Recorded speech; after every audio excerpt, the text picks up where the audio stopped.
I know everyone always says their marriage didn't start out this bad, but I promise you in my case it's completely true. I met my husband when I was in my early 20s, and we immediately fell in love. Our relationship moved quickly after that, and it wasn't long before we got married and settled down. I never saw any worrying signs. Everything was so normal and cliche. We had the house with the white picket fence. My husband was a lawyer and made a very steady income. There weren't any problems at all back then. A few years into our marriage, we had a son, and that only made things better. He was our pride and joy, and the three of us all got along great. Again, we were just a normal, happy family. Then everything started to change. Over the years, my husband became different. He started acting controlling and angry all the time. There were very few days where he didn't yell at me or our son, and he never used to yell before. I don't know what happened. He just went completely psycho somehow. It wasn't just his behavior either. He started shaving his head and face to make himself completely bald. It happened out of the blue too. One day he had a full head of hair and a beard, and the next day he was totally hairless. I didn't know what had gotten into him. At first, I just thought it was some bizarre midlife crisis, and he would eventually snap out of it. But he just kept getting worse. He acted like a lunatic more and more each day. I never knew what was going to happen next with him. One minute he would be calm, and then the next minute he'd be flying off the handle, or acting so immature that I would almost forget that he was in his 40s. My son and I actually became scared of him. After it had been going on for a while, I began to want a divorce. He just wasn't the man that I'd married anymore. The problem was that I was too scared to tell him, because I thought he would snap. If even little things could make him go into a rage, then I didn't want to find out what asking for a divorce would do. Still, I don't think that you could really say that we were married by that point. I avoided him as much as possible, and barely even spoke to him unless I had to.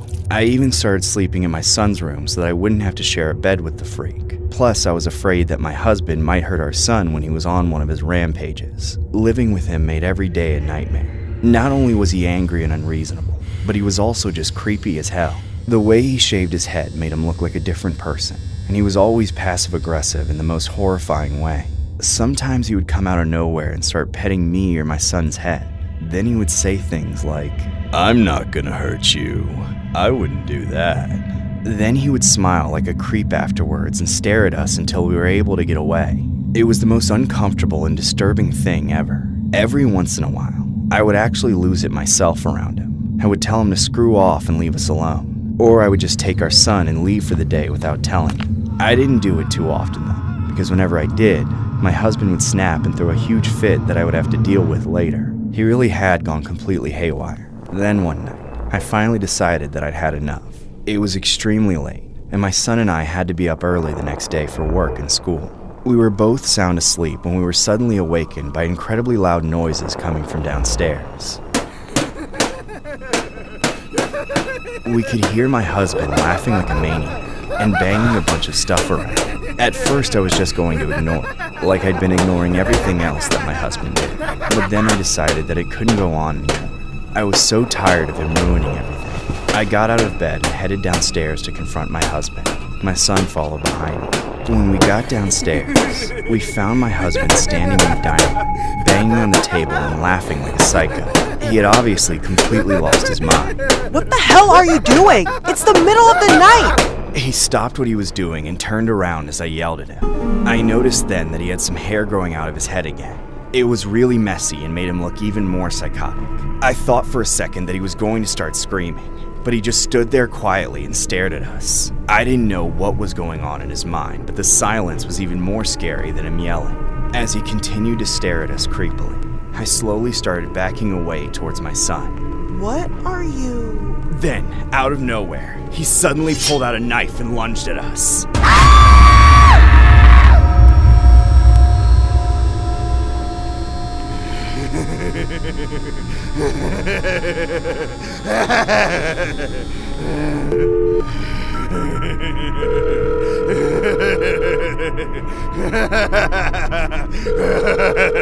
"911, what's your emergency?" I think you better come over and clean up my family's mess. What's the problem, sir? Did you or somebody else do something to them? I'm not gonna hurt them. I wouldn't do that. Hello? Sir? All right? Hello? This story was inspired by a man named Alex Murdoch, who appeared to have a shaved head and a prison jumpsuit in his booking mugshot. The man was notorious on the internet for looking exactly like the famous Mr. Clean, but more notable for his heinous actions. On June 7th of 2021, Alex was accused of taking out his family. He was a disgraced lawyer gone mad, and was sentenced to 2 consecutive life terms in prison and sent to one of the state's maximum security prisons. During the court hearing, Alex would repeatedly say something along the lines of, "I would never hurt them," over and over again. The judge said it was sad to see the defendant go from a lawyer who had practiced before him to a grieving father to a murderer.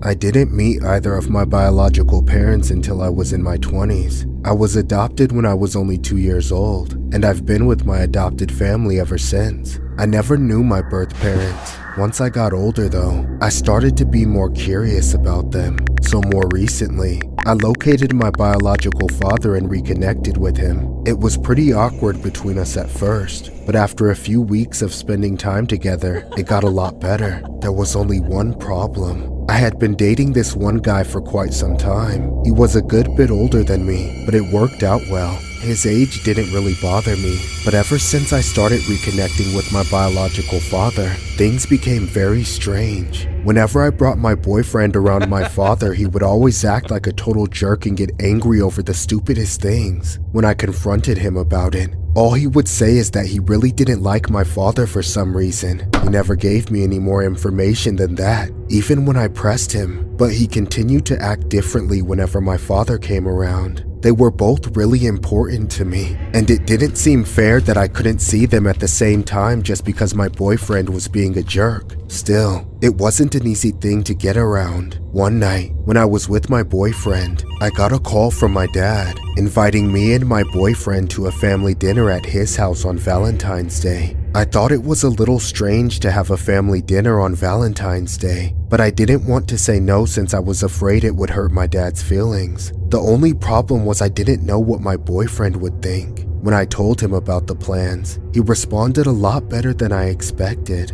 After hesitating at first, he agreed to go when I told him that it was important to me. I knew that it would probably be a little awkward, but I really wanted my boyfriend to get over his strange feelings towards my dad. I hoped that the family dinner might do the trick. When Valentine's Day arrived, my dad came and picked me and my boyfriend up in his car. My half-sister was with him. I'd only met her a couple of times, but she seemed cool, so I was excited to get to know her better. My dad lived a few hours away from us, so we had a pretty long drive. Finally, we arrived at my dad's house and sat down for dinner. It wasn't much better once we started eating either. The whole atmosphere was eerie and awkward for everyone. No one seemed comfortable. Even my dad was acting strange and quiet. Then, after no one had said anything for several minutes, my dad suddenly asked my boyfriend if he wanted more wine. My boyfriend agreed, but he seemed kind of scared about it for some reason. Everyone was so tense. I regretted agreeing to the evening in the first place, but I didn't know how to leave without being rude. My dad came back with wine and went to pour some in my boyfriend's glass.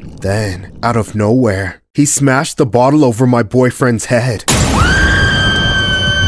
The next thing I knew, I was helping my sister dig a hole in the backyard. I was scared as hell. Then my dad came outside carrying a huge bag and threw it inside the hole. Keep digging! You need to bury the whole thing! My hands were shaking, and I started to cry, but I did as he said. I looked over at my sister to see that she was feeling the same, but she too continued to dig. We didn't have any other choice. Several days later, I was still at my dad's house. Each day had been a nightmare, as my dad somehow got progressively more scary and mad. I just didn't know where else to go. I felt totally trapped. Then one day, my dad was watching TV and getting drunk when he suddenly yelled at me and my sister to come downstairs. When we got there, he handed me a machete and told us that we had to go out and butcher the remains, then bury them again. He didn't want to risk anyone finding the body and recognizing it. We were terrified, but we did as we were told once again and headed to the backyard with the machete. A few hours later, we came back inside the house, both covered in blood. My dad told us to never say a word to anyone, and then he told my sister to run upstairs and shower. She immediately did so, obviously happy to be able to clean the disgusting filth off of herself.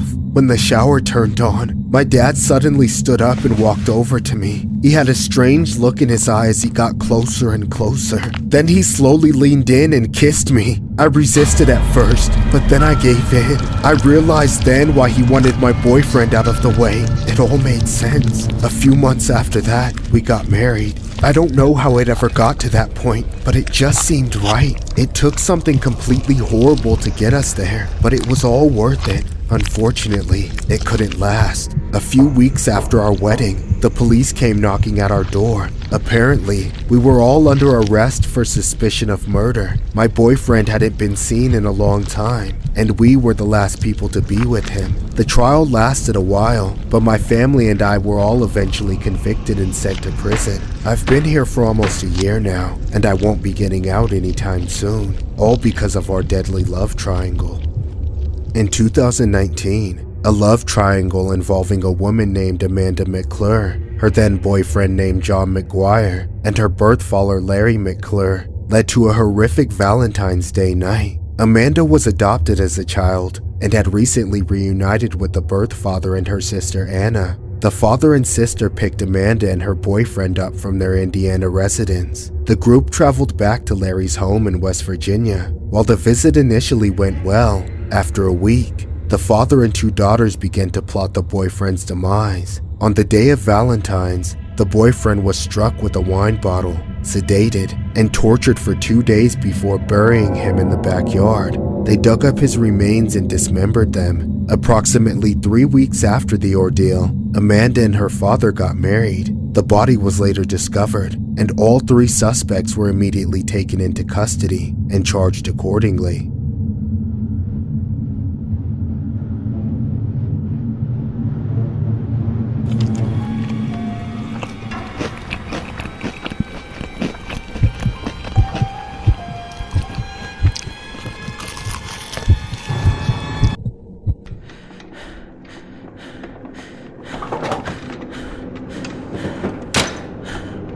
What toppings would you like? Let me get some lettuce and some tomatoes with salt and pepper on them. Gotcha.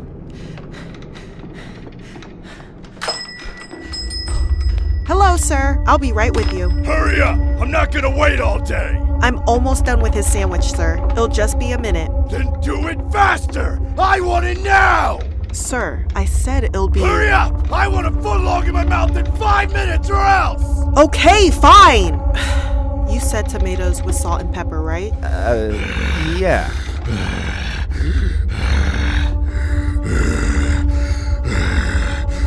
Emotional damage! I don't want your stupid tomatoes! I'm hungry! I want real food! Well, the tomatoes aren't for you. They're for him! Okay, never mind. He's gone now! Serve me! 1 second, sir.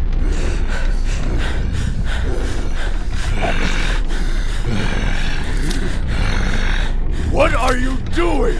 The food is over here!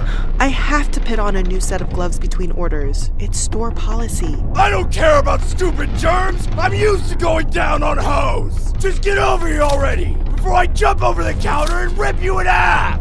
I'm here. What do you want? Ham and cheese footlong! With lots of ham and cheese! What kind of bread? White bread! Okay. What kind of cheese, sir? Provolone! Okay. If you ask me one more stupid question, I swear to God I will rip your heart out of your chest with my bare hands! All right.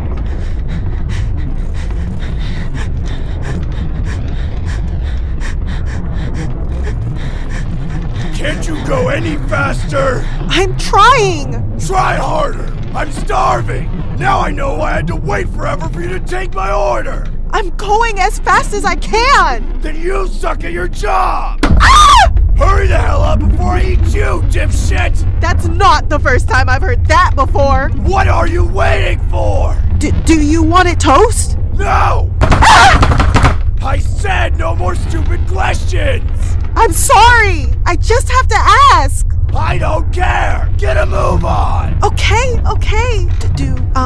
What toppings would you like? Did I say I wanted my ham and cheese with rabbit food? No, I didn't! No toppings! Okay, that's great. Condiments? Mayo! Can you repeat that? The shit your husband squirts on your face at night! I want mayo! Ah! All right!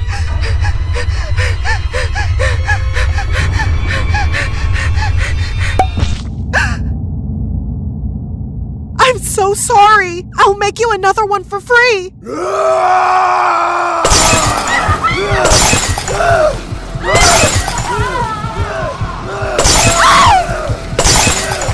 stop! Don't hurt me!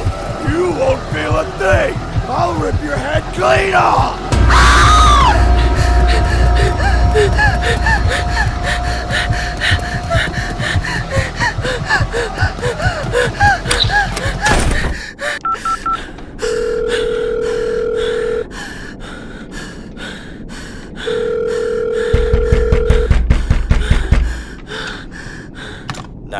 Please describe the nature of your emergency. Some psycho is trying to kill me! I'm trapped in the bathroom! Where are you, ma'am? The subway on 2nd and Pine! Please hurry. He's in here with me. Stay calm, ma'am. Help is on the way. By the time they get here, you'll already be in 6 different pieces. Ah! No! Please don't!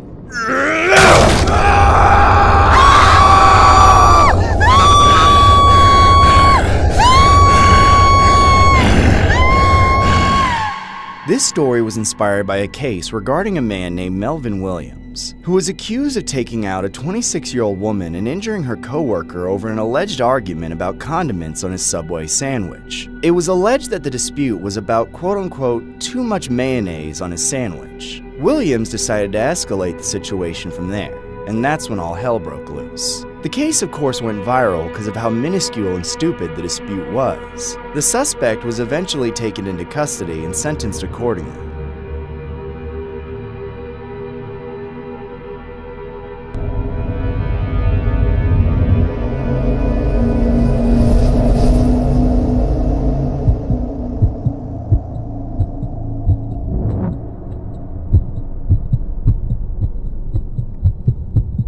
Enter Bruno Mars, the man on the ticket, the smoothest voice in the music industry. I wanna be a millionaire so freaking bad. I need to scare more women. Oh, so sad. Oh, come on, not now. Hey there, beautiful. Happy Valentine's Day. Happy Valentine's Day, Bruno! Oh, you look so hot! I can't wait to see you! Neither can I, my love. Are you on your way? Yes, I'm just a few minutes out. Are you already there? Yeah, I came early and got us a table. You came early? That's not going to be the last time I hear that. Okay, I'll see you then. Alright, this could actually work. She's totally clueless. I only have to keep this going until I get one more check. I already got 100,000 from the old fart, and I could use more of that retirement money. I just have to warm up a bit. 'Cause girl, you're amazing! Just the way you are! Hey, Hollywood, wrap it up already! I gotta take a dump! Okay. Sorry about the wait. What am I thinking? I should have never agreed to this. Maybe there's still time to make a run for it. Well, someone's excited to see me. Come here. Hi. Oh, it's so good to finally see you in person. You look a little different. Is your skin darker? Oh yeah, well, you know, I've been getting a lot of sun on tour. Developed a bit of a tan, I guess. Oh, I see. Here, take a seat. Why, thank you. Such a gentleman. You know, I may have to take out the dentures just for you later, 'cause I bet that's what you like. But of course, the lady must be treated with respect. Oh, please, I bet you don't treat your groupies the same way. What do you mean by that? I'll give you a hint. I want to be your groupie, and I want you to pull something of mine that rhymes with chair. Let's not get ahead of ourselves, okay? I gotta finish taking you out to dinner first. Excuse me, waiter? How may I help you? We're ready to order. Wonderful. Can I get you started with any drinks? I'd like to order a bottle of your finest red wine, and then, let's see. I'll have the margarita flatbread pizza, the fettuccine alfredo with chicken, the smokehouse barbecue burger, the seared ahi tuna, and the filet mignon, medium rare. Okay, and for you, sir? I'll have a steak, medium rare as well, and some carrots on the side. Of course. Your food will be right out in just a moment. So, you're gonna let me backstage so I can watch that tight butt move around while you dance, right? Oh, you want to go on tour with me? Well, yeah. Didn't you say you wanted to be together? I'm not just gonna be alone while you go from city to city going through girl after girl. I want to be the one who gets your 24-karat magic. You see, that might be a little bit of a problem because, well, I don't control who goes backstage. My bodyguards were in charge of that. What? You Bruno Mars! Your employees don't listen to you! It's complicated. A lot goes into running a tour. I mean, I don't even understand all of it. Shut up! Are you even Bruno Mars? Of course I am. Then sing for me. What? Sing for me now, or I'll make sure you never talk to the moon again! I would catch a grenade for ya. I would do anything for ya. What the hell was that shit? You're not Bruno Mars, you dirty liar! Calm down, we can talk about this. You wanna talk? I gave you $100,000! I want my money back! Do you hear me? Stop, please! You lying, cheating scumbag! I swear I'll give you your money back! I knew you were lazy from that song you made!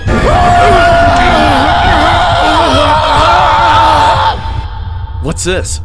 It's a letter from her. Hey, scumbag! They just let me off with a fine, so I thought I'd write to you in prison. Just wanted to say I hope you rot. I hope you never get out, and I hope a big, hung inmate crawls into your cot and crams you full of regret 24/7. Or should I say 24-karat magic? No! This story was inspired by an incident that happened on Valentine's Day. A man named Chinwendu Azuanwu was connected to a scheme that happened between September and October of 2018, involving a 63-year-old North Texas woman who told police that she created an Instagram profile in search of companionship. She told investigators a person pretending to be Bruno Mars reached out to her and made her believe that he was interested in pursuing a meaningful relationship. Documents state the woman fell in love with the Mars account, and at the time, she believed him to be the real singer because he had sent her multiple texts and photos of the artist while he was on tour. She also told investigators that he wanted to quit the tour to be with her. The Mars account then began asking the woman for money. A few days later, the woman sent a $90,000 deposit into his account, which was later found to be withdrawn down to a zero balance. The man was charged with third-degree felony money laundering and was taken into custody.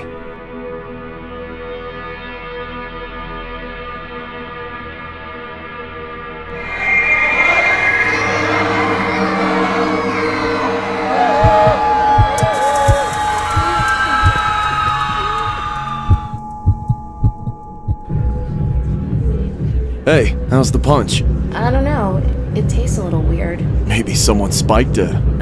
I wouldn't be surprised. Every single creep and his inbred cousin came out tonight. I know, right? This place is a total sausage fest. I guess all the other couples had the right idea not to come. Happy Valentine's, baby! Why don't you come dance with a real man? Don't touch me. Hey, back off, buttface. She doesn't want to dance with you. You ever dance with two men at once? I bet she does more than just dance with two men at once. Ew, get away from me, you creeps. Let's get the hell out of here.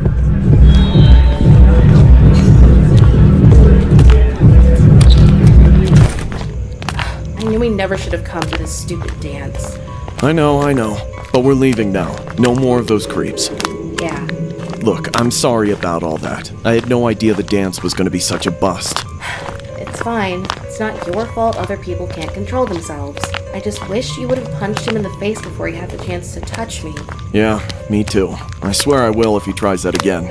You better. Come to my car. Let's get out of here, okay? Okay. Where do you want to go? Anywhere but here.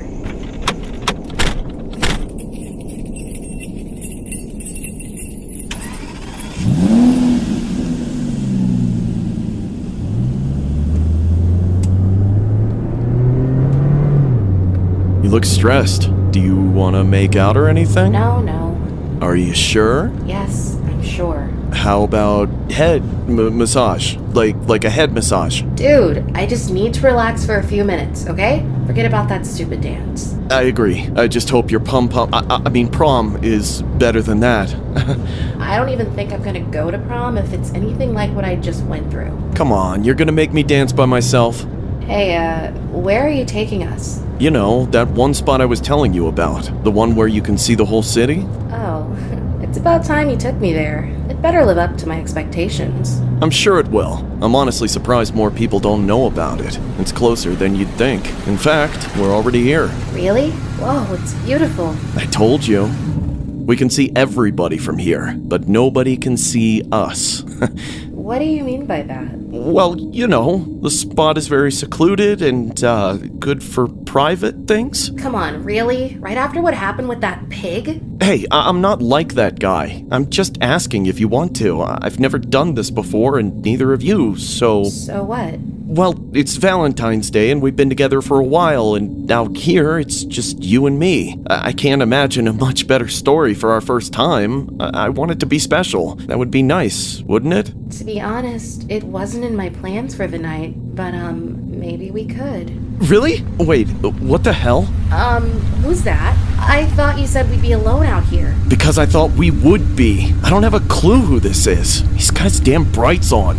Maybe we should just get out of here. We can't. He blocked us in. There's no way I could turn around. What's he doing? I can't tell. Wait, he's getting out.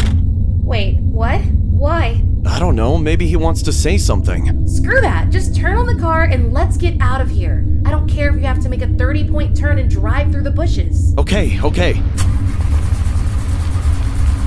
God damn it, not now! Come on, hurry!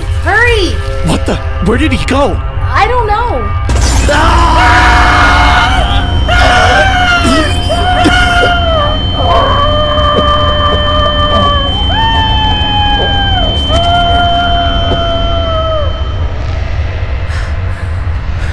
What the hell? Where did he go?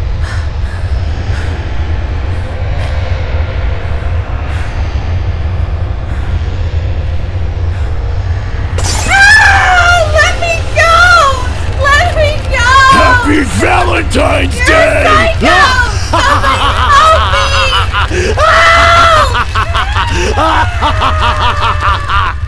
It's been 3 days since high school senior Carla Walker went missing after her boyfriend was left with severe head trauma.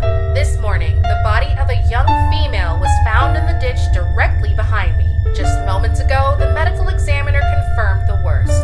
At this time, the police and the grieving family of Carla Walker are urgently asking the public to come forward with any information they have that can help solve what is now a case of homicide. In 1974, a female named Carla Walker was taken from her boyfriend's car after a Valentine's Day dance. Her boyfriend was knocked unconscious while Carla was abducted.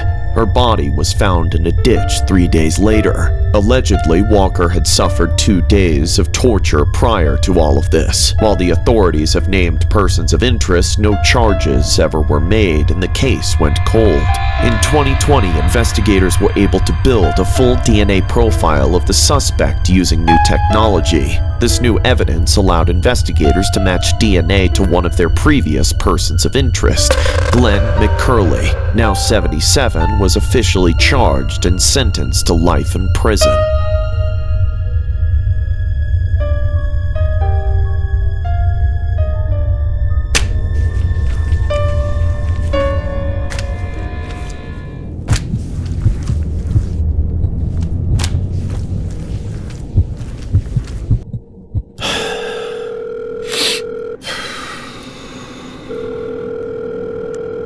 Hey, what's up? Is something wrong? Yeah, I'm at the address, but something's not right. This client lives in the middle of nowhere. Don't worry, you'll be compensated for the gas, and I'll make sure you get paid overtime for working late. Normally, I wouldn't accept a job like this, but it was described as a cleaning emergency, so I think I could get a big fee out of the guy. Who's the guy? Some older rich dude by the sounds of it. Lives alone. He said he wouldn't be home though. There should be a key under the doormat. Don't overthink it, alright? Just clean up and go home. Well, alright. I'll text you when I'm done. Sounds good. I'll see you tomorrow.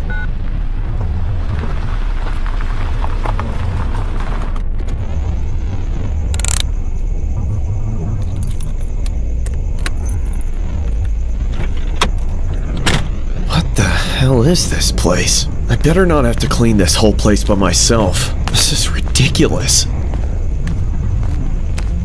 Of course, I drove all the way out here for nothing. Thanks a lot, boss. Might as well see if anyone's home.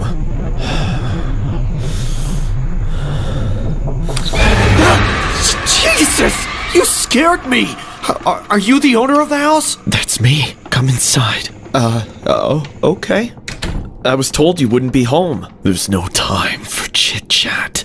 You should really get started. I recommend starting with the washrooms. The toilet got clogged right before you came.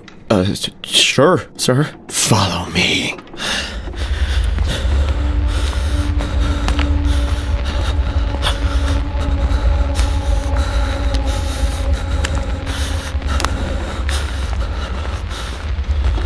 Whoa, it looks like a lot of work. Well then, get started! I'm paying you by the hour! All right.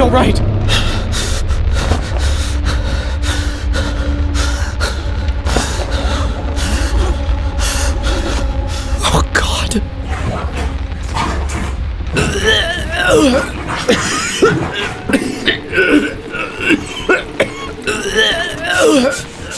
Scrub faster! I thought you were good at this! Come on, I just got started. Give me a break. Well, hurry up! If this isn't done by tonight, you people aren't getting a dime!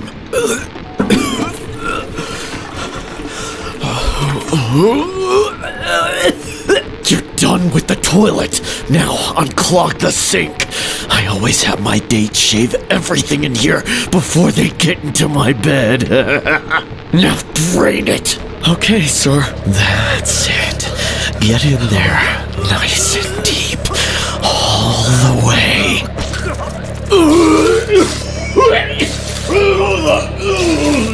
You worthless rookie! Clean this shit up before I bleach your insides! I'm sorry. I'll clean it up. I swear.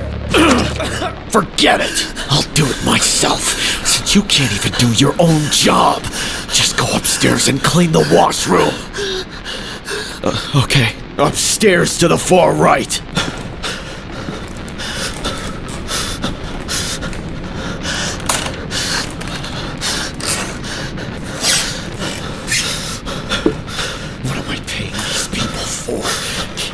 Clean a toilet properly.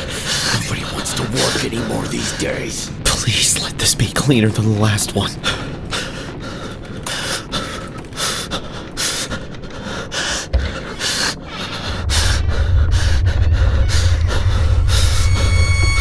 Ah! What the hell is going on here? here!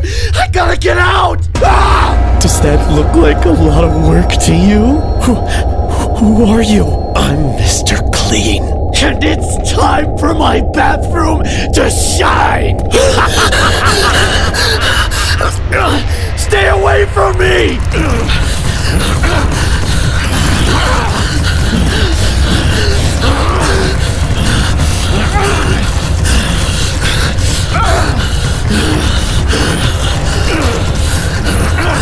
I got something for you! Here, take this. You're gonna need it to clean up all this blood. Okay. All of your blood!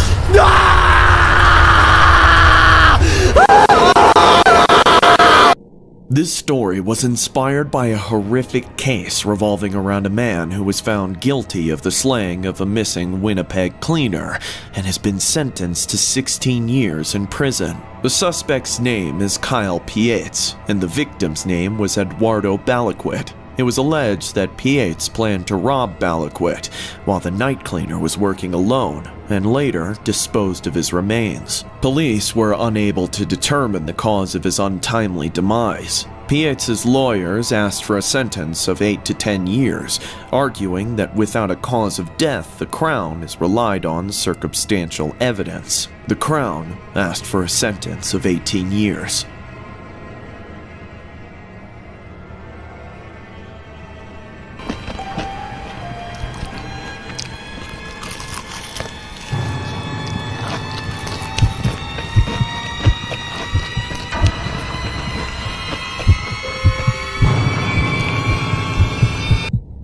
I've lived in Oregon my entire life.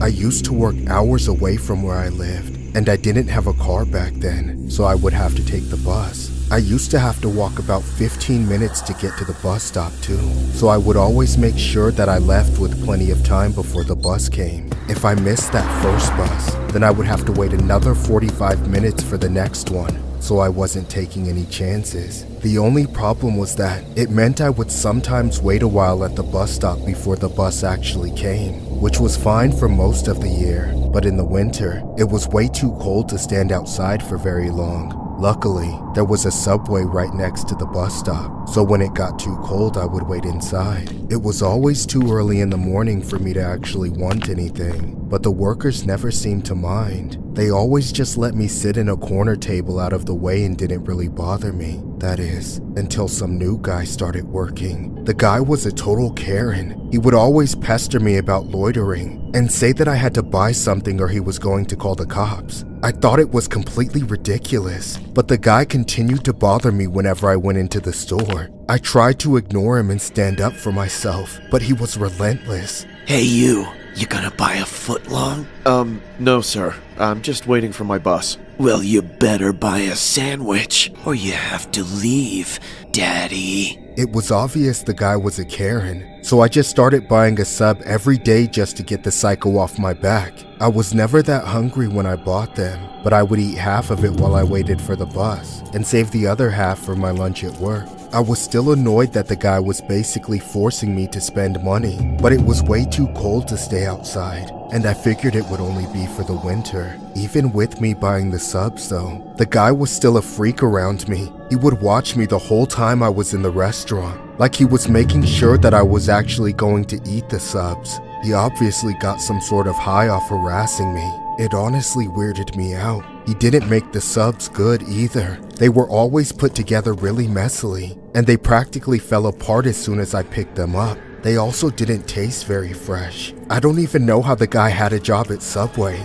He definitely didn't seem to share the same values. What made it worse was that all of the other workers there seemed to be totally fine. They were all very polite and professional, and all of the subs they made looked way better than the ones that I got. The problem was that the one worker always made sure that he made my sub for me. I had even tried to time it so that I would get someone different, but then he would just switch with that person every time. I started to wonder if the guy was actually obsessed with me. It wasn't just that he would make me bad subs and watch me eat them. He'd usually say strange stuff to me too. Whenever he made my sub, he would act like we had some connection or something. Hey, Daddy. How does that footlong taste? It's fine, sir. I bet that's not the only footlong you eat every day. It really freaked me out, and I was starting to consider just waiting for the bus outside in the cold. If I had, then I wouldn't have had to go through what happened next. One day, I went into Subway as usual and ordered a sub. Of course, the same creepy guy had to make it for me. He seemed especially strange that day too. When he handed me the sub, he smiled at me for an extra long time, like he knew something that I didn't. I ignored the guy and sat down to eat some of the sandwich. At first, everything seemed fine, but after a few bites it started to taste weird as shit. I didn't know what the hell the guy had done to my sub, but I knew that it wasn't normal. As I opened the bread to see what was going on, I immediately felt sick. There was a rat in my sub, and what was worse was that it was half eaten. I had already taken several bites out of it. Ah! What the hell? The creepy worker was laughing like a psycho behind the counter. He had to have done it on purpose. That's when I completely flipped out. I started knocking chairs over and trashing the place while I cussed at the guy. He didn't even seem to care though. He just kept laughing at me. I hopped over the counter and charged at the worker, but he ran off into the back room and locked the door. I had never been more disgusted in my entire life. The guy was completely sick. I banged on the door and screamed at the man to come out and face me, but he wouldn't respond. You won't get away with this, you piece of shit! This is not eating fresh! By that point, I was so angry that I couldn't control myself. I grabbed all of the condiments and threw them all over the place, then trashed the whole building. After I calmed down a bit, I took a picture of the sub and posted it on the internet to expose the man. I wanted to make sure that he lost his job. Since then, the picture has gone viral, but I never found out whatever happened or became of that guy. All I know is that the man was severely ill in the head and had no business working in any fast food establishment. It's easy to spot what shouldn't be in this Subway sandwich. She put some spinach on it, and we both basically saw the mouse at the same time. They both stood there and looked at me, and the lady behind the counter said it's a dead mouse, and I laughed. I said, there's no way, no friggin' way. Health officials say they're not sure it's definitely a mouse, but you can see the rodent, or whatever it is, in this picture. It was dead for, it was wet and dead, so it was most likely in the bag of spinach and just got missed. Jay Armstead says the rodent ended up in his sandwich last week as it was getting made at this Subway in Lincoln City. It was about that big. His tail was curled up, and you could see his two front teeth. Armstead's friend, Matt Jones, was there too.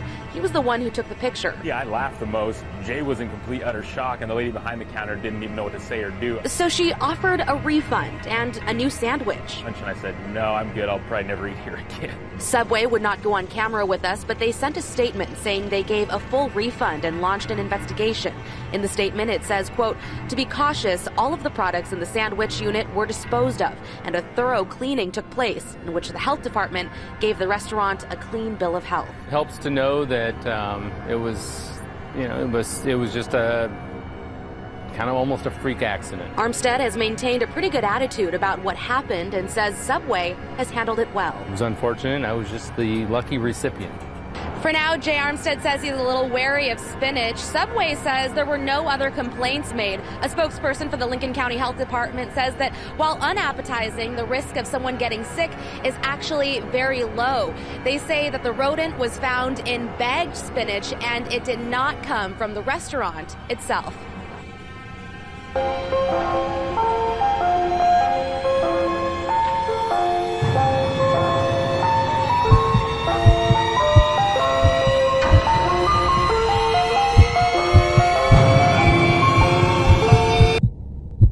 Sniper Wolf.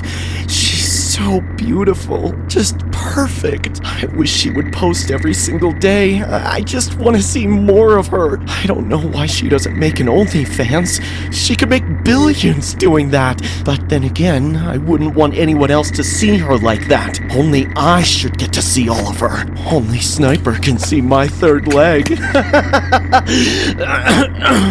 God, I'm so thirsty.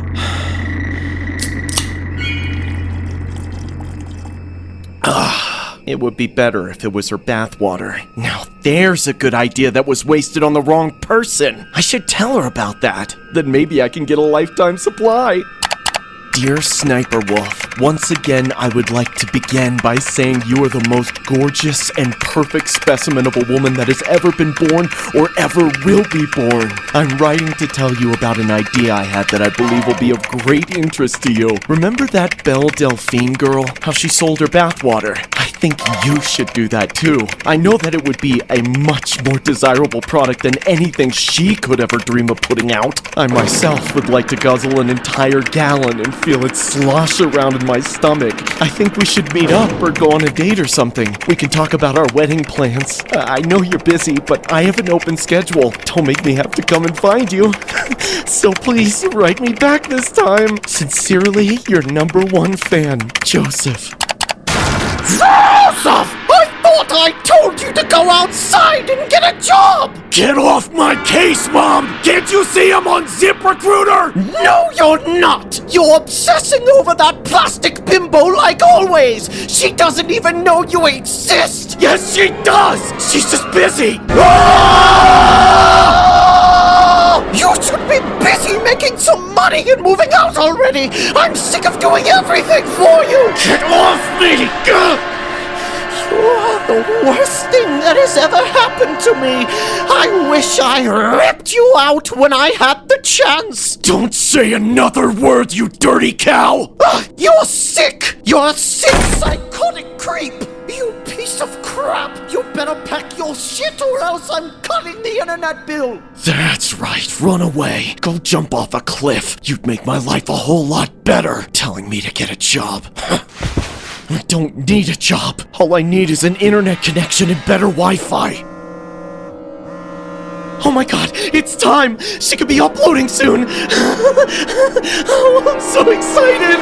I need to put on a tighter pair of pants! Where is it? Where is it? Come on, it's been 3 days since her last upload! There has to be another one today! There has to be! Come on, refresh! Refresh! Refresh! Come on, don't do this to me, Wolf! Don't hold out on me! Yes! Yes, there it is! Hello, friends, it's me. You're so beautiful. I love you. Marry me. Let me suck your toes! It's time to react to 4 true OnlyFans horror stories by Horror Shorts Party. So, yes! This is it! This is the best content in the world! Peak YouTube! Yeah! SSS is the best! I love you! I'm #1 in the wolf pack! Yeah! So funny! I love the reaction, the way she wore glasses today! Huh? What the hell does he want? Piece of crap! Doesn't he know I'm watching Sniper Wolf? this guy's channel more and everything. This better be important! Let me give this a look. What do you want, idiot? You know I'm watching Sniper Wolf right now? Oh, she did? Wait. You know she steals content from other people, right? What are you talking about? Dude, everyone was talking about it. All she does anymore is make lazy reaction videos and bait thirsty dudes into giving her watch time by looking like a— Shut up! Shut up right now! What do you think you're trying to say? All I'm saying is that if she's just gonna stand there and look pretty, then she should make an only—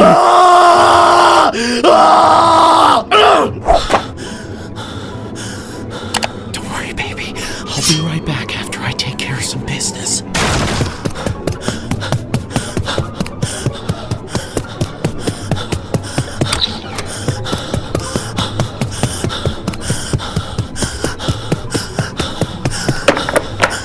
Open up, Mr. Big Mouth!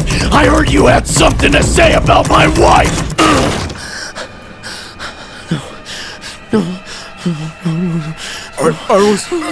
It's not what it looks like. You piece of shit! You know she's mine! Nobody can have her but me!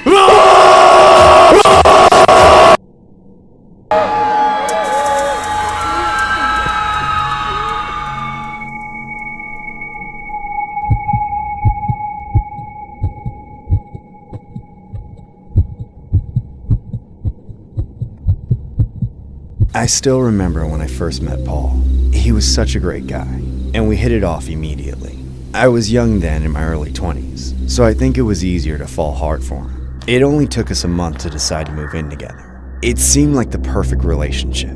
Of course, my friends all told me that we were moving too fast and that I should take more time to get to know him, but I didn't want to listen. If only I had. It didn't take long for everything to go bad. Paul started out so kind and understanding, but somehow after we started dating seriously, he completely changed. He became totally psychotic and controlling.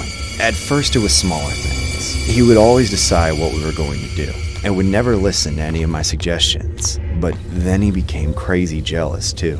It wouldn't even be stuff that I did either. Paul would practically go on a rampage anytime another guy even glanced in my direction. Sometimes I would have to stop him from attacking some random guy in a bar just because he thought the guy was staring at me. If I tried to talk about it, he would tell me it was my fault and that I was asking for attention. It was absolutely ridiculous. It was the worst when I went somewhere without him. Paul would snap and accuse me of cheating if I didn't call or message him, even if I was just out with friends or at my family's house. He was really scary when he was mad too. Sometimes I was even afraid that he would actually attack me. He became so jealous that it was incredibly difficult to do anything apart from him. Then, one night, on Valentine's Day, my friends invited me for a girls' night out to celebrate a friend's birthday. I didn't know what I should do at first, since it was Valentine's Day. But Paul and I hadn't really made any plans, and he was still at work. I finally decided to go out with my friends and deal with Paul being upset later. I really wanted some time away from him anyway. I made sure to text Paul that I was going out, and then I tried to put him out of my mind for the night. I just wanted to have some fun with my friends for once without him ruining everything. Of course, that wasn't going to happen though. Throughout the night, while my friends and I were at a bar, Paul texted me nonstop. When I didn't respond, he started completely freaking out and yelling at me. Where are you? I know you're cheating on me, you bitch! I finally just decided to ignore his text completely. I knew I was going to have to deal with everything later, but I didn't want to put up with it at that moment. Then, the text turned into calls. After the first couple calls, I put my phone on Do Not Disturb. I was so tired of Paul trying to control me. I decided that I would finish out my night, but I was seriously considering breaking up with him at that point. The problem was I knew it wouldn't be easy. I tried as best as I could to have a good time with my friends, but when it was time to head home, I was scared as shit. I knew Paul was going to completely blow up at me. It was the longest I had ever gone without texting or calling him back, and I didn't know what he was going to do. My friends tried to calm me down and told me that I could grab some clothes and spend the night with them if I needed to. That seemed like a good idea to me, but I still had to break up with Paul first. So my friends dropped me off in front of the house and waited for me outside while I slowly walked up to the front door. I was still scared out of my mind, but I was determined to go through with it. I couldn't keep letting Paul control my whole life. When I got to the door, I paused a second to psych myself up. I figured that I would go in and grab my clothes first, and then I would break up with Paul right before I left. I didn't want to give him any time to react. After a final deep breath, I went to open the door.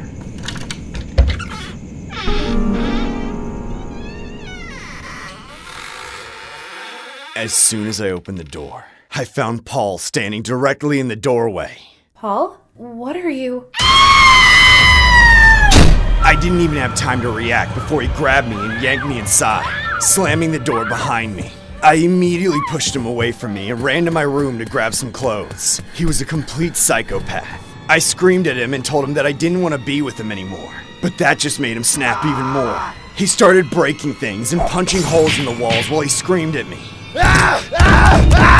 You're not gonna get away with this! You can't leave me! I won't let you! He was acting so scary, but I was so fed up with him. I started cussing at him and telling him that it was all his fault, but that just made him go even more berserk. He was going so crazy that I actually thought he might try to kill me, and I was scared shitless. I ran out of the house and jumped into my friend's car as I heard shouting still coming from inside. I screamed at my friend to get the hell out of there, and she started pulling out of the driveway as fast as she could. Just as I thought I was safe, Paul came running like a bat out of hell and jumped onto the car. He started hacking at the car with a knife. He had completely lost his mind. He was stabbing like a maniac. His knife punctured the roof and hit the doors. He was trying everything he could to get at us. My friend tried to swerve and shake him off, but he wouldn't let go. This story was inspired by a deadly Valentine's Day incident that happened in 2011.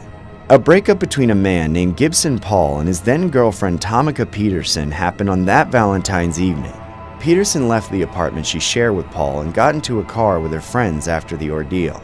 Paul then snapped and armed himself, letting off at a vehicle which contained Peterson and 3 other individuals. All victims survived except for Peterson. Paul acted as his own attorney for the start of the trial, later requesting a public defender. Paul was sentenced to life in prison.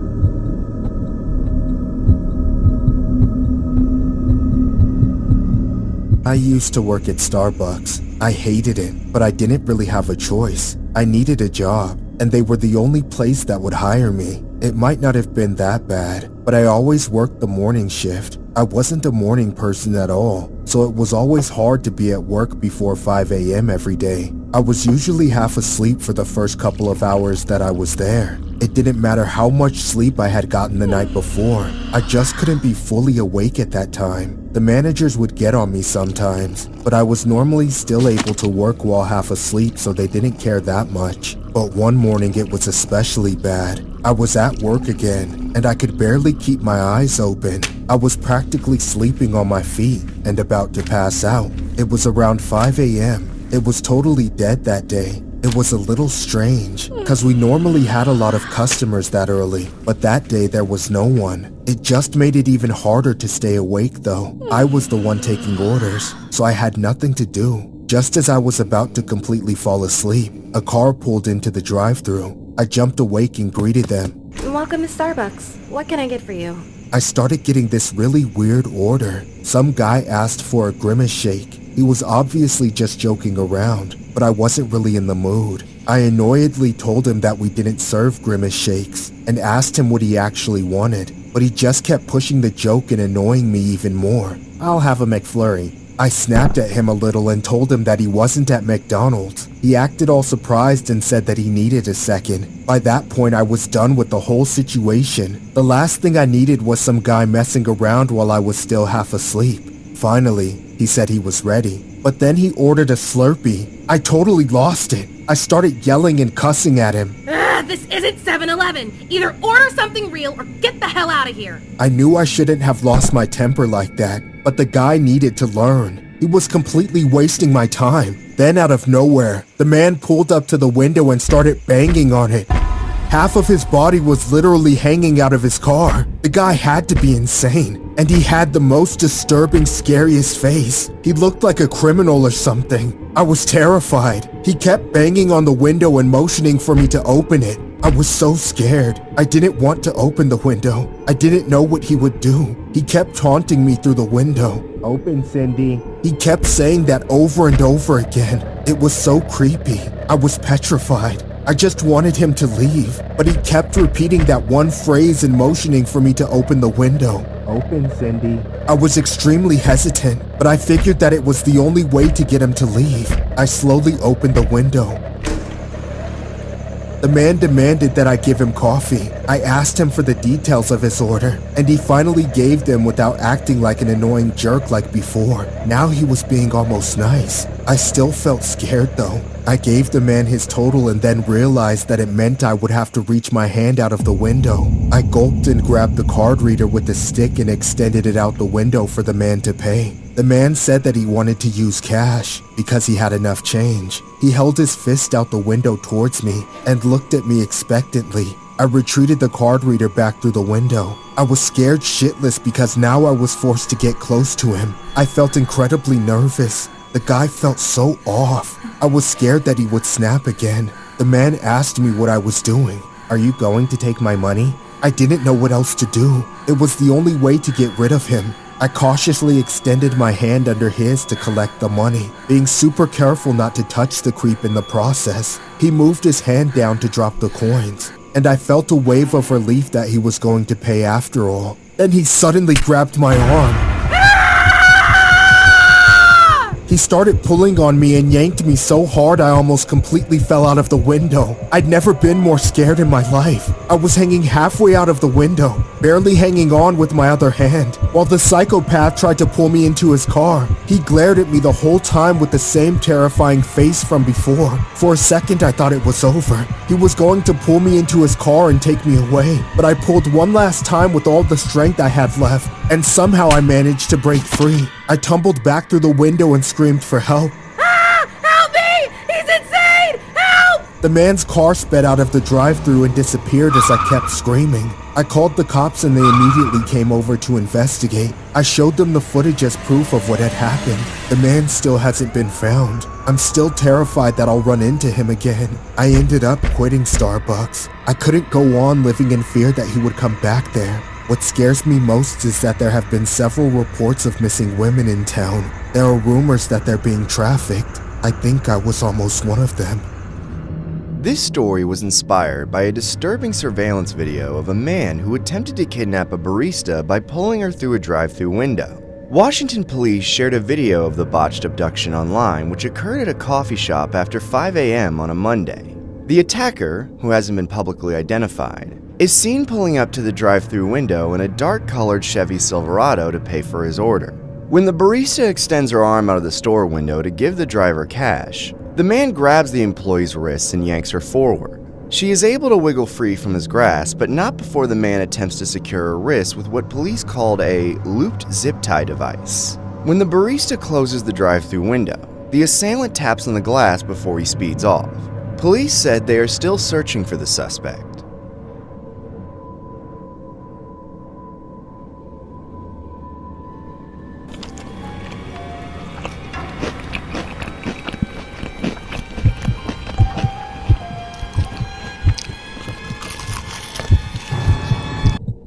Up until a few weeks ago, I went to Subway all the time.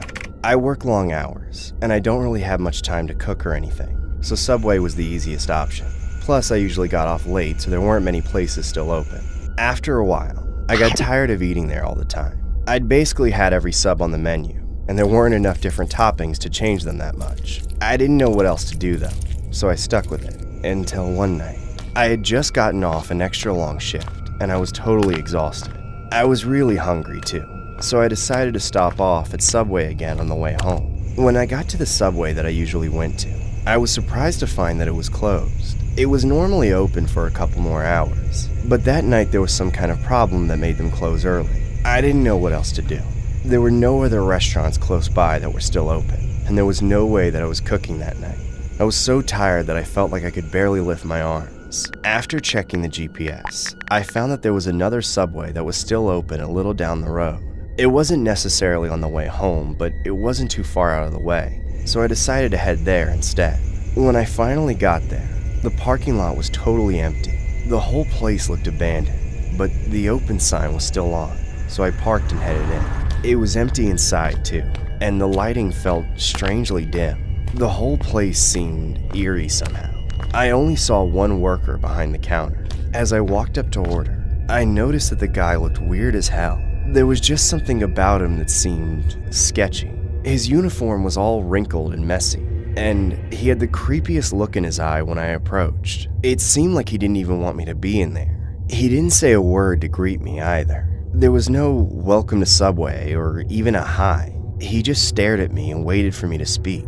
I almost felt like walking out of there right there and then, but I was too hungry to not try and get something to eat first. I ordered a tuna footlong and started telling him what toppings I wanted. The guy still didn't say anything. He only communicated by pointing at stuff, like which bread I wanted, or if I wanted any extra mayo.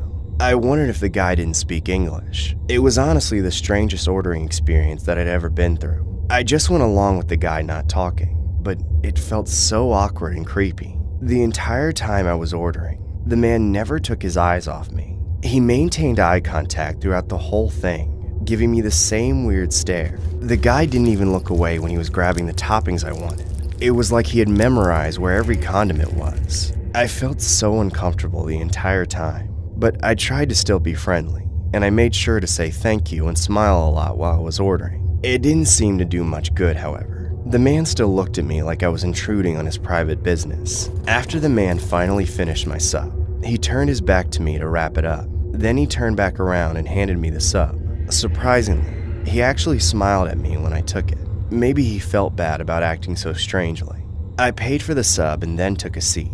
I was going to just eat it in my car so I wouldn't have to be around the guy anymore. But for whatever reason, I decided to sit down and eat it inside.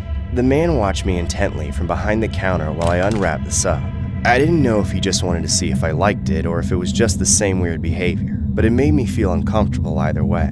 I really didn't want to eat the whole thing while the guy stared at me, but I didn't think I could leave after already unwrapping it. I began eating the sub. The sub actually tasted great. It was probably one of the better sandwiches I had had from Subway in a while. I ate more and more of it and started to think that the worker wasn't so bad after all. But as I ate the sub, I suddenly bit down on something sharp. Blood poured out of my mouth as I threw the sandwich down on the table. The worker started laughing at me like a total psycho. I realized that he had to have put something in the sub.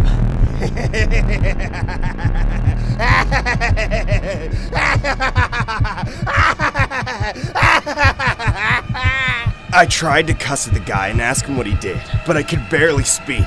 Blood continued to pour out of my mouth as I screamed some more. As the man continued to laugh, I opened what was left of the sandwich to find something horrifying.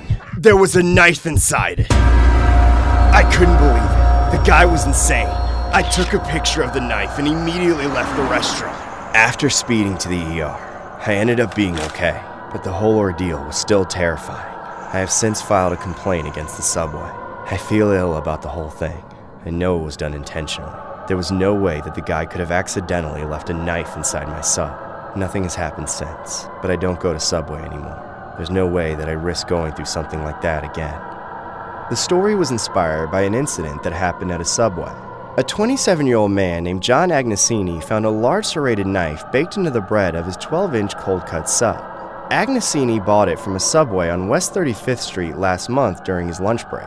After taking a few bites, he could tell something didn't taste right and felt something hard on the bottom of the bread, only to find a knife. After eating a good portion of the sub and almost swallowing the metal knife, the man was allegedly ill and had a doctor diagnose him with food poisoning. Agnesini suspected contaminants from the melted plastic handle of the knife seeped into his first bites of the sandwich. What makes this story even more bizarre is how there are multiple similar cases of the same thing. Customers finding knives in their subs and sharing their disturbing revelations with the internet. The man has filed a lawsuit against Subway since.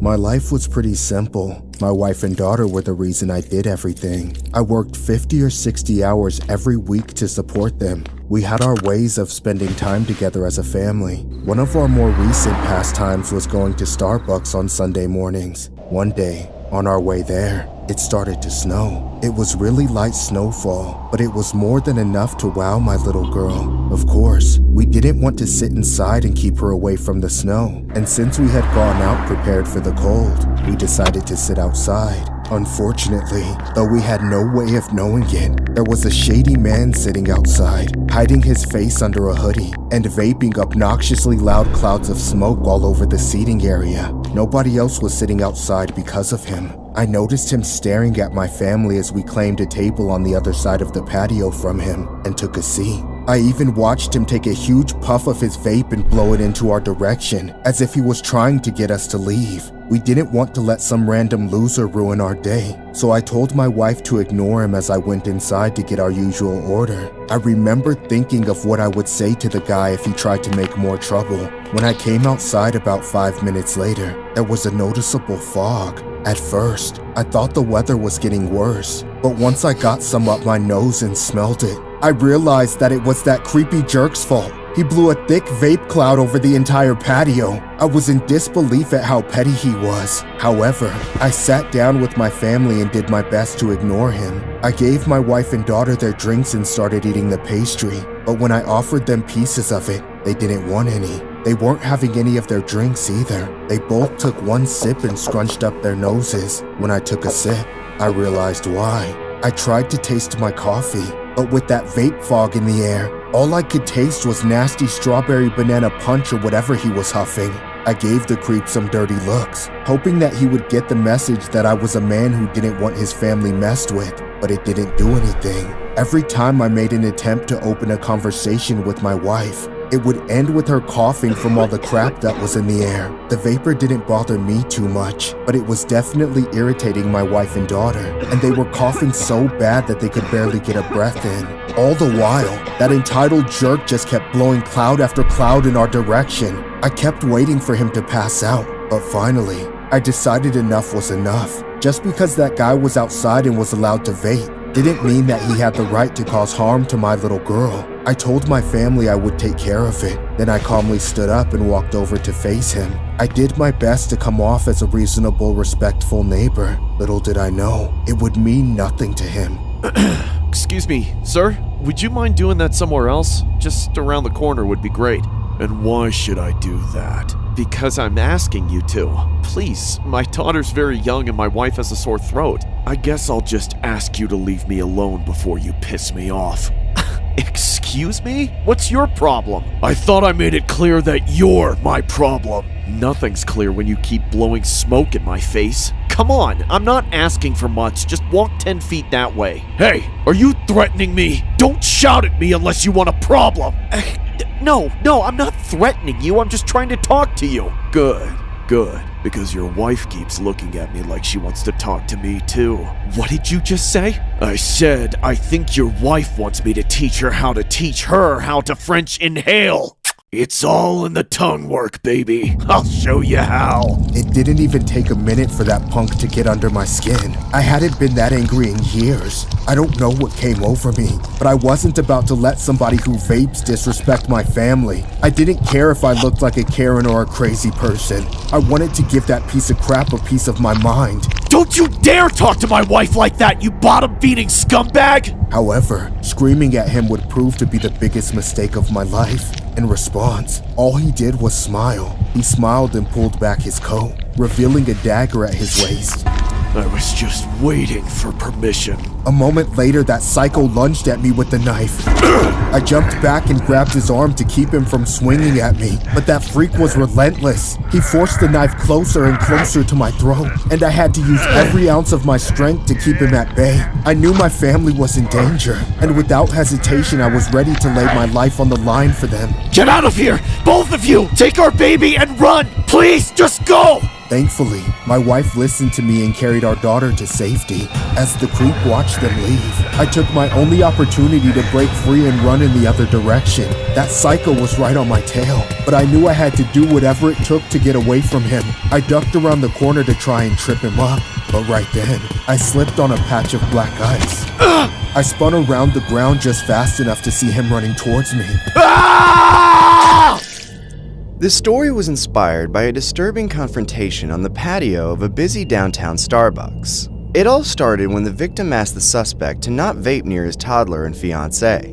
Unfortunately for the victim, the suspect was armed with a knife and took matters into his own hands. A police officer on patrol was flagged down near the cafe and arrested the suspect inside the Starbucks. The scene was captured on video and has gone viral on Instagram and Twitter. The suspect has since been charged and sentenced accordingly.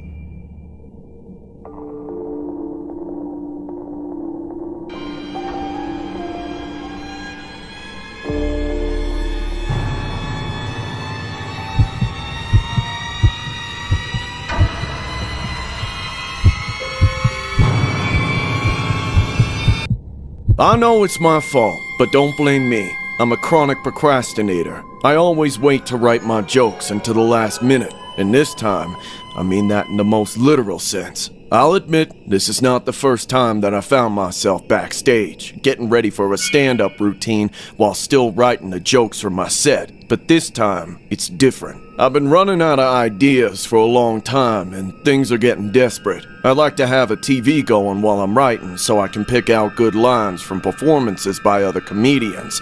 Some people call it stealing jokes, but I'm not a fan of that terminology. I really like the jokes that Mark Cuban makes, but my favorite source of comedy right now is Cat Williams. I've been watching what he does in his movie roles, and I gotta say he's got real talent, but hands down, he shines the most in his stand-up routines. I just love his energy. I'm more of a laid-back personality myself, but that's part of what I do to adapt their material into something new. Truth be told, I do feel guilty about taking so much from these other guys, but I'm only doing it because I don't think anyone will notice. I mean, Cat Williams may be hilarious, but I honestly don't think he's that big of a name. I doubt anyone will make the connection, let alone do I think it'll get back to Cat Williams himself. Say what you will about my originality, but you have to admit I'm the fastest in the game. I've learned how to improvise from my tenure on Family Feud. This set only took 20 minutes to write, and I still had 1 minute to spare. I get a little help from other professionals, too. You're up. Get out there. It's time for the big show. Alright, I'm coming out. And thanks for all the lines. And I ain't talking nose candy. Yeah, just get a move on, Baldy. Scratch that. I was right on time. With one last look at my material, I was on my way to the big leagues. Ladies and gentlemen, it's that time you've all been waiting for. Let's get ready to chuckle. You know him, you love him. It's Steve Harvey. Thank you very much, everybody. Let me ask you, how we all doing tonight? That's what I like to hear. All right, very nice. Let me get a good look at all you beautiful people for a second. I don't know if you know this, but when I perform, I like to get a sense of who I'm performing in front of. Cat Williams? What is he doing here? Excuse me. I must have ate something. Anyway, let's get into it. You know, the thing about America today, about being a black man in America, see, when you're a black man in America, you gotta be hard. That's just how it is. You gotta be hard. But don't we all know somebody who's just hard all the time? I mean, you gotta enjoy your life. We all know somebody who's hard even at 7 in the morning. Like, come on, are you angry at breakfast?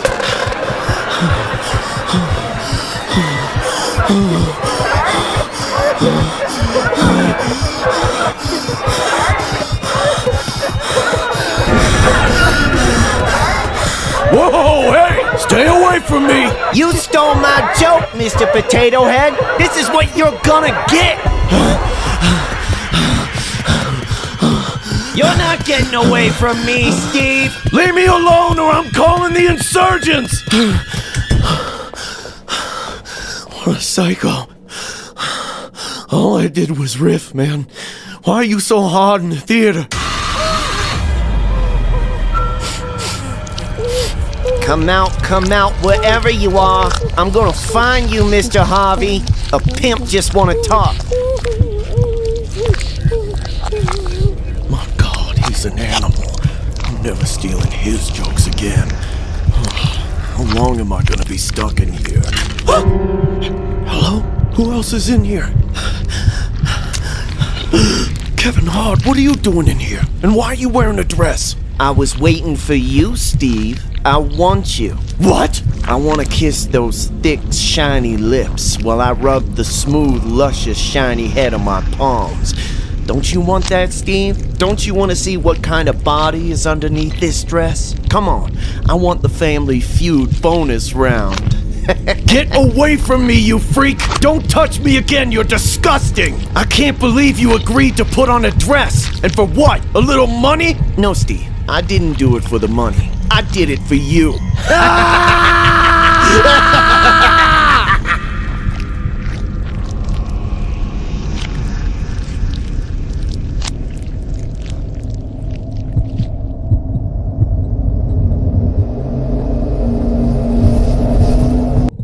On Valentine's Day of 2019, I experienced the most terrifying moment of my life. Things had been leading up to that night for a while. At the time, I lived in a small house by myself. I used to take walks around the neighborhood almost every day to stay active and clear my head. But after a while, I had to stop. I started noticing this creepy older man every time I left the house for a walk. At first, I just noticed him staring at me from across the street. But day by day, things got more serious. If I didn't see him on foot, I would notice the same car slowly passing by me on my walk over and over again. It didn't take long to realize that it was the same creep in the driver's seat. I hoped that switching up my routine would get him off my back, but he apparently didn't have anything better to do than stalk me. Just when I thought I was safe and could enjoy some time alone, he would appear out of nowhere and start making advances. Hi there, beautiful. Could I ask you a question? Who are you? Where did you come from? Would you like to be my woman? No, you're disgusting. I could take care of you. You wouldn't have to lift a finger. Let me use my fingers. You're sick and you're a freak. Stop following me. Let me love you! Leave me alone or I'm calling the cops! He would lunge at me and try to grab me, but I ran away every time he got too close. It happened several times. The only advantage I had was that he was much older, and I was easily able to outrun him. Of course, I knew I was still in danger. He never made himself visible around my house, but if he could find me in any random spot in the neighborhood at any time of day, then there was a very good chance he knew where I lived, and that I lived alone. I didn't have space for a roommate, and I didn't love going for walks more than I valued my life. So, after a while, I knew I had to stay inside the house and keep it locked up. When I needed to leave, I would only use my car, and I would keep a bottle of mace clutched in my hand. However, it was around that time that I started to feel truly afraid and trapped. I filed a restraining order against him. It was a double-edged sword. On the one hand, I finally knew his name. I had a written injunction against him in case he tried anything, and he wasn't allowed within 500 feet of my house. On the other hand, if there was any doubt that he knew my address before, the restraining order got rid of it. I never thought I would have a stalker, but I suddenly realized how knowing that there's some psycho creep out there obsessed with you severely changes almost every aspect of life. I became paranoid of every sound, every shadow, every flicker of light. I rarely left the house unless I knew I would be around people, and I tried to have company as often as possible, even if we didn't do anything. The worst part was, I still kept seeing him from the car, and he always stared me down as I passed him. After months of being stalked by him, the early morning of Valentine's Day finally came. In the middle of the night, I woke up to a noise in the house. After a few minutes, I assumed it was just a random creak in the house and I was being paranoid, so I laid down and tried to go back to sleep. I was half awake several moments later when my eyes opened on their own. In the darkness, I saw a blurry figure at the foot of my bed. Fear washed over me as my vision suddenly became clear. It was him! He found his way into my room and was standing just a few feet away from me. Happy Valentine's Day! Before I knew it, the psycho jumped on top of me. He tried to take what he wanted, but I fought back with everything I had.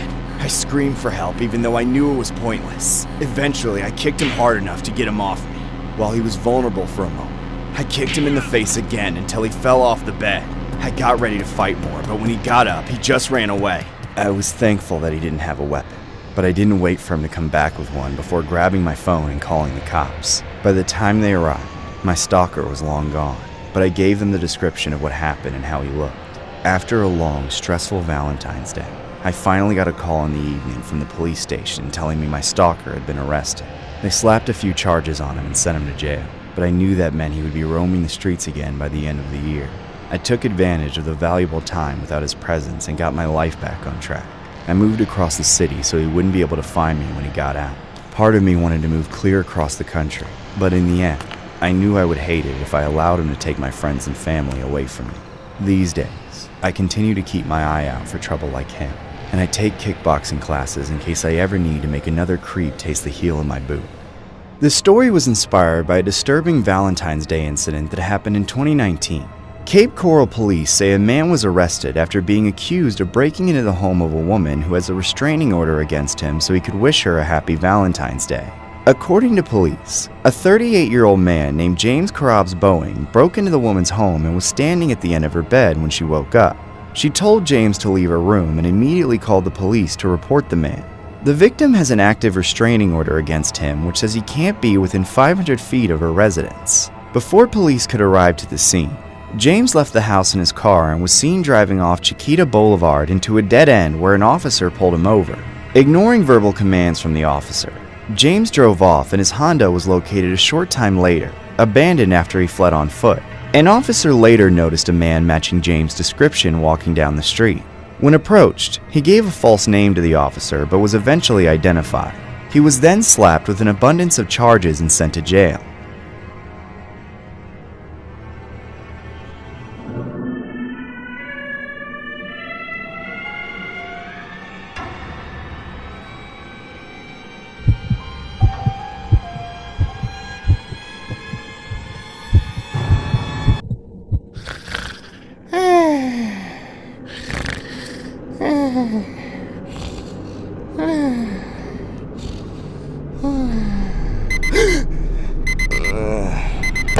Why the hell do I have to go to school if my daddy is Cat Williams? I should have a private tutor, or at the very least be his private hairstylist when I'm older.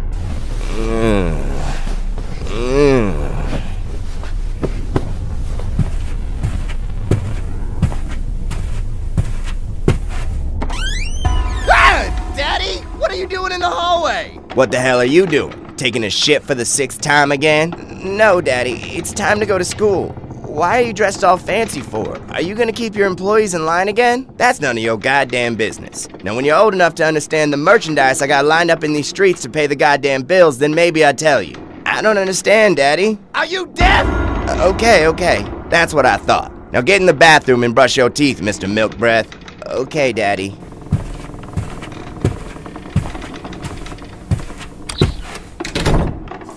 I was gonna brush my teeth until you told me to, like you'd even notice the difference. I know you're out of your mind, you crazy old man.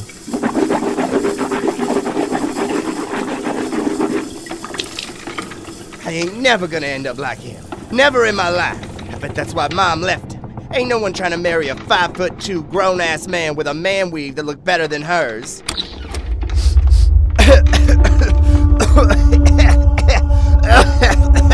Daddy! The house smells like pine cones again! What's going on? Should I call the cops?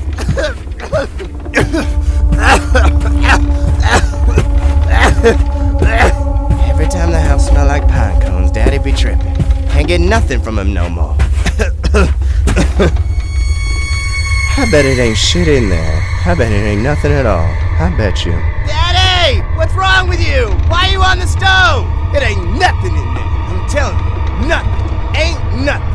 Ain't nothing. Dang, Daddy tripping. Guess I gotta take care of myself again.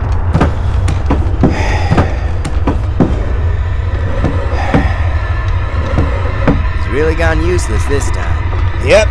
Okay, let's see. No, where'd they go? They're gone! Daddy! What's wrong, little boy? Daddy, remember you put the Cocoa Puffs on top of the fridge? Now it's not even up there. Huh? Well, it sure ain't up there. It must have been those damn insurgents. What's an insurgents, Daddy? Daddy gonna have to call the exterminator, cause some rats must have got up in it.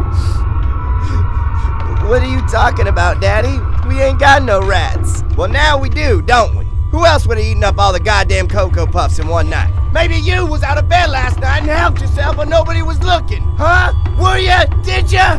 No, I bet it was you. You ate all my Cocoa Puffs. You calling me a thief? Yeah, I ain't no thief. I'm a pimp named Slickback.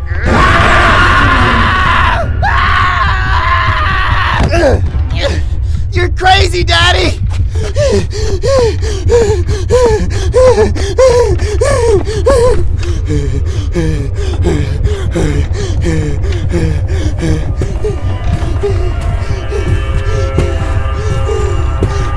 Why are you on the love seat if you ain't in love? What are you talking about, Daddy? It's just a couch. I'm talking about stuff you're too dumb to notice. They don't teach you that in school, do they? No, it ain't called a couch. It's called a love seat. Now, are you in love? No! Then get up off my love seat! Daddy, I'm scared. What's wrong with you? Ain't nothing wrong with me. I've been getting stronger every 2 weeks. I'm sparkling. They call me Death. I don't want no trouble, Daddy. I just wanted my Cocoa Puffs. Oh, that's all you wanted, huh? Yeah, I swear. I won't talk back anymore. I'm just hungry, Daddy. Well, I know where your Cocoa Puffs are. You do? Yes, I do. You want to see? Yes. They're in. Here! Daddy! Daddy, why?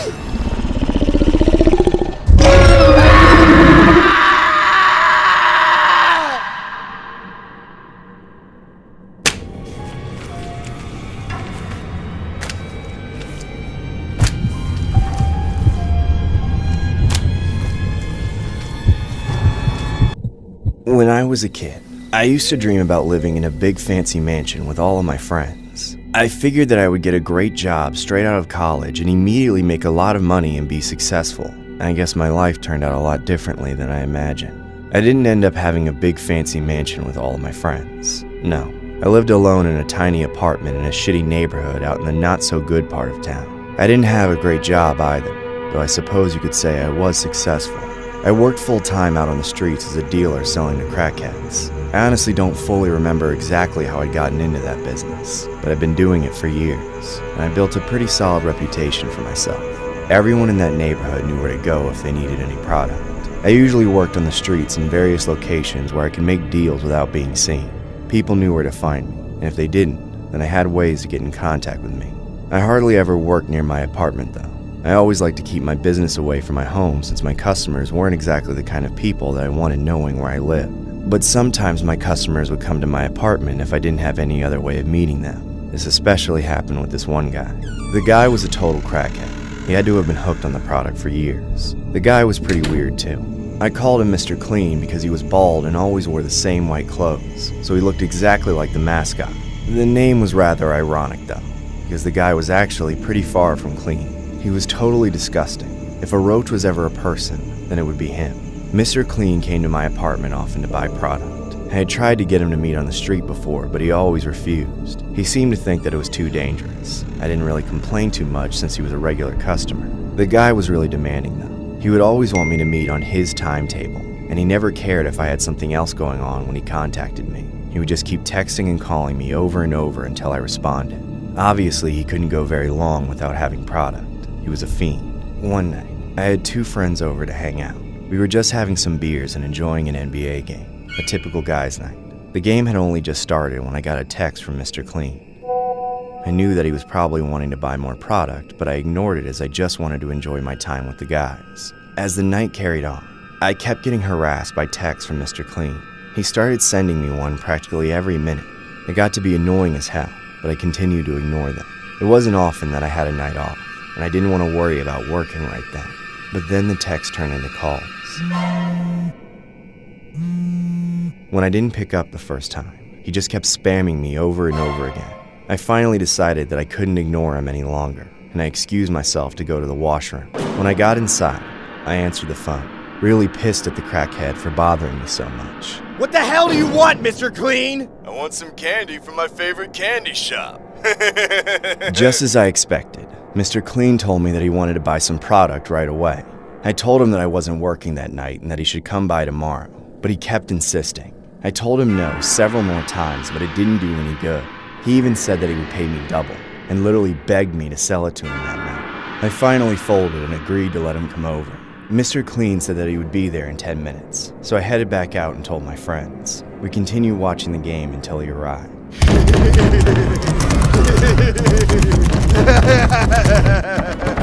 I'm here! Your favorite Baldy is back! Open the door and give me that pina colada, baby! When he came inside, it was awkward as hell. My friends weren't used to being around crackheads, so they were really uncomfortable. And this was probably the worst guy for them to be around. He smelled like shit, and he looked deranged. I was used to being around him, but he looked even creepier than usual. I tried to get through the business as quickly as possible, but when I asked Mr. Clean for the money, he didn't give it to me right away. Instead, he just stood there and gave me this strange look. Come on, what are you doing? Then, Mr. Clean lifted his shirt to reveal a firearm on his waist.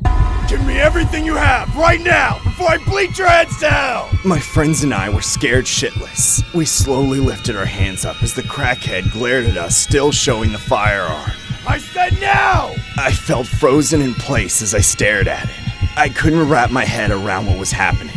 Then, to my horror, I watched as the guy reached towards his waist. That's when I grabbed a knife from my back pocket and immediately charged at him. The next thing I knew, my friends and I were being taken into custody. Mr. Clean was put in an ambulance and taken to the hospital. I never found out what happened to him after that. Later on, my friends and I were charged with possession of narcotics, but all the other charges were dropped since it was labeled self-defense. After that day, I'm a lot more careful with the clients I take on, and I never let any of them come into my apartment anymore. The whole ordeal traumatized me, but I'm glad that I was able to get him first.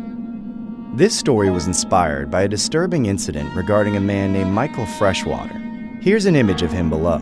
The man had an insanely similar resemblance to the Mr. Clean character.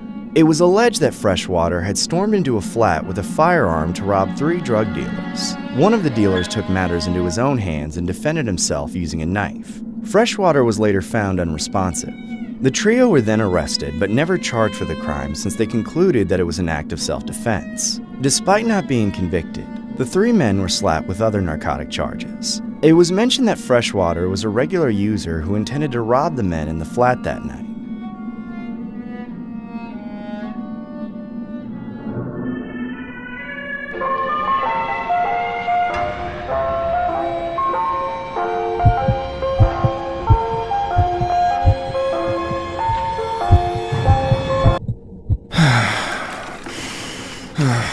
There's no use denying it any longer. My life sucks. I can't afford rent. I can't afford food. I've had to reuse the same bathwater for a week. I think I'd get cleaner if I laid down in a gutter. That's what it's about, right, Jimmy? If I keep recycling bathwater and reusing toilet paper, maybe then I can save up for crypto investment. And once that takes off, I'll be rich like you. Stupid flies. I'm just kidding myself, aren't I? There's no way I could ever be like you. You live in a mansion with your friends. I only have rats to keep me company. Hey guys, welcome to the party. See what I mean, Jimmy? What the hell is going on? Oh god, the house is finally collapsing. This is it! Huh? Who's out there? Get out of my house! Don't come in here! I'm naked! I'm naked, hairy, and gross! You don't want to mess with me! I'll call the cops! Ah! What? Is anybody there? Hello? That's weird. I must be going crazy in here. Ah! Mr. Beast? Is that really you? Shut up! Just shut up and listen. Do you want to make a boatload of money? Well, yeah. Shh. This is a serious offer. More money than 50 cent. And when I say 50 cent, I'm talking about your mother. Cause she's been with many men. Well, at least she does Kegel. Shut up! $5 million if you successfully do what I tell you, kid. Whoa, really? Watch it! The money's not yours yet. You know how this works. You have to win the challenge to earn it. Are you in, or are you out? Well, I guess I'm in. I can't pass up 5 million. Good. You'll need this. Hey, wait! At least let me get dressed first. You won't need clothes. Just come with me. Okay. Watch your step. Okay. Come on. This way. Okay, Daddy. Don't call me that!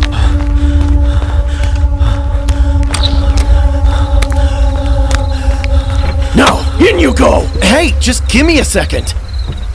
What's the point of the blindfold? Where are we going? Is this Squid Games or something? You'll see. But I don't understand why I'm not allowed to— No peeking! Okay, sir. You better do what I say if you want to win that money. One more slip-up and that's an automatic fail. You hear me? Yeah, I hear you. Good, we're here. Wait, already? You can take the blindfold off now. We're at the cemetery? Just shut up and get out of the car! Follow me. Hurry, get over the fence! Come on, we're almost there.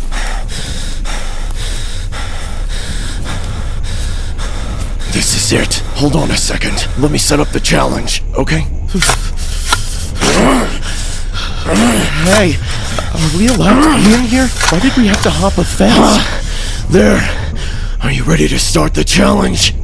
Yeah. If you survive being buried alive for 7 days, you win. What? That's insane. Nobody could survive for that long. Hey, if you don't want to do it, I'll just find someone else in need. Wait, it seems a little... I'll do it. Well, then get in and lay down already. I don't have all night. All right.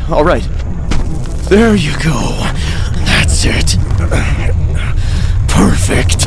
Here's your prize. Whoa, hey! Hey!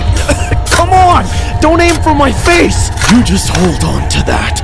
And if you make it out alive, it's yours. Are you serious?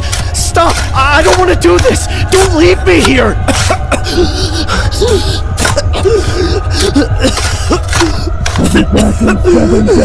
can't move a muscle. I can barely breathe. Oh God, this was a mistake. I can't survive like this for 7 days. There are bugs everywhere. I can feel them crawling all over me. Why did I have to be naked for this? No, I have to stay calm. I have to use my limited air as efficiently as possible, or else I'll... Wait, what is that? There's a worm on my face. I gotta keep my mouth shut. Go away, you nasty worm. No, stay away from my nose. No, don't go in there. No. No!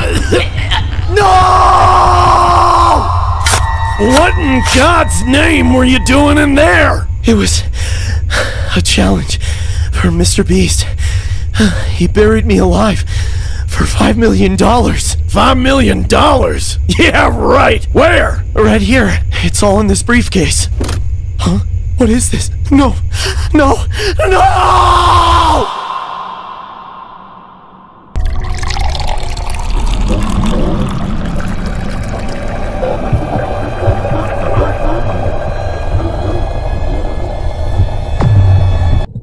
I've been working at Starbucks for a few years, but last week I transferred to a different location.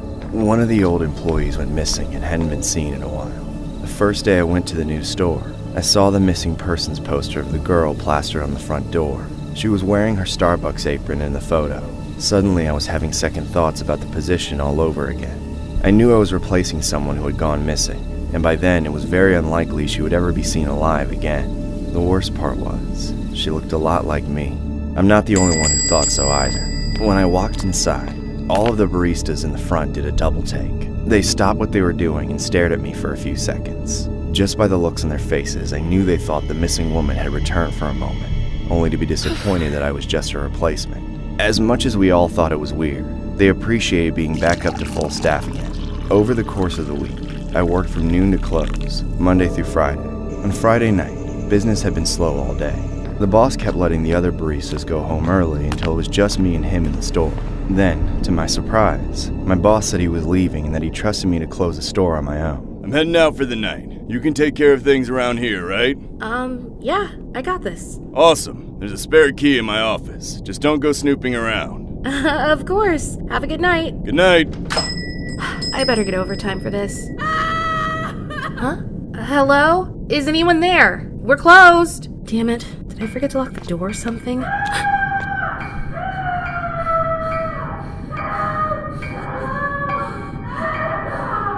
What the hell was that? No, it can't be.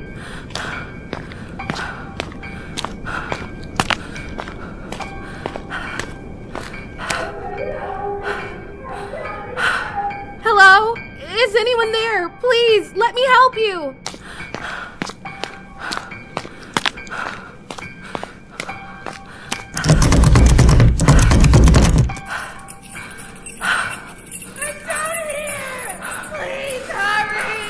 I'm coming! Just hang on!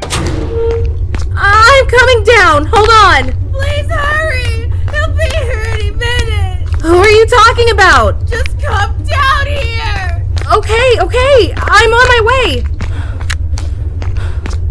I'm in here! Ah! It's you! What happened? There's no time to explain. You have to get me down from here. Okay, I'll try. I can't. It's padlocked. What do you mean you can't? You have to! Just figure it out! Get off of me! I'm just just trying to help. I want to be sorry, but I can't. I've been here for weeks. Now hurry before it's too late. Too late for what? No, it's too late. You have to hide. Where? Somewhere. Just get out of here. I'm back. How's my new favorite employee? Oh God, oh God, oh God. Hello? You haven't been snooping around, have you? Well, I must say, I'm disappointed in you for doing the exact opposite of what I told you! Who opened the door, huh? Was it you? No, it couldn't have been you. Who's been helping you get out of your restraints? Care to tell me? Get away from me, you psycho! Just let me go or kill me already! I'll grant your wish, if you tell me where she's hiding. Shut up! I'm not telling you anything! You know, I have plenty of ways of making you talk. Or maybe I'll make sure you never talk again. No, please, not that! Anything but that! Shut up! You chose this!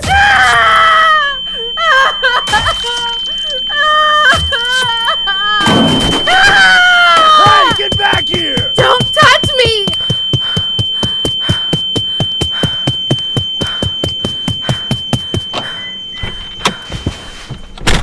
You psychotic scumbag.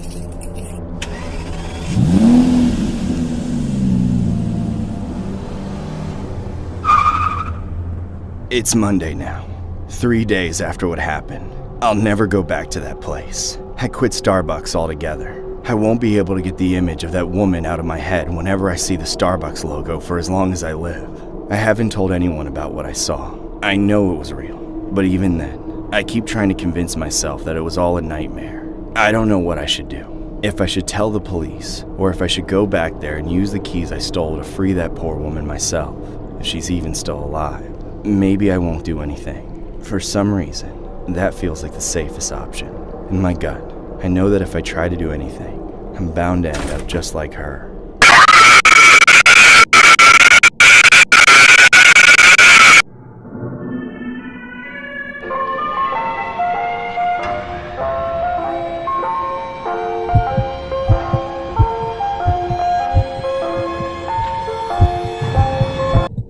You wanna see me dance? This is it! You never seen somebody bust down like this before? Yeah!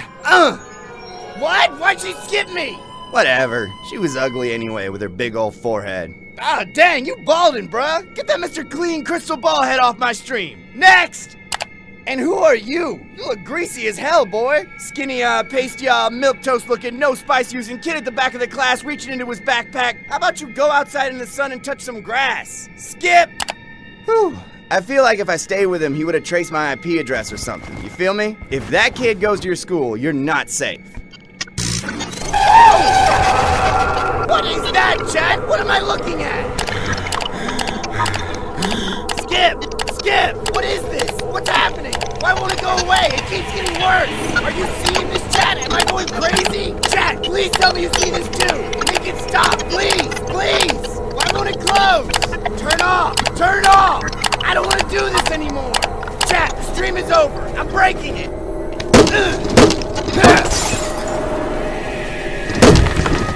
Did that do it? Ah! Ronaldo? Is that you? If it is you, I'll play with your soccer balls. And I'm not talking about the sport. Oh, nah. I'm out of here. What do you mean? Why won't it open? Help! Somebody help me! I'm trapped in here! I can't get out! Help! Man, screw it! Something messed up is going on here. It's that creepy looking kid. It's gotta be. Come on. Pick up! 911, what's your emergency? I don't know. I was streaming and then my computer just started going crazy. And now I think I'm being attacked by ghosts or something. You gotta send somebody to help me. So you're telling me you need assistance because you're being attacked by ghosts? Yes! I don't care if I sound crazy. I need help! Well, if that's the case, then why don't you let them drag your soul down to Satan's so you can beg him for mercy?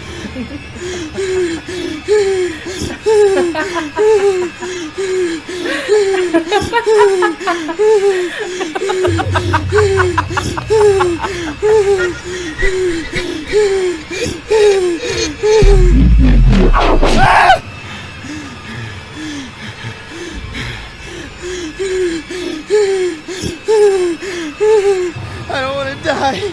Please, just leave me alone. Ronaldo, if you can hear me, please help.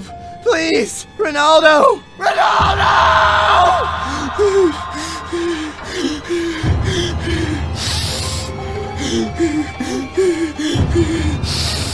No! I can't just hide forever. I'm not going out a wimp. Let me just take a peek.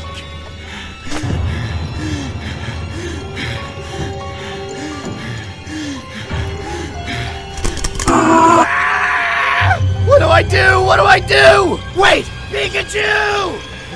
Y'all might be some demons, but Pikachu's gonna get you. That's right.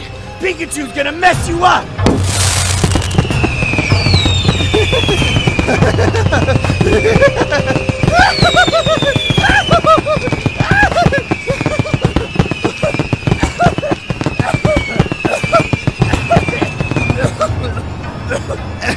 Dang, I gotta stop doing that. But did it work?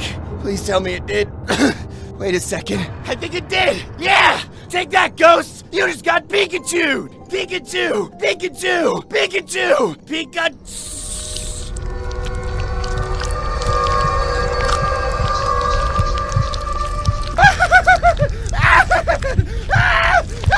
Your forehead's bigger than ever! You got a 6 head now! Shut up! Shut up! Shut up! Just keep your immature little mouth shut! Okay, I'm sorry. But I mean, what are you doing in my house? Aren't you supposed to be filming Sidemen? Don't mention Sidemen! Like you know anything about what's going on anyway, alright? Just look, listen. I came here to tell you that you're doing a good job. Wait, what? That's it? Are you serious? What do you mean? Yeah, you're truly a great content creator. I mean, look at the show you put on for your fans just now. They're gonna clip that, you know? Think of the views. You're making the internet proud. You're making Ronaldo proud too. You really think so? I know so, bro. Now I better get going. I want to be the first to make a reaction video to this. Wait, I don't understand. What was with the glitching and the demons? Why the whole show? Oh, them? They came to exchange your soul for a lifetime of success. I sold mine too. Just worry about the consequences later. Bye-bye. What? I didn't agree to... Nope, he's gone. So I guess I'm in the big leagues now, huh? Don't worry, Ronaldo. I won't let you down. We still streaming, y'all. I'm gonna get the Oculus and we finna play some Beat Saber.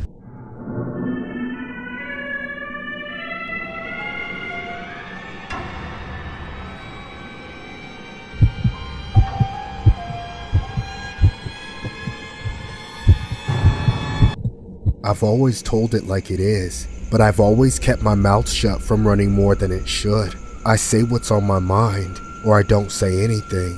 However, by the time I got in front of those cameras on Club Shay Shay, when I knew the whole world was watching, I decided I'd had enough of not saying what needed to be said. I was tired of the world. I was sick of all the cheap comedians stealing my jokes, the higher-ups using money to coax people into humiliating themselves, and the whole culture for glorifying the people who sell their souls for fame and fortune. Some kind of switch inside me got flipped, and I opened up the floodgates about everything I know. So, Kat, do you believe the Illuminati is real? Are you deaf? Yes, I think the Illuminati is real. It's most certainly a real organization, and I don't lie, so you know it's the truth. What kind of things that have happened could you point to that would make sense if they were real? They got Kevin Hart to wear the dress, didn't they? Dude probably has more dresses in his closet than my daughters and all of the female section at Costco combined.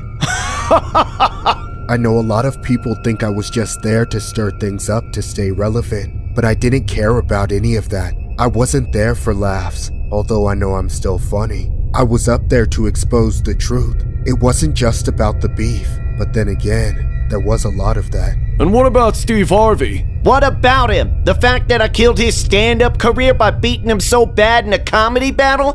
Then he took his big old bald Mr. Potato Head looking eye and shiny veneers to Family Feud until his toupee fell off, and now the only funny thing he could say are the jokes that he stole from me? What else is there to say? God damn it!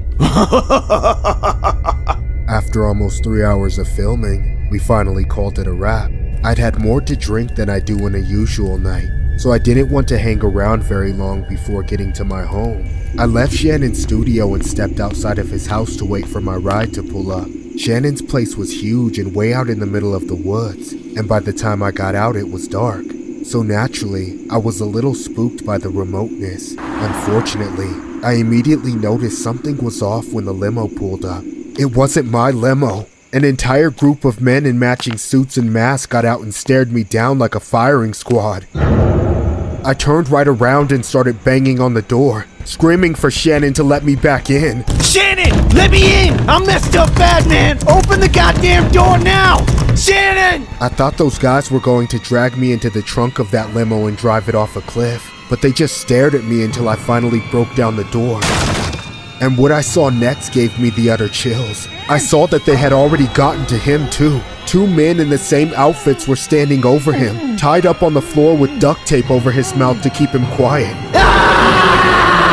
I looked back outside, and the other ones were starting to close in on me. I made a last-ditch effort to escape and bolted into the woods. I kept running deeper and deeper, freaked out of my mind. The longer I ran, the darker the woods became. Then, out of nowhere, I saw a light, like a campfire. I ran toward it, but what I saw made me leap into a bush and hide. It wasn't a group of campers. It was more of those suited masked men and women in the Illuminati gathered in a meeting. Everyone was dressed in all their fancy clothes and wearing the same masks, except for a man who stood over them all on a stage. He was wearing a black cloak like the Grim Reaper. Everyone was watching and listening to him preach. We all must come together and find the man who has been exposing our secrets, and then we must make him pay with his blood.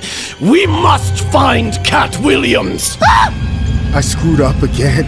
They all got quiet and looked at me. Then all at once they started chasing me.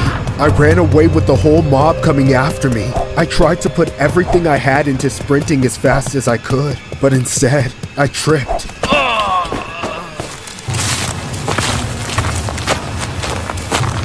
Please don't kill me! Have mercy!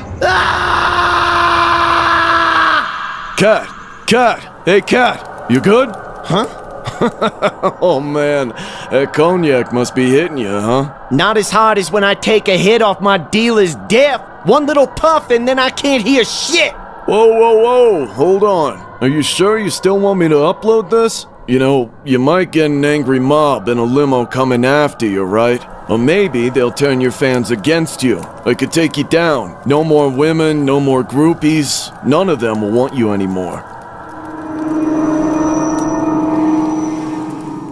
What women, sir? These are hoes. I'm a pimp named Slickback. Say it with me now.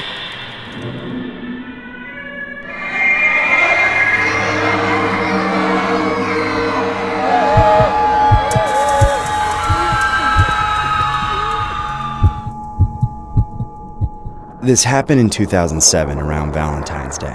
I guess most relationships tend to lose their magic as people get older. I just never thought that it would happen so soon. When my husband James and I were young, we were so romantic with each other, and we'd always take the time to go out together and have fun. We had a great physical relationship too. Now it was different though. As we got older, we started working more and adding a lot more stress to our lives, and I guess we just fell out of the habit of spending time together. I couldn't remember the last time we'd been out on a date, and unfortunately ruined our intimacy too. We hadn't done anything in years. It was starting to affect me. I barely even felt like I had a husband anymore. I didn't want to cheat on him, but I had urges to. And I knew it would happen eventually if something didn't change. The problem was, we tried countless times and nothing worked. It was like my husband wasn't even attracted to me anymore. We rented tapes from an adult store and watched online movies, but they didn't help. I bought a bunch of nice lingerie to try to make myself more appealing to him, but he barely even seemed to notice. We even tried different oils and supplements, but those had no effect either. I didn't know what else to do. I often recommended that he take happy pills, but he always avoided the conversation when I brought it up. James claimed that they weren't good long term, and he didn't want to depend on them. I had begged him multiple times, but he always refused, so we continued to have the same problem, and there didn't seem to be any solution. After so long of not being together in that way, we started to have other issues too. We began to argue and fight all the time. It wasn't even always about the happy pills either. Sometimes we would fight over almost nothing at all. There was always a lot of tension between us, no matter what was going on. It became so insane that we didn't even sleep in the same room anymore. Most days we barely spoke to each other. I could tell that my husband blamed me for most of it, but I think it was more just to make himself feel better. He had to feel guilty that we couldn't be intimate, but he still refused to try the pills. Then, after this had been going on for some time, it began to get even worse. James seemed to be slowly losing his mind. Sometimes I would hear him snap downstairs when I was going to bed. It would be all quiet, and then I would suddenly hear him screaming and banging around. That woman ruined me! She ruined my anaconda! I hate her! It all tended to be similar to that. It seemed like he totally hated me. I didn't know what was pushing him over the edge, but it sounded like he was going completely insane. I began to be scared for my life. James continued to get worse, and I didn't fully know what he could be capable of. If he blamed me for everything that was going wrong, then what would stop him from deciding to get rid of me? I grew depressed. I considered divorcing him, but I didn't know how he would take it. It just seemed like such an extreme option. We had been happy together once. I wanted to get back to that point, but everything was so bad. I didn't know if it was possible to fix it. Then, one day I decided to take matters into my own hands. It was close to Valentine's Day, and I decided that I would discreetly purchase some happy pills myself. Then one night, I told my husband that we should try and be together one more time. I told him that I had a feeling that it would be different. James didn't seem too confident, but he reluctantly agreed. Just before I went into the bedroom, I crushed up a couple of the happy pills and roofied his wine. He had no idea what I had done, but it made all the difference. We were finally able to be together. After that night, we started enjoying life more. Our relationship began to get a lot better, and we fought way less. It seemed like solving that one issue was just what we needed to remind ourselves that we could still love each other. It really became nice. Any night that we wanted to be together, I would do the same thing and roofie his wine. It worked every time, and James had no clue what I was doing. I was so relieved that we seemed to be getting our lives back. Then, one night, it all went wrong. It was Valentine's Day, and my husband and I actually decided to celebrate it for the first time in a while. We went out for a fancy dinner and then returned home to be together again. I wanted it to be an extra special night, so I decided to crush up some extra happy pills to put in his wine. I just wanted to make sure that everything went really well. The only problem was, that same night, James popped a few happy pills himself in preparation for the big night ahead of him. He too was trying to make it extra special. If I had only known, things might have been different, but James wanted me to be surprised. After drinking his wine, I could immediately tell that something was wrong. He clutched at his chest and seemed to be having trouble breathing. Then, he suddenly dropped his glass, shattering it completely. Then he fell to the floor. He wasn't moving. James! James! James died just a few minutes later. I called for help immediately, but they were too late to save him. It was revealed that James had taken a harmful dose of the happy pills, and the cops arrested me that same day for murdering my husband. I tried to explain what happened, but they wouldn't listen. I spent the rest of Valentine's Day in jail. The whole time I was there, I kept wishing that I would have just told James what I had done. Everything might have turned out differently. This story was inspired by a horrific incident that happened around the Valentine's Day of 2007. In an attempt to spice up their lagging love life, the wife of a 50-year-old Italian construction worker spiked his wine with 2 crushed-up quote-unquote happy pills. Later on, the man suffered a severe heart attack. The man was immediately transported to the hospital and miraculously survived.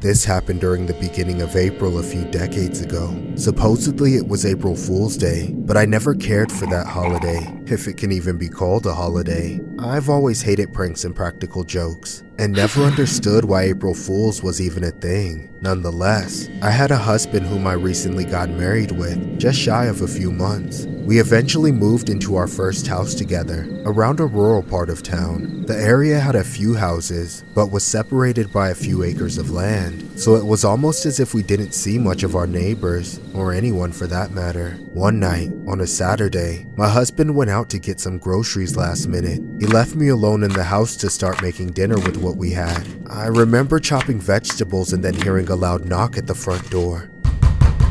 It was weird for that time of night, but I had no idea it was the start of the most terrifying experience of my life. I walked over and looked through the peephole, but nobody was there. I made sure the door was locked and went back to the kitchen to forget about it. Not even a minute later, I heard the same knocking again. This time I raced over to the door and looked outside, hoping to catch the culprit, but there was still nobody there. I was partly annoyed and partly freaked out, but I knew the most reasonable explanation was that some kids were playing ding-dong ditch around the block. I did my best to ignore it and finish chopping up the vegetables. At that point, there wasn't much left for me to do to get dinner going until my husband got back with the meat, so I took a break and headed to the bathroom. Right as I was walking past the door, it happened again. Someone started knocking on the door, but this time they didn't stop. Whoever was there wasn't running off. I started to panic in that moment, knowing I had to see who it was. As I crept up to the door, the knocking turned into banging on the door. Despite the terror, I found the courage to look through the peephole, and that's when I saw the most horrifying looking man on the other side, trying to break down my door. Knock, knock! You're supposed to say who's there! His clothes were filthy and torn to shreds, and he was wearing a scary-ass looking mask over his face. It was like he knew I'd just seen him, because that's when he started making demands. Open up! You gotta let me in! I'm homeless! Help me out! Don't you have a heart? Go away! Pick a different house! You piece of garbage! You're not gonna feed a starving man! Please leave! I'm calling the cops! No, you're not! You're gonna open this door and give me some food, or else I'll eat something else of yours! I stepped back from the door, fear coursing through my veins. My thoughts started racing to everything that the man might do to me if he got inside. I didn't know when my husband would be home, so I ran to the kitchen to grab the phone and dial 911. While I was talking to the operator, the man outside started slamming against the door with his whole body. I had just enough time to grab a knife, but before I knew it, he broke through. I started to freeze up. I knew I was too afraid to use the knife against him, even though he was walking towards me like a psycho who might do anything. And yet, he wasn't even able to get to me before my vision started to fade and get blurry. My legs felt weak, and it was like my chest was suddenly collapsing. The last thing I remember was crashing to the ground and hitting my head against the counter.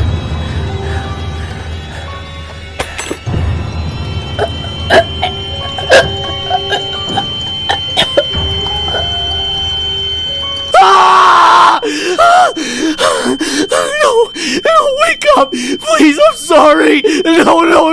What have I done? What have I done? It was just an April Fool's prank!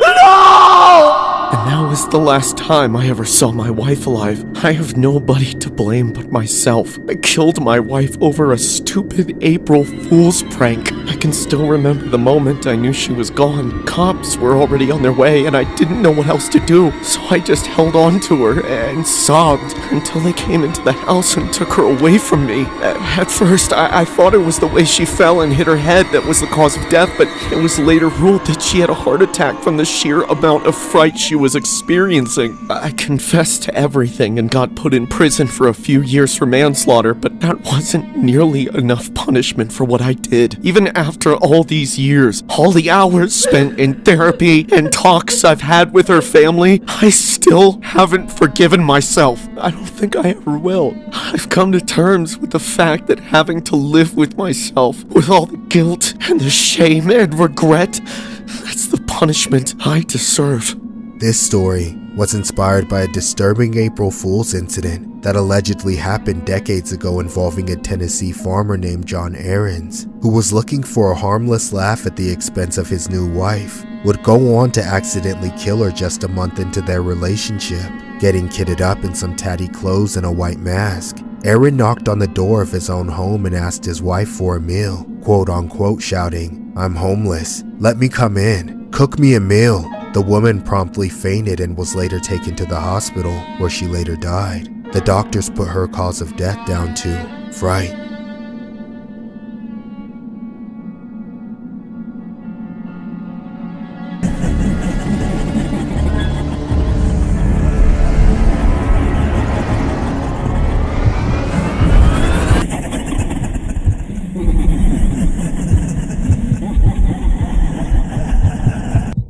I lived with my dad when I was a teenager, and on St. Patrick's Day one year, he left me alone in the house to go drinking all night. I was pretty used to being home alone when he was at work or partying, so I didn't think anything of it.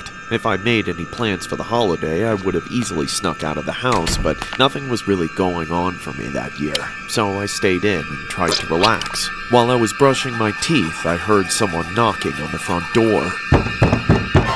I walked downstairs with my toothbrush still in my mouth and checked it out, but nobody was there. I opened the door, and nobody was there. I figured it was just some ding-dong ditchers. A few minutes later, a storm came through and started raining on the neighborhood pretty heavily, so I was happy to assume that there were no more kids running around and ringing people's doorbells for kicks. I decided to watch a movie in the dark, so I sat down on the couch next to the window. After about an hour, I heard the same knocking sound come from the front door again.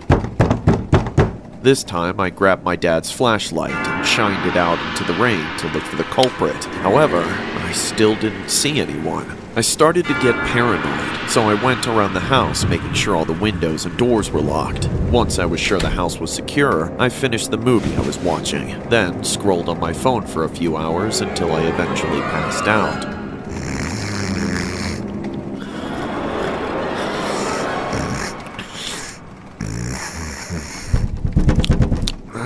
What the hell was that? Open up!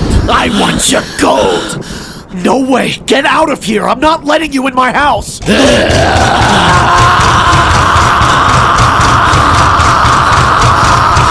I said let me in, damn it! I'm getting in there no matter what you do, you bitch!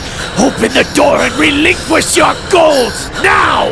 Leave me alone or I'm calling the cops!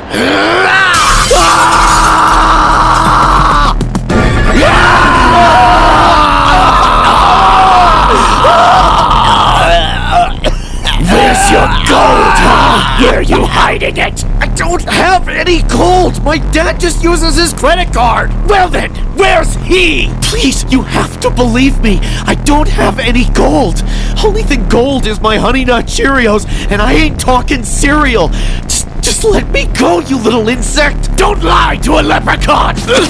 Please don't hurt me. Well, I wouldn't have to now, would I? If you were wearing any green. I'm not going out like this. I ain't dying to a man with short man syndrome. I'll rip your head off for saying that. Somebody help me! You're lucky ripping your head off your shoulders wouldn't be as satisfying as a fresh pot of gold. Where is it? Where's the gold? A house like this can't be cheap. I know you're rich, so where's your stash?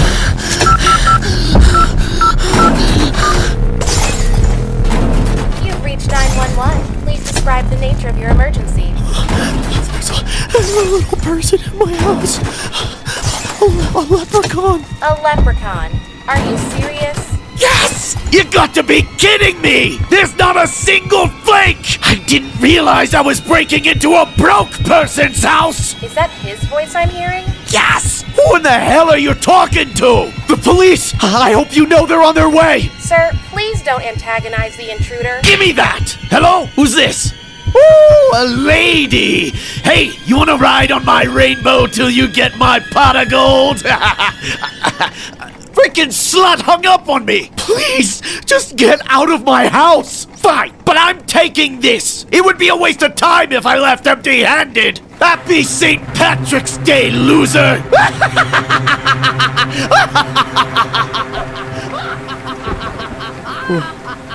Why? What's just... Nobody's gonna believe me. A freaking leprechaun?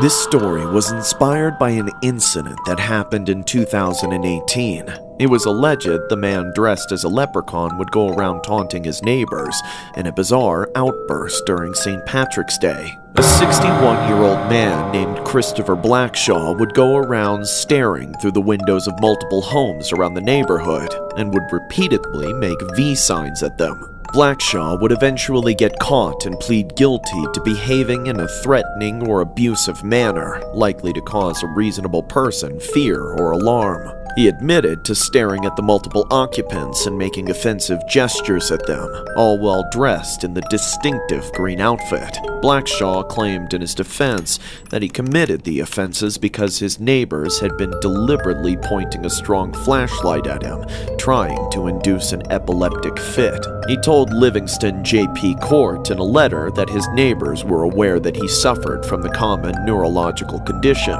which can spark repeated seizures. The man was then fined by the court since.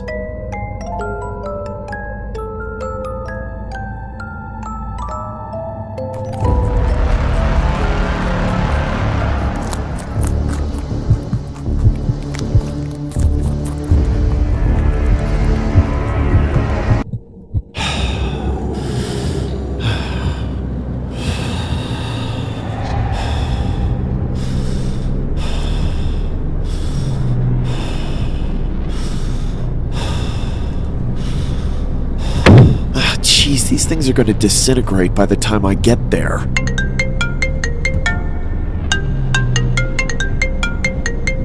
Hey Mike, what's up? Hi, Mark. Are you on your way yet? Fred and I are waiting on you. Yeah, I'm just around the corner. I'll be there in a few seconds. You got plenty of beer, right? Yeah, Fred's about to grab some. Just hurry up, will ya? Perfect. I'll see you soon. Alright, see you soon, Mark.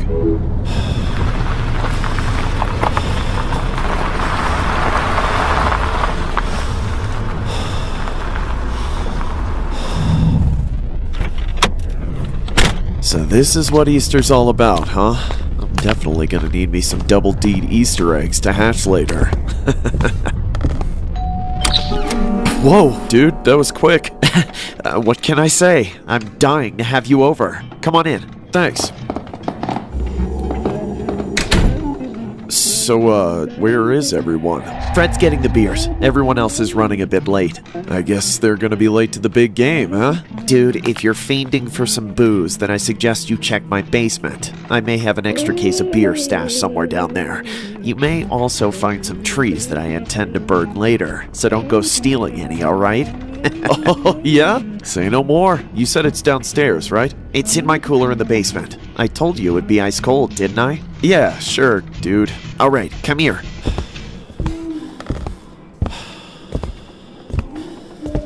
The basement is down past this door over here, but there's just one thing. The lights don't work down there, so you'll need this. What do you mean the lights don't work? Couldn't you just replace a light bulb? There's an issue with the circuits. I have an electrician coming next week, but for now, this is what we're working with. Does that suit you, Miss Princess? Yeah, that's fine. Good. Don't mind the mess. You shouldn't have trouble finding it. I hope not. Whoa. I told you it was dark down there, didn't I? Yeah, whatever. I'll see you in a minute, okay? Hey! What the hell, dude? Stupid freaking weirdo. Just go down to the basement, Mark. It's not creepy as hell down there at all. Just grab the beer that was supposed to be on the table in the first place. Come back up. No big deal. Not like Mr. Mike could grab it himself. No, not at all. That's not the job of a host. No. My God, this is creepy as hell. Don't worry about the mess, Mark. Just get the freaking beer and get the hell out of here.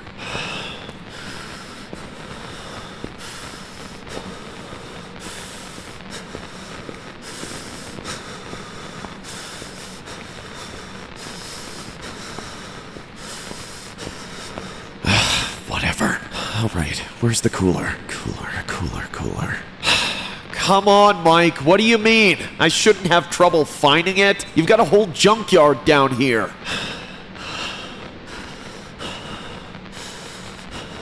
You're a great help, Mike. What the? Are you kidding me? That's your cooler? What kind of animal are you? Now, let's see if there's really any beer in here after all.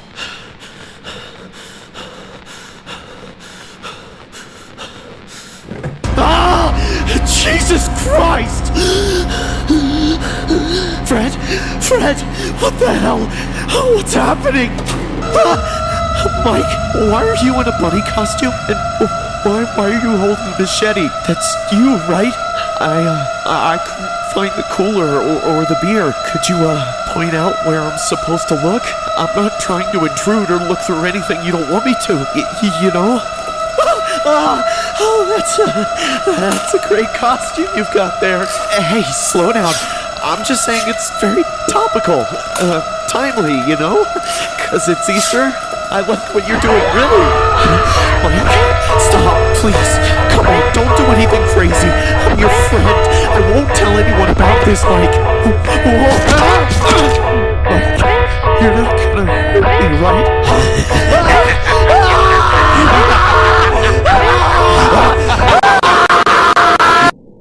This story was a dramatized version of a fan-submitted story that allegedly happened in the Easter of 2015. The way the original story was presented was the individual being horrifically tormented by his roommate as a sadistic Easter Sunday prank. The individual lived in a shared student house where he would find himself locked in the basement after getting lured by his roommate on Easter night. After a period of time, the roommate would dress up as an evil Easter bunny and holding a large knife as a prank. The victim has disclosed that he had taken a photograph of the ordeal as evidence. Here's an image of it.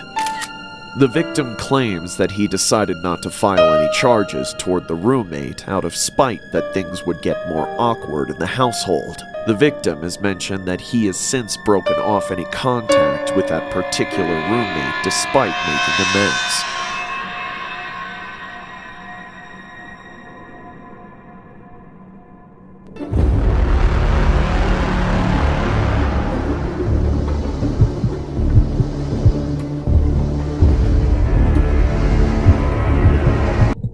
I had been living in university housing for a full year before it all went down. Everything was totally fine at first. I liked all of my roommates, and I was doing well in all of my classes. Then, at the start of my second year, a new guy moved into the dorm. His name was Stuart, and that's when my life became hell.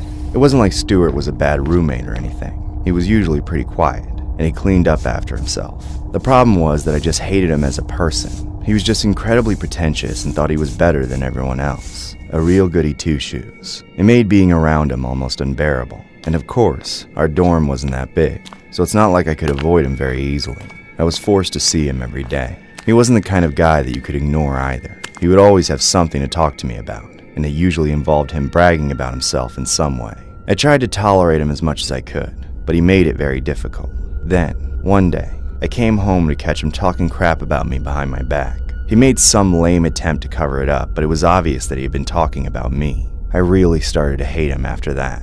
I started to think of ways that I could get even with him. First, I thought that I could get him kicked out of the dorm, but that seemed like it could backfire too easily. Then I had the most perfect idea. April Fool's was coming up soon, and I was going to play a prank on him. So on March 31st, I waited in my room until it was very late at night. Around 2 a.m., it was officially April Fool's Day. Now I could begin to implement my plan. I slowly and quietly left my room and crept behind a wall where I would have a good view of Stuart's door. I needed to get into his room without him seeing me, and he would usually go to the washroom at some point during the night, so I stood there and waited for the moment to come. It took a little while, but eventually, I watched as Stuart's door open.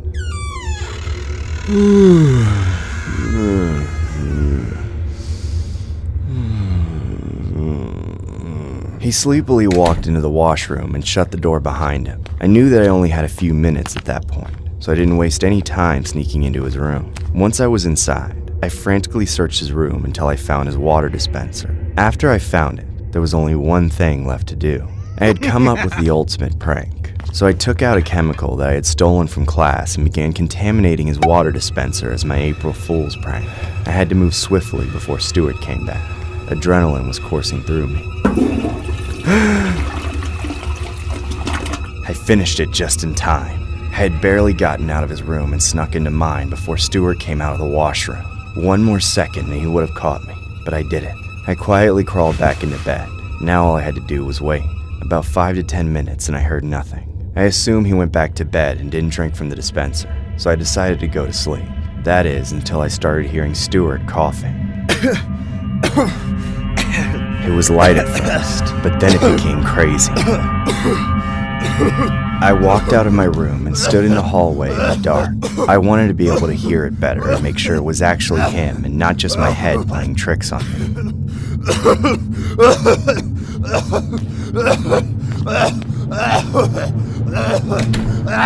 Stuart ended up staying home the next day. He was apparently too sick to attend class. Instead, he spent the whole day in his room coughing. I wanted to enjoy every minute of his misery, so I skipped class that day as well. It was just too satisfying to know that my prank had turned out so perfectly. This went on for several days. All throughout, Stuart continued to miss class, and I continued to do the same. I had told my professors that I was staying home to nurse Stuart back to health, but I really just wanted to listen. It was a beautiful sound. I stood in that hallway day and night listening to it.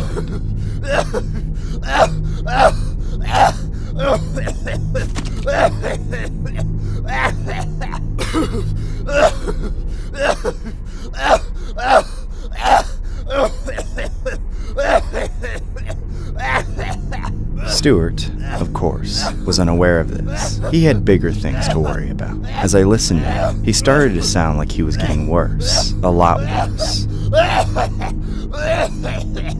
I eventually took Stuart to the hospital. He died a few days after that.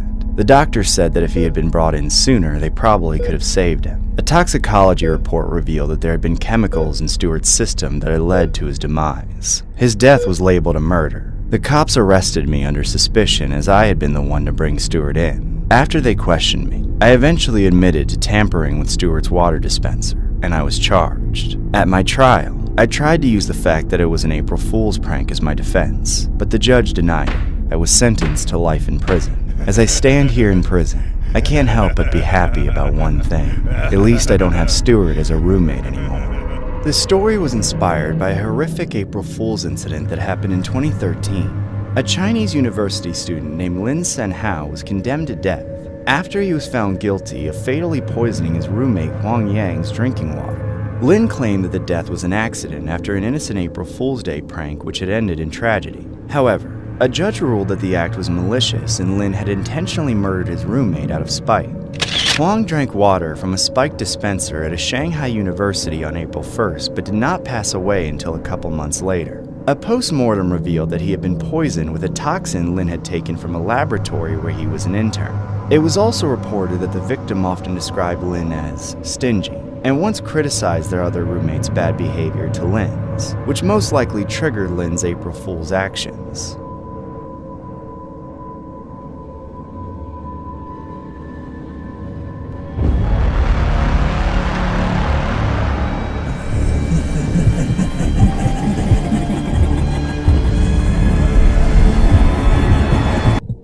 My friends and I never missed a St. Paddy's Day.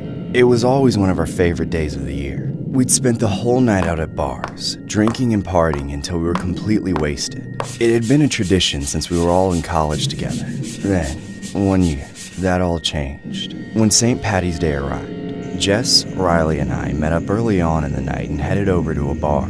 In the past, we had gone to some crazy spots around town where people went pretty wild. But now that we were all in our 30s, we preferred to go to this one lounge bar that we liked. It tended to have a more mature crowd than other places, which meant that we didn't have to feel like we were surrounded by teenagers the entire night. Of course, just because we wanted a more mature crowd didn't mean we weren't ready to party. As soon as we got there, the three of us started going at it hard. Most of the time, we all had to be responsible enough to make sure that we didn't go too far. But on St. Paddy's Day, we threw all of that out the window. It was the one night of the year that I often didn't remember everything that happened the next day. When we were all good and wasted, we headed out onto the dance floor. That's when we really started enjoying ourselves. It was already feeling like the perfect night. The music was great, the crowd wasn't too rowdy, and I was drunk enough that I could make a fool of myself and not care. This had been going on for a while, when I suddenly noticed Riley getting hit on across the room. The first thing I noticed was that she looked really uncomfortable. Then I saw the guy and immediately understood why. He was this creepy, slender guy, Latino, about average height, and a little older. Everything about him made him look like a douche. His face was the creepiest thing about him, though. He just kind of looked sinister. I guess Riley rejected him, though, because the next thing I knew, she was walking over to me and Jess to dance. The whole situation looked incredibly awkward, and as I looked back at the guy, He seemed upset. He was staring at Riley intensely from across the room, watching her every move. It was super creepy. The bar wasn't packed either since it was more of a lounge, so it made things even more awkward. We couldn't just disappear in the crowd and avoid the man. No matter where we sat or danced, he could always still see us. The man continued to stand at the bar area like a creep and stare at us, even after it had been over an hour since Riley had left him there. I had thought that he would have moved on to some other girl after a few minutes, but he didn't seem to be able to get over her. The guy had to be some sort of psycho to still be watching her this much later. He started to make me feel very uneasy. What made it worse was how he just stood by the bar, so every time that we went up to buy more drinks we would encounter him. There was no way around it. Jess and I tried to get Riley to stop going up there, but she wouldn't listen to us. There's no way I'm letting that creep ruin my night. So she continued to run into the man every time she went up to the bar. Each time that she did, he would hit on her again, no matter how many times that she said no. He just couldn't take the hint. The guy was crazy. Riley somehow didn't seem to be too bothered by it though, so I tried to put it out of my mind and enjoy the night. Then, at one point, Riley went for another drink, and all of a sudden the man started screaming at her. I was across the room when I heard it happen, and I didn't know what to do at first. Then I saw the man grab her wrist and try to pull her toward him. Why are you protecting me, you stupid bitch? Women like you need to be humble! Ah! Let me go, you psycho bastard! I ran off the dance floor to come to Riley's aid and yelled at the man to let her go. Then, out of nowhere, the man let go of Riley's wrist and came charging at me. He looked like he was trying to strangle me. I kicked and punched at him repeatedly, but I was barely able to fight him off. The guy was absolutely insane. Eventually, the staff were able to grab the man and escort him out of the bar. My friends and I were shaken up, but we were glad that the man was finally gone. We tried to drink the night away and still have a great St. Patty's Day, but it was hard to get back into it after that terrifying ordeal. After a few more hours, we left the bar and walked to our respective cars to head home. The next day, I woke up with a terrible hangover. I texted Jess and Riley to see how they were feeling. Jess answered right away, but Riley didn't respond. I got a little worried after a few hours and tried to give her a call, but she didn't answer. And actually, from that point, I never heard from her again. Later that day, I found out that Riley's body had been discovered in an alleyway. It was later revealed that the same guy from the bar had kidnapped her on her way home and executed her shortly after. Police were able to use phone data to indicate that the man had been in the same room as Riley between 2 and 3 a.m. During that time, they received a 911 call from Riley's phone, but the call was immediately disconnected. Authorities tried to return her call, but the attempts were unsuccessful. Shortly after, her phone reportedly dropped off the network. The man has been arrested since. I'll never forget that night, though, and I'll never forgive that man for taking my friend away from me. The most horrible thing is that Riley left behind 3 sons. This story was inspired by a case regarding a 34-year-old Colorado missing mom of 3 who went missing from a bar more than 4 years ago. The woman was named Rita Gutierrez Garcia, whose remains were discovered in an alley behind a bar on March 18, 2018, around 2:30 a.m. Gutierrez Garcia and her friends had been celebrating St. Patrick's Day the night leading into her early morning disappearance. Juan Figueroa Jr., 33, was identified as a possible suspect early on in the case, who pled guilty to the kidnapping and slaying of Gutierrez Garcia. According to court documents, Gutierrez Garcia and Figueroa had briefly interacted with each other at a bar shortly before she went missing. Phone tower data indicated the location of Gutierrez Garcia's phone matched the location in which Figueroa's car traveled between 2:30 a.m. and 3:10 a.m. During that time frame, police said they received a 911 hang-up call from the victim's phone. 2 attempts to return Gutierrez Garcia's call were unsuccessful. Shortly after, her phone reportedly dropped off the network. On March 20, 2018, Figueroa fled the state of Colorado for Mexico, and then attempted to cross back into the U.S. on March 27, 2018, but was arrested for the attempted assault of another woman. He was found guilty and is currently serving a 93 years to life sentence.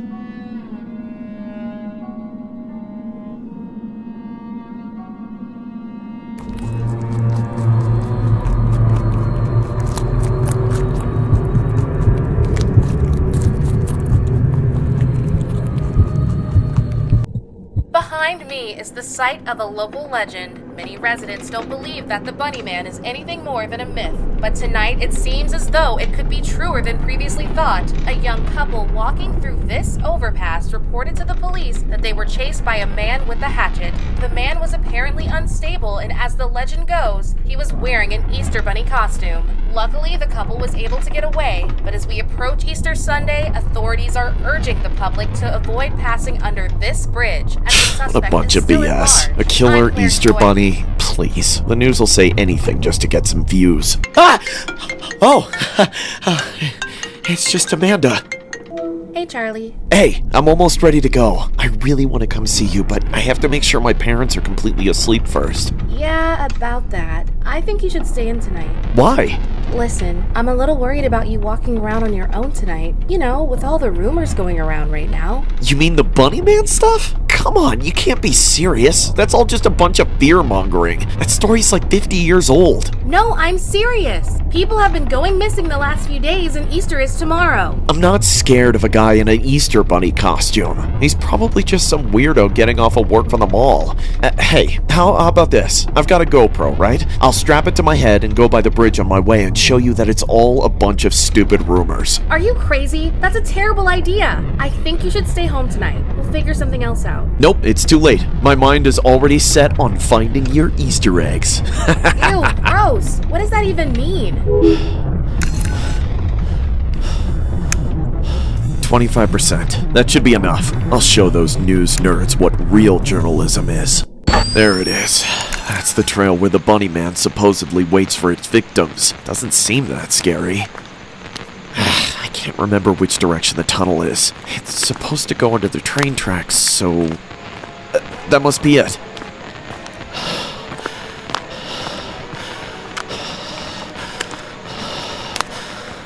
For anyone watching this video, the plan is to just walk under the bridge and go through without stopping. Just to prove that if you mind your business and don't stick around like a sitting duck, then no crazy bunny man is going to attack you. When you're alone and it's dark out, you've got to keep your head...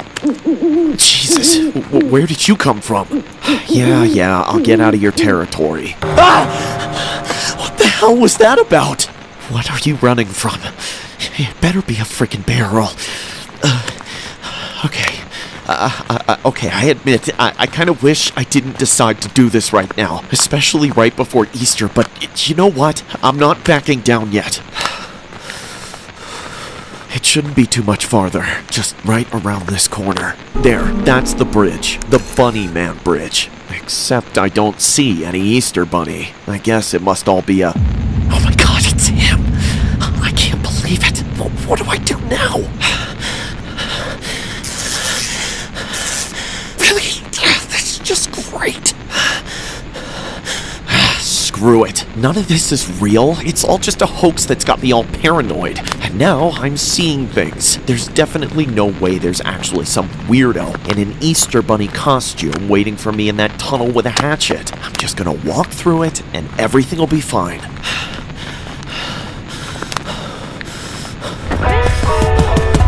No way! No way! No way! Ah!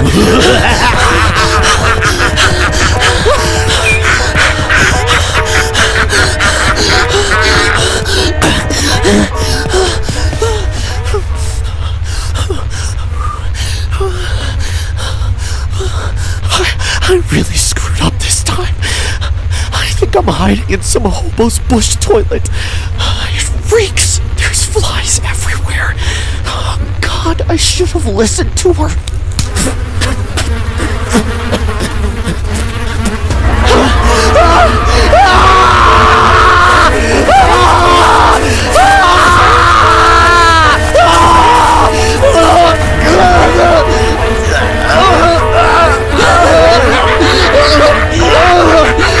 Please, let me go!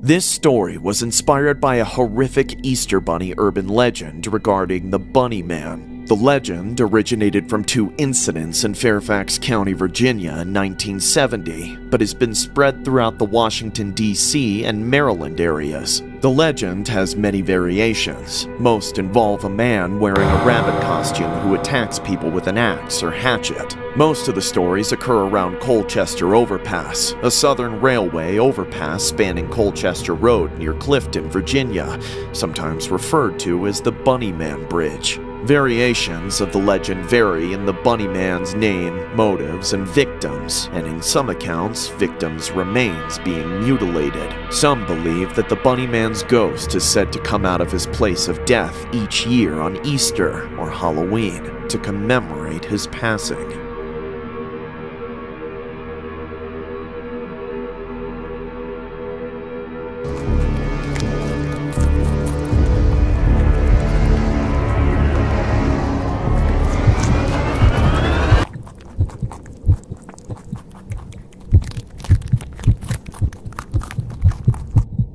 This happened around Easter of 2016. I was in my early teens at the time and didn't have my driver's license yet, so I was forced to walk everywhere because my parents were always working, and they didn't have time to drive me to most places. Sometimes it was a little annoying, but I didn't mind usually. Like I said before, this was around Easter time, so most parents would take their kids out to the mall. That's why I decided to walk the mall one evening alone. I didn't really have any plans for that day, and I didn't want to just sit around the house by myself, so I decided that I would hang out over there and maybe look around some stores. Maybe possibly get a photograph with the mall Easter Bunny. Well, so it just turns out that my wish would come true. As I strolled around the mall looking around a few stores, I came across a huge line leading up towards a platform where the Easter Bunny was taking photos with all of the kids. At first, I couldn't see the bunny through all of the people surrounding the place, but then I caught sight of it through the crowd. I was shocked as hell. The bunny honestly looked scary as shit.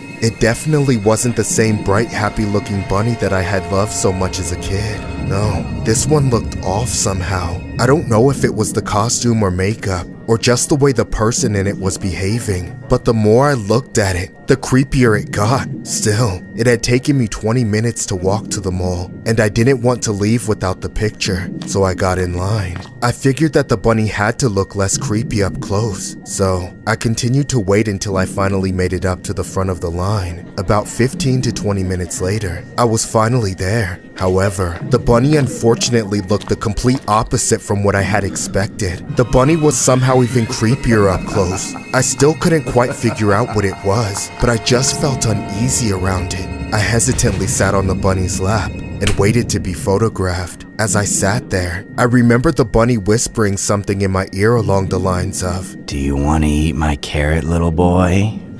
No, sir. I just want a picture.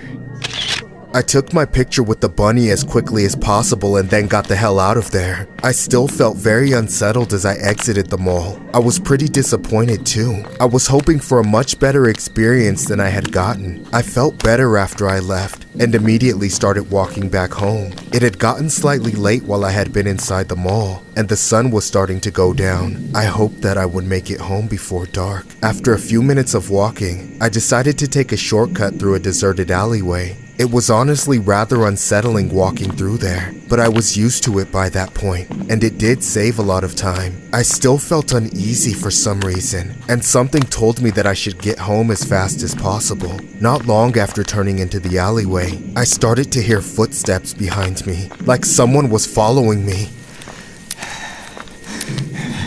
I ignored it for a second as I thought it was just my imagination. But then there was no mistaking the sound of footsteps getting louder and louder straight behind me. I suddenly felt scared as hell and immediately turned around to see who was there. And that's when I saw something so utterly terrifying. It was the same bunny from the mall.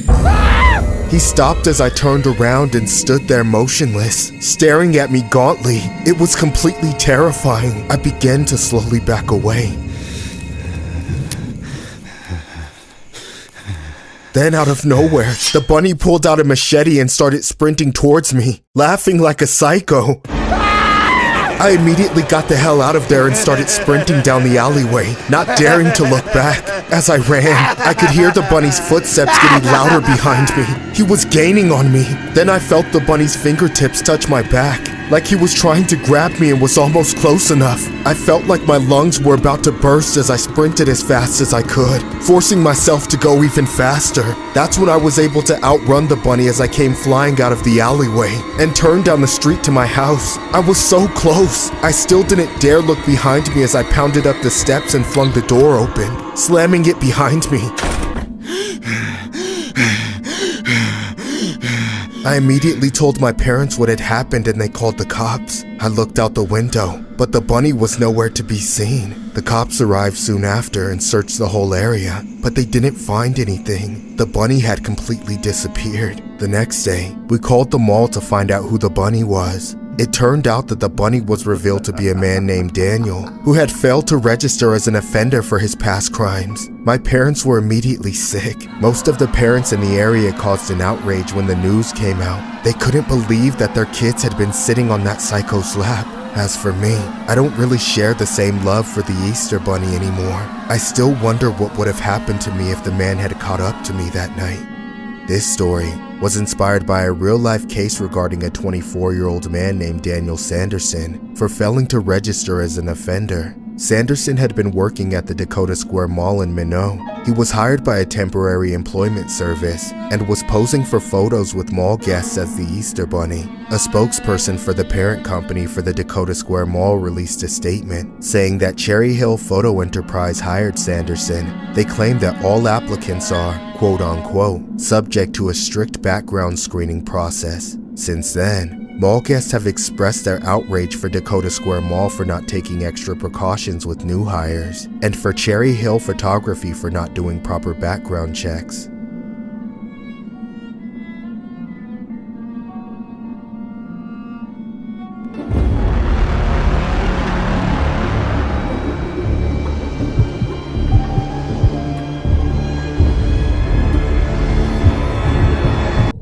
This happened back when I was married to my current wife, Penny. Back in those days, she was a kind and beautiful woman. Not to mention, she was 12 years younger than me, which I'm not ashamed to admit was a huge plus. It was my second marriage, so I didn't mind that it was her fourth marriage. In hindsight, that should have been a warning to me, but I was too much of a fool to see it. Everything was fine for years. We raised 3 children together, but as soon as our youngest left home, Penny took a turn for the worse. I don't know if it was the first symptoms of dementia or not, because she started treating me like garbage. She cheated on me countless times, calls me names, and thousands of dollars go missing from our bank account every month, so she can buy God knows what, and I'm sure she's addicted to more than just vodka. Whatever cocktail she's taking, it usually ends with her coming home to scream and throw knives and plates at me until she passes out on the couch for the night. Needless to say, it's been a long time since we slept in the same bed together.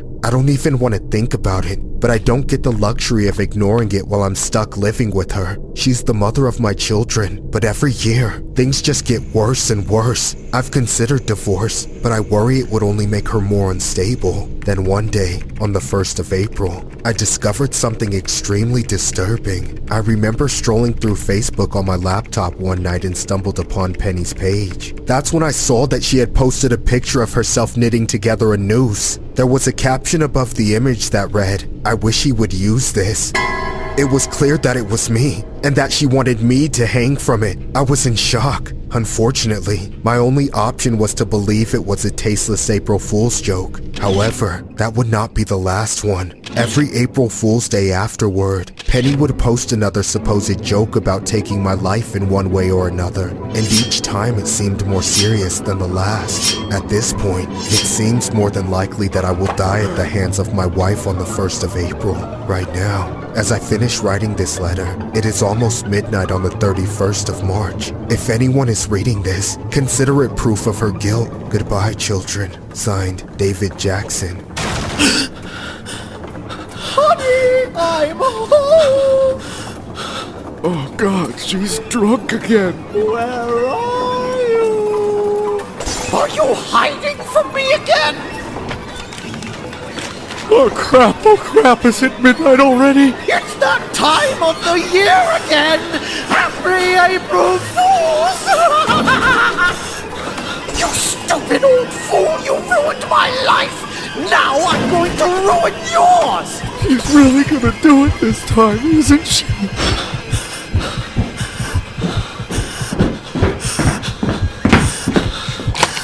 I can hear you stomping around up there! Just leave me alone, you old fart! I don't want your saggy junks near me! Oh, come on, dear. We're husband and wife.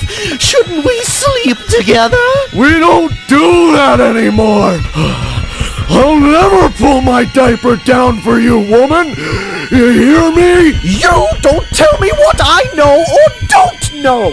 I make the decisions around here! Now open this door and let me in! No! You're not coming anywhere near me while you're drunk! Just get your mimosa breath away from me! I'm not going anywhere until you let me in!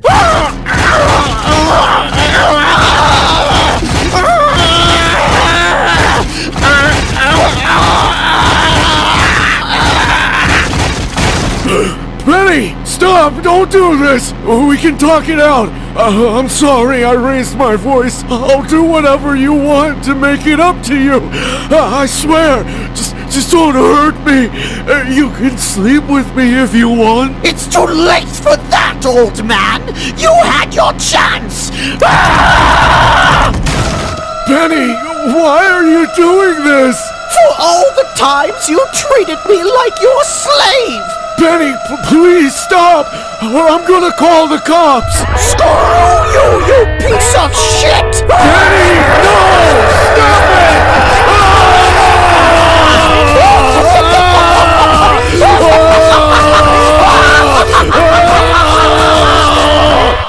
This story was inspired by a disturbing April Fool's incident that happened in 2021. A 66-year-old woman named Penny Jackson posted a sick April Fool's joke about hanging her husband just months before she pulled the knife on him on her 66th birthday. What makes things even more disturbing was how the woman calmly told police that she should have did more to him. The April Fool's joke prior to all of this was that Jackson had made her Facebook cover photograph of an image of a woman knitting a noose on April 1st of last year. A caption above the image read, "Quarantined with hubby for 2 weeks. Gertrude is knitting something special for him." Jackson was later found guilty by a jury and sentenced to life.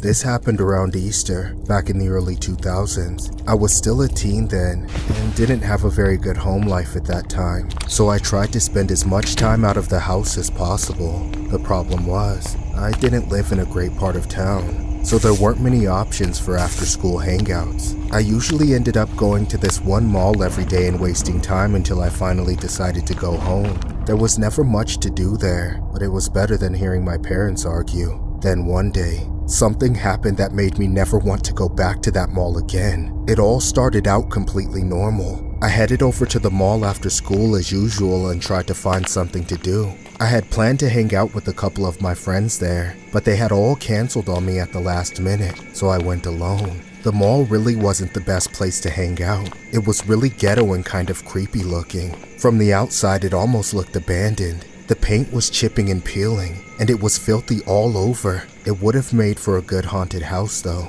The inside wasn't much better either. It was filled with a bunch of lowlifes loitering around the low-end stores that obviously weren't very well maintained. I don't know how any of them stayed in business, because the place didn't get much customers at all. Like I said, just a bunch of druggies and 1 or 2 customers at best. When I got there, I walked around for a bit and looked in the windows of a couple of stores, but I didn't go in any. The place honestly seemed even more run down than usual. It looked like nobody had cleaned in years. And what was even more disturbing was that I didn't see a single employee anywhere. At first, I figured they must have just made labor cuts since the mall had been losing money.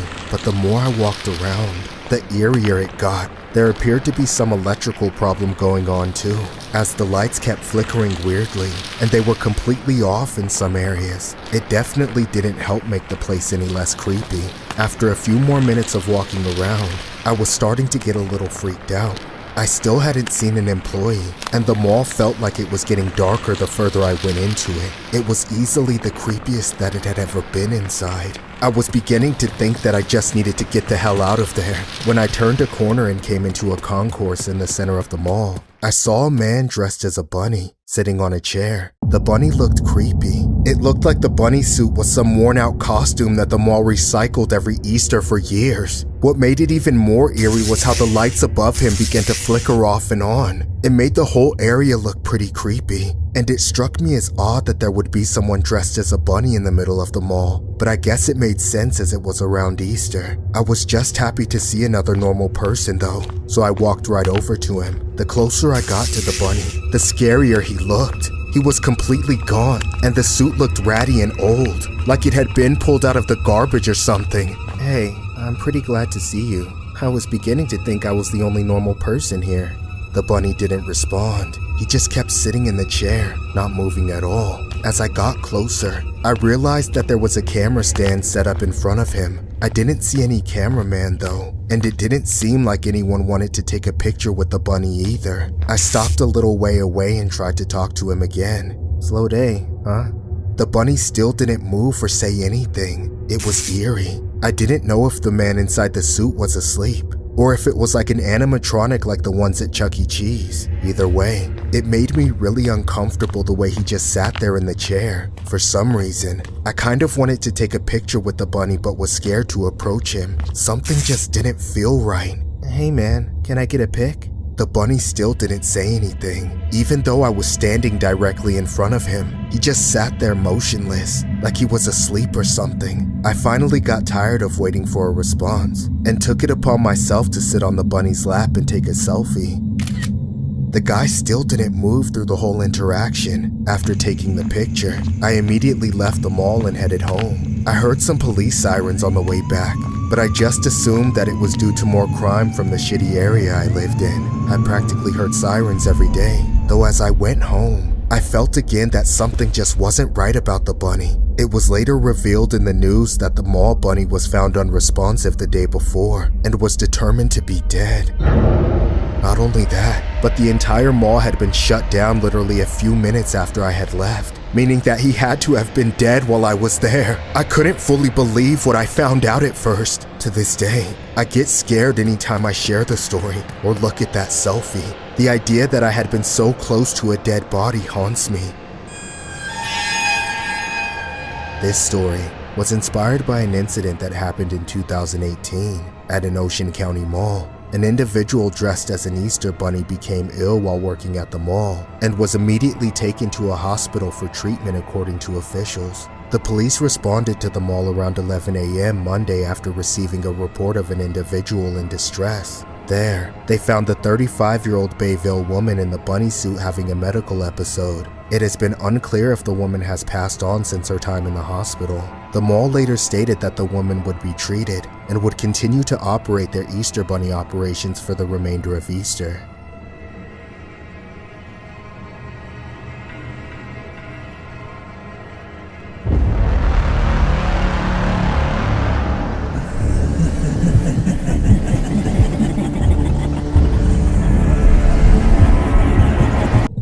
That St. Patrick's Day just happened to be a Saturday. I had plans to go to the lake with my friends Kylie and Monica. The community dock was pretty popular. Lots of people went swimming in the lake or rented canoes from the boathouse. My mother dropped me off as usual. To get there, you only had to drive a mile or two through woods to a parking lot. And after that, unless you were hauling a boat, it was a short walk down a trail to the water. She told me to meet her back there by 3 o'clock, which gave me and my friends plenty of time to hang out. We managed to get one of the last canoes from the boathouse and paddled out away from the shore. That's when my friend Kylie pulled a bottle of liquor out of her bag that she'd stolen from her parents. She pressured me and Monica to drink with her because it was St. Patrick's Day, but we were really scared of getting caught by our parents or somebody passing by us on another boat. We were far from old enough to drink, and it was a small town, so almost everybody knew everybody. However, after a little convincing, it seemed like it would be perfectly fine to sneak a little bit here and there while we were out in the water. After all, who would be able to tell what we were doing from the shore? And it wasn't like a boat could sneak up on us. We started drinking slowly, passing it amongst each other. It didn't take long for the liquor to start going down easier and easier, and pretty soon we were snatching the bottle out of each other's hands to take longer and longer chugs. 3 or 4 hours later, the bottle was empty. We tossed it into the lake to get rid of the evidence, but there was no hiding how drunk we were. We got so rowdy that we almost tipped the boat a few times, and I'm sure everyone could hear us shouting and screaming at each other like a bunch of hooligans. Somehow, though, none of us got nauseous from the boat rocking around in the water. The only thing that got us heading back to the shore was when I looked at my watch and realized it was already almost 3 o'clock. I forced Kylie and Monica to start paddling toward land with me, but they were so wasted that they barely cared about my curfew. I was clenching my teeth the whole time, nervous about my mom asking why I was late to meet her at the car. In my mind, if I was late by just a couple of minutes, it guaranteed that she would find out I had been drinking. When we got back to land and put the canoe away in the boathouse, I knew I only had a few minutes until 3. Unfortunately, Kylie and Monica badly needed to use the bathroom. I didn't want to walk back alone, so I waited outside for a minute or two. But when it became obvious that they would take longer than I could spare, I decided to meet up with them later and started heading back on my own. It was a short walk through the woods. It should have only taken a few minutes, and if I ever saw anybody else on the trail, it was usually just another person heading to or from the lake. That day was different, though. I don't know if it was just because it was St. Patrick's Day, or if it was karma for drinking when I knew I wasn't supposed to. But halfway back to the parking lot, I saw something I never could have expected. There was a short man standing in the middle of the path. He was dressed as a leprechaun, but he was so tiny and short that he actually could have been one. He was facing me, but he wasn't going anywhere. All he did was look at the ground and twitch every few seconds.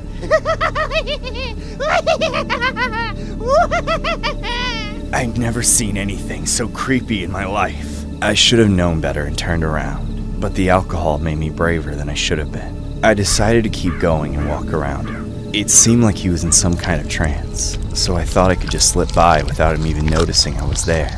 I tried to tread quietly, and for a moment it seemed like it would work. Then, without any warning, the most horrible and shocking possible thing happened that would completely change my life.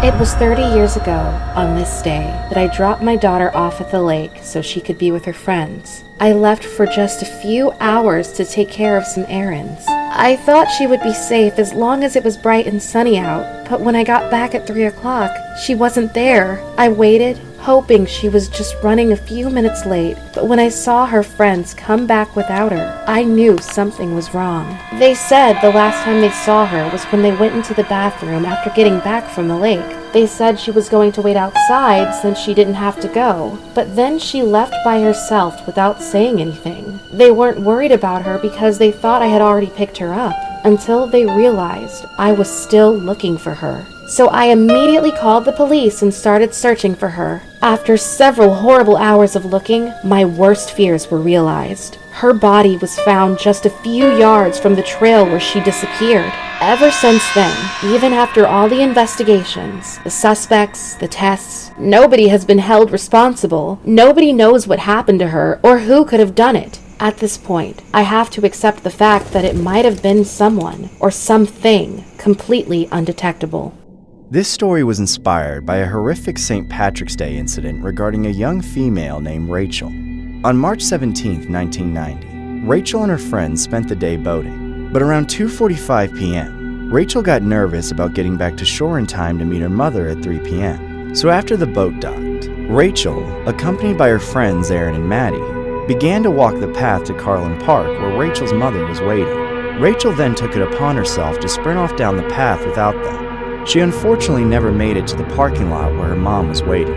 Rachel's mother would later alert authorities, unable to find her at home or at the park. Police then launched a search that involved 100 deputies, 2 boats, 1 helicopter, 8 mounted deputies, and 3 canine units. After hours of searching, they found her remains in a wooded area of Carlin Park. Authorities then questioned more than 50 homeless men who were known to have frequented the wooded area, but the search led to nowhere. For 31 years, suspects have come and gone, but no one has been arrested.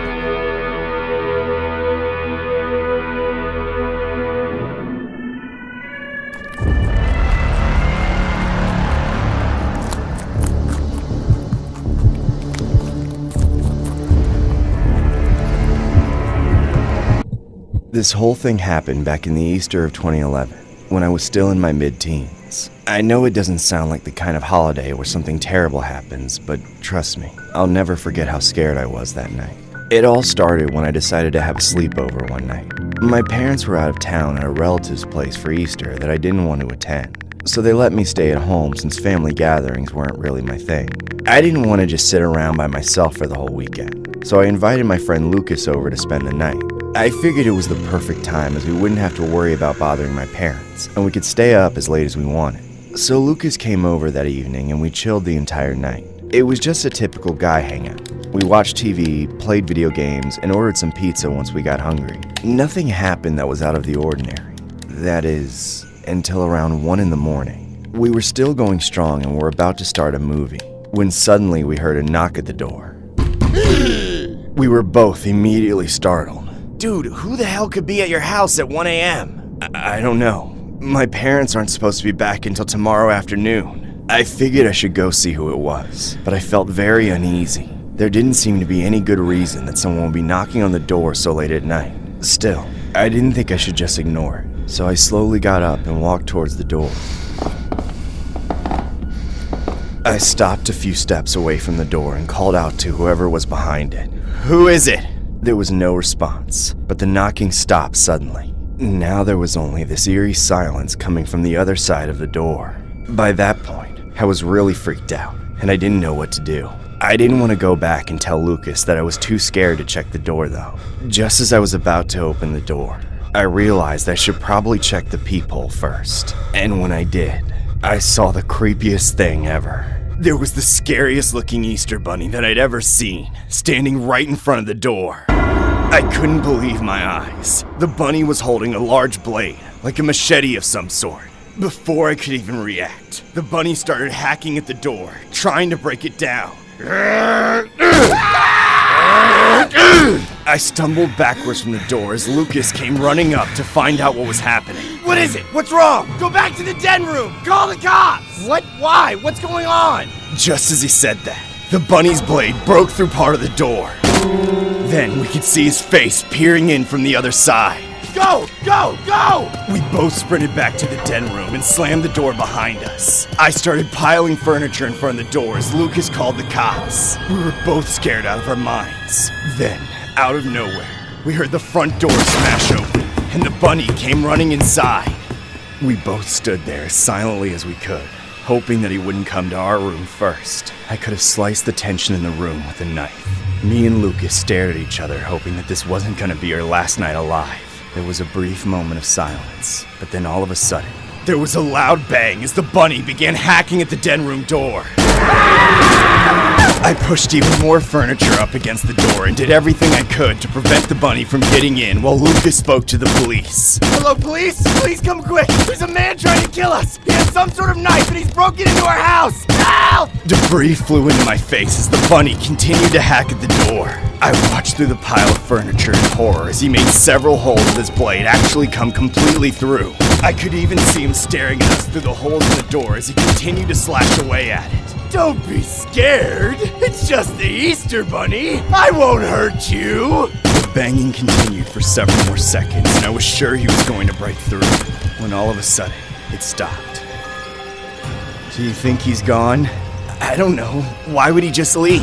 It seemed like the bunny had indeed left. We waited in that same room until the cops arrived. 30 minutes felt like 30 hours as we waited behind the pile of furniture, hoping we wouldn't see that bunny again.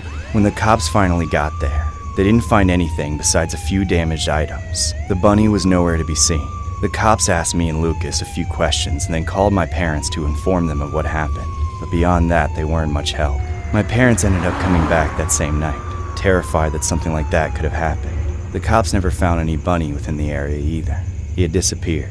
No one knew who the man in the costume was or what his motives were. The whole situation passed without anything ever happening. My family and I eventually moved out 2 months later. We couldn't live with the constant paranoia that the bunny would come back to finish what he started. We never heard anything about the bunny again, until a few years later. I decided to Google our old address one day to see if I could find anything out, and I was shocked by what I came across. Apparently, it was alleged that the new homeowners had been attacked and robbed in their home after a year and a few months of moving in. No one knew who the culprit was, but the door seemed to have been broken down with some sort of blade. I was completely traumatized after that. I realized then that if my family and I hadn't moved out, that could have been us. This story was inspired by a horrific Easter home invasion case that happened in 2014. The Kitsap County Sheriff's Office are looking for a man named Jason Lee Longshore in relation to a robbery of a home. The Sheriff's Office issued a warrant for Longshore for first-degree robbery. Longshore is the second suspect in the home invasion in which 2 men had allegedly masked up and entered a home, holding the residents inside against their will and robbing them of several $100s in cash and other valuables. The 2 suspects then drove away from the home. The first suspect, Jacob Lewis DeBeck, was arrested, but Longshore remains to be found and has since been on the run.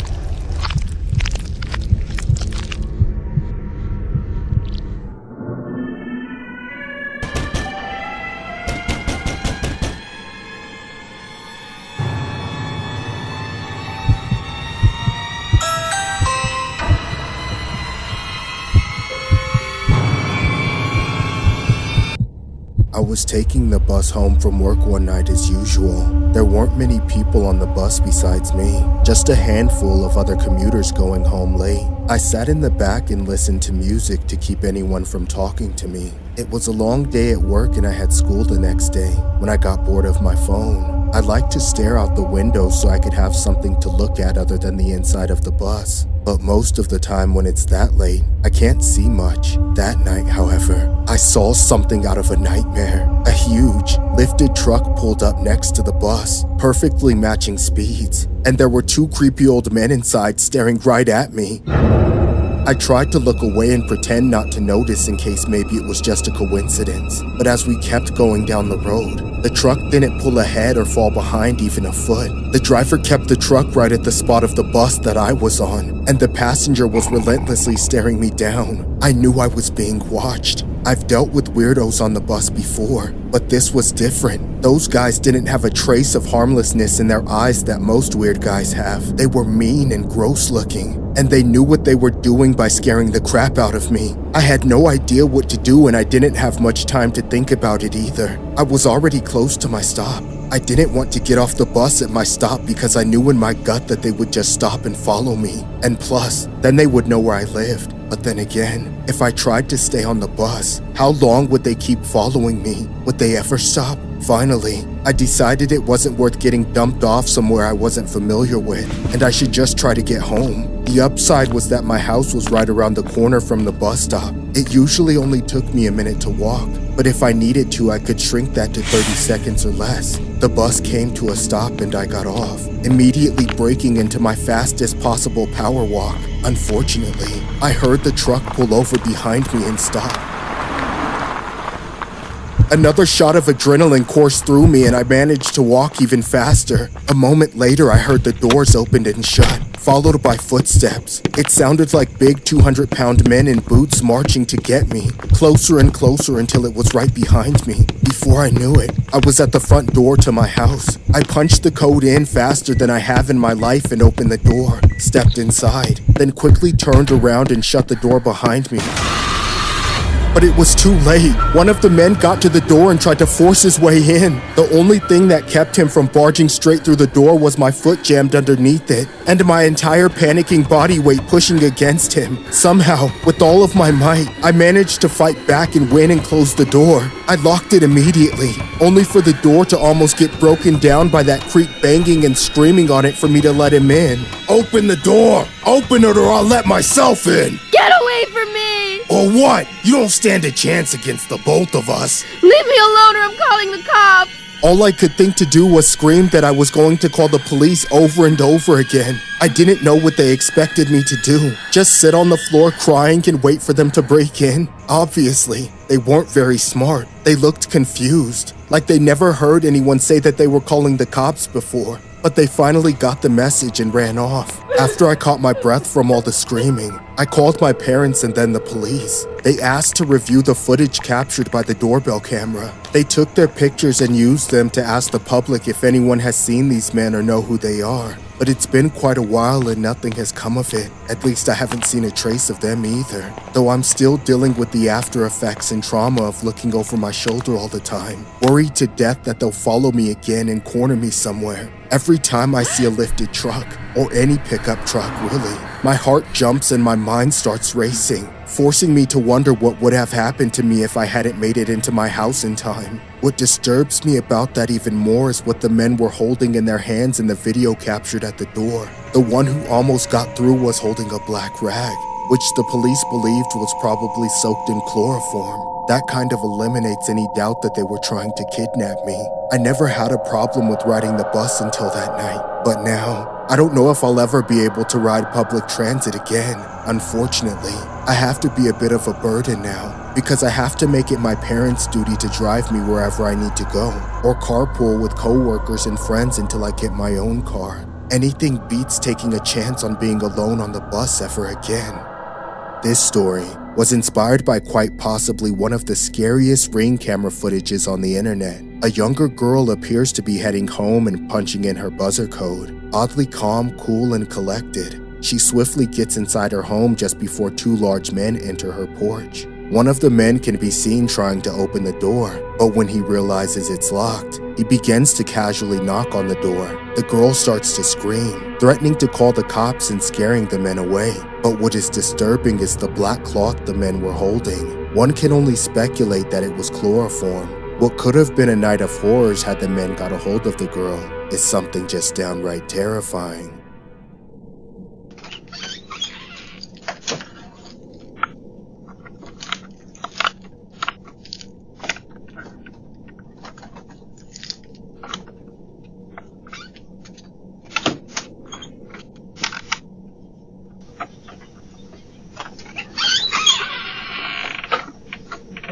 Jersey.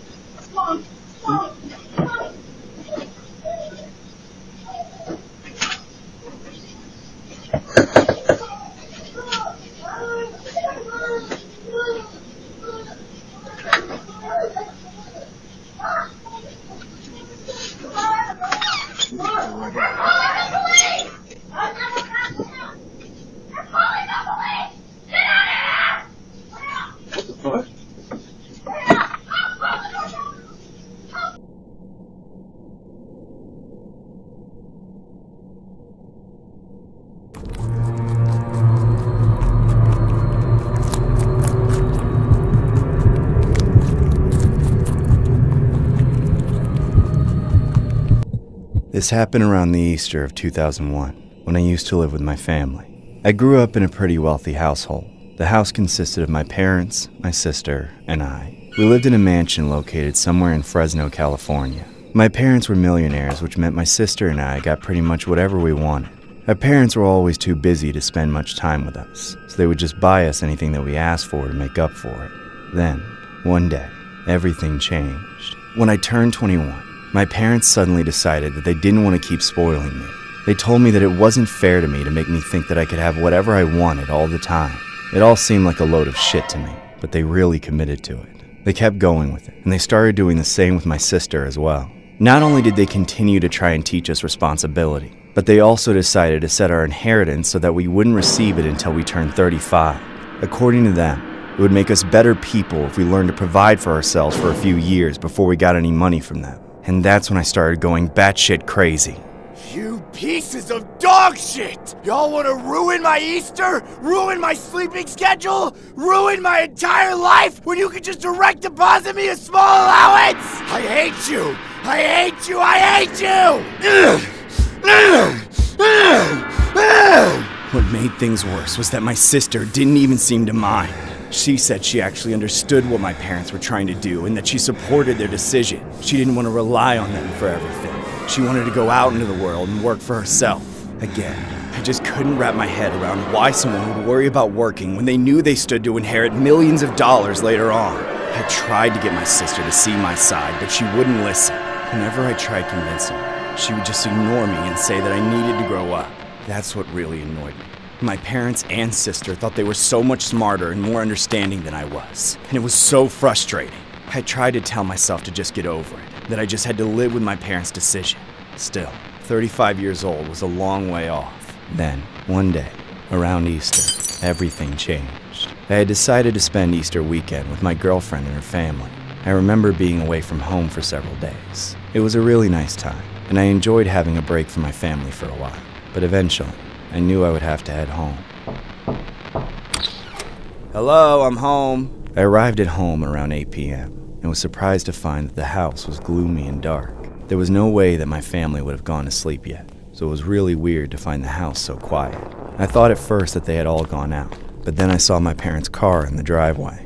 It was bizarre. I started to get a really uneasy feeling. It didn't make much sense. As I walked toward the kitchen area, all of the lights were off inside. I couldn't see anything at first. Hello? Mom? Dad? Lisa?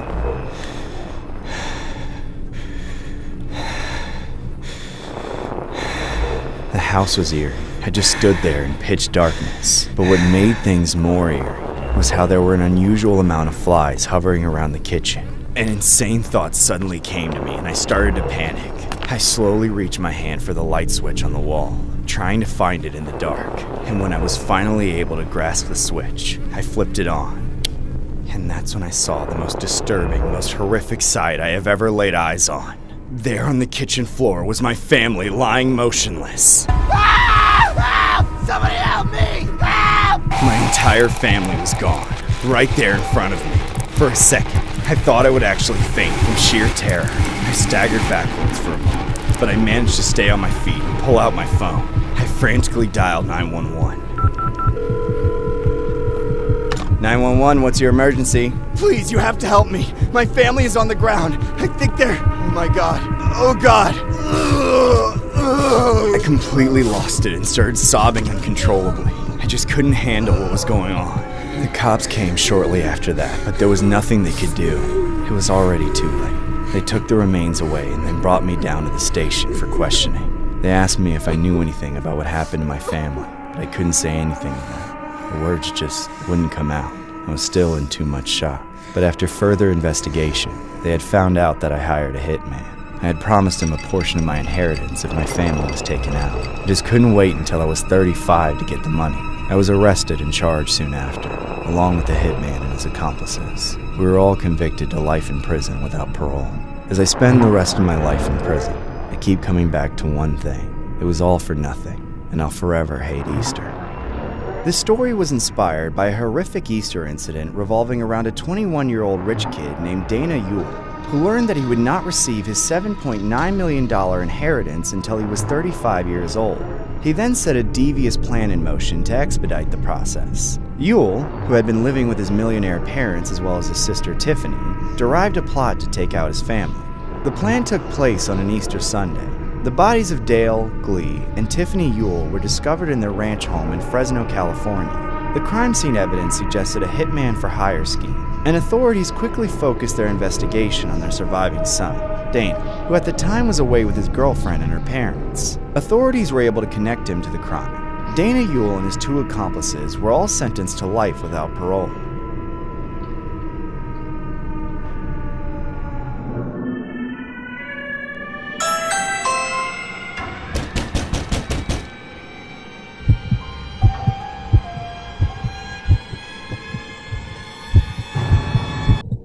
This all happened a few weeks ago. I had just recently moved into a new neighborhood in Ohio. I lived alone and had moved to be closer to where I worked. It was a pretty nice neighborhood and I didn't have any complaints, at least for a while anyway. Then it started to get a little worse. For the past couple of weeks, there had been a huge surge of people in the neighborhood having their houses ding-dong ditched in the middle of the night. People would be awakened by the doorbell going off over and over again. But when they went to answer the door, no one would be there. Normally this wouldn't have been that concerning to people. After all, this kind of thing happens sometimes. The problem was that it was happening to so many different people all over the neighborhood. There had been over 30 different reports of ding-dong ditchers, and what was worse was that there had even been some break-ins and reports of people being attacked. Despite the high crime rates, no arrests had been made. The police said that they were looking into it, but they didn't seem to be making any progress. They probably had enough on their plates without having to worry about some doorbells. The whole situation had become a huge topic of conversation around the neighborhood. A lot of people were complaining about it and trying to come up with solutions, but I wasn't too worried. I assumed it was because of the summertime and some of the local kids were just being a little mischievous. I was sure that it would pass once school started. Plus, nothing had happened to me yet, and I had already been living there for a couple of months. It seemed like it was being blown out of proportion. Then, a little more recently, it started happening to me too. What the hell is going on? I started getting a lot of doorbell rings around nighttime. At first it was just once or twice a week, but then it started happening at least 2 or 3 times every other day, and it was always around 2 or 3 in the morning. I figured of course it was the ding-dong ditchers. I didn't want to let it bother me since I knew that's what they wanted, but it was getting really annoying. I could rarely get a full night's sleep anymore. Even on the nights when nothing happened, I would still worry that I would be woken up all of a sudden, so it made it hard for me to fall asleep as well. I didn't want to call the police because I knew they were already getting enough calls from my neighbors. I also knew that it wouldn't do much since the ding-dong ditchers always ran away right after anyway. There was no way the police could have come in time to catch them. I heard that a lot of residents have been installing ring cameras on their front doors. I decided to do the same, but I've been haunted ever since I installed that camera. It was all because of this one night. I was sleeping soundly for the first time in a while when I heard the doorbell ring again. It was around 1:30 in the morning. At first, I had a sudden urge to run to the door and try to catch whoever was tormenting me. I was tired of being awakened every night for no reason. I wanted to put an end to it.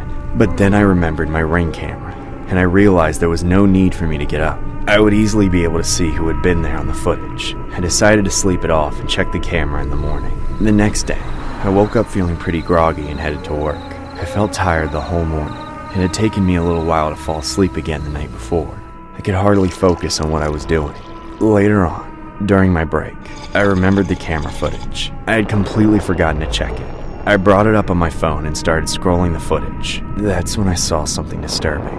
When I got to the time just before my doorbell had gone off the night before, I caught a glimpse of something in the distance, and I paused the video.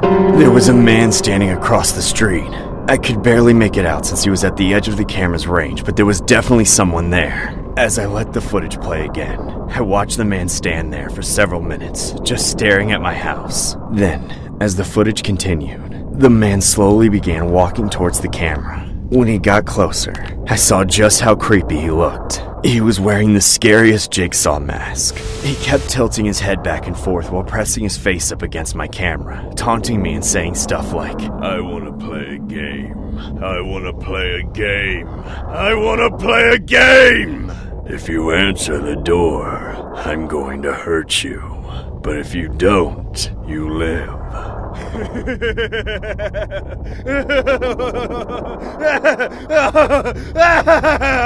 He then started laughing like a deranged psycho. I was freaked out as I watched the video, but I had to see what happened next. The man went completely gone and paused in front of the camera. He just stared at it for several seconds and then rang the doorbell a bunch of times.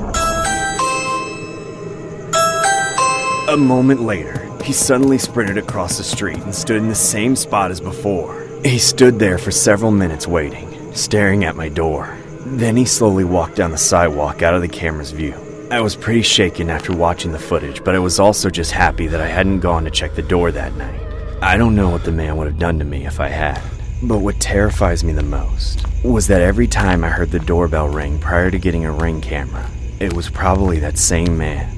I ended up reporting it to the police and showing them my camera footage. They now believe that the neighborhood attacks were caused by this man, and are now currently asking the public for any leads. All I know is that he's still out there for now.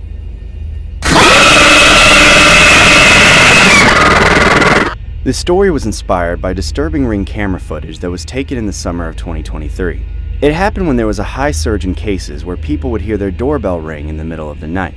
But one resident just so happened to capture something disturbing on their Ring camera footage. It was a video of a masked man ringing his doorbell, then immediately running across the street just to stand and watch the house. The resident immediately disclosed it to police and incurred that it happened just after 1:30 a.m. on August 26. After the footage was posted online, multiple residents from the same neighborhood claimed to have seen some other suspicious activity, such as possible thefts. Police are currently working to figure out who the masked man is and why he was there.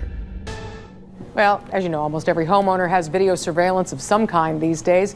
One Bowling Green homeowner says he woke up to an unsettling sight on his camera, and now police are involved. 13 Action News reporter Megan Daniels joins us with the story, all new at 6. One man says he woke up to the sound of his doorbell ringing, and when he went downstairs to check it out, the sight was unsettling. Take a look at your screen. This is the doorbell footage of an unidentified masked man who rang one homeowner's doorbell, then ran to the street. It may look like he ran away, but if you take a closer look, you can see the masked man just standing there facing the home. Kind of just stared at the homeowner before, then eventually fleeing. This uncomfortable encounter happened just after 1:30 Sunday morning on Champaign Avenue. Police say when they posted it to Facebook, neighbors sounded off. When we posted on Facebook, obviously, people made comments, and it appeared that other people in the neighborhood indicated that maybe they had seen some other suspicious activity in the neighborhood and were concerned about possible thefts. Right now, police are trying to figure out who the man is and why he was there. Whether this was just a harmless person ringing the doorbell to try to mess with somebody or freak somebody out, or whether there are more sinister things going on, we don't know, unfortunately. If you have any information on this incident or the masked man, police are asking you to call Crime Stoppers.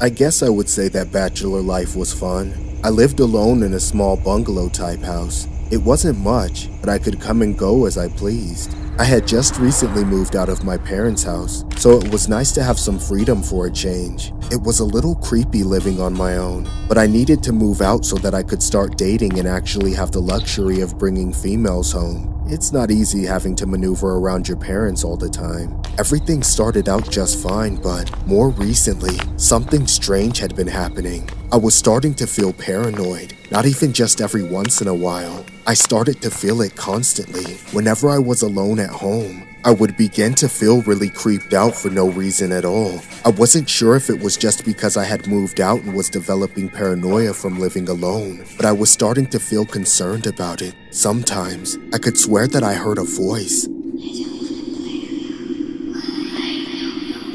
I tried to tell myself that it was all in my head, that there was no way any of it was real, but I kept hearing it. It sounded like a little girl's voice, distorted and far away, barely audible. There was something about it that made me shudder. I thought that it was my neighbors for a while. I figured that they must have a kid that I could hear talking, but it didn't make any sense. There was no way that I was hearing noises from another house that often. No walls were that thin. Then I thought that it could possibly be the air vents combined with the wind or something, but I heard it from every room in the house. Sometimes it would be in one room and then I'd hear it in a completely different area later on. I couldn't figure out what it could be. It really freaked me out though. I began to feel unsafe in my own home. The voice would even wake me up at night sometimes. When that happened, I would search the house and even look around outside to see what it could be. I never found anything though. It was always empty. I started becoming more and more paranoid and scared. I was afraid to be in my house. It was already costing me sleep, and now I felt like it was taking away my sanity as well.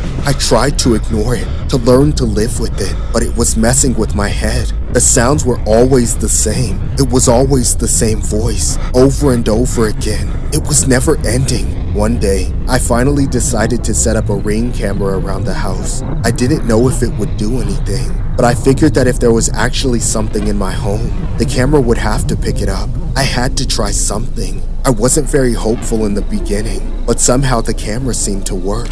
I hadn't heard anything since I had it installed. It had been days, and there was nothing but quiet. I couldn't believe it. I finally felt sane again. But of course, it didn't last. One night, I was just about to go to bed when I heard the voice again. It was the same as before, a strange distorted child's voice seemingly coming from nowhere. Only this time, it was somehow clearer. We are here. I could actually pick up a few words of what had been completely inaudible. I concentrated on listening to what it was saying and struggled to make sense of it. Then it became even clearer. It sounded like someone was saying, "We are here." But what was even more disturbing was that it sounded like it was coming from outside. I listened harder and realized that the sounds were coming from the backyard. I started to check, but I suddenly heard glass shattering. Someone was trashing my backyard. I ducked for cover, assuming that someone was trying to break in. But after a few seconds, I still hadn't heard anyone in the house. I started to call the cops, but I decided to check the Ring camera first. I wanted to know what I was dealing with. There was no one there. I was so confused. I knew that I heard someone outside, but the camera showed the yard completely empty.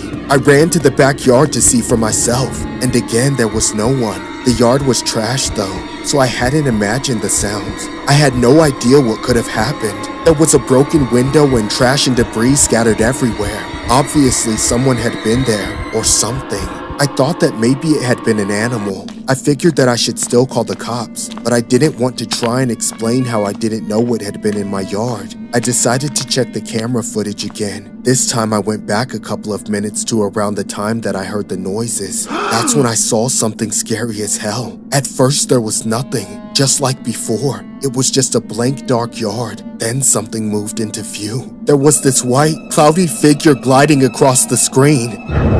I couldn't believe it. It was a ghost right there on the camera. I was scared out of my mind. It slowly moved across the yard and out of view, stuff flying about and smashing as it went by. I had never been so creeped out. That thing had actually been in my yard. I realized then that the ghost was the source of the noise that I was hearing. It had to have been, because after that night, I never heard the noises again. It was like it had just left. I have since released the footage online. I'm not really sure why. I think I just didn't want to be the only one to live with the image. I've had my house on sale for a few weeks now. I can't bring myself to live there anymore.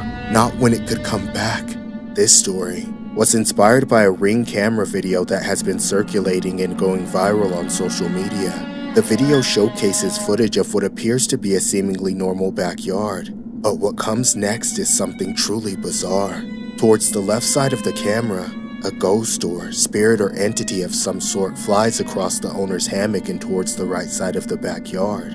What makes this even more horrifying was how it was alleged that the owner of the Ring camera footage claims that he would hear a little girl's voice every night saying, quote unquote, "We are here." There was no other way to describe this other than downright disturbing.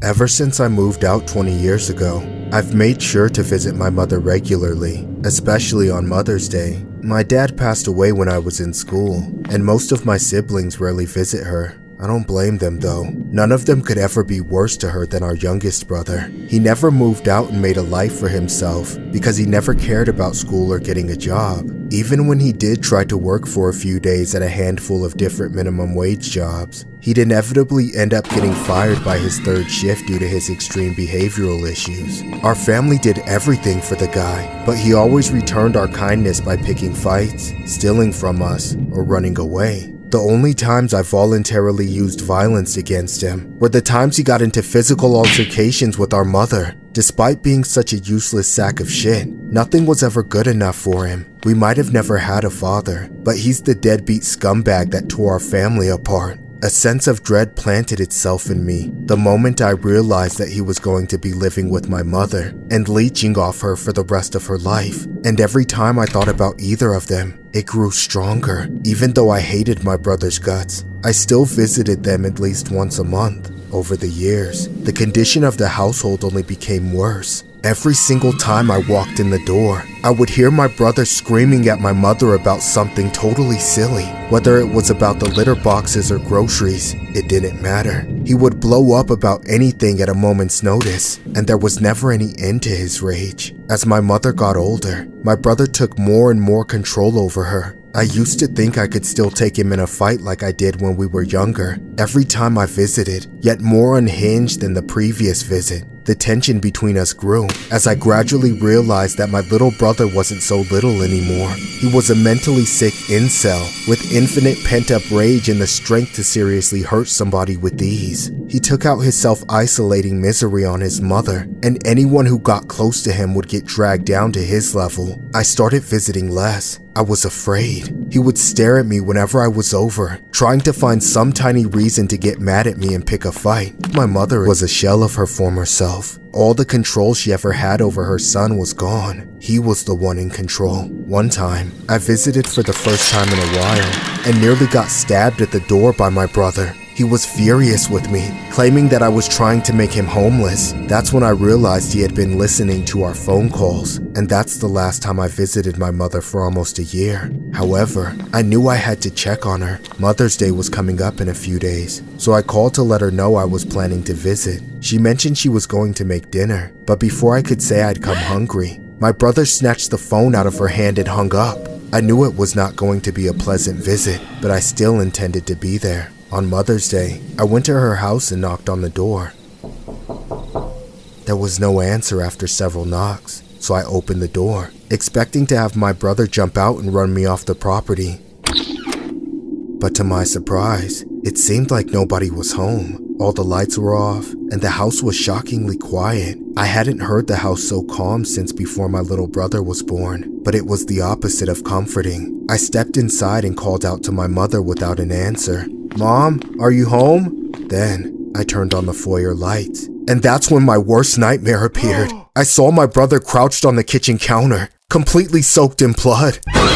He held a knife in his hand and was smiling like an utter psycho. For a few seconds, I was speechless, struggling to speak. Finally, I managed to get the words out. Where's Mom?" "We need a new one. The old one's back there."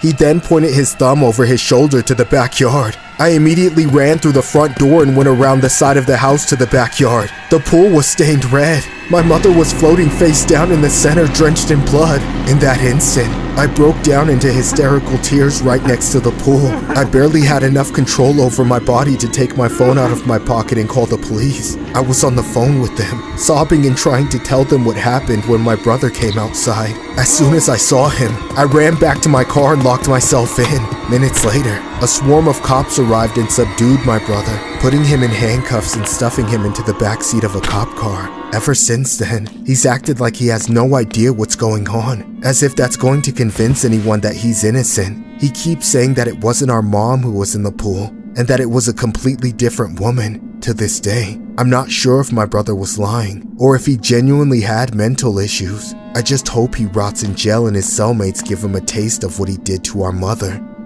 This story was inspired by a horrific incident regarding a man in Las Vegas, Nevada, who allegedly took out his mother on Mother's Day and then threw her body in a backyard swimming pool. The culprit was a 49-year-old man named Aaron Cooney. The victim's name was Linda Cooney. The incident occurred on Sunday morning at the residence, where officers responded to the gruesome scene. Aaron Cooney's brother said the alleged killer lived with his mother and several others in the residence. When arrested, the defendant was apparently in an advanced state of denial, or perhaps something else entirely, saying stuff like, "That's not our mom anyways, we need a new one." The brother who spoke to law enforcement reportedly said that he asked Aaron where their mother was before finding her in the pool. The violence, however, did not seemingly come out of the blue, the brother allegedly told police. Months earlier, the grieving son said, Aaron had threatened their mother with a knife during an argument about cats, and in multiple other occasions. The defendant has insisted on his innocence, stating that he wasn't a murderer. Aaron has since been sentenced accordingly.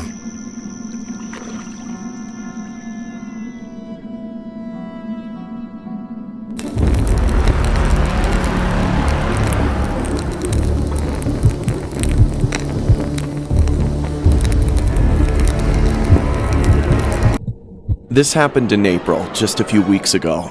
I'd found out that my hometown would be in the path of the total solar eclipse, meaning that I wouldn't have to travel far to see totality.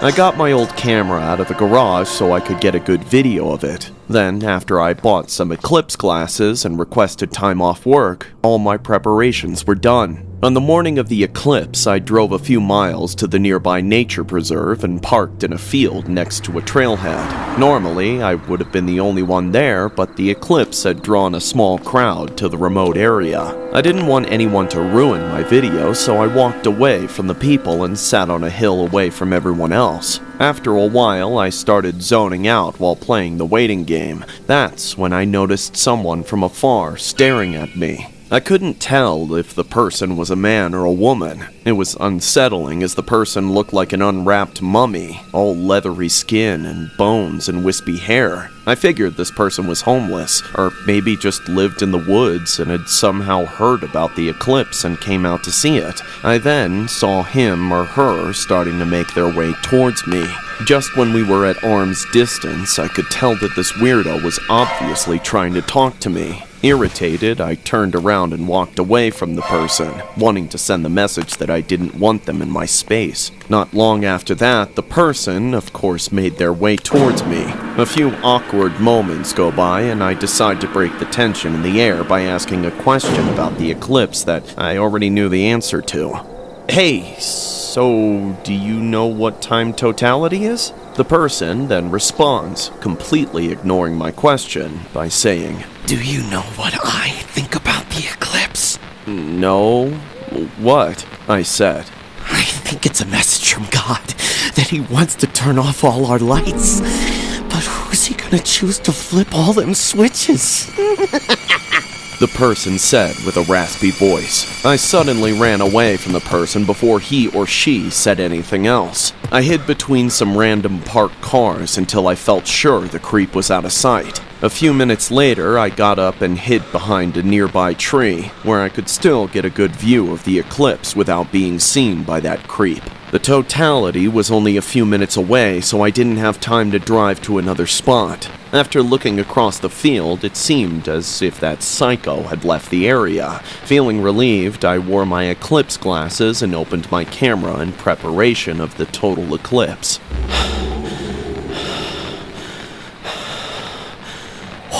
Look at that! It's unbelievable! I've been waiting for this moment for so long. Huh? What the hell? How did you find me? Stand back! Don't come near me with that knife! I'm recording this! It's time for the end. You'll never see the light of day again. Stay away from me, man! Don't hurt me! There's no point in trying to run. You can't outrun the sun!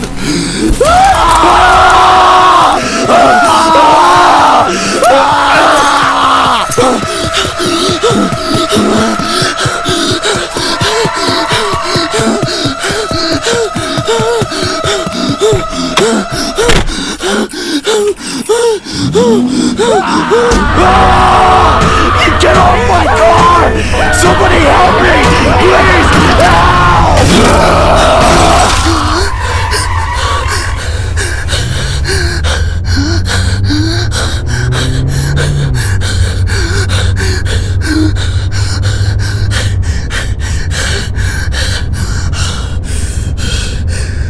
Once I was on the road, I called the police. Unfortunately, I wasn't fast enough to save anyone. I later found out that the creep who attacked me had actually gone on a rampage and took out multiple other people on the same trail I was at. As for the creep, it turns out that the person was a woman who had gone crazy and convinced herself that the eclipse was God's message to her that she needed to go out and kill a bunch of people. It's only been a few days, and I'm still shaken up because of the whole thing. I had been looking forward to the eclipse, but unfortunately, it wasn't the once-in-a-lifetime experience I was hoping for. This story was inspired by a horrific incident regarding a woman named Talon Nichelle Celestine, who is accused of going on a firearm rampage along an interstate in northern Florida. The woman claimed that God directed her to it due to the total solar eclipse. The Florida Highway Patrol said in a news release that the female suspect fired at 2 drivers in their moving vehicles on Interstate 10 in Washington County. One victim sustained a graze on the arm, while another was hit in the neck. According to the Highway Patrol, Talon had recently checked out of a local hotel and told staff that she was about to embark on an attack spree, saying she had been directed by God in relation to the solar eclipse to do so. Police, however, had a slightly different version of events, saying in a release that as she checked out of the hotel, she told staff she was quote-unquote God and was going on an attack spree. Talon was arrested and has since been charged with an abundance of felonies.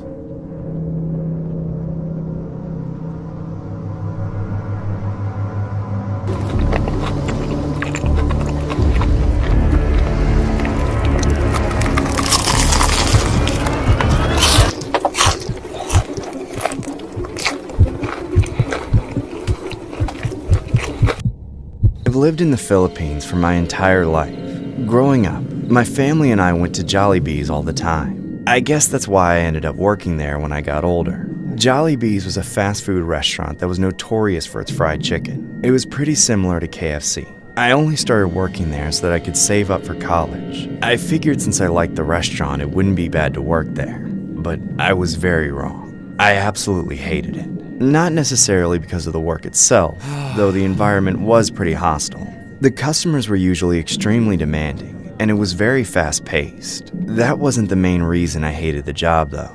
The problem was one of the other employees that I worked with. He was this older guy named John, and he was a total creep. Everyone thought so, especially the other women. Just being around him made me so uncomfortable. I like my poultry white or dark, especially the breast part. Apparently, John was married and had kids, which only made his behavior more disturbing. He would constantly hit on me and the other female coworkers. Mostly he would harass me and my work friend Grace. When he first started doing it, we figured he was just a lonely older guy and it was harmless. We were even pretty cordial with him at first. So much so that we'd even let him drop us off at our homes after a late shift. Neither Grace or I had a car, so it was actually pretty convenient. But as time went on, John became more and more creepy and started advancing way beyond simple flirting. That's when we decided to stop taking rides from him. It was just way too weird to be alone in a car with him. Both Grace and myself considered complaining to the boss, but we were afraid that John would do something if he found out that it was us, especially since he knew where both of us lived since he used to drop us off. John only got worse as time continued, though. Eventually, the harassment got so bad that I requested for Grace and I to start working mornings instead of nights. Unfortunately, the boss would only allow one of us to switch shifts as he had to make sure that there was still enough staff for nights. I hesitated at first, but decided to take the opportunity. I felt bad about leaving Grace to work with John, but I felt like I didn't have a choice. I had to do something. I really felt like a total asshole about it though. Every time I clocked out, I had to see Grace uncomfortably take John's abuse and harassment as they came to clock in for the night shift. You should start calling me Guya, or maybe Senpai if that makes things spicier. One day, I finally got fed up with it. I had just gotten through an incredibly stressful shift and I was not in the mood for any more of his disgusting behavior, so I decided to let him have it. What the hell is wrong with you, you creep? Leave her alone! What, you're such a disgusting piece of shit that your own wife hates you, so you have to take it out on us? I barely even knew what I was saying, but it felt so good to finally tell the jerk how I was feeling. He didn't take it well, though. At first, he just glared at me as I yelled at him. But then, all of a sudden, he snapped. He began charging at me. You stupid bitch! I'm gonna deep fry your ass!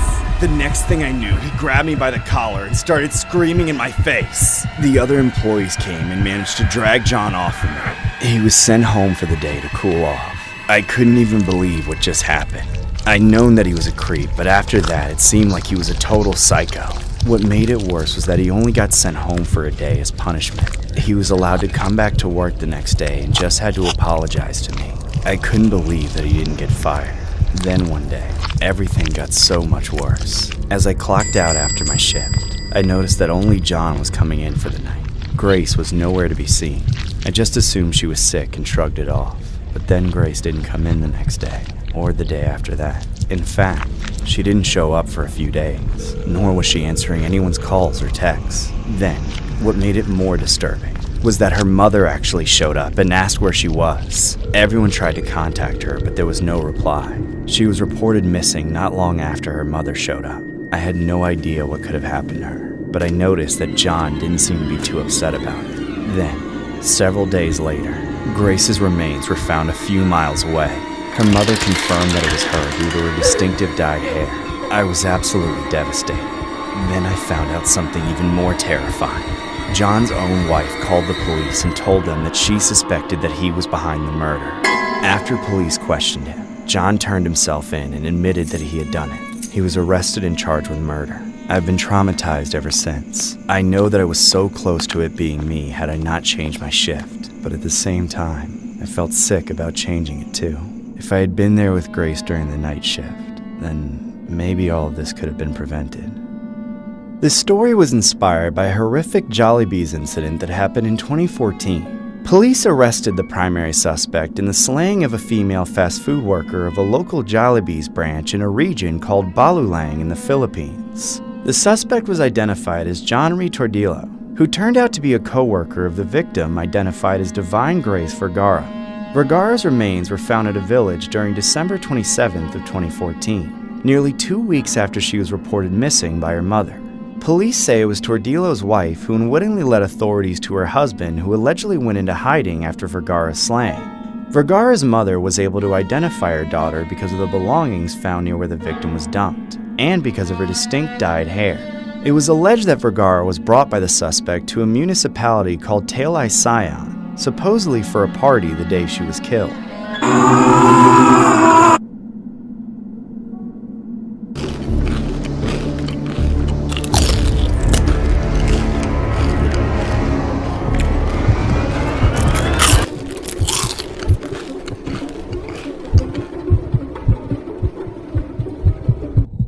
I went to the grocery store one evening after a stressful day at work.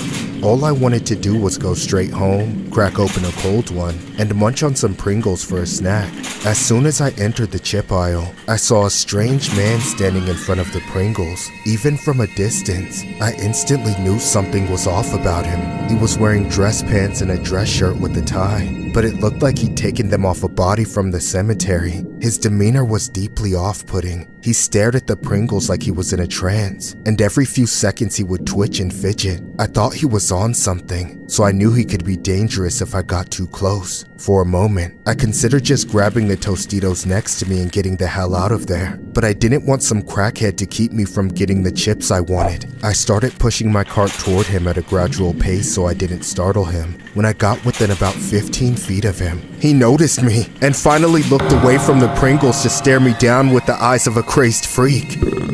I tried to play it cool and kept inching forward to get what I wanted. When I was finally an arm's length of a can, the psycho suddenly grabbed every single one on the shelf and slammed them into his cart all at once. After he swept every single can of Pringles away, there was only one left on the shelf. I slowly reached for the can, preparing myself for the inevitable freakout when I touched it. But to my surprise, he didn't react. Instead, he just cracked a smile and started laughing like a psycho. So this was all some kind of joke to you? Real funny, man. Grow up and do some laundry. I stormed off, thinking that it all had to be some kind of prank. I got in line for checkout, and by the time I was rolling my cart out the door, I wasn't even thinking about it. However, nothing could have prepared me for what happened next. Oh man, I can't wait to get home. What a day. I don't want to do anything this weekend except get sloshed and pound some Pringles down my esophagus. Pause. You have got to be kidding me. Out of the whole parking lot, he had to park next to my car? No way. I am not loading my groceries next to that freak. I'm just gonna move my car over there and not interact with this weirdo in any way whatsoever. What the hell are you doing? Are you insane? Hey! That's my car you're taking a shit next to! Go dump some logs in Dubai or with the 2 girls from 1 Cup video! You idiot! Thank God. Are you done? Can you leave me alone now? You know that store had actual bathrooms you could use instead of my car and a Pringles can. No. What are you doing? You can't have more. Dear God. It reeks. Why the hell are you doing this? You animal. Is anyone else seeing this? Am I going insane? Hello? There's a man taking a giant shit in a Pringles can next to my car!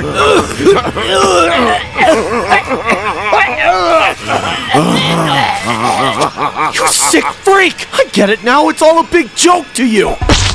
No, you did not just...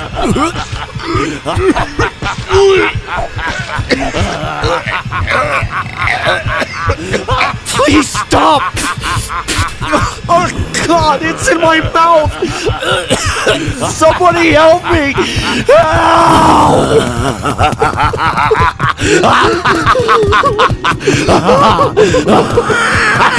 I eventually found my footing and ran away, but since that day, I can still smell and taste what was in those cans. I can still feel the impact, the sheer weight, and the disgusting texture of his shit on my face. No amount of therapy will ever make me forget that. When the cops were called and that psycho was arrested, he turned out to be a lawyer who had some kind of mental breakdown. He said he was just blowing off steam, but all I saw was him blowing big turds. All I know is that I'll never be able to look at a can of Pringles the same way again.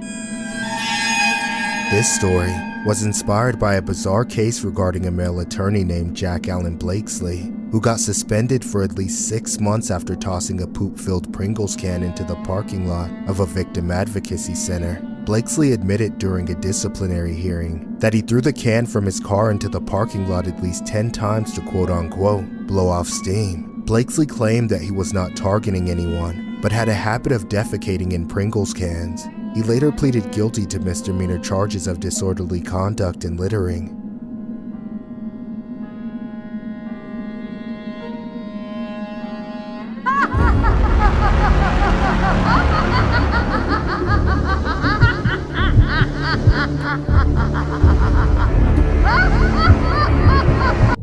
This happened about 2 decades ago when I was homeless. It happened around a time I got sick with the flu from panhandling and hitchhiking all around Sacramento.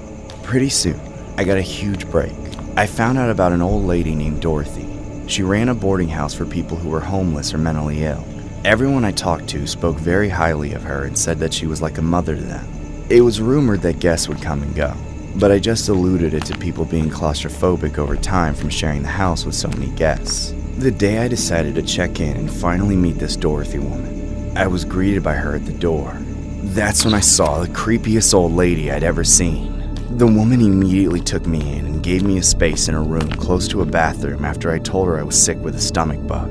She only asked that I did my best not to spread it to other tenants. I remember the place looking pretty run down, but it was better than being on the street. The first night I stayed was fine. I made a few friends and had a decent sleep despite not feeling well. The next morning, Dorothy made the guests breakfast. She passed around plates of food to everyone, but when she came to me, I had to decline. I explained that I was still too ill to eat, but I could tell she took it as an insult with the look she was giving me. At dinner time, I had to decline again, but she was insistent that I eat, saying I wouldn't get better if I didn't eat anything. I repeated what I said about not physically being able to eat, but it was like she didn't understand.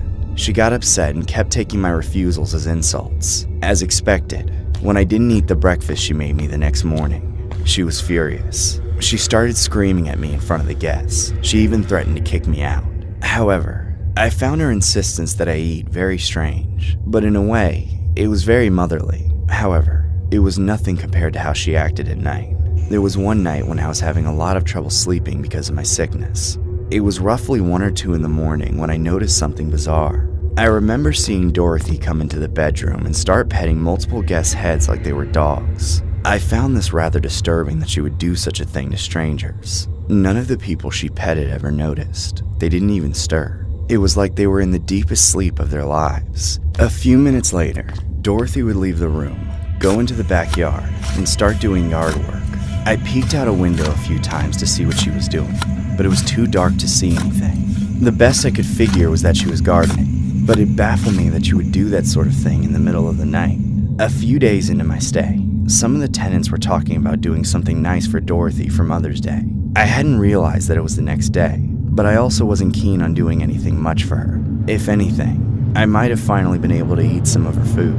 Unfortunately, I never got the chance. I received a rude awakening that night which cut my stay short.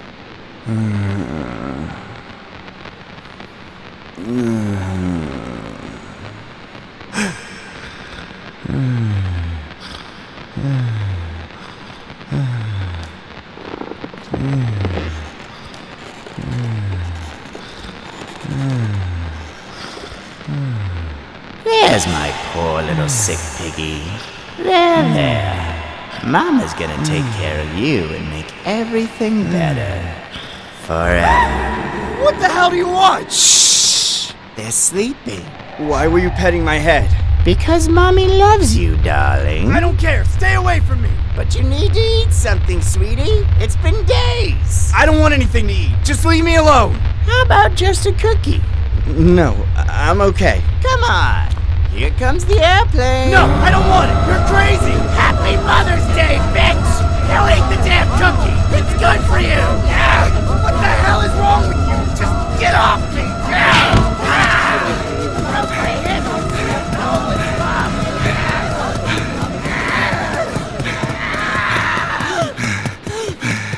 Once I was out of the house, I made it to a local gas station and alerted the clerk to call the police. I knew something weird was happening in there, and I was right. It turns out that when the police searched her house, they uncovered her whole operation. Dorothy had been taking advantage of the homeless and mentally ill, luring them into her house with the promise of shelter and meals, only to poison them with her food and bury their bodies in the backyard. It was all a ploy to keep collecting their Social Security checks after they passed. She was later convicted for her heinous actions. Ever since then, Mother's Day has left a bad taste in my mouth. That awful wench betrayed motherhood altogether. The story was inspired by a horrifying Mother's Day occurrence regarding a woman named Dorothea Puente, who ran a boarding house for vulnerable people in Sacramento, California. Eventually, it emerged that she had executed some of her guests, targeting those who had mental health issues or were homeless. What's tragic was how the guests looked and referred to Dorothea as a mother figure. It was revealed that Dorothea would sedate the guests, execute them, and then bury them in the backyard before continuing to cash in their Social Security checks. Ultimately, she got caught and was sentenced to life in prison without the possibility of parole.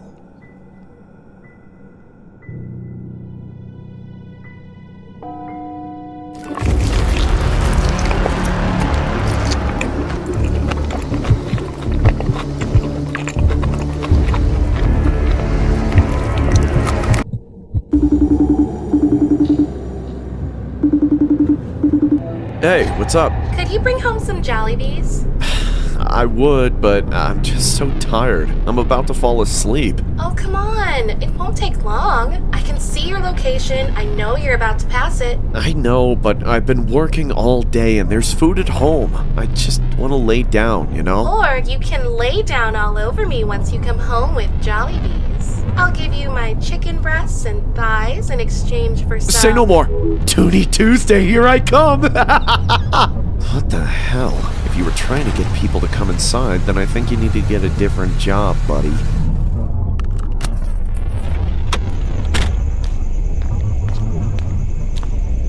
Hey man, slow night, right?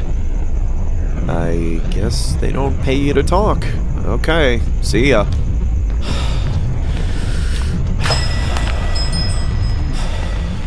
Hello? Can somebody take my order, please? Hello? Is anyone even working here? I'm not asking for much here, just a couple of pieces of chicken. Hey, do you know what's going on here? It doesn't seem like anybody's working. Are you guys closed or something? Come on, you can talk to me. I'm not gonna tell anyone you broke character. Just tell me, are you guys still serving chicken? Hey, what are you doing? I'm still in here. Hey! Just a precaution.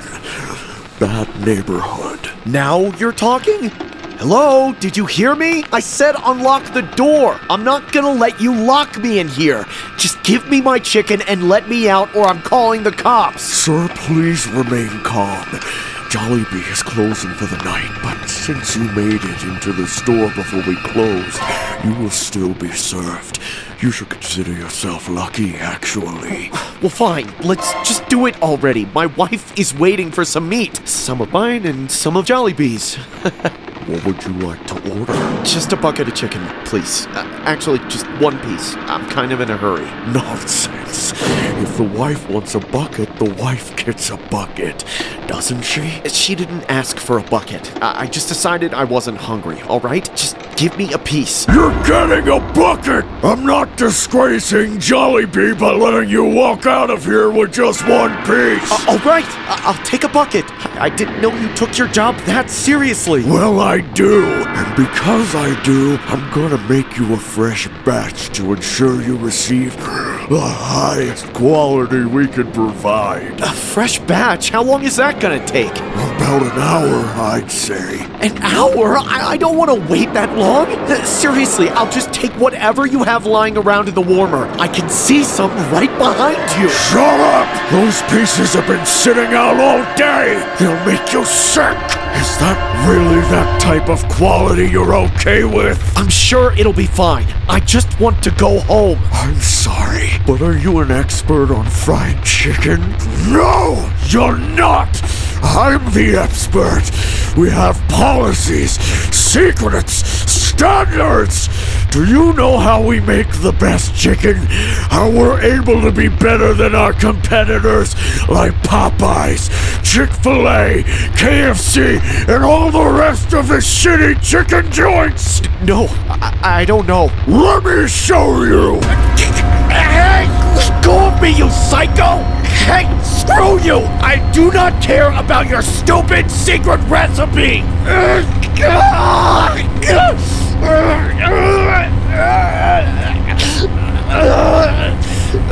Let go of me! Help! Stop squirming! I'm about to show you something amazing! Behind this door is the secret to the success of Jollibee's! I don't care! It's not even that good! Only my wife likes it! Then your wife has good taste, and you're going to taste good! What? Ah! Get in your pen, piggy! What are you doing to me? Let me go! You mean you haven't figured it out yet? Wow, you're not the brightest, are you? The delicious meat of the heart of Jollibee's comes from idiots like you. And I get the pleasure of hacking you to pieces for the deep fryer. No!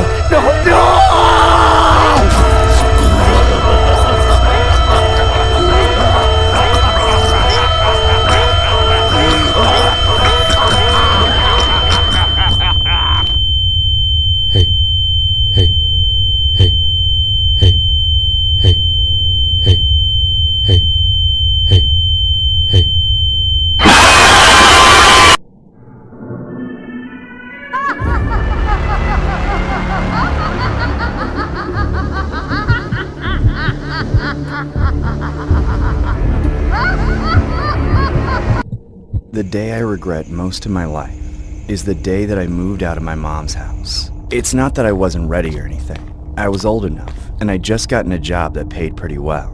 The only problem was that it was too far away for me to stay at the house. That day, I was sure that I was doing the right thing. My mom was a single parent, and she already had to take care of my 2 younger brothers. She needed help with the bills, and I thought that with my new job, I would be able to make things easier for her. But now, I wonder, if I had stayed, maybe things would have been different.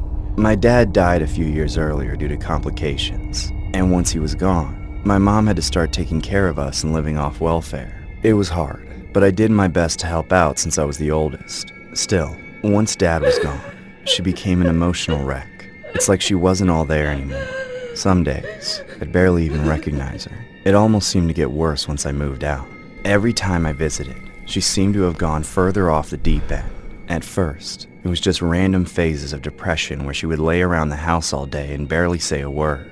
Then, she started to become more violent and angry. The scariest thing, though, was how she would post all kinds of pictures on social media portraying her to be happy with the boys. If I ever saw her in person, I could barely get her to smile, but in her posts she made herself look like the world's best mom. It varied from simple things like, "I had so much fun painting with the boys today," to really over-the-top captions like, "My lifeline, my heartbeat, my everything." Once, she posted a picture of herself with the boys and wrote, "I don't think I would know how to smile, laugh, or love if it wasn't for them." And yet that same day I visited and found her screaming at the boys. That was the whole problem with her posts. I knew she was full of shit. Anyone scrolling through her Facebook would think she was a loving mother, but I knew the truth. She was becoming a monster. Every day she became more and more psychotic, and she would often yell and scream at the boys and even at me when I came over.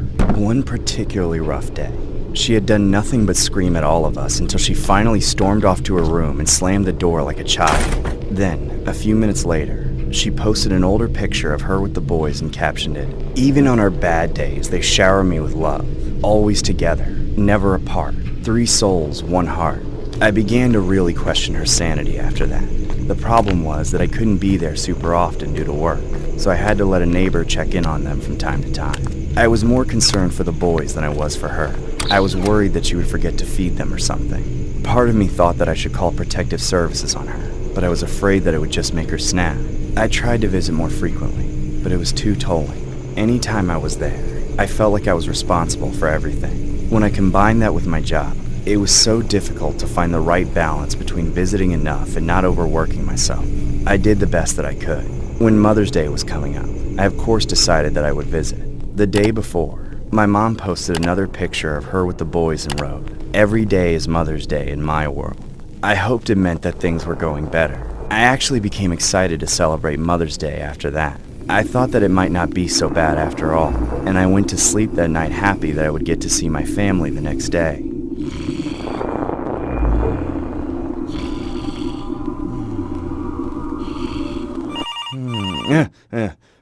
I got a phone call in the middle of the night. It woke me up suddenly, and I looked at the time. It was very late, around 2 or 3 in the morning. I was confused why someone would be calling me at this time, so I checked to see who it was. It was from the neighbor. I knew it had to be bad news. There was no other reason why they would call so late. Hello? You need to come to the house right away. It's your mother. She did something really bad to the boys. No! I couldn't believe what was happening. The neighbor had said that he heard loud bang sounds and immediately went to check on the house. And when he got there, it was already too late. That psycho had already taken out the boys. I got to the house as fast as I could. I don't even know how I had made it there without wrecking. I had never driven so fast before. When I walked into the house, I found my mom crouched down and curled up into a corner of the room. Where are they? What did you do, you bitch?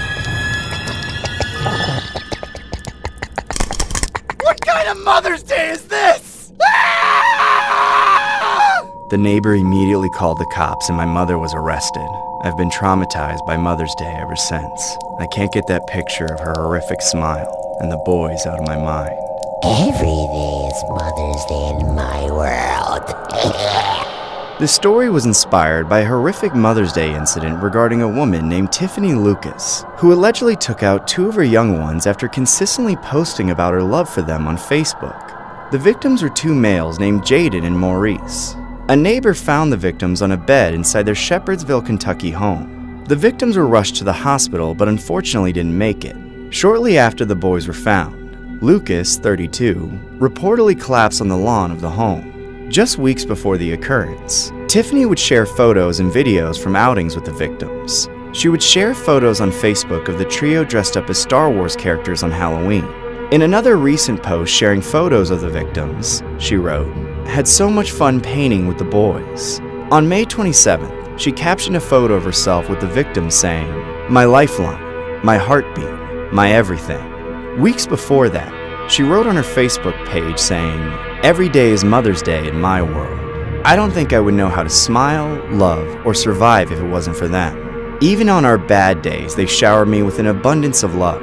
Always together, never apart. 3 souls, 1 heart."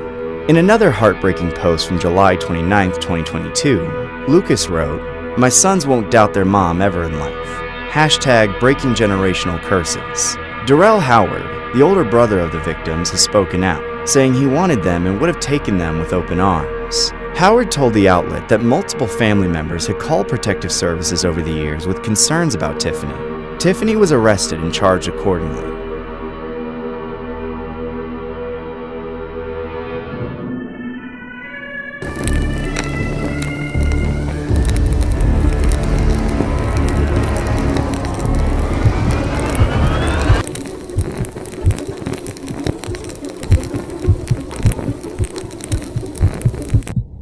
This happened not too long ago. It was around the time of the solar eclipse. It's probably the most terrifying thing that has ever happened to me. I'm a family doctor. I work 6 days a week and have many patients who rely on me. Some days I end up working 16 hours just to fit them all in. Still, it's rewarding work, and I love being able to help people. In the days leading up to the eclipse, everyone at my office was excited about it. We all decided to leave ourselves an opening in the schedule that day so that we could see it. I knew it would just make me busier later, but I didn't want to let that stop me from enjoying it with everyone else. So, when the day came, the staff and I went outside close to totality. We all wore solar eclipse glasses just to play it safe, of course. Everything went as planned. It was dark for a few minutes, and then it went back to light.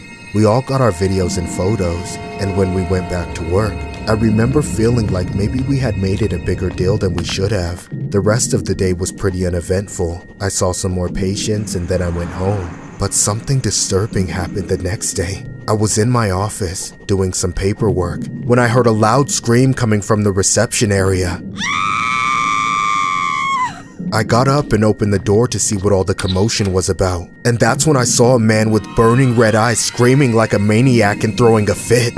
He was standing in the middle of the reception area breaking shit and throwing stuff everywhere, all while he screamed profanities. Where the hell is the doctor? Yeah, shit, my eyes! They won't stop burning! The guy was going absolutely insane. He kept grabbing his eyes and stumbling around. Then he would go back to knocking stuff over and yelling. I need to see the doctor! The solar eclipse! It blinded me!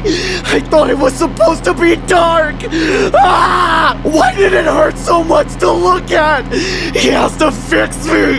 He has to fix me now! I suddenly realized that he was talking about me. I was the only doctor there at the time. He wanted to see me. I had no idea what to do.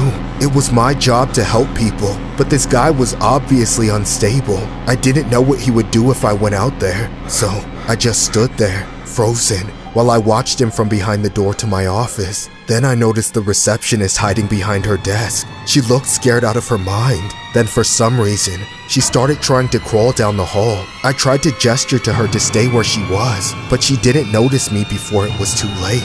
The man caught sight of her trying to get away. Hey, bitch! Where's the doctor? The receptionist screamed and tried to get up to run, but the man grabbed her by the arm. Bring me the doctor before I shove my arm up your eclipse! That's when I knew that I couldn't stay hidden for any longer. I was absolutely terrified, but I stepped out of my office and confronted the man. Hey, let her go! I'm the doctor! The man let go of the receptionist's arm, and she ran crying down the hallway as he turned towards me. His face was the creepiest thing that I had ever seen. His eyes were so red that they were practically glowing, and he looked like a total freak. The next thing I knew, he came charging at me and grabbed me by the collar. You have to fix me! My eyes, they hurt so bad! Can't you see that I'm going blind? I tried to tell him that I couldn't help him that quickly, but he was a total psycho. He told me that I had to fix him, or else he would make me pay by blinding me. Please, you don't have to do this. I can get you help. Fix me! I told him that the most I could do was give him some eye drops. That's when he went apeshit and completely berserk. If you won't help, then I'll do the same to you! You hear me? That's when out of nowhere, he started gouging my eyes with his thumbs. Jeepers creepers! Where'd you get those eyes? I tried to fight him off, but he was too strong. I felt like he was going to tear my eye sockets out of my head. All I could hear was him laughing like a psycho while he kept pushing his thumbs into my eyes. Then, out of nowhere, the man was pulled off of me. Get down on the ground! Hands behind your back! As I struggled to see through the pain in my eyes, I saw the police arresting the man. As they dragged him away, he looked back at me saying, You call yourself a doctor? You ruined my life! Now I can never enjoy OnlyFans again! You selfish bitch! Then, he was gone. It turned out that the receptionist had called the cops as soon as the man had become disruptive. I was grateful that she had because the cops had definitely saved my life. If they hadn't arrived when they did, then I don't think that I would have made it. Since then, I don't know what became of the guy, or if he actually ever went fully blind from the eclipse. Ever since that day, there's been a large surge in cases of people with eye problems due to the solar event. It's been very overwhelming. I've also been scared that I'll encounter someone like that guy again if I can't fix them. It certainly made me feel less safe at work. I never know when a patient could snap. This story was inspired by a news article that got released just a few days after the solar eclipse that occurred this year. It was reported that there had allegedly been a disturbing surge of calls to hospitals and eye care offices from patients reporting eye pain. There was also an increase in Google searches about eye pain and damage. It's unsure if those patients ended up getting their eyes treated back to its original state. Professionals and most media outlets, however, did warn the public about wearing eclipse glasses before totality.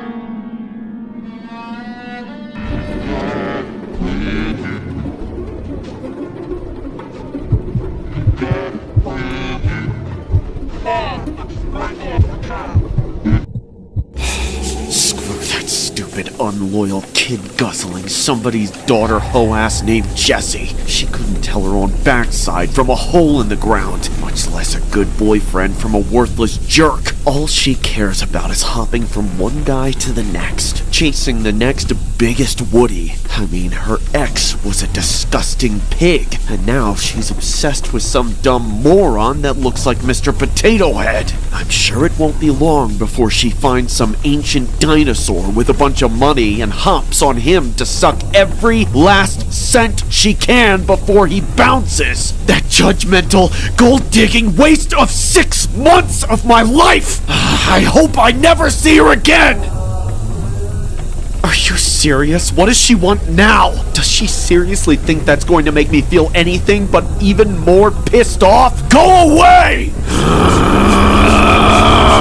She better not have the gall to try to come inside this house.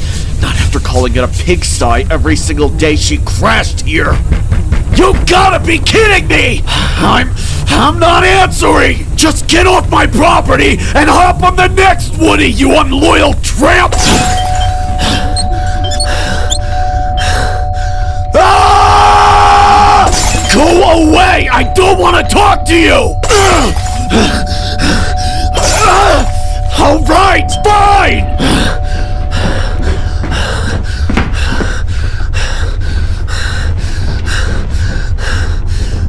What do you want? Turn that off! I don't want to hear that! You always loved Toy Story. That's why I'm dressed as Jessie. I wanted to apologize for everything, okay? Look, I brought you this. Are you serious? Haven't you ruined enough? Why would I want to associate anything you've done with one of the last things I still care about? I thought I said I never wanted anything to do with you ever again! Just get off my doorstep and never come back! Please, just take the doll! It's all I ask. Think of it as a parting gift if you have to. Just take it, please! If I take this stupid doll, then will you leave me the hell alone? Yes, I will. Fine, hand it over! Hey, you forgot your stupid boombox! Such a shame. You look exactly like the real Woody, but you're probably a bomb or some kind of hidden camera, so... What the hell? I'm so sick of all this crap. I just want to go to bed.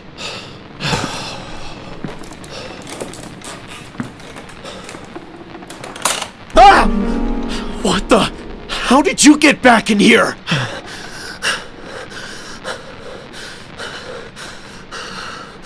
How did you get back in here?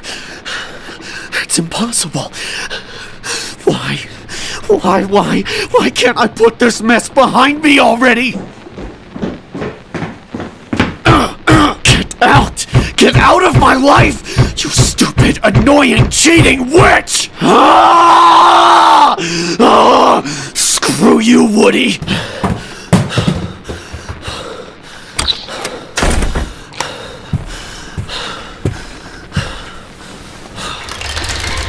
No!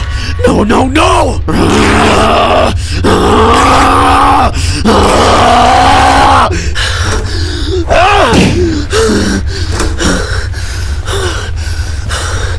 What the hell did you give me? Who's there? You got a friend in me. Who's there?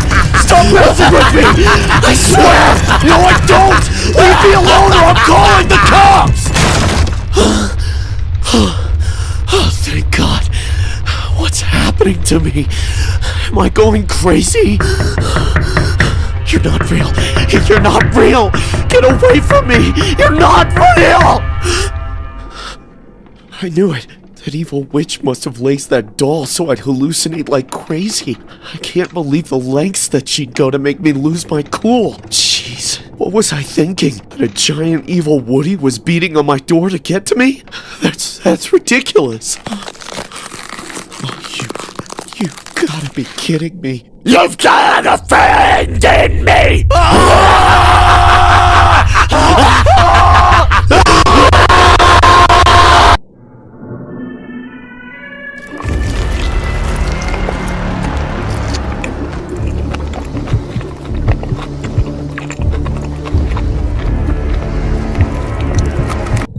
I used to love Jollibees, like really love it. It was easily my favorite of all the different chicken joints. I would normally go there at least once a week.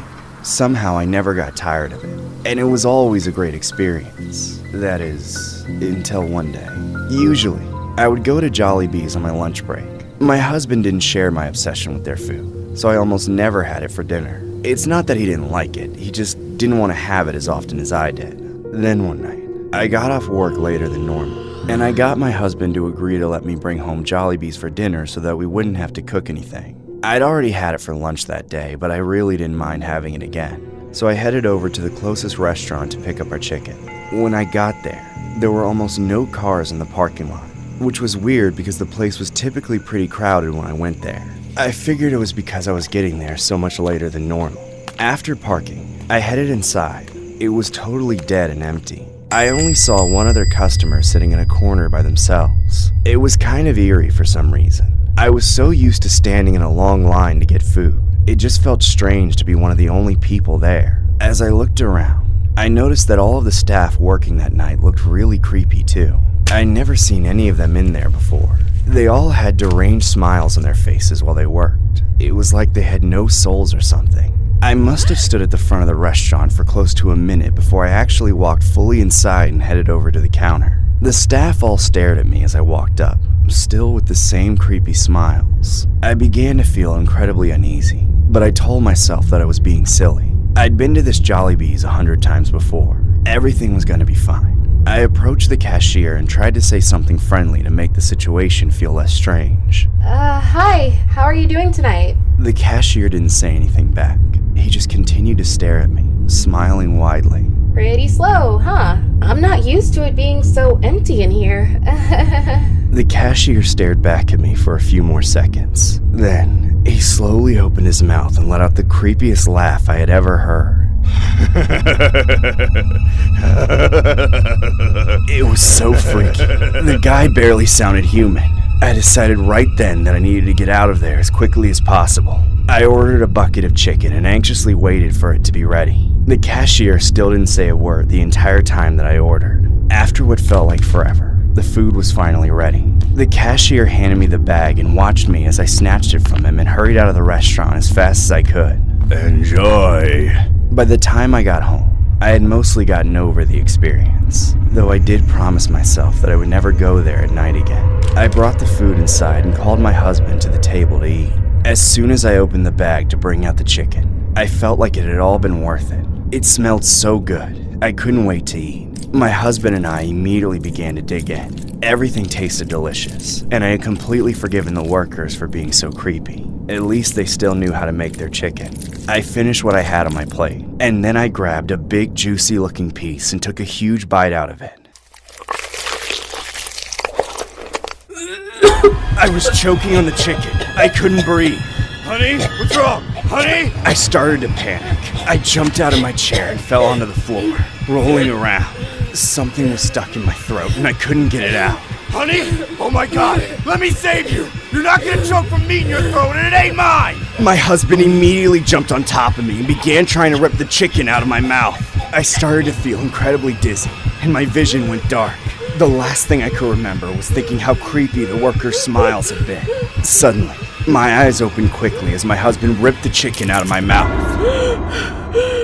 I laid there on the floor coughing and gasping for air for several minutes while my husband cradled me in his arms. After the shock had worn off, we inspected the piece of chicken, and we were disturbed to find that there was a hand towel inside of it. Somehow the chicken had been deep fried with a towel around it. We took pictures and reported the incident. The restaurant decided to close down for 3 days to deal with the matter. I have been traumatized by Jollibees ever since. My husband and I believe that the psycho staff had done it intentionally. I don't know if they were playing some kind of sick prank or if they were actually trying to hurt me, but there was no way to prove anything. Somehow, the restaurant didn't close for good after all of that. They reopened after the 3 days and seemed to run the establishment like normal. I definitely don't think they did enough to make up for what happened. I didn't get any compensation. It was like the entire matter was swept under the rug. Sometimes, I can still picture the deranged smiles of the Jollibee staff when I close my eyes. I don't know if I'll ever fully get over it. This story was inspired by an incident that happened to a woman at a Jollibee's restaurant in the Philippines. A woman named Alik Perez pulled apart the batter of the deep-fried chicken from Jollibee's and was disgusted after discovering it was actually a hand towel. She immediately uploaded videos to Facebook, which garnered 2.4 million hits before being deleted. The offending restaurant has since thrown in the towel after vowing to close the restaurant for 3 days following the incident. Jollibee's Food Corp said the branch had deviated from standard food preparation procedure based on internal investigation. The company said it would thoroughly review its compliance with procedures and retrain workers to make sure such an incident is never repeated. It was not made clear how the towel incident transpired, nor whether Ms. Perez would be compensated.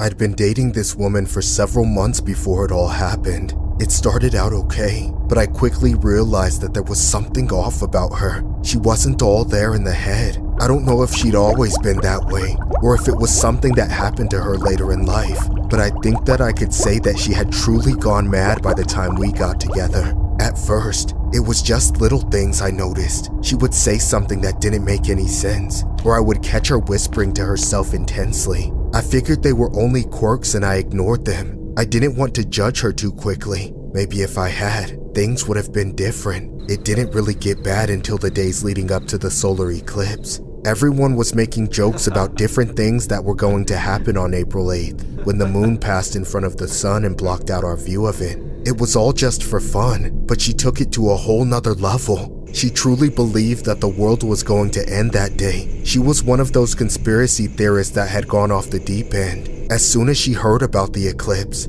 it was all she could talk about from then on. Every day she would come up with more reasons for why she thought the world was going to end that day. She claimed that it was going to be an apocalypse. I, of course, told her that she was crazy. There was no way that the world was going to just end because of an eclipse. But she wouldn't listen to me. Worse than that, she actually got mad at me when I didn't agree with her. We ended up getting into several heated arguments over the days before the eclipse. I tried to explain to her that nothing was going to happen, but she didn't believe it. To her, I was the crazy one. That's when I realized that the relationship was ruined. She was really a true psycho, and there was no way to get around it anymore. What made it all worse was that I wasn't the only person that she told about her crazy theory. She talked about it with everyone she knew. She even tweeted about it on X all the time too.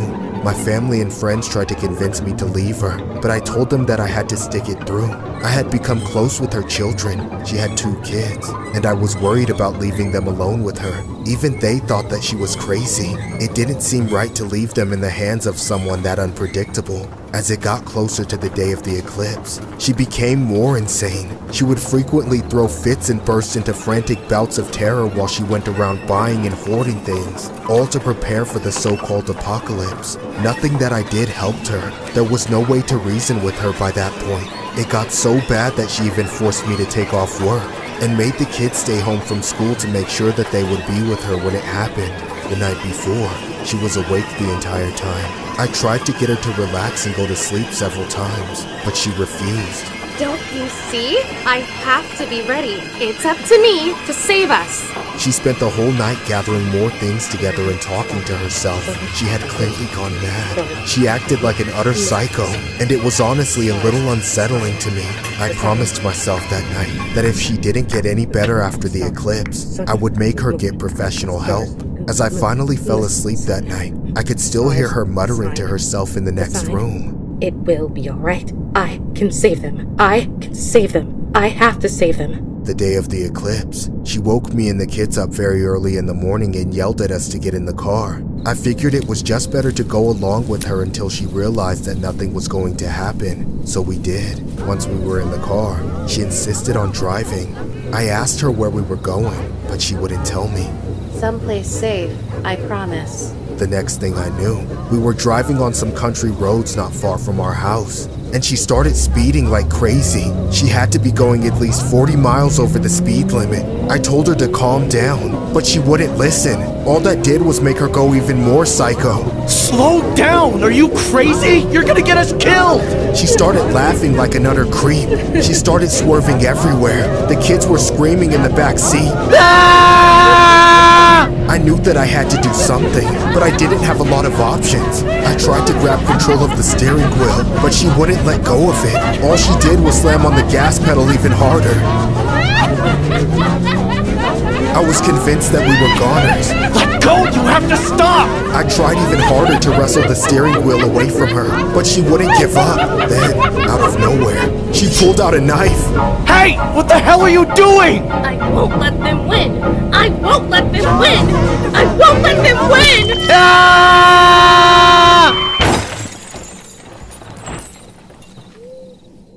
This story was inspired by a disturbing incident regarding an astrology influencer named Danielle Johnson, who was allegedly driven by fears about the solar eclipse and went on a rampage, taking out her partner and young ones from a moving car before ramming the vehicle into a tree. The rampage happened in Los Angeles on the 8th of April, the same day that a rare phenomenon of a total solar eclipse plunged parts of the US into darkness. In the days leading up to the attack, Johnson took to social media to voice her beliefs that the solar eclipse would be quote-unquote epitome of spiritual warfare, posting under the name Ayoka. The astrology influencer had over 100,000 followers and often reposted conspiracy theories on her page. Prior to Monday's rampage, she had posted messages on X telling people quote-unquote, "Wake up, the apocalypse is here," and warning her followers that they needed to pick a side. In the early hours of Monday morning, hours before the eclipse, police say that she went on the rampage.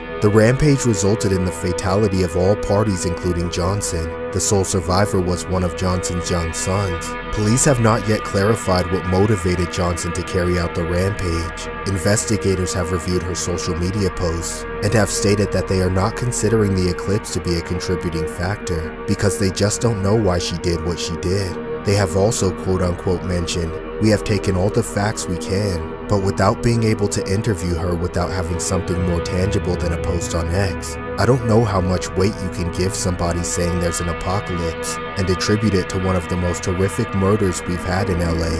LAPD investigators said that Johnson and her partner had been dating for around 3 years and were living together, adding that there had been no prior incidents of violence ever reported between the couple.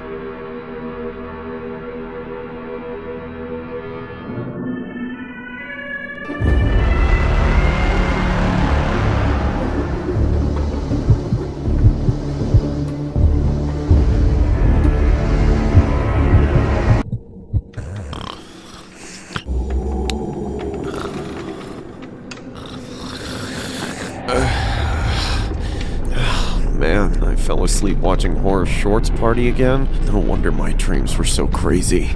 I've seen this one already. This shit still gives me the creeps. Mom? Are you home? Dang it, where is she? She should be home by now. What the? Jeez. That's what I get for watching scary stories all night. Hey, Mom. Are you on your way home yet? No, honey, I'm sorry, but I'm gonna be late. What? Why? The health department is making us all stick around to clean the machines. But isn't that dangerous? They should get someone else to do it. Don't worry, it'll be fine. Everything's off, so there's no chance of anyone getting hurt. Alright, fine. Just be careful, okay? I will, and it won't take long, I promise. Did you see the dinner I left on the counter? No. Well, it should hold you over for the night. Anyway, I gotta go now. My supervisor's back on the Mom! Come on, really? Whatever.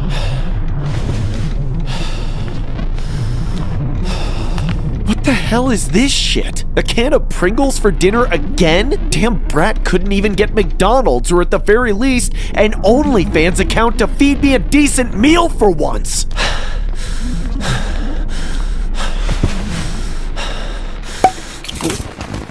Huh? What the? What's going on?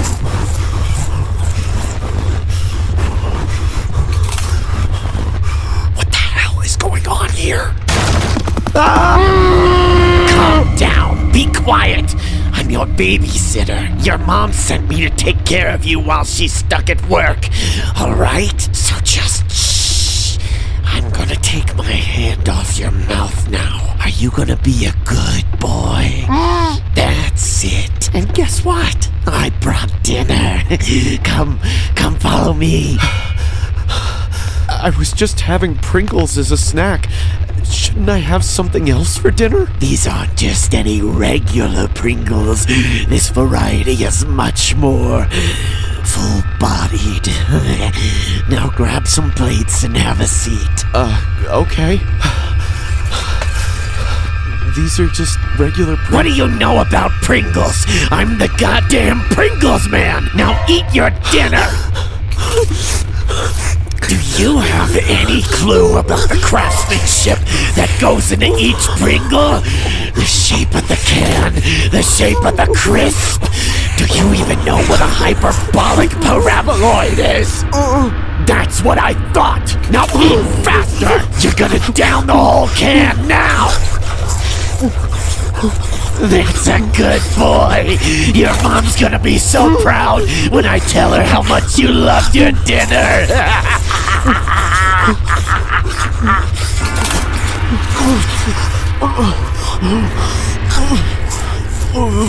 How was it? Did you enjoy it? It had good flavor. That mystery flavor you were tasting. Since you enjoyed it so much, I have a special treat for you. What? What is it? One more chip. But I'm so full already. Shut up! Just think of it like one of those stupid one-chip challenges you little idiots like on TikTok. Now, what do you say? Do you want the chip? Sure. What the? Why does it look like a face? Isn't it obvious? That face should look familiar to you. You just saw it on the phone a few minutes ago. No, I don't believe you. This is some kind of trick. Nobody would ever do that to another person. It's no joke. I turned your mom's smoking hot body into a batch of Pringles. And you've been stuffing your face with her the whole time. No, you monster! How could you do that to my mom? She was delicious, wasn't she? Get away from me, you psycho! Eat it! Eat it better than your deadbeat dad! Do it or I'll fry you up in the same oil!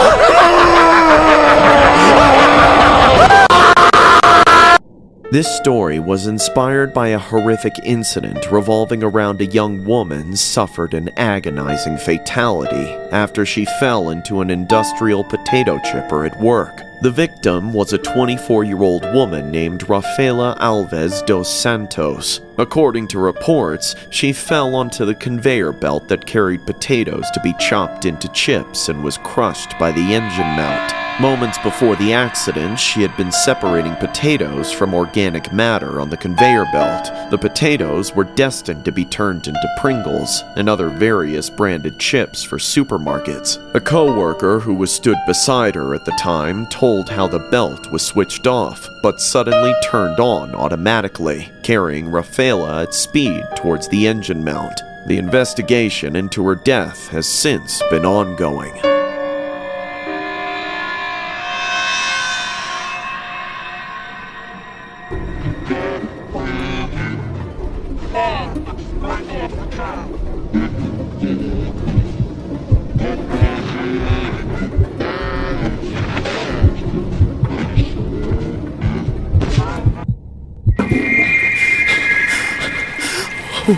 Where am I? Who are all these toys? Why is there an astronaut in here? And how come I can't move? Holy crap! Is that a giant? That kid is massive! Whoa, whoa, whoa, whoa, don't come over here! No, no, no, no, don't step on me! Ah! Holy shit, I thought that was the end. What's he doing?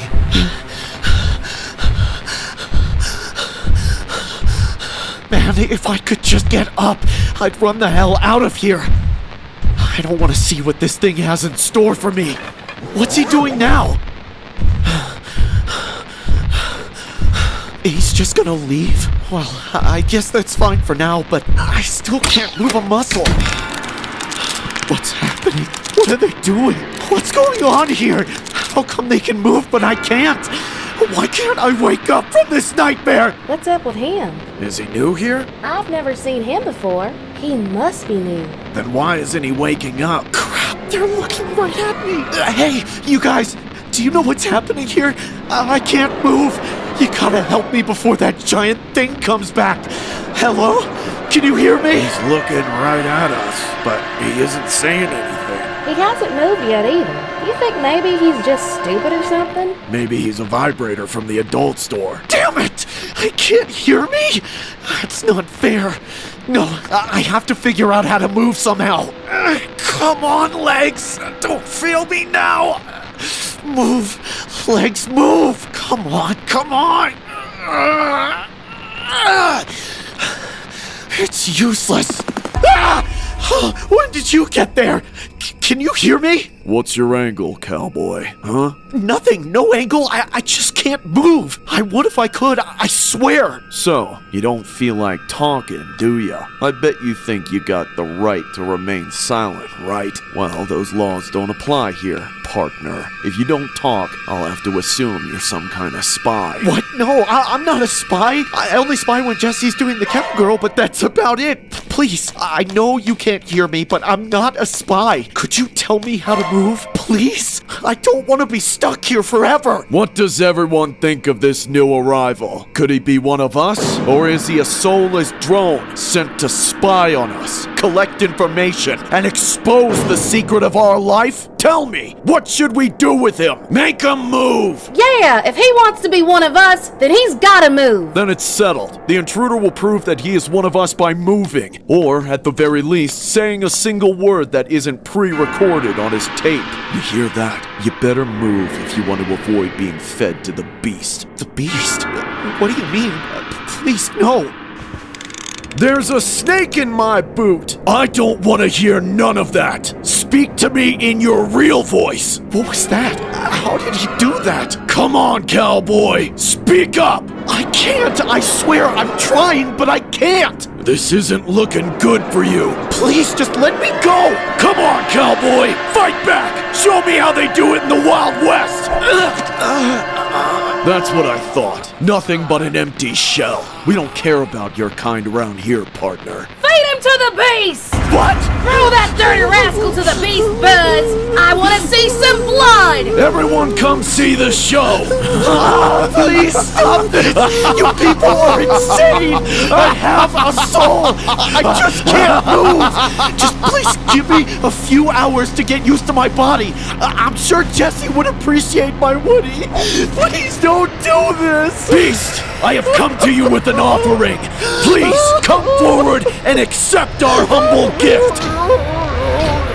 What in the name of all that is holy is that abomination? That's the beast? See before you the lifeless husk of a spy sent to expose us and ruin everything we've built. Please devour him and rid us of this vile rodent. Do they seriously worship this thing? These people are nuts. Beast, the offering's over there. It's the cowboy. Why? I did everything for you! I was your vessel, your servant, your... No, please don't. I don't want to die. Leave me alone. Don't touch me.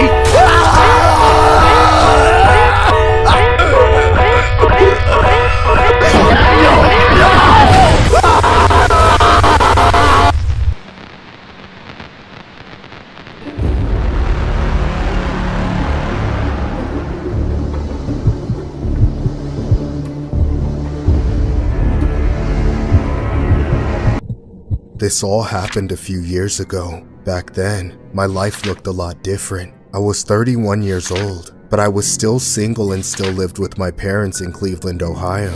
Needless to say, things weren't going too well for me. I figured that my life would get a lot better if I could just meet a girl and fall in love, but I hadn't had much luck with that over the years. I used to go to this bar every Friday night after work in the hopes of meeting someone, but I never did. Usually, after I had struck out a couple of times with different women, I would find myself getting shit-faced off of beers and Pringle chips that I would buy from the bar. So, that's where I happened to be when it happened. This one Friday night, I got brutally rejected by this especially attractive woman. I was already feeling really shitty about myself that night too. I went at the beers hard after that, even harder than usual. I got so shit-faced that night that I found myself struggling to get out of the door a few hours later. I grabbed my Pringle chips and stumbled outside, trying not to pass out. I hadn't been that drunk in a long time. I even collapsed a couple of times as I attempted to take a few steps away from the bar. After the second or third time of falling over, I got up and vomited right in the middle of the sidewalk. That seemed to trigger something inside of me, because the next thing I knew, I was vomiting everywhere. I couldn't stop. It was horrible. That went on for several more minutes, but I was finally able to stop and continue on my way. I tried to walk a little more, but I eventually realized that there was no way that I was going to make it home on my own. So I sat down on a bench and tried to dial Uber. I was still so shit-faced that I could barely hit the numbers on my phone. As I tried to figure it out, I ate some more Pringles, hoping that it would sober me up a bit. I had just managed to actually call an Uber to come pick me up when, out of nowhere, the scariest looking man climbed out from behind a dumpster next to me. He looked freaky as hell. In the state I was in, I couldn't tell if he was a homeless man or a zombie, but he really creeped me out either way. He could have been a crackhead by the way that he kept twitching and jerking around as he stood there. It was extremely unsettling. The guy looked like he didn't eat anything too. He was incredibly skinny and impoverished. He had probably been fishing for food behind the dumpster. I knew I was in trouble as soon as I saw him. I figured he was going to start harassing me for money or for my chips. I tried to ignore the man and just wait for my Uber. I really didn't want to get into any situation, especially since I was still very drunk. I made a point of looking the other way and avoiding eye contact, but I saw the man walk over to me out of my peripheral. Hey, you.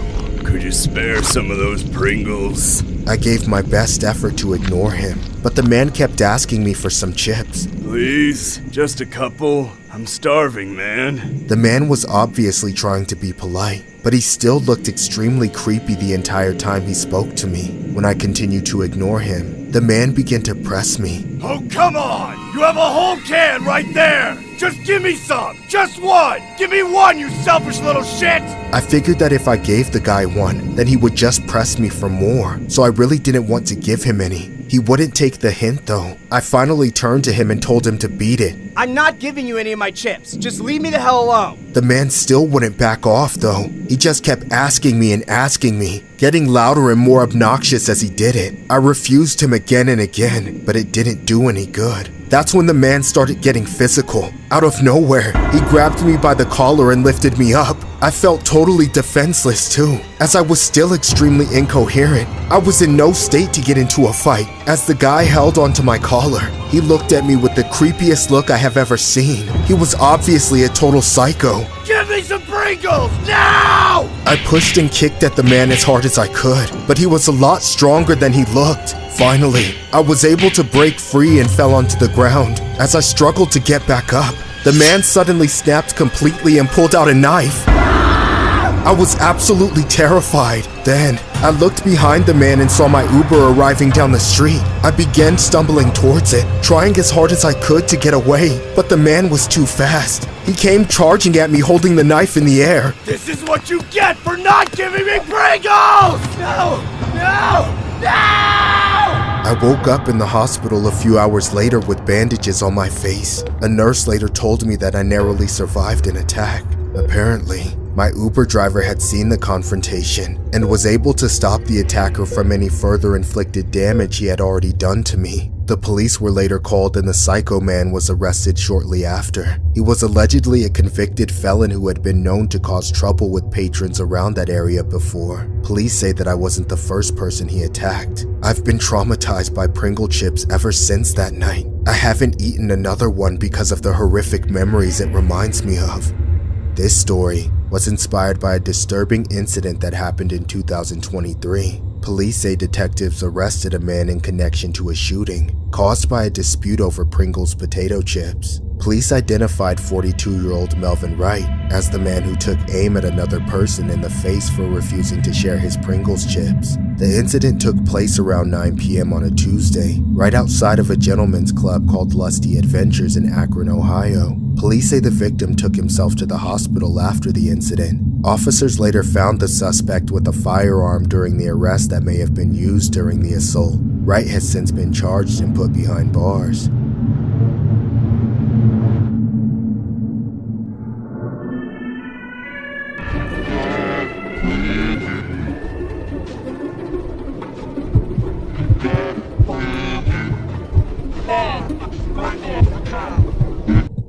My name is Andy. No, not the Andy from Toy Story, but I sure wish I was. That's my biggest dream actually. But the fact that I'm 7'4" is just one of the things holding me back from achieving what I want most in life. I'd love nothing more than to spend every day with my best friends. Woody, Buzz, Rex, heck, even that spider thing Sid made, and all the rest of them too.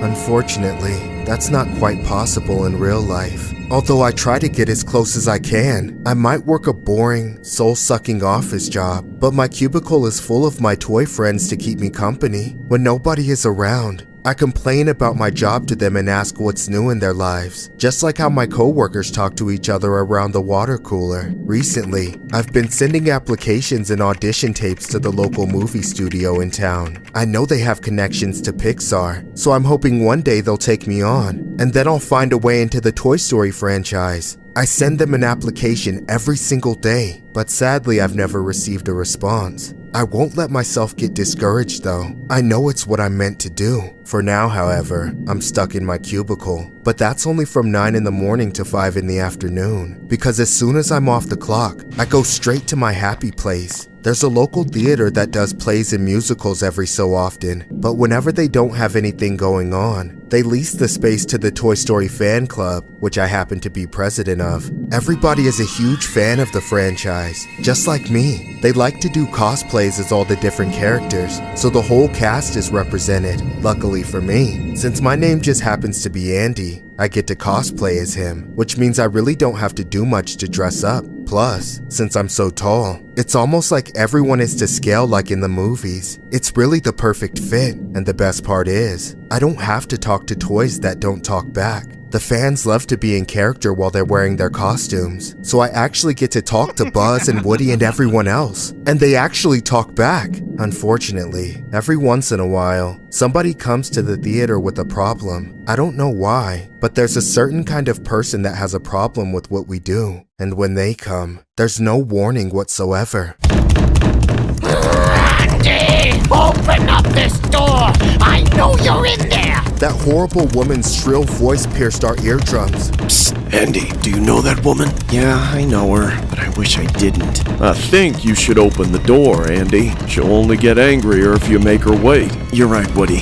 Hold on, everyone. Even though I have to deal with her all the time, I never get over the fear. I made my way to the door as fast as I could, but my feet did not want to get any closer. Still, I knew, sooner or later, I had to open that door and face the fury. Andy! Andy! What are you doing in there? Open the door! Don't make me break it down! You know I'll do it! Andy!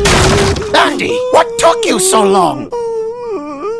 Oh, come on, Andy. Have you been playing with your toys all day again? Knock it off already. You're a grown-ass man. You need to move out soon. Instead of looking for an apartment, you'd rather play pretend that you're some stupid little boy from a Disney movie. You make me sick, you tall piece of trash. It's Pixar, actually. Shut up! Don't talk back to me like I'm stupid! If you're gonna live at home and mooch off me, then you better show some respect! I'm sorry, I won't do it again. You better not. Now get downstairs. Supper's ready and it ain't getting any warmer. Yes, ma'am. I did the walk of shame once again in front of all my friends, knowing I was about to choke down some dry meatloaf or pea soup. No. Oh God, it was Tuesday, and that meant taco night. I always end up with shards of taco shell in between my teeth after taco night. Mom made me eat 4 whole tacos and wash dishes before she let me back upstairs to my room.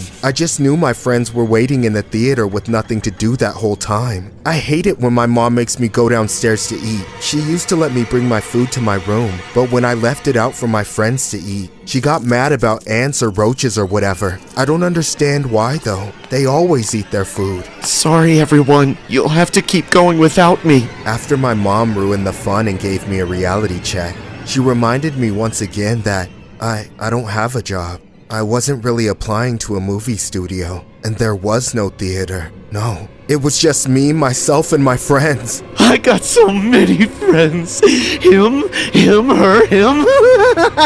I got so many of them. They all got a friend in me.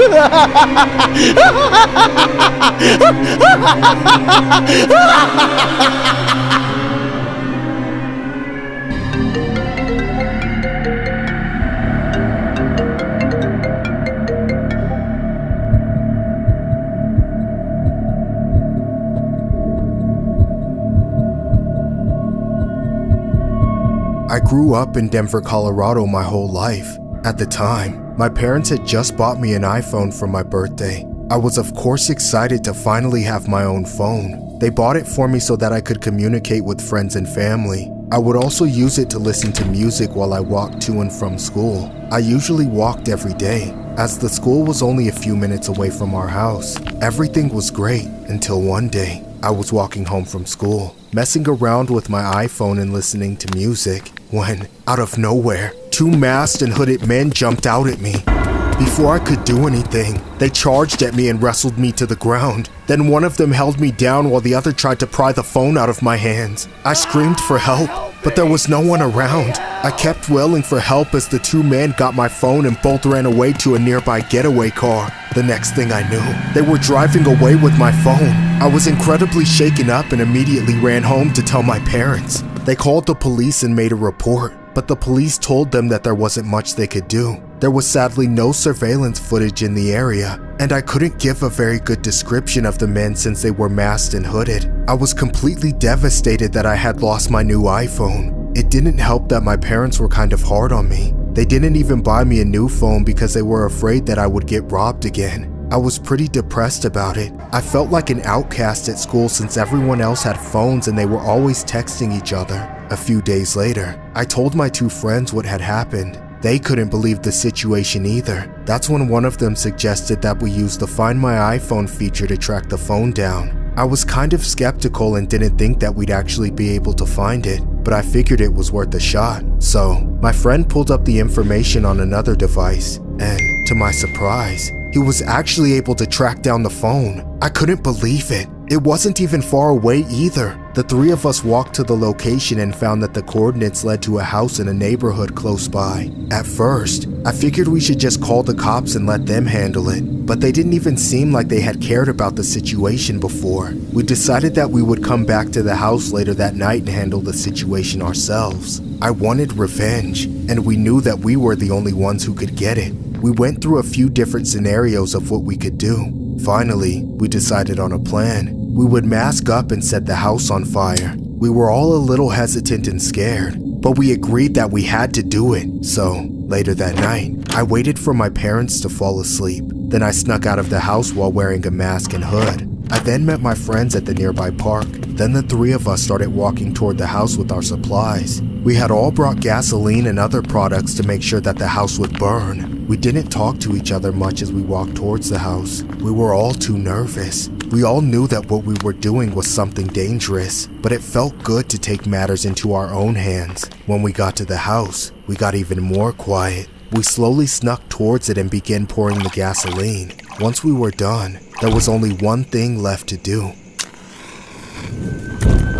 Instantly, the house burst into flames. We all ran away as fast as we could before anyone could spot us. Then we each headed to our separate houses. When I got home, I snuck inside and went to my bedroom. My parents were still asleep. They had no idea what I had just done. I climbed into bed and tried to sleep it off, but my heart wouldn't stop pounding, and my anxiety was too high. I heard sirens drive by a few minutes later. I tried to ignore them and just focus on falling asleep. By the time the morning came, I was still awake. I had just laid in bed all night, scared that someone was going to come knocking at the door, but no one ever came. We had gotten away with it. I got out of bed and started getting ready for school like any other day. Then I checked the news. There was footage of the fire on TV. Apparently the house had burned down almost completely, killing a family of 5 that was inside. I went to school after that and saw my friends there. We all acted like nothing happened. None of us said a word about the night before. We just tried to put it behind us. But every night since, I couldn't fall asleep. I couldn't stop thinking about the footage of the fire that I had seen on TV and the family that had been inside. Months later, my friends and I were arrested for starting the fire. The cops had found security footage of us outside the house, and they were able to get the IP addresses of anyone that had searched the home's address on Google. We were all charged with arson and murder and sentenced to prison. What made it all the worse was that I found out that it wasn't even the people that robbed me. We had tracked down the iPhone to the wrong location. As I went through everything involved with the trial and sentencing, I couldn't help but think about how it had all been over an iPhone. All of that for just a phone. This story was inspired by a horrific incident regarding a 20-year-old Colorado male named Kevin Bui, who faces up to 60 years in prison for taking out an innocent family of 5 by setting fire to the wrong home. In a barbaric revenge plot over his stolen iPhone, Bui pleaded guilty to igniting the late-night blaze in a Denver neighborhood in August 2020, after using the Find My iPhone app to track his stolen phone to a general area. Bui, who was 16 at the time, was portrayed by the prosecutor as the ringleader of the 3 friends who plotted the inferno that incinerated the Senegalese family, which were all tragically taken away in the blaze. 3 other people broke bones while escaping by jumping from the 2nd floor of the home in the middle of the night. Surveillance video has captured Bui and his 2 friends wearing full face masks and dark hoodies when they set the fire to the home. Police fingered the trio as suspects after obtaining a search warrant and obtaining their IP address that had searched the home's address within 15 days of the fire. The suspects were arrested about 5 months after the blaze. All 3 were sentenced accordingly.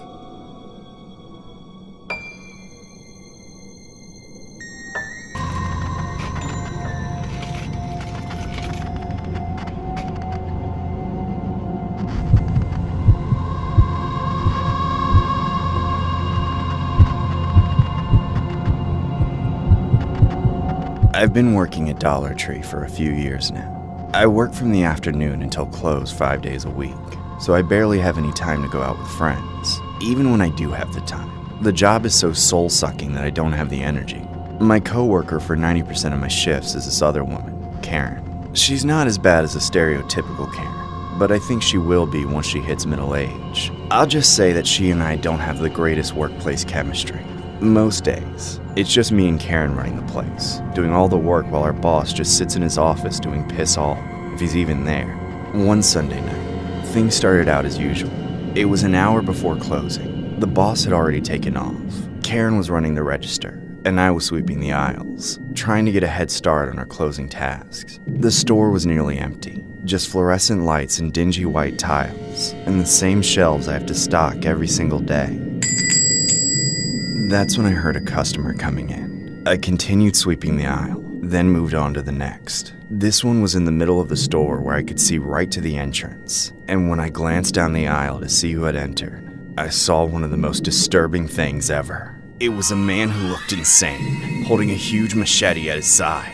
Worse, he was staring right at me. He looked to be standing right by the register, but it didn't seem that Karen was there. I thought she must have gone to the bathroom.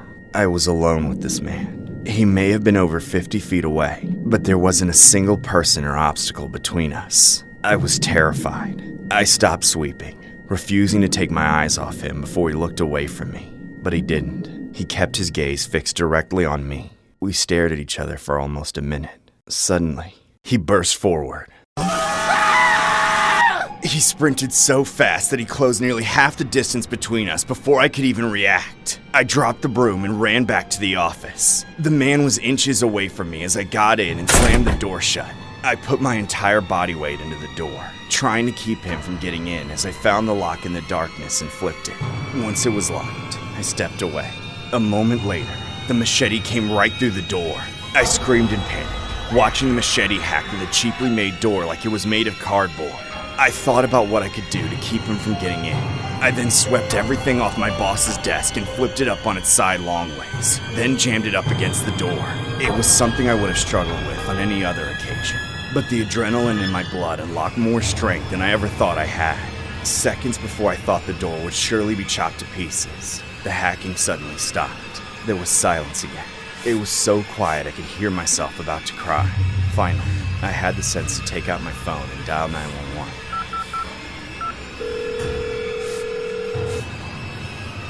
Please. There's a man trying to kill me with a machete at the Dollar Tree. Please help me. The 911 operator continued to ask me questions, but I soon couldn't hear any of it. All I could hear were the sounds coming from the other side of the store. I realized that the man had walked away from me because he had found himself another target, and she was screaming for her life. Hurry! Please hurry! He's gonna kill her! I broke down in tears, hiding in a dark corner of the office. The screams eventually stopped. I didn't know whether to go out and help or wait for the cops. I expected him to come back for me. I felt I was only waiting to meet the same fate as my coworker. Yet somehow, he never came. I didn't know if he was still there. I just stood there frozen in the room, puzzled by everything that was going on. After many minutes of terror in the office, some police officers finally knocked on what was left of the door and got me out. Unfortunately, as they escorted me out of the store, I saw what that man had done. I saw what was left of Karen. Her body was in pieces, mangled and torn up. It was an unthinkable destruction of what was once a decent human being. I collapsed in shock and vomited on the floor right then and there. The cops had to carry me out. They found the killer about an hour later. He was only a few blocks away. When they asked me if I had any connection to him, or if I knew if Karen did, I said no. I had never seen that man before. He just came into my place of work one day and decided he was going to take out the first person he saw. I don't get it. There was no motive at all. Just insanity. Just evil. The Dollar Tree didn't survive the bad press from the incident. My boss was forced to close the store not long after it happened. It didn't help that I quit the day of. I can't imagine ever stepping foot inside of a Dollar Tree ever again, much less spending an 8-hour shift in one. Just the sight of one makes my stomach turn. This story was inspired by a horrific incident regarding a woman who was hacked to death by a machete-wielding madman while working her job at a Dollar Tree, just less than 2 months after she married the love of her life. The newlywed, 22-year-old Ohio woman Karis Riebel was taken out Sunday at the dollar store in Upper Sandusky while working a shift on New Year's Day. Cops were called to the scene at 4:25 p.m. Shortly after, 27-year-old Bethel Beckley was said to have entered the establishment. Upon arriving, officers came across the grisly scene and found Riebel's remains on the store floor. Her attacker, however, was nowhere to be found. Within the hour, cops tracked down Beckley about a mile from the store and immediately arrested him. In a GoFundMe account set up to help Riebel's husband with funeral expenses, his aunt, Amber Geyser, revealed that the pair had been newlyweds. It's unclear if any relationship existed between the victim and the suspect. The Wyandotte County Major Crimes Unit is currently investigating the incident. The man has since been charged accordingly.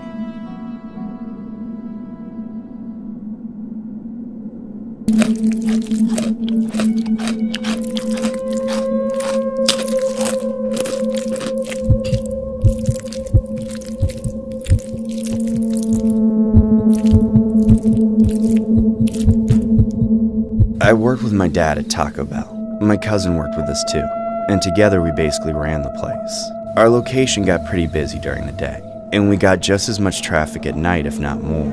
At 10 p.m., we closed the inside and only did drive-thru orders. The drive-thru was very busy most nights, especially on the weekends. My cousin and I did the prep work and made the orders while my dad ran the register and took the orders. One night, I was cleaning up my station during some downtime when I heard my dad greeting a new customer. I got ready to make the order when it came up on the screen, but I couldn't help hearing the customer's voice through my dad's headset since my station was close to the window. My dad was a little hard of hearing, so he always had it turned up super high, but my hearing was sharp enough to just barely hear it when the kitchen was quiet enough. Give me 4 tacos with extra sauce and 2 Cokes while you're at it. There was something strange about that guy's voice. I couldn't tell what it was because I could barely hear it, but it just sounded off. It was unnaturally deep and disturbing. I tried to disregard it and started making the order of a few tacos. A few moments later, the customers pulled up. They were in a large black SUV with heavily tinted windows. I peeked around the corner as they rolled down the window and revealed their faces. 2 middle-aged men were in the car, and they both looked extremely strange. From their unsettling expressions to the way their faces were put together, it was all just really creepy. They looked oddly similar too, like they could have been brothers. I went back to making their food so they wouldn't catch me staring, but I kept listening to their conversation. At first, my dad treated them like any other customer, but hearing their voices in person was even creepier. Something about them just made my skin crawl. I did my best to keep it from causing me to make a mistake. Before long, I was almost done. But that's when things took a turn for the worst. Suddenly, I heard my dad yell at them that their $20 bill was fake. It's fake! Your money is fake! Take the fake 20 and shove it up your ass! It's real, damn it! Just take the 20 and give me my damn tacos! I looked around the corner and saw the worst case scenario. The deranged creep jumped out of his car and crawled halfway through the window holding a knife to my dad's face. My legs locked up. The driver was waving the knife around while my dad stood just far enough back not to be hurt. But I knew if the driver got any closer that things could go horribly wrong. The passenger was smiling at me through the window. He seemed amused that we were watching this catastrophe unfold together. Just take the money! What's wrong with it? I told you it's fake! I can't take it! The money's as real as this knife, which is gonna go right through your eyes if you don't take it! Please stop! Dad, just take the money! You should listen to the kid, old man. He's got more brains than you! No! Leave us alone or I'm calling the cops! That Monopoly money might work at 7-Eleven, but not Taco Bell, bitch! My dad seemed completely unafraid, but with every passing second, that psycho looked more and more ready to snap. He'd gone from a creep to a demon in a matter of seconds, so I knew time was of the essence. I quickly dialed 911 and talked to the police while the situation continued to devolve before my eyes. Then, without warning, the psycho jumped through the window and did the unthinkable.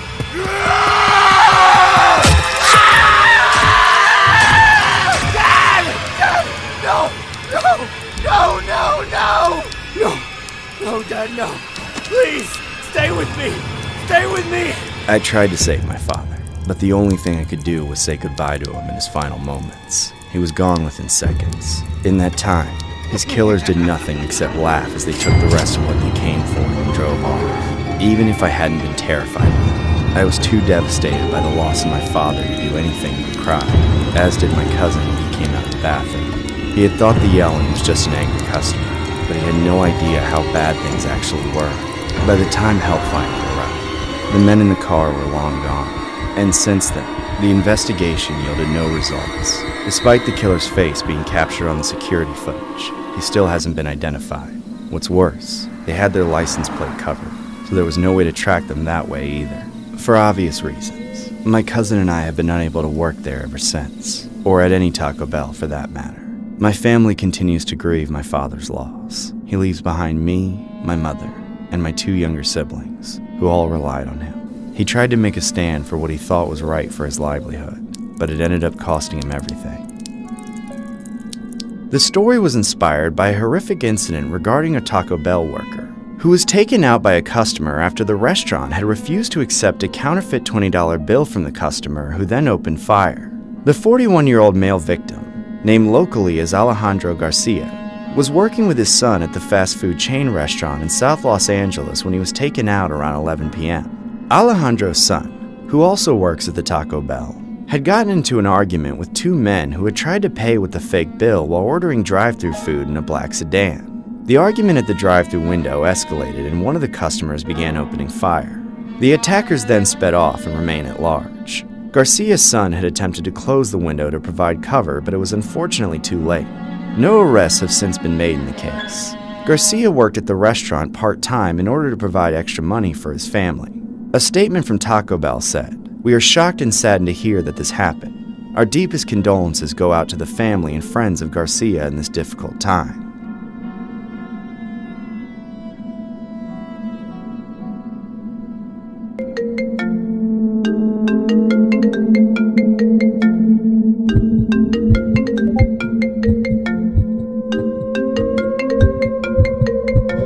My family exclusively uses Apple products. Each of us owns a Mac and an iPhone, and most of us adults also have an Apple Watch. It all just runs better and works together more cohesively than any cobbled together Android crap, and not to mention every single Apple product looks nicer than the competitor. We upgrade most of our products about every other year to make sure we always have the latest and greatest. Then we wipe our data from our old ones and sell them on eBay or Facebook Marketplace. A few months ago, my sister got the newest iPhone and wanted to sell her old one. Whenever we meet up with strangers, we always go together to make sure everyone stays safe. So I asked her to keep me updated with the details. There was a guy named Harvey who saw her ad on Facebook Marketplace and wanted to buy. They worked out the price and decided on a time and place to meet up that weekend. As usual, my sister made them meet us at a public place. This time it was in the parking lot in front of Medieval Times. However, I was concerned about the time. The buyer said they couldn't get out of work to meet us until 10 p.m., which was much later than any of us had ever met up to sell something. I found this a little sketchy, of course, but my mother said it shouldn't be a big deal, and ended up coming with us for an extra layer of protection. Medieval Times was a 30-minute drive from our house. When we arrived, the buyer was already there. Him and another man were standing in front of a car, but we couldn't tell if there was anyone else inside it. They had parked farther from the entrance than my sister told them to, and it was 10:30, so the parking lot was emptying quickly as people were going home from Medieval Times. There were already several things wrong with the situation, but my sister still wanted to go through with it. She said it would only take a few minutes. My mother got out of the car with her while I stayed in the driver's seat with the car running. I rolled my window down to hear their conversation. If I hadn't been sketched out by that Harvey guy enough already, the way he acted alarmed me even more. He kept his hands in his pockets and constantly looked around like he was afraid of anyone being near us. The other guy stayed by the car, looking past my mother and sister and straight at me. I knew these guys were bad news, but I tried not to let it be too obvious that I was freaked out. If I could just follow my mother and sister's lead, everything would go smoothly, and we could all go home safely. All I had to do was listen in, and only get involved if I thought something was going wrong. Come on, where's the phone? Don't keep me waiting. I have it right here. Did you send me the money yet? Alright, how much? What do you mean? We agreed on 200. No, we didn't! You said 50, bitch! What the hell is your problem? You made me drive all the way out here and now you're trying to scam me? Give me the damn iPhone! Now! Then, out of nowhere, The buyer ripped the phone out of my sister's hands and ran into his vehicle. My mother then chased the man and jumped into the passenger side window, desperately trying to retrieve the iPhone back. That's when the driver of the car started driving in circles and drifting, trying to shake my mother off. But then, I heard the most horrific sound ever.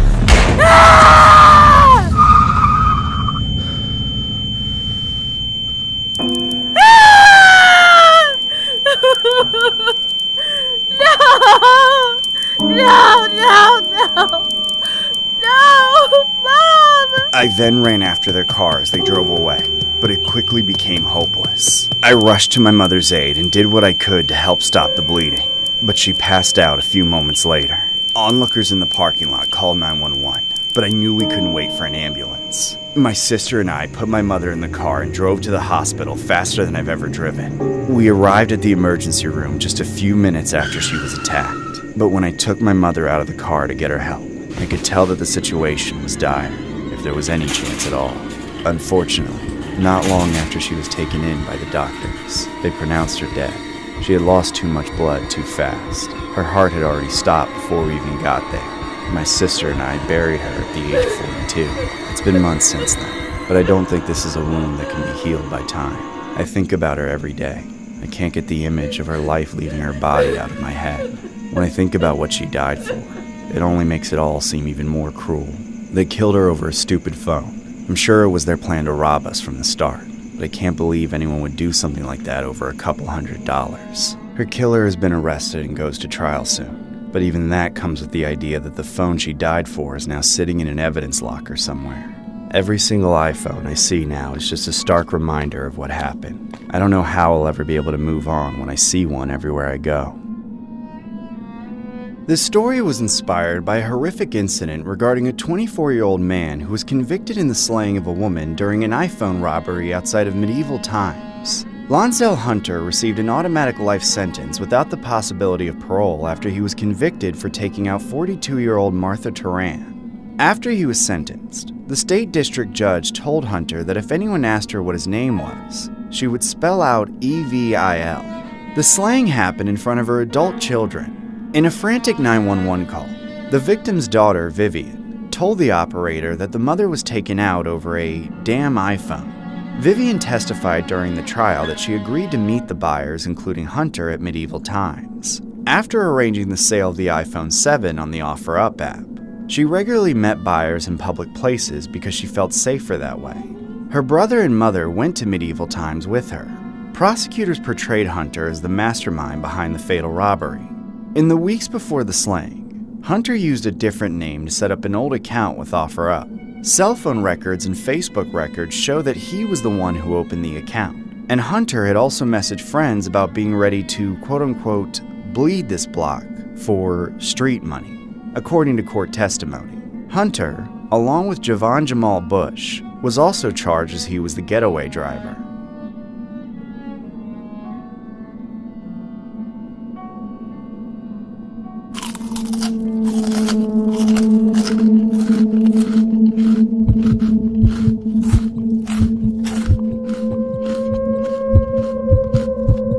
This happened in 2012 when I matched with this one girl from Tinder. After some text back and forth, we agreed to meet up at a restaurant downtown. I didn't have a car at the time, so I found myself taking public transit all the way there. When I arrived, my date and I ate, got to know each other, made some casual small talk, and then eventually agreed to go on a second date. The girl ended up taking an Uber home while I made my way to the nearest bus stop. I remember finding myself in the middle of the worst neighborhood in downtown St. Louis. Everything from fiends, gangbangers, dope slingers, and straight-up muggers were all over the place. When I got to the bus stop, there was only one guy there. He looked rough, like he just got out of his 7th 12-hour shift that week. He was wearing a torn-up backpack and some dirty clothes. But despite all that, the man looked hungry as hell. In his hands was a jumbo-sized bag of Cheetos that he was chomping on. I asked him if he knew when the next bus was coming. He said he just missed the last one, so it was going to be at least a half-hour wait. I settled in and stood next to the sign about 10 feet from him. Nothing about him bothered me at first, but as time went on, the way he was eating the Cheetos slowly started getting on my nerves. He'd grab a whole handful and stuff it into his mouth. Then he'd chew it all with his mouth wide open. The sound alone was disgusting. His mouth, hands, and teeth were completely orange. After every few handfuls, he'd suck all the powder off his fingers with the suction of a $5 hooker. Of course, there just can't be a normal person at a bus stop in St. Louis. Right as I was starting to find the situation funny, I saw this creepy dude looking at us from the corner of the block. The man stumbled over like only a fiend would. I knew he would come up and try to talk to us, but I held out hope that he would leave us alone. When he made his way towards us, he came up to me first. I nervously looked around, pretending not to notice him. The man then got right up in my face and stared me down for several seconds before speaking. Hey, you got any change? No, man, sorry. Fine, keep your $1. Just make sure to get on the bus and get the hell out of my neighborhood. I backed off in fear. The guy was a straight-up menace. My blood was pumping, but I was glad he left me off the hook. He then went over to the guy with a giant bag of Cheetos. Hey, let me have some of those. Hey, look at me. I said give me some of your Cheetos or I'm gonna take the bag out of your hand. No, you're not. You can have some Cheetos when you get a job and pay for some, you lazy bum. Oh, you think you're better than me? Give me those, bitch! The creep then grabbed the bag of Cheetos and tried to rip them out of the man's hands. The man was able to hold on to it and shove the creep away. At first, they got into a shouting match. Then they started fighting. The pair started pushing and shoving. The creep kept lunging for the bag, but the Cheeto man juked him every time. I wanted to try and break it up, but I was honestly scared. I just stood there watching in awe. It was both scary and entertaining. I was watching a bum fight a guy over a bag of Cheetos, but I kept remembering the look in that psycho's eyes. It was like he was capable of anything. After a bit, the fight started to get serious, and it wasn't so funny anymore. I thought about calling the cops, but I looked around and saw a bunch of people filming it rather than calling 911, so I left my phone in my pocket. I couldn't help but get more scared watching it happen, though. I just kept feeling like it was going to end badly. And then I got proven horribly right. The attacker pulled out a knife and did the unthinkable. You selfish son of a bitch! I just wanted some Cheetos! What the hell? Are you insane? Why? Why would you do that? I couldn't believe my eyes. The guy had just stabbed that man over a handful of Cheetos. I was frozen stiff, and that insane freak grabbed the bag and started stuffing his face, all while crouching over the man's lifeless body.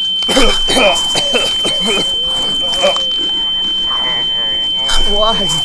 Why? Huh? You want some too, punk?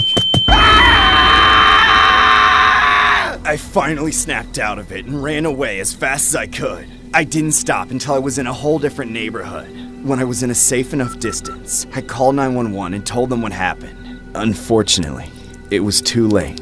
The man who just wanted to eat his Cheetos in peace died in the hospital.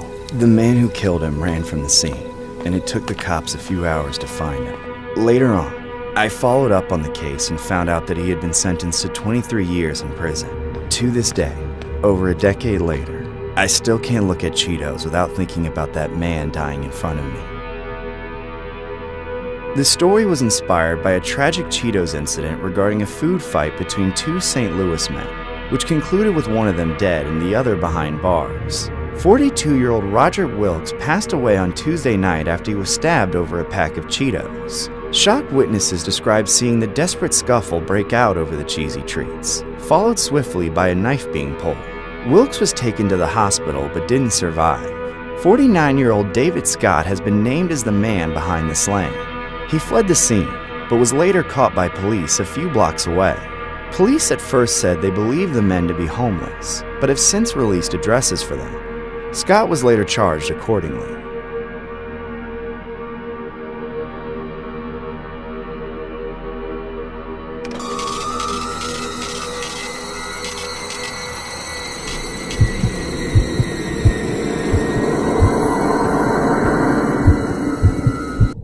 I've lived in Philadelphia my whole life, and I've always felt like it was my home. There was only one time when I considered leaving. After that day, it was hard for me to ever want to be in the city again. It happened not too long ago. It was a typical Sunday afternoon. I needed to pick up a few items for the week. so I decided to head over to the local Dollar Tree. Sunday was usually the best time to shop, so I knew that it wouldn't be too crowded. I didn't shop there too often, but it was the closest store, and I only needed a few things. When I got there, I was happy to find that the store was mostly empty. I walked in and grabbed a cart. Then I began to shop up and down the aisles. I needed various miscellaneous items, so I moved through most of the store trying to find everything that I needed. I had only been in the store for several minutes when out of the corner of my eye, I noticed a large man peeking out from the other end of the aisle shelf, smiling at me like a psycho. The guy was just standing there, staring at me. He looked like a freak. I assumed he had to have some sort of mental issue or something. I quickly headed over to the next aisle, hoping that I could get away from him. He seemed to watch me as I walked away. He still kept the same large smile on his face. I started looking around while I kept my eye on the other side of the aisle for the weirdo. That's when I saw the large man appear from behind the shelf once again. This time he was smiling even more psychotically. It really creeped me out. What's worse is that he was obviously looking right at me. There was no one else around. I didn't know what to do about it, as I couldn't really report him or anything. It wasn't like the man had actually done anything to me, but he still made me incredibly uncomfortable. I didn't know what he wanted with me. It was just weird, because he was borderline stalking. I once more went over to the next aisle, as the man remained standing there, smiling. His expression never changed the whole time that he stood there. I looked around the new aisle a bit, but there was nothing that I really needed.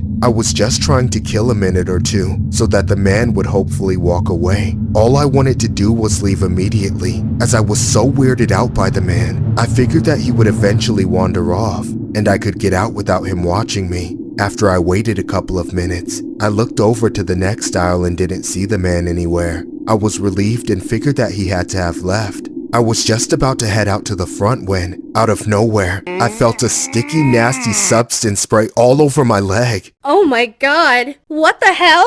That's when I turned around and saw the large psycho standing directly behind me. He was adjusting his shorts and took his hand out of them and laughing like a total freak. Do you want some more?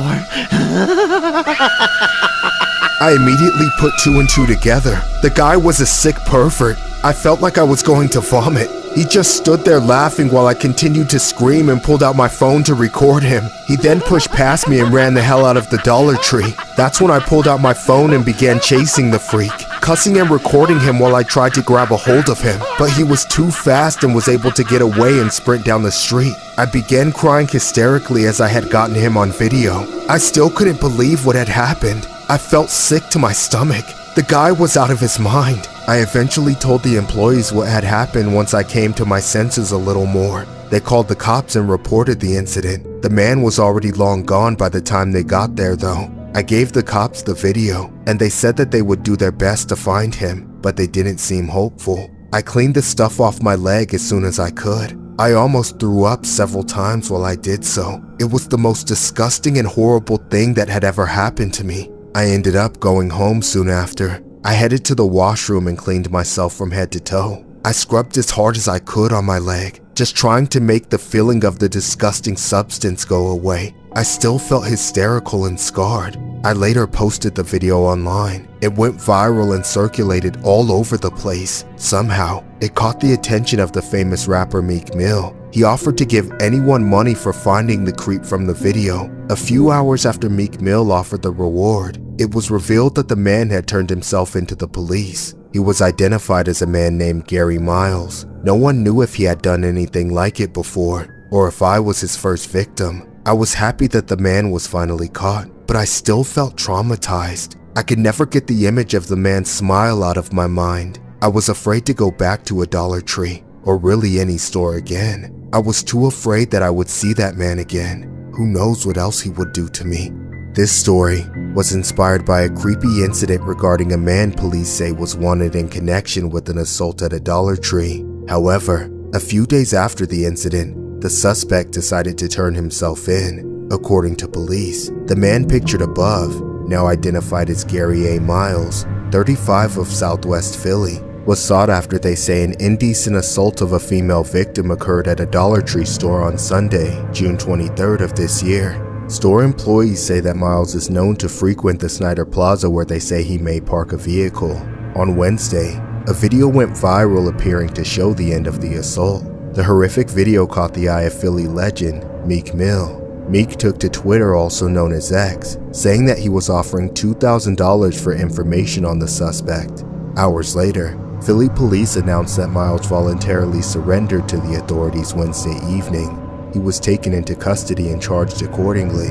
A disturbing revelation from court documents show that Miles has been arrested over incidents dating back to 2011. The various charges include indecent exposure, open lewdness, disorderly conduct, and burglary.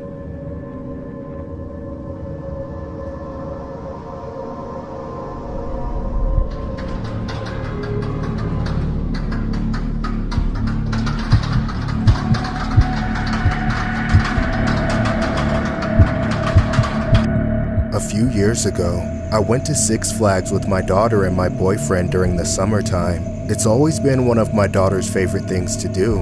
It was the thing we did every summer. We did the usual, everything Six Flags had to offer, like playing the games, going on rides together, and eating all the overpriced food we could stomach. There was only one thing I noticed about the day that was out of the ordinary. Normally, when the park is as packed as it was, it's very unlikely, if not impossible, to see the same face more than once. However, there was this one large middle-aged man who kept popping up everywhere. It seemed like every single ride we went on, he was just a few spaces behind us in the line. I thought about telling my boyfriend, but I decided against it. I didn't want to disturb him or my daughter and spoil their fun. Besides, if that creepy guy did end up trying anything, I knew my boyfriend would be there to put a stop to it. Unfortunately, I couldn't get it out of my mind. It was starting to creep me the hell out that the weirdo would pop up literally everywhere we went. I eventually suggested we go to a ride on the opposite side of the park. My family complained and protested a bit, but eventually just agreed to go with me.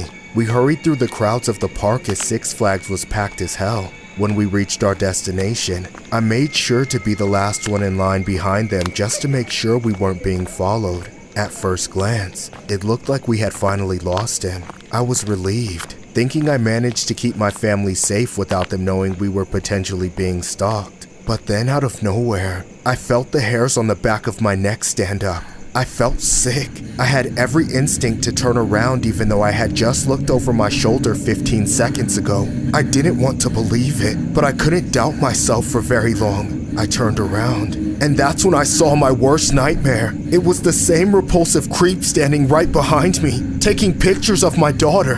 Hey! Why are you taking pictures of my daughter? I'm not! I was just taking a selfie! Oh, bullshit! I've seen you following us around the whole park! I'm not blind, you idiot! What are you talking about? I haven't seen you all day! You're not worming your way out of this, you nasty creep! Give me your phone! Hey, stop! Let go! It's mine! Hand it over! You wanna bite the damn curb? Get off me! Ugh! You're sick! I knew it! You can't find someone your own age, you disgusting piece of shit! I don't like cakes, I like cupcakes! You sick bastard! Hey, dipshit! You're gonna delete every single photo you took of my daughter, and I'm going to watch to make sure you don't miss a single one. You got that? No! They're my photos! I don't want to delete them! So, you'd rather get sent to the hospital in front of all of these people? I'm just trying to strike a chord because it's probably a minor! If you don't delete those photos, I'm gonna stick this phone in your mouth and punch your double chin into your brain! Okay, I'll do it. By then, a crowd of people were watching the whole thing. As the creep went through his phone and deleted all the photos he took, people in the crowd were cheering us on, telling us to beat him up. I sure wanted to, but if we'd handed him over to them, they might have torn him to shreds. Afterwards, the creep ran off with his tail between his legs. As for my family, our day was thoroughly ruined, so we went home. The car ride back was very tense, almost completely silent. Nobody wanted to talk about what happened, but we all knew it would be the last time we ever visited Six Flags. I couldn't sleep for the next few nights, and then I finally figured out why. We never made him clear out his trash folder, so it's more than likely that even after the entire scene, that sicko still has every single one of the pictures he took of my daughter. To this day, it eats at me, but I've never brought it up. The only saving grace to the situation is that the altercation was caught on camera and went viral. The internet dragged him relentlessly. Many people pointed out that we let him off easy. I'm inclined to agree, but knowing that the entire world has seen his face and knows what kind of monster he is, it does make it a little easier to sleep at night. This story was inspired by a creepy Six Flags incident regarding a video that was posted on social media that had gone viral about a mother who caught a man taking pictures of her child at Six Flags. The mother just so happened to see the man out of her peripheral vision before she confronted the man. When she confronted him, she asked to see his gallery, and when she did, she stated, "Why do you have pictures of my daughter on your phone?" A man on the side overheard the conversation and was telling people either he will go to jail or the man who was taking the pictures would. The mom ended up getting the man to delete these photos, and before the video ended, she can be seen cussing profanities at the man. It was unsure if the police got involved after the incident. One can only think, how many pictures could this guy have taken, and how many times could he have gone to that amusement park? The man has since remained unidentified despite the video going viral.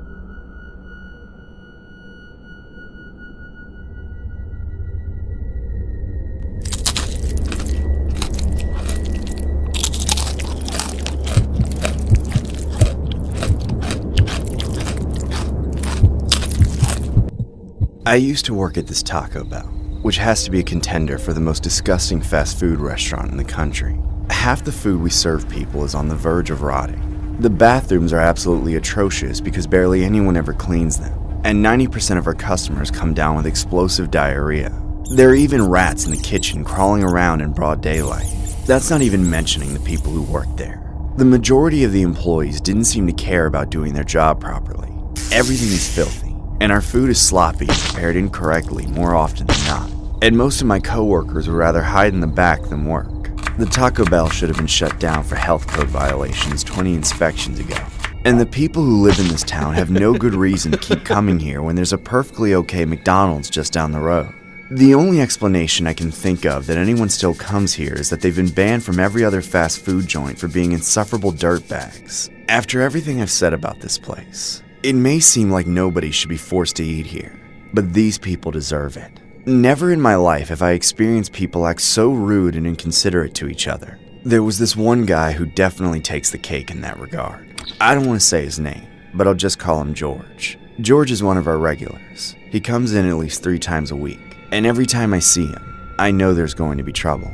He's extremely argumentative and demanding, sometimes to the point of physical violence, but for some reason, the manager refuses to ban him, probably because we need his money. George's usual complaints are that the employees are disrespecting him and making his food wrong, and that the whole place is a dump.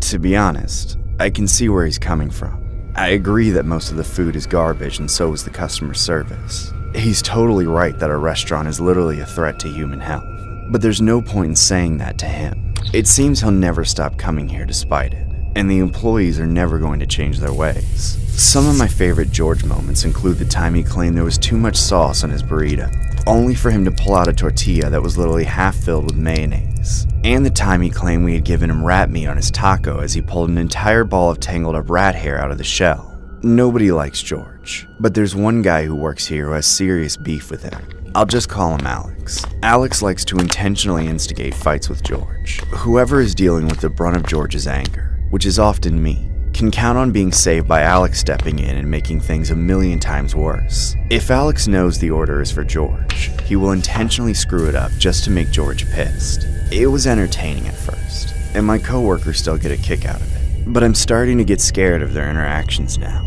I've been worried for a while that one day, one of their fights will escalate into one of them killing each other. Even worse, maybe George will come in and kill us all.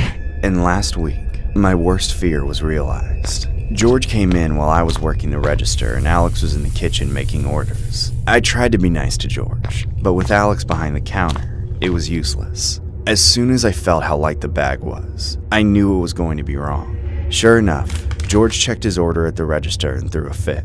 Is this some kind of joke? I asked for 3 burritos, not 3 tacos full of rotten lettuce. You idiots keep serving me dog food. Ugh! Don't throw food in my face! I'm sure you're used to getting meat in your face. Now remake my food and give me a refund. Excuse me, is there a problem here? Yeah, this bitch won't give me a refund. My apologies, sir. You ordered 3 burritos, right? We'll give you 4 on the house and we'll give you a refund. I was completely taken aback by the way Alex handled the situation. Normally I would have to walk away or get caught in the crossfire of a violent pissing contest, but that day was quite the opposite.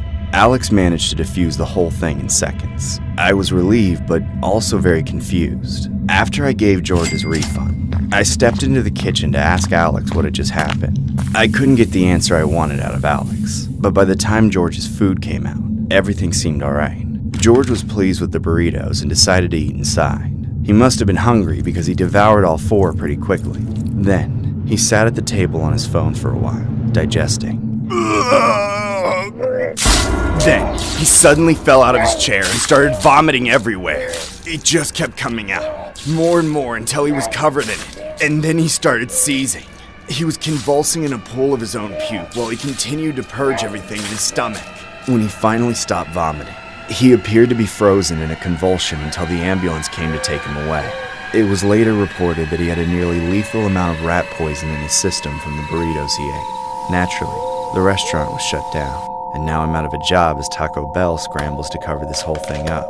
I know what happened though, and I know who did it. I have no interest in snitching. George deserved it. The story was inspired by a disturbing incident regarding a Colorado man who claimed Taco Bell workers poisoned his food. Allegedly, there was a report of a disturbance in the drive-thru of a Taco Bell in Aurora, Colorado around 1 p.m. Sunday. A male customer allegedly got into an argument with a Taco Bell employee because the restaurant's soda machine wasn't working. Restaurant manager said the man is a regular customer with a history of causing problems, including allegedly throwing a taco at an employee in the past. The manager also said he wanted something free and was given a 4th burrito at no cost with his order of 3 bean burritos after complaining. Police say the unidentified man ate the food later Sunday night around 7 p.m. and soon became violently ill. He called 911 and was taken to a hospital. The hospital confirmed there was indeed rat poison in the burrito. The case is categorized as criminal attempt homicide. The restaurant was closed for investigation Sunday night, and surveillance video was turned over to the Arapahoe County Sheriff's Office. There have been reports that the restaurant has since reopened after inspection and are still cooperating with the investigation.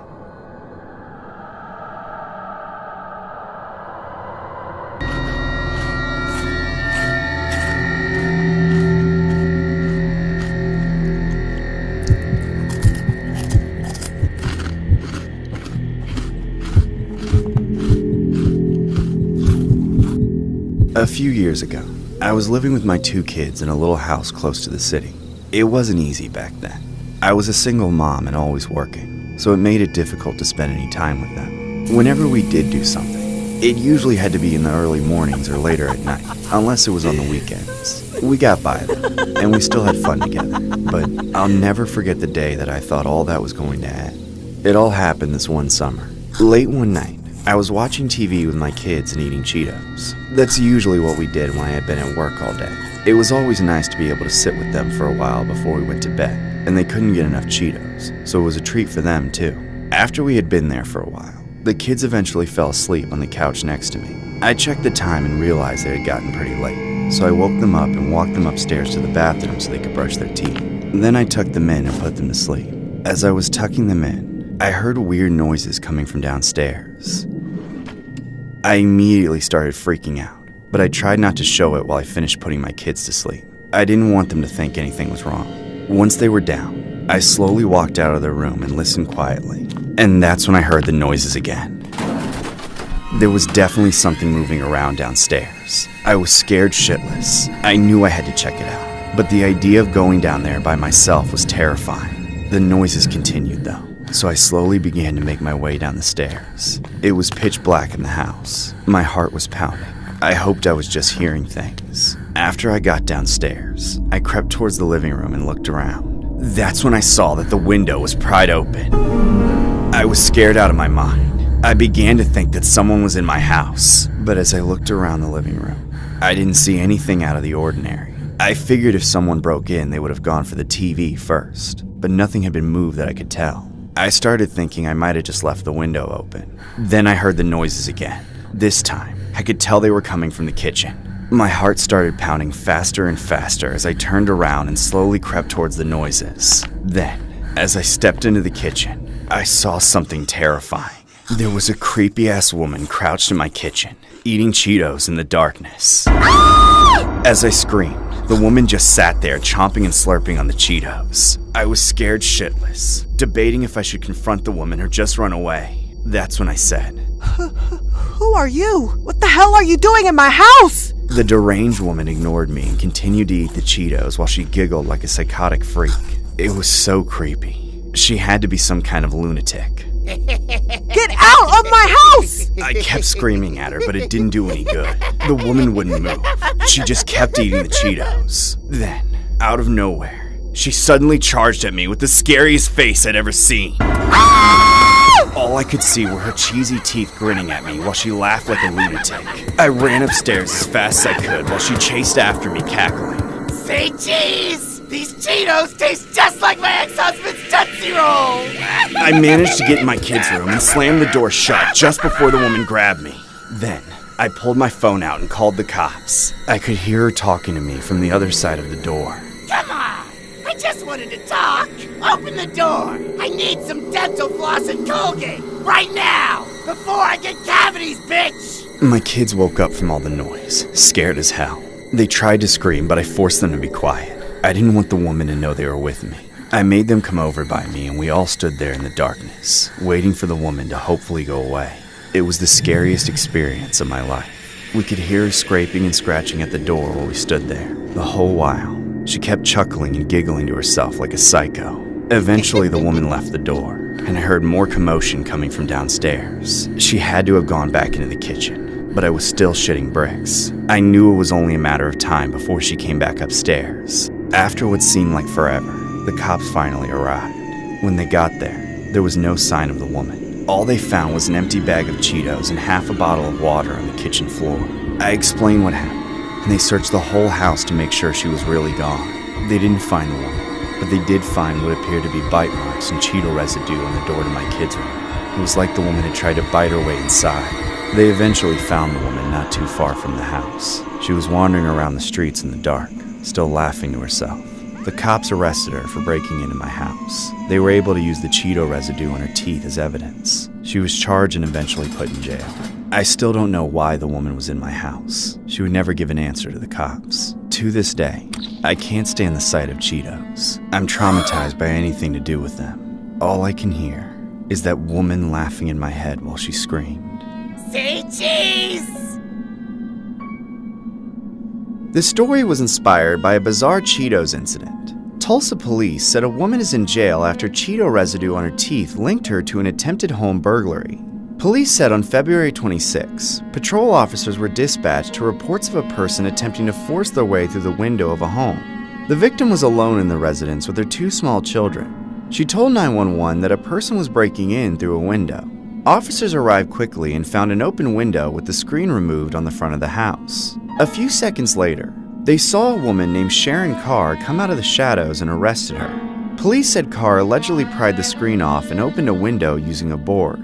She then entered the home through the window, but left before stealing anything or harming the residents. Officers suspect she was spooked when she heard the residents in the house. Officers said they found an empty Cheetos bag and a bottle of water on the floor near the open window. Officers believe Carr dropped the Cheeto bag in water as she made her escape out the window. The victim identified Carr as the burglar after seeing her. Carr was further linked to the crime by Cheeto residue in her teeth. Carr was arrested on a first-degree burglary complaint. She offered no reason for committing the crime, police said.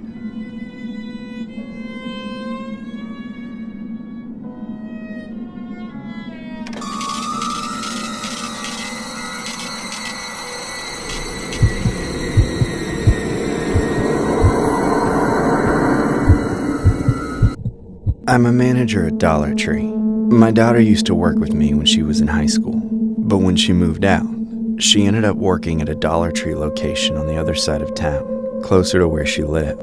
I missed working with her, but I didn't mind my employees. The only one I had issues with was this guy named Thomas. He was already working there when I moved up to manager, so I wasn't the one who hired him. I didn't get how someone could either. The guy was a psycho. He always acted strange around the other employees, and had a terrible track record for showing up on time. In fact, he had a terrible track record for every single part of his job. He showed up late dozens of times, leading to the store not opening on time on several occasions. He was extremely rude to me, the customers, the coworkers, and even had several write-ups for blowing up in people's faces. I once caught him stealing money from his register, finally causing me to fire him on the spot and send him home. All I remember was seeing the guy lose his shit, and then him leaving. And since then, I haven't seen or heard from him. That was until I heard from my daughter. She told me that he started showing up at her Dollar Tree location to harass her. Things started off bad and only got worse. At first, he just played a stupid game of buying something and then coming back the next day to try and return it. My daughter went along with it the first few times, but started refusing when she caught on to what he was doing. Being told no only made the psycho intensify the harassment. He always got in her line and would stare at her the entire time he waited to get to the register, intentionally creeping her out while she was trying to do her job. When he got face to face with her, he repeatedly insisted that she should sleep with him. When she refused, he got angry and threatened to kidnap her, forcing her to raise her voice and kick him out of the store. My daughter dealt with this on a near daily basis. Every single time she went to work, she called me every night to tell me what he did that particular day. It annoyed the hell out of me to see her going through this. I knew the dirtbag was using my family to get back at me for firing him. Eventually, my daughter threatened to call the cops enough times that her boss had caused to ban him from the store. I wanted to celebrate, but I knew deep down that it wasn't the end. If anything, I was worried it would make things even worse. The very next day, Thomas came into my store with a smug smile on his face. He started teasing me, telling me all the disgusting things he was going to do to my daughter, trying to poke all my buttons.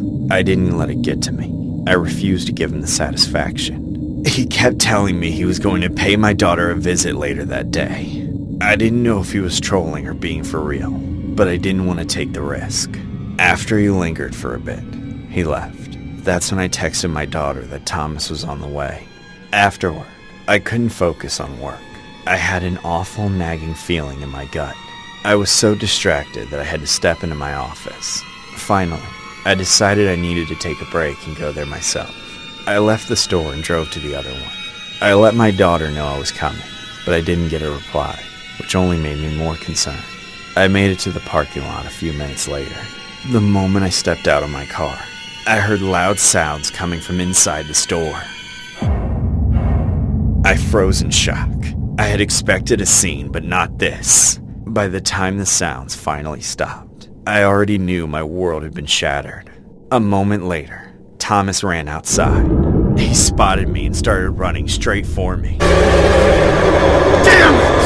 I had another clip, you'd be a goner too! He tackled me to the ground and tried strangling me. I tried fighting him off, but my arms felt like they were made of lead. It almost felt like there was no point in fighting at all. If my baby was gone, then I didn't care about anything. But for some reason, God said it wasn't my time. A man in the parking lot shouted and started running toward us. Thomas then gave up and started running off just before the man could grab him. Instead of going after Thomas, he stayed with me to see if I was alright, but I didn't give a shit about myself. The only thing I cared about was my daughter. The cops and the ambulance came a few minutes later, but by then, it was too late for her. Thomas had made sure there was no chance. He was caught later that day and arrested at his residence. If he rots in prison getting tortured by inmates every single day, it'll never be enough. They could fry him, torture him, skin him alive, but it wouldn't be enough. I've never been the same person since all this happened. The only thing I have left are my sons, but now I don't even feel like I'm a good enough mother to protect them. The story was inspired by a horrific incident regarding a 25-year-old Dollar Tree employee. The victim's name was Jasmine Bennett, who was filling in for someone else's shift.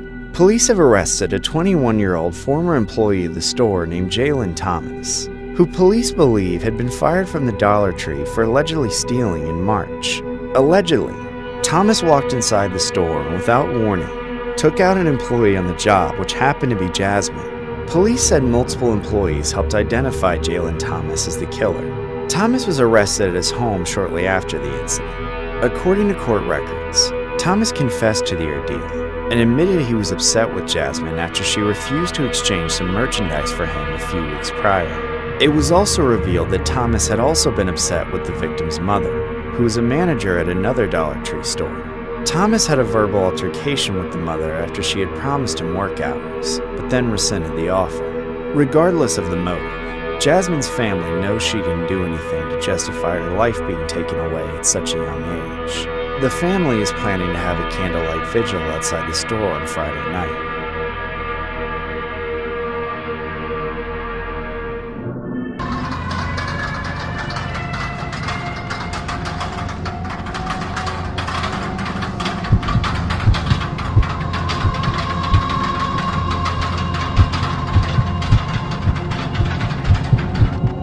When I was 19, my dad had recently remarried. His new wife and her daughter, who was only a few years younger than me, moved into our house. I hated them both. I couldn't stand them. I always thought my stepmom was loud and ugly, and that my stepsister was annoying as hell. Every time I voiced my complaints about them to my dad, he would get angry and force me to get along with them. But over time, I would be cordial whenever they were around. However, my dad didn't think I was trying hard enough though.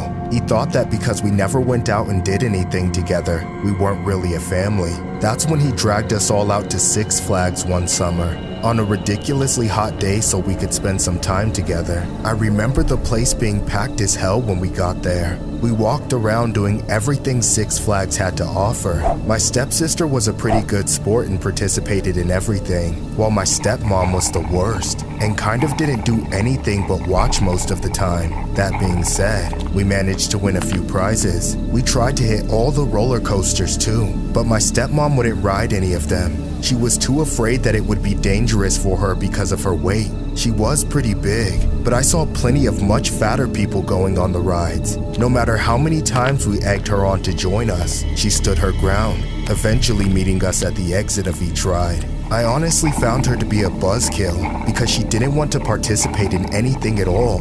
Towards the end of the day, my dad's stepsister and I, we made a decision to work together to get her to ride at least one roller coaster before the night was over. After what felt like endless persuasion, she finally agreed to it. That's when we picked the biggest roller coaster Six Flags had to offer, the Texas Giant. She looked scared as shit, but it was way too late to back out. At that time, it was my dad who stayed behind and held on to all the stuff as we waited in line. Then, as we approached the front gate and were the next ones to be seated, the bitch tried to back out. I think I want out. I can't do it. Oh my god, shut up! We've been waiting here forever. We're almost there. Now you want to wimp out? I'm sorry, but I can't. I'm too big. I won't fit. You'll fit, damn it! If anything, it'll be an even more snug fit. So get on the ride. I'm sure you're used to riding things. You're such a jerk. It's fine. I'll just get it over with. It took some heavy convincing to get her not to bail, but when it was our time to get seated, she wanted to ride with her daughter, but because of her size, the employees put her in the carriage behind us by herself. That just made her freak out even more, but it was too late. Almost as soon as the ride started moving, my stepmom started screaming and hyperventilating. She was convinced that something was wrong, and there was nobody sitting next to her to console her. My stepsister and I laughed it off. It was the payoff for spending the whole day convincing her to step out of her comfort zone, and it was honestly the first thing we ever really bonded over. The ride slowly ascended to the first big drop. My stepmom's pleading screams got louder and louder. A few other people on the ride with us even told her to shut up, but my stepsister and I were just dying with laughter. Please, stop the ride! My seatbelt isn't on right! It won't buckle! Stop the ride! Please! Stop the ride now! When we finally reached the top, the roller coaster finally shot down the first drop. That's when my stepmom wailed and cried like a banshee as everyone else cheered. We were having fun for a few seconds, and then as we dropped down from the next peak, I saw something I'll never forget. I saw my stepmom flying through the air.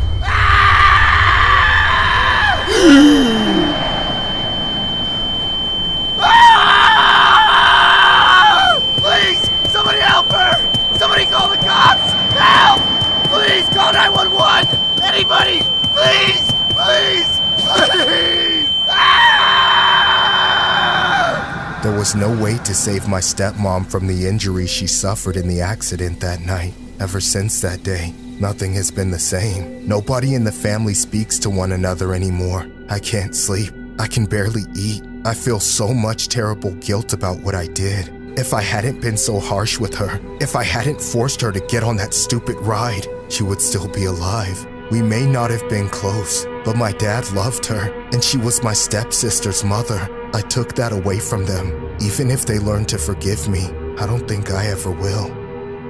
This story was inspired by a horrific incident regarding a woman who fatally plunged from a height of 75 feet while on a roller coaster ride. The incident sparked terror across the world when it was reported that the victim, Rosa Ayala Esparza, had died after falling from the Texas Giant roller coaster at the Six Flags amusement park in Texas. It was reportedly the first time the woman was visiting the theme park. The 52-year-old went on board the 14-story-high roller coaster, sitting in the second car by herself, with her daughter and son-in-law in the seats in front of her. What followed after the ride started would traumatize the family forever. According to the police report, early in the ride, her daughter turned around and looked at her mother. She saw her almost completely upside down with her head near the floor and her feet almost straight up in the air. As the ride began its third ascent, Esparza's daughter saw her mother being tossed out of the car. It reportedly took firefighters an hour to find her body, and when they did, it was nearly severed on the roof of the Honky Tonk Tunnel, which covers a lower track of the ride. Her remains were scattered on the tunnel roof and on the ground over about a 75-foot area below Esparza's body. A witness said she watched the woman falling from the ride and gave a testimony saying, "She goes up like this, raising her hand up in the air. Then when it drops to come down, that's when it released and she just tumbled." John Putman, Carla's husband, claimed that he didn't witness the fall, but said the victim's son-in-law was clearly distraught when the ride returned to the loading platform. Esparza's family settled a lawsuit against Six Flags, as well as the German ride maker with an undisclosed amount. Six Flags said in a statement at the time that all sides had reached an agreement.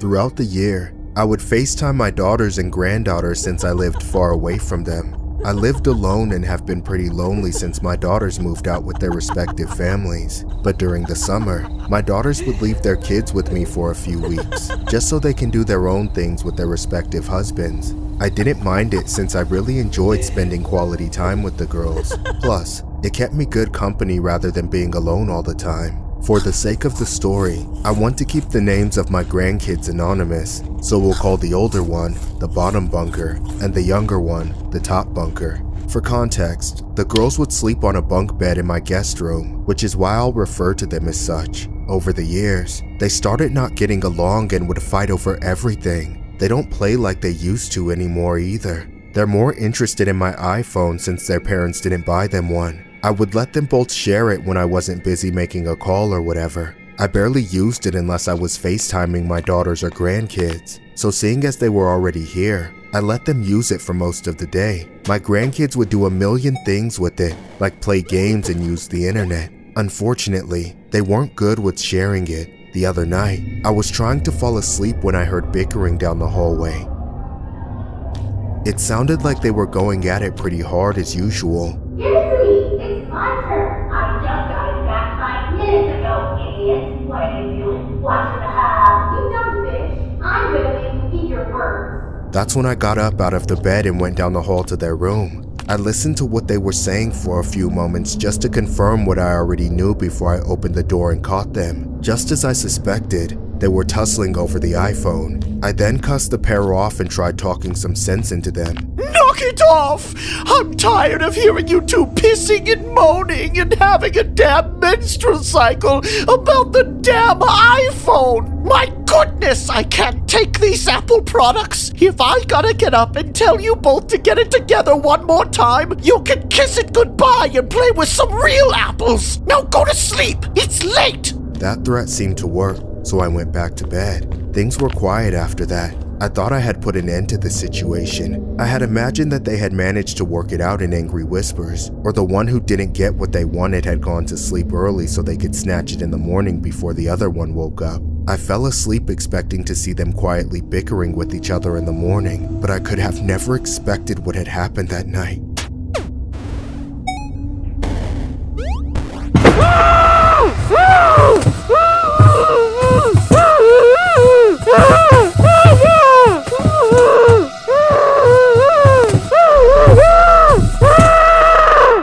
The next morning, I woke up to check on the girls. When I got to the room, the bottom bunker was sitting up in her bed texting on the iPhone. I told her to get ready for breakfast, and then she got up to use the bathroom. I called up to the top bunker, but she didn't answer. I yelled a few more times and threatened her not to sleep in all day, but nothing I said made her respond. Finally, I got fed up and went up the ladder a few steps to shake her awake.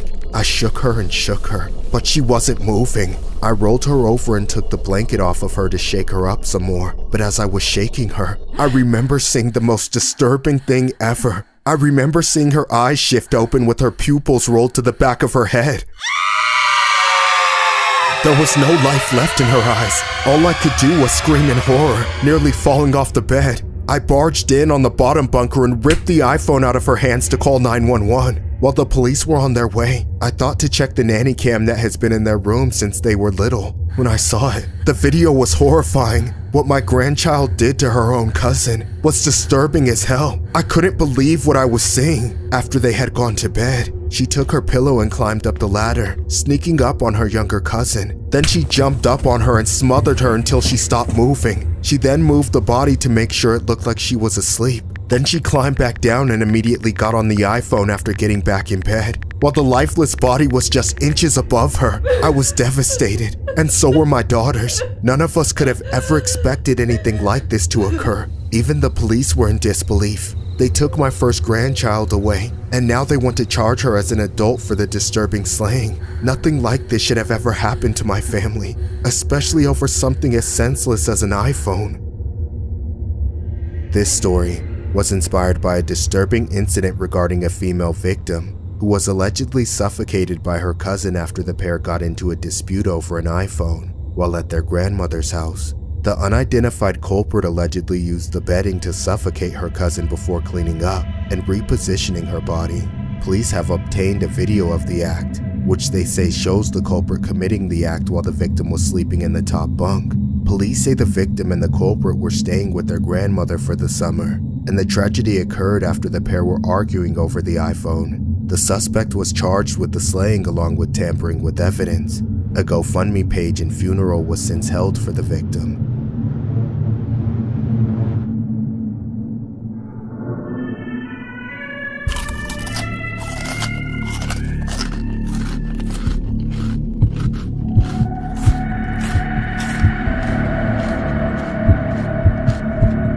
I live alone in a fairly spread out suburb. I'm retired, so I can only afford a small house paid for by my retirement savings and social security checks. My wife divorced me 20 years ago, and I never remarried. All our children have grown up and moved on. At 64 years old, I haven't done much in the 2 years since I retired. I can't afford to travel, and I don't feel like going out of my way to see old friends. Mostly, I just watch TV until it's time for bed. The only time I leave my house is to get groceries. There's a nice area of woods in front of my house, but there aren't any trails through it, so it's only good for looking at. I just spend most of my time eating Cheetos and basking in the view. In my old age, I have developed a strong taste for Cheetos. All of my life I avoided them. I never once ate them when I was younger, but in a spur-of-a-moment decision, I bought a small bag at the gas station and never looked back. I make sure my house is stocked with Cheetos so I can eat them whenever I want. I think I must be making up for all the Cheetos I never ate. One night, I was in my recliner, munching on a bag of Cheetos as usual, watching one of my favorite movies. I had all the lights off at the time. About halfway through the movie, I paused it to grab another bag. While I was in the kitchen, I heard a strange noise outside. It sounded like coyotes yelping or maybe a person cackling. I went to the door to check it out. At least from the peephole, I couldn't see anything. I made sure the door was locked and I let it go. Then I went back to the movie with my bag of Cheetos.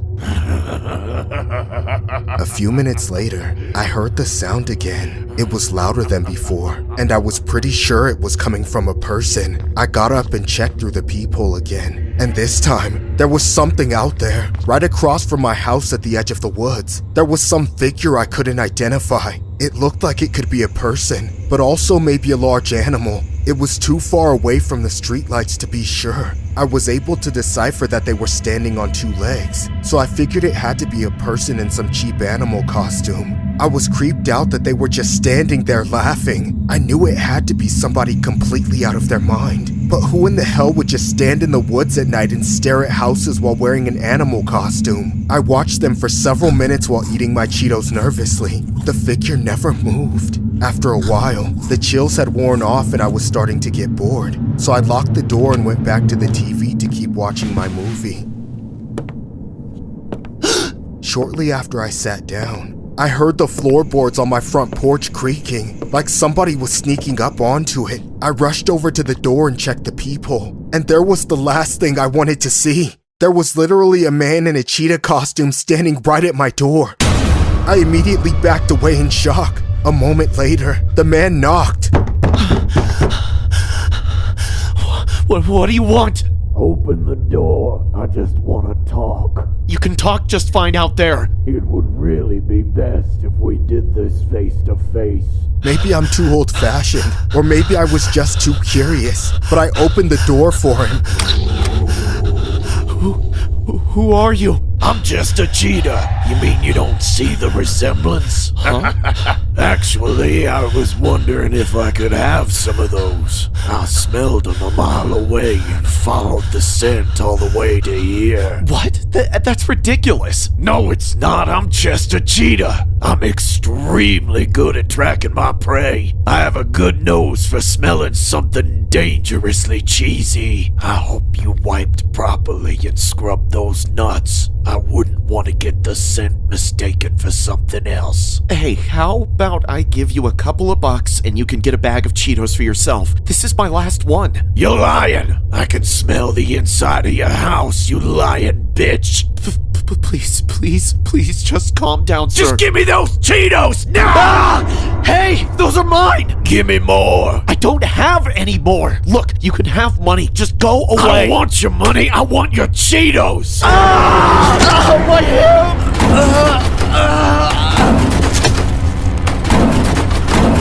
That was your last bag, huh? You're a dirty, lying hoarder! Help! Somebody help me! I need a hospital! Shut up, you wrinkly ball sack!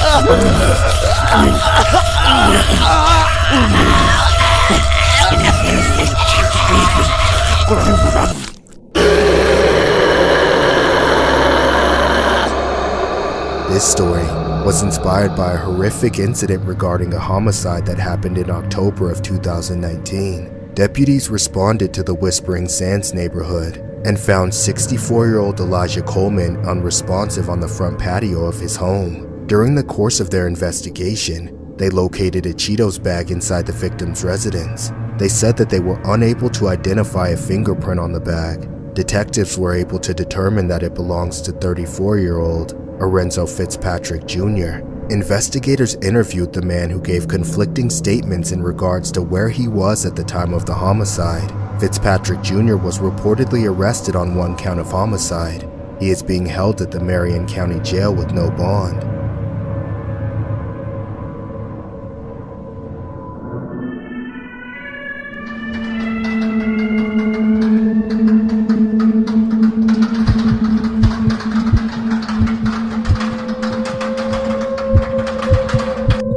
One summer when I was a teenager, my family went to Six Flags. My parents let me bring my best friend Alan. He had been over to our house hundreds of times, so my family got along with him. After we all got into the park with our passes, Alan and I were cut loose and allowed to do whatever we wanted, while my younger siblings were stuck with our parents. We were supposed to meet up by the front of the park 30 minutes before they closed, and of course, come right away if we received a call. with a few bucks in our pockets. We tried a few carnival games and spent a little while in the arcade. But when the money ran out, we started hitting the roller coasters. They were all fun despite the long wait times at each one. It wasn't so bad though, as the lines were fairly short. Eventually, it started to get late, and there was only one ride left, the Batman. We'd been saving it for the very last. At the time, a new Batman movie was coming out soon, so the hype around the Batman was insane. We thought this would make the ride even cooler than ever, but in reality, it just meant the Batman was the most sought-after experience at Six Flags, which caused the line to be outrageous. There were more people in the line for the Batman than we had seen at any other ride all day long, and it moved at a snail's pace the entire time. It was an extremely stressful crawl for me and Alan. We were worried that we wouldn't even get to the end of the line before we had to go meet my parents. The frustration only grew as time went on, and the line only seemed to move slower and slower the closer we got to actually getting on the ride.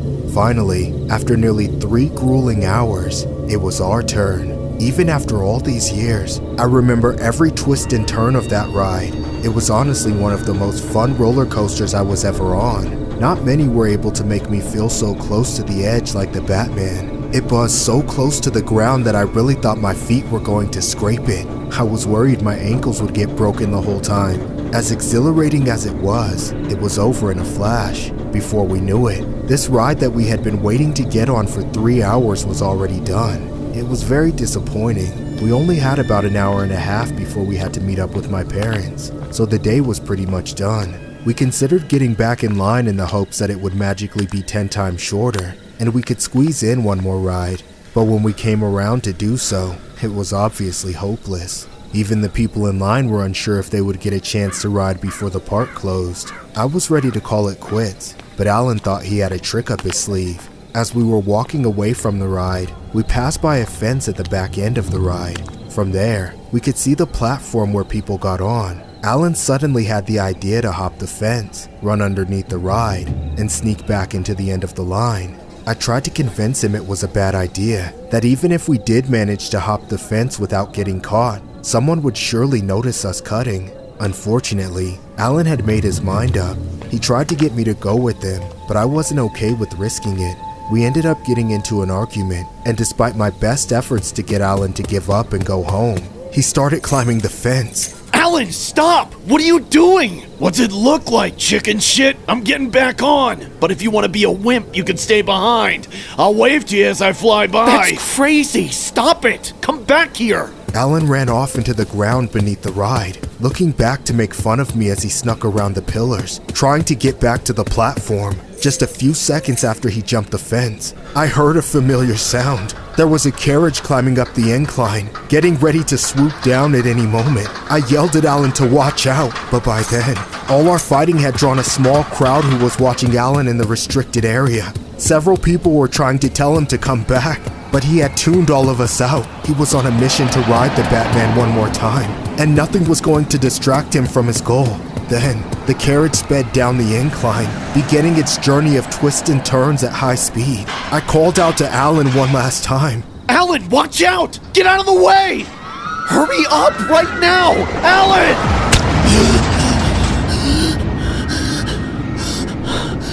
The roller coaster struck Alan just as he ran underneath its closest point to the ground. The metal structure of the carriage decapitated him instantly. One moment he was there, and the next, he was gone. The ride was shut down and the park closed early so Alan's remains could be recovered. My mother didn't even believe me at first. She thought we were playing some kind of joke on her. But then she saw Alan's body and broke down in tears. Over the years, I've slowly been able to recover from the loss of my best friend. But to this day, I still feel numb when I think about it. I can never look at Six Flags the same way again. This story was inspired by a horrific incident regarding a popular ride at Six Flags. Police say a South Carolina man named Asia LaShawn Ferguson was taken out when he was hit by the Batman roller coaster. The park closed the ride over the weekend out of respect for the family. Police are still investigating why Ferguson was in the restricted area. Investigators say LaShawn and a friend jumped 2 6-foot fences near the Batman roller coaster. Investigators say LaShawn got too close to the ride and was taken out. It's still not clear why LaShawn jumped the fence. According to a statement from the park, some witnesses say LaShawn was trying to retrieve his hat.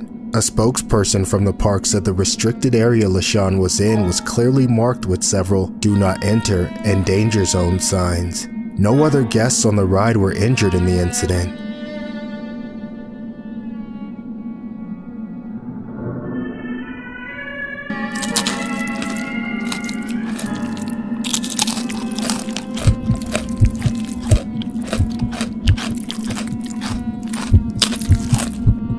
It all happened not too long ago. I lived in a boarding house with my 2 other roommates, Mark and Dale. Mark and I were in our 50s, and Dale was pushing 75. It wasn't a great situation, but it was all any of us could afford.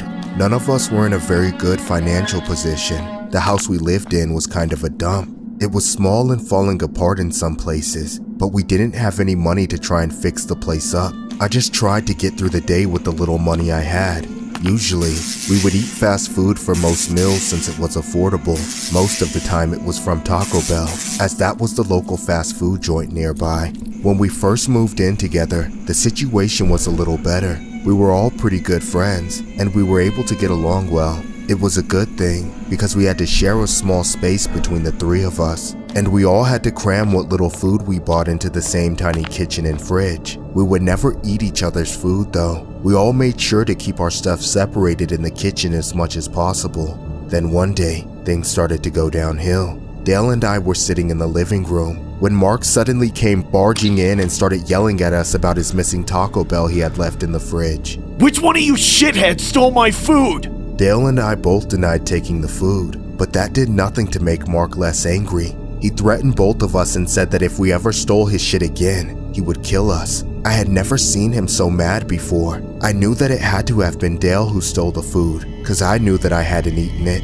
I always made sure to eat all of my Taco Bell at once to avoid mistakes like that happening, but I decided not to snitch after seeing how angry Mark was. I figured that everyone would forget about it and things could go on like they did before, but everything went sour after that day. The 3 of us continued to live together, but we weren't as good friends as we were before. Things became awkward and tense. Then one night, I sat in the living room, eating Taco Bell and watching TV. The 3 of us used to do it together most nights, but now, the other 2 usually stayed in their rooms. I typically ended up just hanging out by myself. Eventually, I went to my room to go to sleep. Then I was suddenly awoken by loud noises and screaming. I was startled and quickly got up to see what was wrong. It was pitch black in the house. As I walked out of my room, I realized that it was Mark yelling from the kitchen, so I fumbled my way through the living room to see what was going on. When I got into the kitchen, I saw Mark strangling Dale while he accused him of stealing his Taco Bell once again. I'll kill you, you lying thief! I know you took it! I quickly pulled Mark off of Dale and broke up the fight. They still kept screaming at each other even after I pulled them apart. What's the matter with you 2? That psycho was trying to kill me. You saw him? I told you that I would kill you if you touched my meat again. I didn't take your goddamn Taco Bell. Finally, they stopped yelling. Mark went outside for a smoke, while Dale headed into the living room. I was scared to go back to bed, as I didn't know if Mark would attack Dale again as soon as I left. I couldn't believe how upset he was getting over Taco Bell. I decided to go outside and try to calm Mark down. He still wasn't in a good headspace when I got out there though. He immediately started cussing me out. I know that old piece of shit keeps stealing my food. He does it in the middle of the night. I caught him in there red-handed. I kept trying to talk him down, but it wouldn't work. He just kept getting more and more angry. He's not gonna get away with this. I won't let him. That old piece of shit. Mark, are you even listening to me? Then he suddenly stopped pacing and looked at me. Then, out of nowhere, he stormed back inside and slammed the sliding glass door behind him, locking me outside. Mark, what the hell are you doing? I watched through the door in horror as Mark went into the kitchen and grabbed a knife. Then he held it up and looked back at me with a psychotic smile. I banged on the door and kept begging him to stop, but he wouldn't listen to me. I watched as he walked into the living room where Dale was. I couldn't see what was going on, but I knew what was about to happen. I was forced to stand there and listen, helpless, while I heard the most guttural screams and sounds coming from inside. I called the cops shortly after, but they couldn't get there in time. By the time they arrived and got the door open, Dale was found dead at the scene. Mark was standing over him, holding the knife. He was arrested immediately. I've been traumatized by Taco Bell ever since that night. I still can't imagine how Mark could have gone so insane over food. Who knows what he would have done to me next if the cops hadn't taken him away.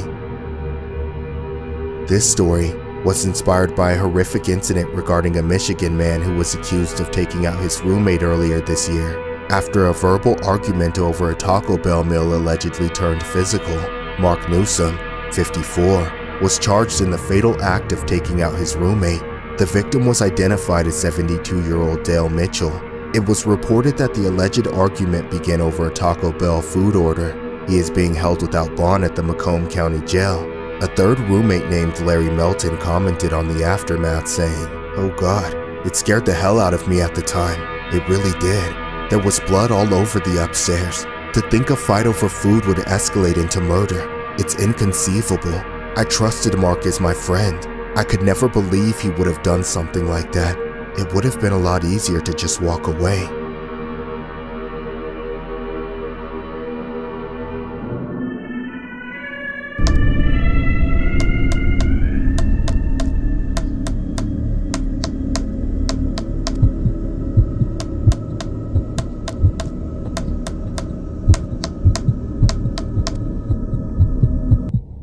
Back when I was in my early 20s, I used to live at the student residence away from my family. I didn't really go out much. I usually just slammed beers and watched TV on the couch by myself. Occasionally my roommate Brad would join me, but most nights I was alone. Then one summer night, I was chugging down some beers and watching sports when Brad came to join me. After talking about the game for a bit, he suddenly asked me if I had heard of the Charlie Challenge. Apparently, it had been circulating the internet for a while. Brad explained that it was basically just a poor man's Ouija board. Instead of having to buy a whole board for it, you just use pencils and paper. So, wanna play? I decided that it couldn't hurt to give it a try. Yeah, let's do it. I felt a little uneasy and nervous after I agreed, but I was still intrigued. So, after a few more beers and small talk, the game finally ended, and we started to set up. We turned off the TV and lit a few candles. Then we got a piece of paper and wrote yes and no with a crisscross in between. After grabbing 2 pencils and placing them on the paper, we were done. As we sat down from across each other, the house was pitch black as we sat there and began asking questions. Charlie, are you there? The pencil slowly moved over to the yes. We both looked at each other in awe. Neither of us could believe it was actually working. Charlie, can I play? Charlie, can I play? The pencil pointed towards yes for both of us. Now we could really begin. We started asking random questions, whatever happened to come to mind. Will I become a millionaire? Should I ask Stacy out? It started out really exciting. We watched the pencil move back and forth between the yes and the no as we asked it more and more questions. But after a few minutes, we started to run out of things to say. Then, I suddenly got an idea for a question I could ask. Is Brad going to die? I thought it was just a funny joke, but Brad immediately blew up after that. Why the hell would you say that, you idiot? What the hell's the matter with you? Dude, it was just a joke, man. You think that's funny? You're crazy! Then out of nowhere, he grabbed me by my collar and completely snapped. I kept trying to tell him I was only kidding, but he wouldn't calm down. Then we saw the pencil point to yes. And that only made Brad go even more crazy. You're such a pathetic freak, you little shit! Let's see how you like it! Brad then asked Charlie if I would die, but the pencil pointed towards no, and he completely freaked out. He began banging on the table. Then he swiped the paper and pencils off in a rage. Finally, he flipped the whole table over and stormed off to his room. I tried to apologize, but Brad slammed the door in my face and told me to go to hell. I figured there was nothing else I could do, so I cleaned up the mess and went to my room to go to bed. I didn't understand why Brad would be so upset over a silly little game. I was sure Brad would cool off in the morning. After I calmed down a bit, I went to sleep. Later that night, I was awakened by a thud. At first, I thought I was imagining it, but then I heard it again and again. It happened repeatedly. I checked the time and saw it was very late. I was confused. I had no idea what could be making that noise. Brad had never been up this late before, but he was the only other person there. I decided to get to the bottom of it, so I got out of bed and headed out into the hallway. It was pitch black. I was scared as hell. The last thing I wanted to do was walk further into the darkness, but the thud kept coming. After a few seconds of standing out in the hallway listening, I realized that the sound was definitely coming from Brad's room. I was still confused, but I walked over to Brad's room and pressed my ear to the door. I heard the thud sounds even clearer then. He had to be doing something in there. I slowly reached out my hand and knocked on the door. "Brad, you okay?" He didn't answer. All I could hear was the same thudding. "Brad?" I tried to open the door, and surprisingly it was unlocked.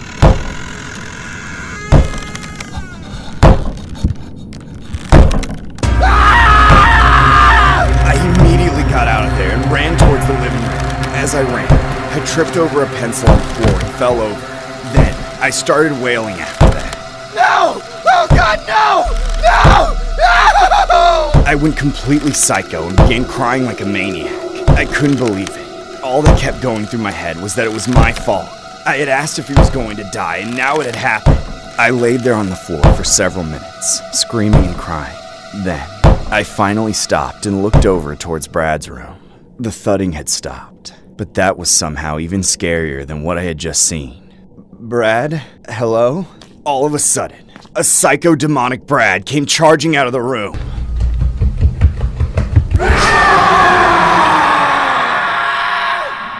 The story was inspired by a disturbing article involving a 20-year-old that allegedly passed away in Al-Baida city in eastern Libya, as portrayed in the video.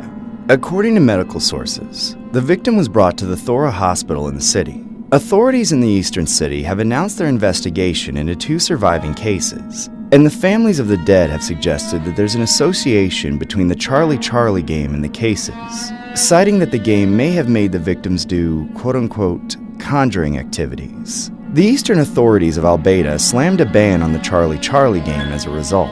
However, after going viral on social media, the investigation seemed weak in the eyes of the public, which made authorities announce that they are still investigating more into the issue.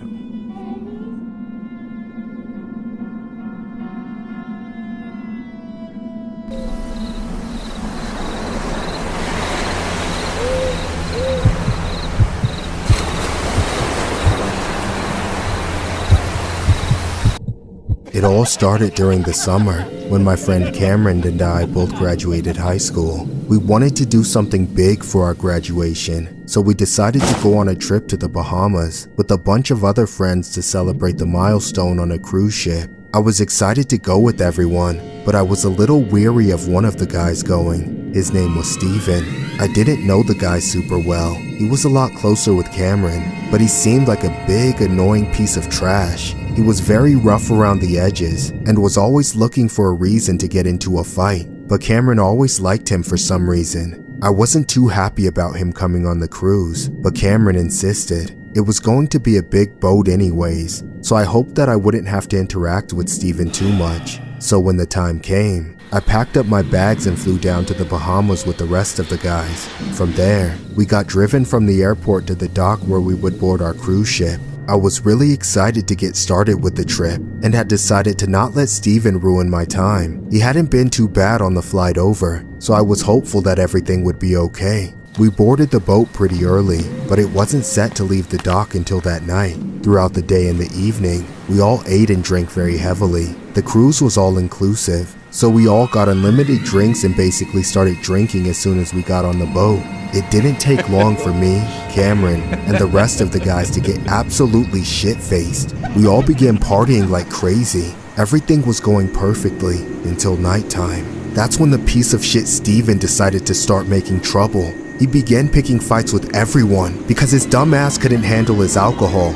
At first, people just ignored him and tried to continue to party, but he quickly went from mildly annoying to a total asshole. He came up to me and started cussing at me and pushing me to do a dare. I refused as I knew he would just try to make me do something stupid as hell. I tried to avoid him, but he kept following me around and pushing me to give in. I continued to refuse and got pretty upset, but I didn't want to start an actual fight, as I knew that Steven would beat me up due to how big he was. I didn't know what I had done to make Steven so eager to pick on me, but he wouldn't let up. Come on, sissy. What are you so scared of? Finally, Cameron decided to intervene. Alright, that's enough, man. Back the hell off.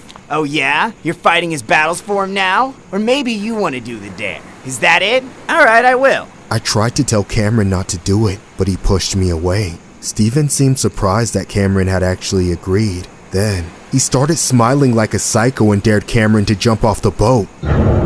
Everyone egged Cameron on, of course, as they were all drunk out of their minds. Cameron seemed ready to do it, but I had a bad feeling about it. It was dark as hell out there, and you couldn't see shit in the sea. I tried to convince Cameron not to go through with it, but then Steven grabbed me by the collar and threatened to beat the shit out of me if I kept getting in the middle of them. I was about to say something back to him, but Cameron pulled Steven off of me and said that he would jump off the boat. I could tell he was still drunk as hell, but he seemed determined. He stripped down in his drunken stupor and then actually jumped off the boat.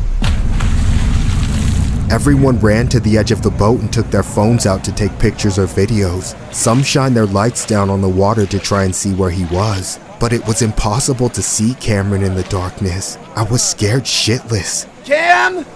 Cameron, can you hear me? It was so dark, and the waves were crazy. I didn't see how he was going to make it back. I pulled out my phone and shined the light everywhere, desperately trying to catch sight of him. That's when I saw him. It was still hard to make him out, but he looked like he was attempting to swim back, but struggling. Help! Help me! These waves are way too strong!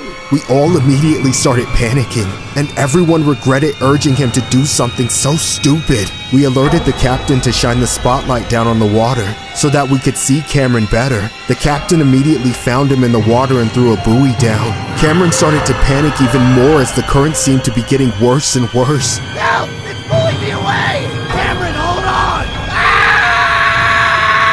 Then my heart dropped as I caught sight of the one thing that everyone had to have been fearing. I saw the top part of a shark swimming towards Cameron. It looked like a fin or something around that cutting through the water. Cameron, look out! Then the shark appeared fully and lunged at him. No, Cameron!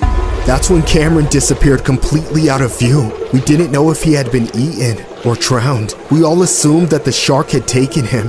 The video and story went viral on the internet not long after. One of the other guys there posted it. I was traumatized forever after that. I lost my friend, and it was all because of some stupid dare. This story was inspired by a disturbing incident regarding a video that may have revealed the last words said by 18-year-old Cameron Robbins as he jumped off a cruise ship, never to be seen again. Cameron graduated high school last summer and went on a cruise with his friends to celebrate the huge milestone. On the trip in the Bahamas, Cameron was filmed jumping into the ocean water at night. In a video of the incident, which has claimed to be a dare, Cameron was seen in the water after witnesses said he jumped overboard at around 9:40 p.m. He was last seen paddling around in the water before disappearing from view, with the boat staying in place for several hours in an attempt to find the teen. Official search attempts for Cameron were called off when they were unable to locate him in the water. The video of Cameron swimming went viral following his disappearance, and some viewers believe they'd even spotted something moving in the water which could have been a shark. The footage also contained the last words that Cameron may have shouted before going missing that night. Several people on the boat could be heard shouting to him that he's swimming away from the buoy, which would have helped him keep afloat in the sea.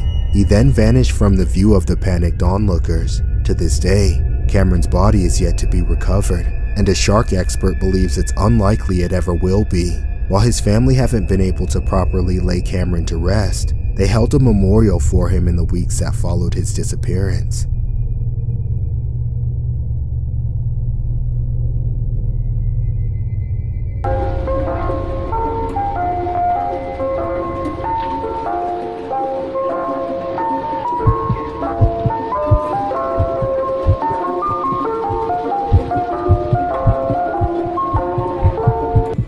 This all happened years ago. At that time, I was in my early teens. My parents and I went on vacation to New York that summer. We got an Airbnb somewhere in Manhattan, and we all had a lot of fun for the first couple of days. Then one night, we decided to visit Times Square. It was obviously a very popular spot for tourists. When we got there, it was already very crowded. It was hard for me to believe that so many people could be in one spot, and it made it difficult to navigate our way around. By that time, I was old enough to have a phone. Because of that, They didn't really mind if I went around by myself, just as long as I gave them notice of where I was and made sure not to leave the area completely. So, while my parents looked at stuff that I wasn't really interested in, I strolled around and took a lot of photos of different things that caught my eye. During that night, there were all kinds of people around. Tourists, locals, homeless people, cops, drunkies, druggies, performers. There were even people dressed up in costumes. There was everything that you would expect to see in Times Square. I saw a lot of interesting people, but there was one person in particular that caught my eye. It was someone dressed as Mickey Mouse, but there was something strange about this Mickey. The face of the costume looked off. It was honestly kind of creepy, which felt strange for a Mickey costume. He looked so strange that I couldn't help but stare at the guy, and the more I stared at him, the creepier and weirder he looked. Then it got even eerier when I noticed that the guy was staring back at me. Out of everyone else that was there, the whole situation was so weird and freaky. I just stood in my one spot having a stare off with Mickey Mouse. I was just about to turn around and look at something else when out of nowhere, the Mickey Mouse started charging towards me. Then he started screaming and yelling in my face. Pay me for taking a picture! I tried to tell him that I hadn't done anything, but he just kept yelling and accusing me of taking a photo of him. That'll be $20! Now pay up! Now! I started shitting bricks. The guy was a psycho. I tried to break free from his hands, but he wouldn't let me go. He just kept telling me to pay him over and over again. After several seconds of struggling, I finally managed to break free and run off into the crowd. Everyone watched me in awe as I sprinted away from the maniac.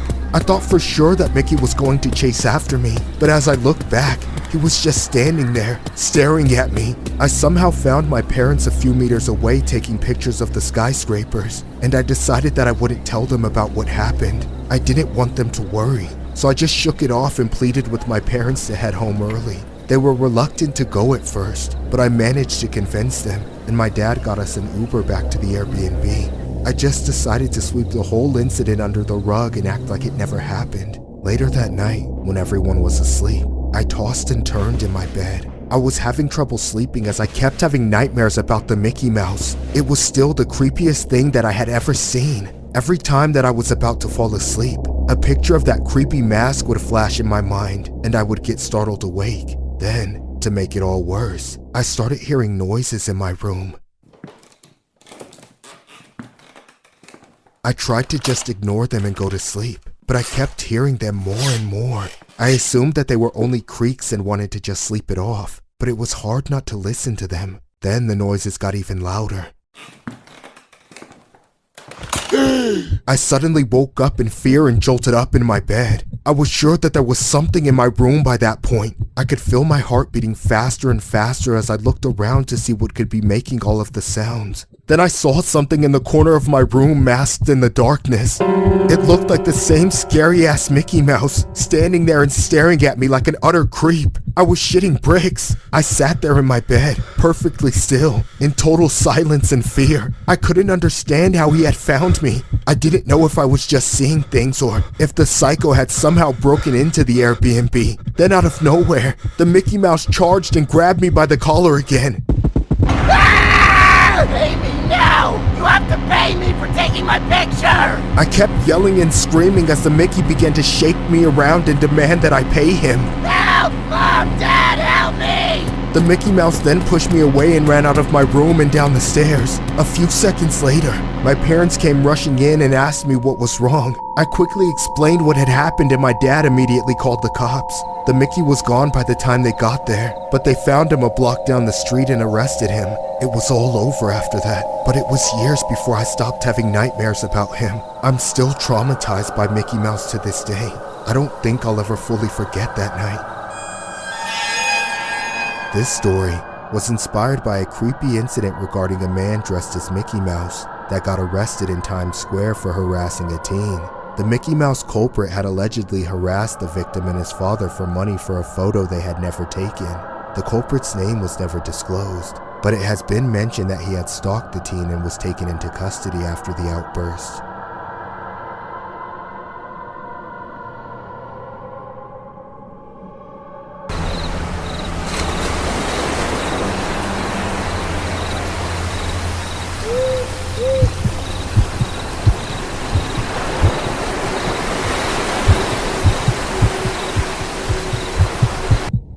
This is easily one of the most disturbing and gut-wrenching stories that people will ever hear, and it happened to me not too long ago. I haven't been the same since that day.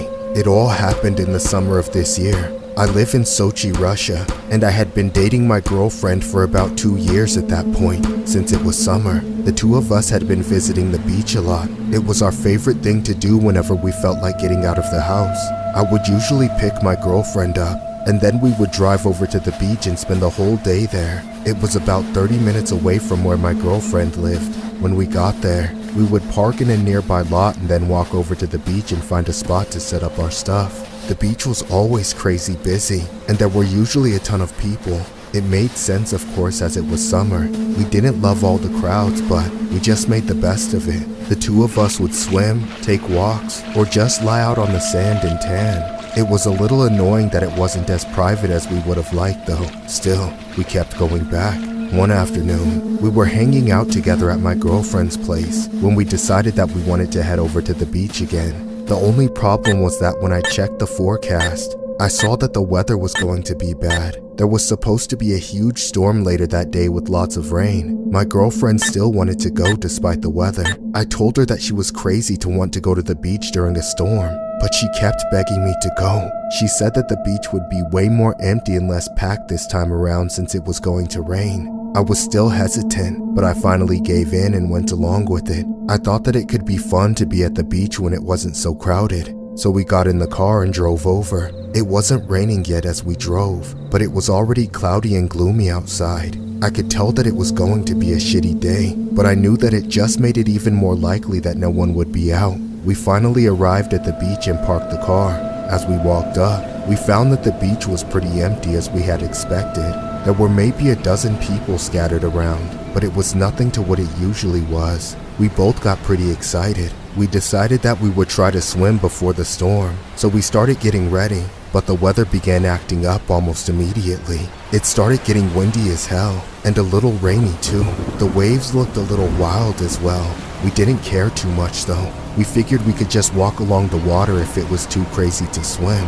I got down to my swim trunks just in case I swam later on, but my girlfriend just left her dress on. Then we headed down and started walking close to the shore. The water was even more wild the closer we got to it. It was splashing all over the place, and the waves were getting pretty big, but we didn't mind getting splashed a little. We were just happy to be out together without the crowds. We walked along the shore and talked about random topics. Then after a while, we were contemplating swimming again, but we second-guessed it as the waves and current were only getting worse. It was definitely starting to storm by that point. As we continued to walk and talk, we began getting splashed a lot by the waves. We just laughed it off though. It was already raining anyway, and we didn't mind getting wet. We just continued to walk as the storm got even worse. But what happened next is the most disturbing thing ever. The waves were getting bigger and bigger when, out of nowhere, a huge wave came crashing down on top of us, knocking us both to the ground. What the hell was that? Babe, are you okay? Where are you? That's when I saw her. She was being pulled out into the water. I'm coming! I stumbled to my feet and tried to run over to her, but another huge wave came and splashed me down again.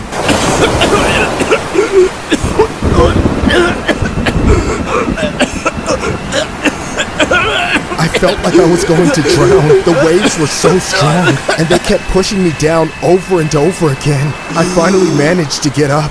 I desperately looked around for my girlfriend, but I couldn't find her. I started panicking like crazy. Where are you? Hello? Babe? Where are you? She was nowhere to be found. All I could see was the water crashing around me. I started screaming frantically for help, hoping someone else would be able to find her. Somebody help me! Help! I finally managed to get out of the water and call the police, but it was too late. They couldn't find her. She was lost. Not long after that day, some footage of what happened got released. It was allegedly captured by a nearby beachgoer that had witnessed the whole thing. I was completely traumatized. The footage just allowed me to relive the horrible ordeal over and over again. I can't help but think that I could have prevented the whole thing if I hadn't let us go to the beach that day. She would still be here with me.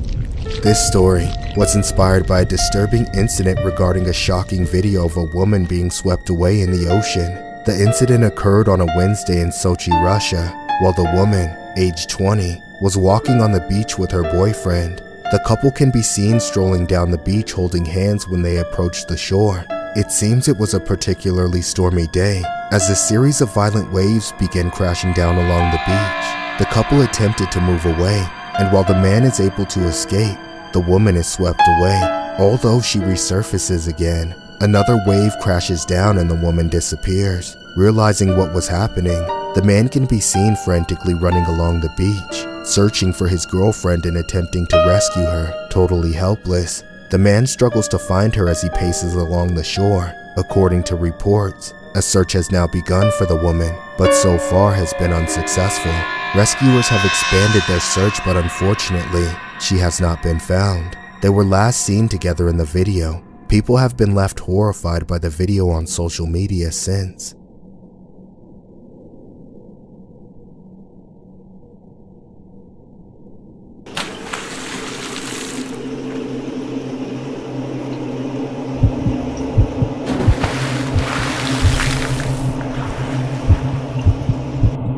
I was a lifeguard at a water park called Wild Waves for several years, but I was recently fired for a tragic accident.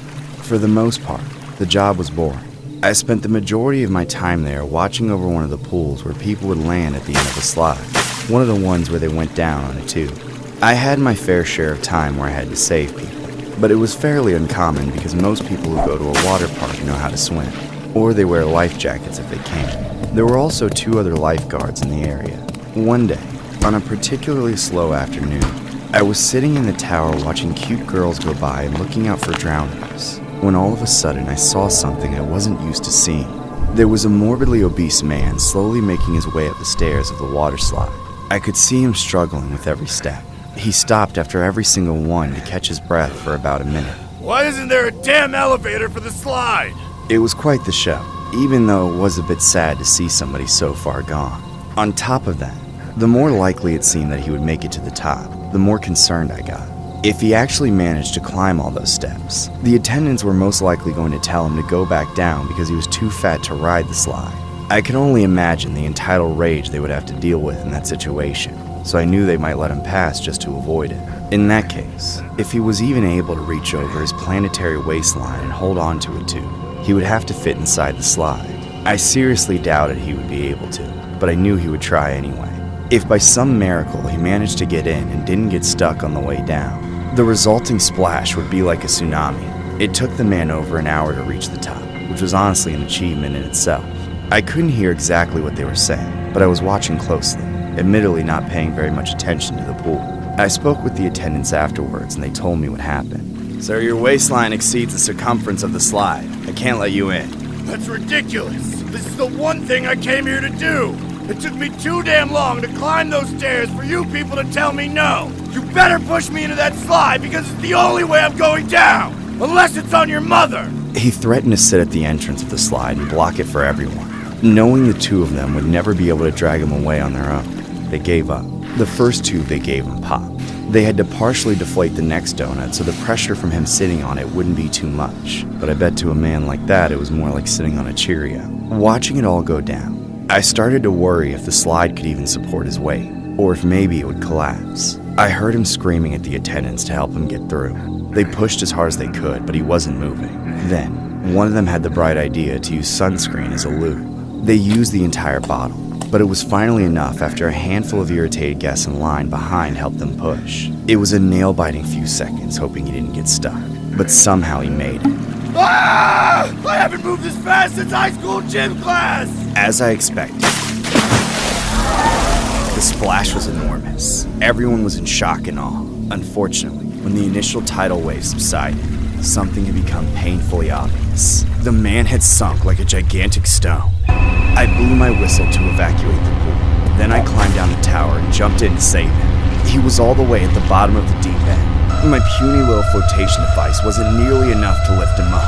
I tried everything I could to get him to the surface, pulling him up, lifting him up from underneath, but there was no chance I could lift him. I had to come up for breath. I shouted for help from the other lifeguards, but when they came over, they didn't believe me. Help me! This guy's like 1,000 pounds! I can't lift him up! But he's underwater. Shouldn't he be lighter? Are you kidding? Look at him! Just get in here and help me! After wasting precious seconds arguing with me, they finally got in. With the help of 2 other lifeguards, we managed to slowly drag him back up. Tragically, by then, I could already see that the life had drained from his eyes. It took us a few more minutes to finally heave him up and out of the pool, but he wasn't breathing. I tried to perform CPR, but I couldn't do any effective compressions on him through the thick layer of fat on his chest. We couldn't even find the spots to attach the electrodes of the defibrillator among all the flaps and folds of his skin. By the time the paramedics finally arrived, all they could do was confirm that it was too late. It's been months since that day.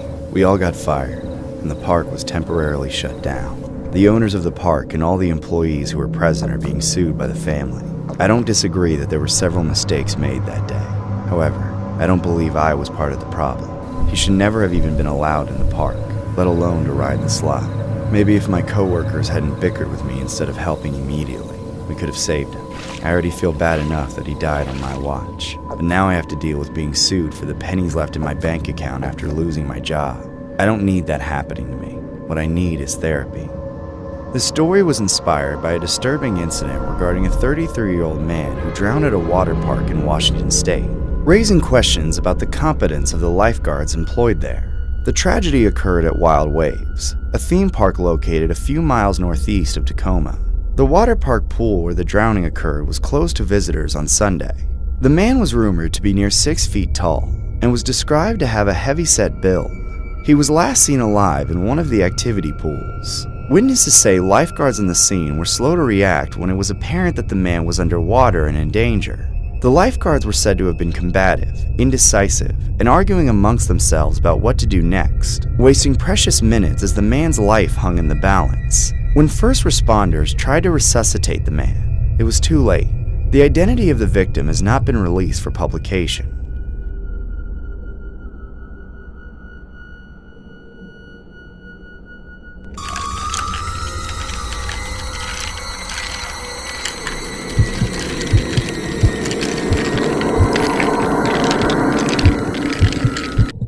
When I first got married, I thought I had found the person that would make me happy for the rest of my life.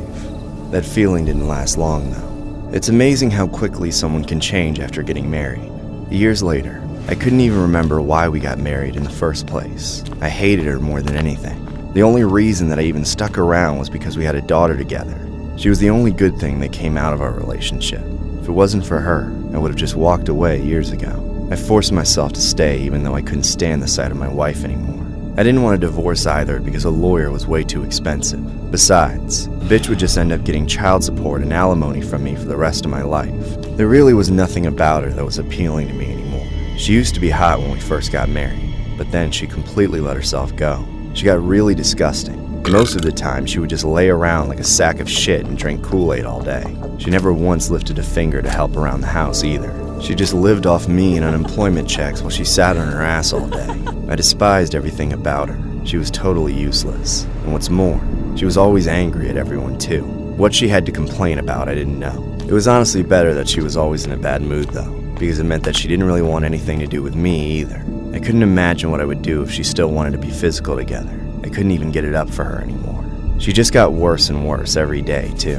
Not only was she lazy and gross, she also started using all this medication. That only made her worse. I was a dead man walking every day. I felt like my life was slowly crumbling away. Then one day, I had enough. I just couldn't do it anymore.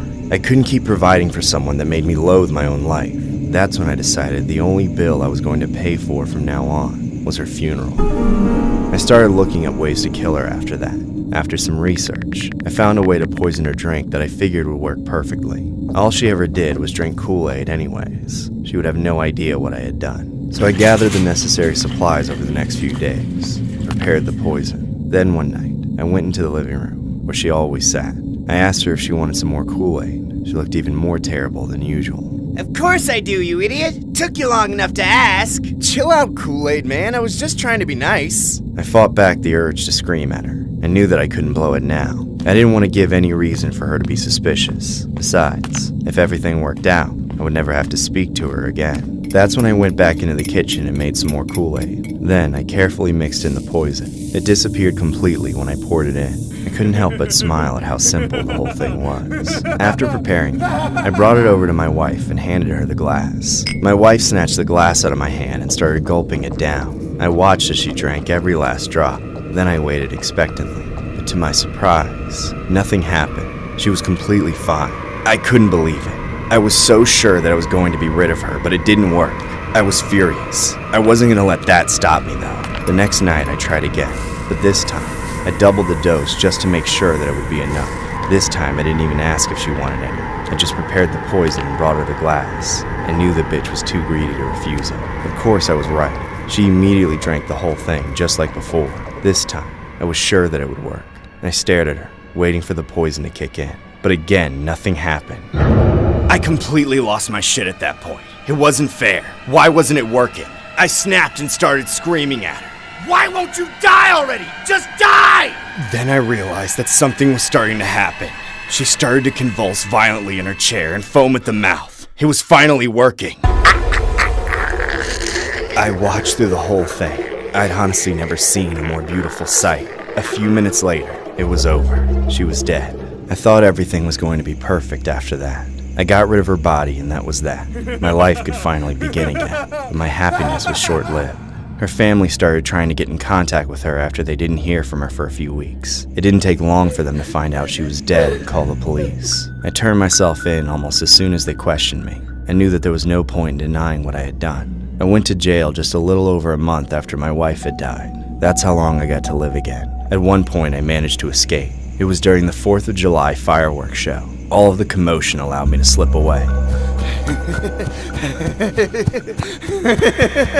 But I knew I couldn't be on the run for long. They caught me a couple days later and brought me back. Now I'm stuck drinking crappy Kool-Aid in jail for the rest of my life.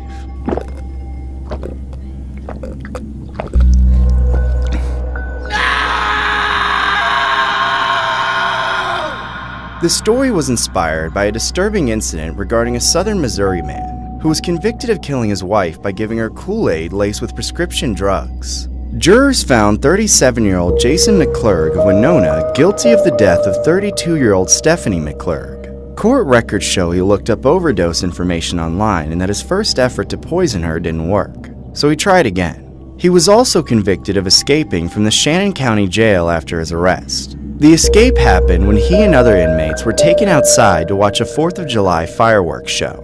He was captured a couple days later at a camper trailer near his hometown.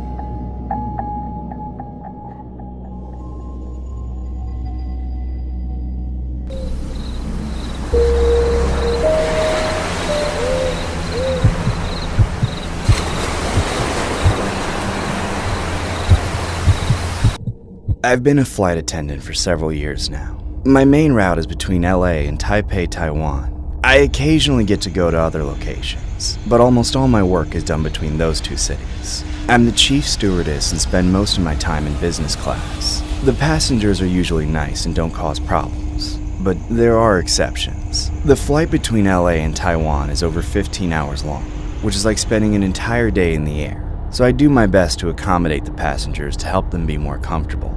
Most requests are perfectly reasonable, but one passenger made a request that I never thought I would hear. One evening, my colleagues and I were setting up the cabin for boarding before a late-night departure out of LA. As usual, those with disabilities are allowed to board first. There was only one movement-impaired passenger in the business class section that night. He rolled down the gangway on a mobility scooter but was forced to leave it behind.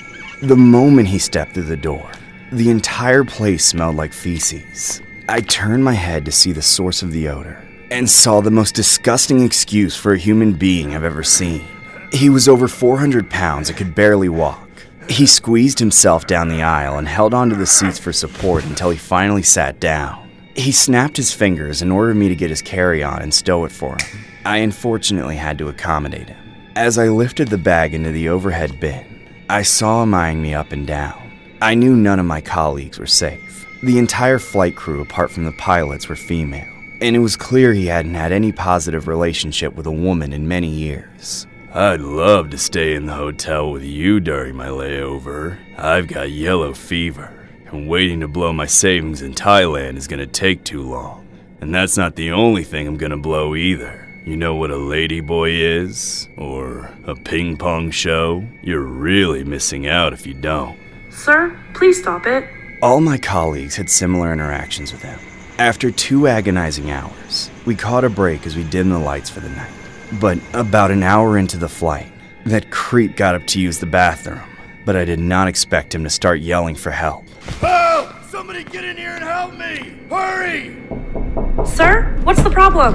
Get in here and wipe my ass! What? Sir, that's not happening. Yes, it is! I can't do it myself! You got 2 hands. Now leave me the hell alone. Hey, bitch! Do you have any idea how much I paid for my ticket? This is business class! Now, you're gonna take care of my business. Or I'm gonna spread my cheeks and wipe it all over the floor. Is that what you want? You wanna get sprayed with my pad thai shit bricks? All right, I'll do it. Just let me go. That's what I thought, you lazy bimbo. I didn't want to do it, but I felt like I had to. We were over the middle of the Pacific Ocean. We had nowhere to land to kick him out, which gave him plenty of time to escalate the situation. As the chief stewardess, I couldn't force my colleagues to do it, so I prepared as best as I could. I put on 3 pairs of latex gloves, then I headed to the lavatory. There she is. Come on over here, baby. Don't be shy. Please, just be quiet. Oh, yeah. That's it right there, baby. Get that sticky crumb out of there. Oh, yeah. Oh, God. There. I did it. Not quite. You missed a spot. You gotta get deep into that crack and get all of it out. What? Stop wasting time or it's gonna get crusty. I'll spread my cheeks to make it easier for you since you don't know how to wipe an ass. You should really shower more. Stop criticizing me and get me clean for the lady boys. Okay, I'm doing it. Oh, yeah. Keep going. Keep going. Oh, I'm gonna. Oh! Did you just puke on me, you stupid nasty hoe? I'm sorry. Come here and clean that up.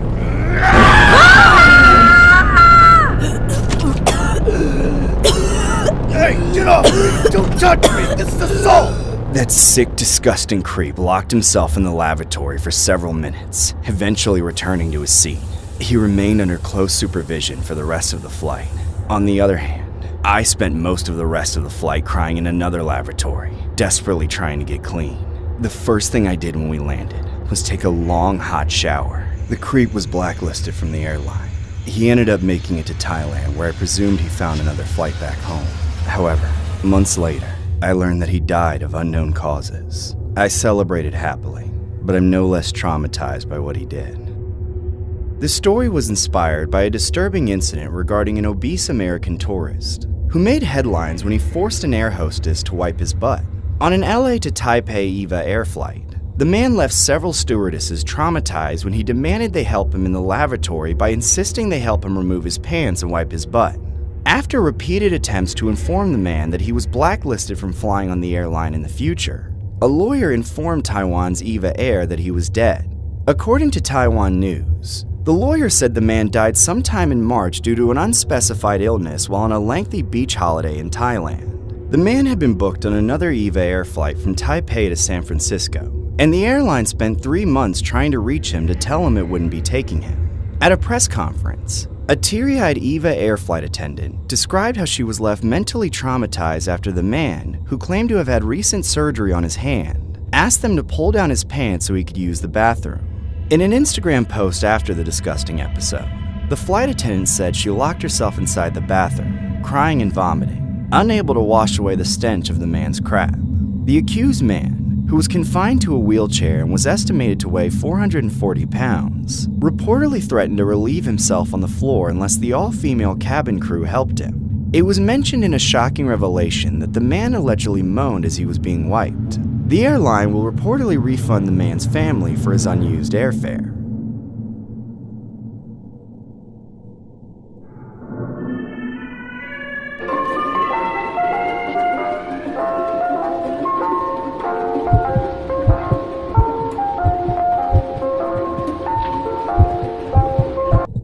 When I was a teenager, my parents and I lived in an old house in a small town in Pennsylvania.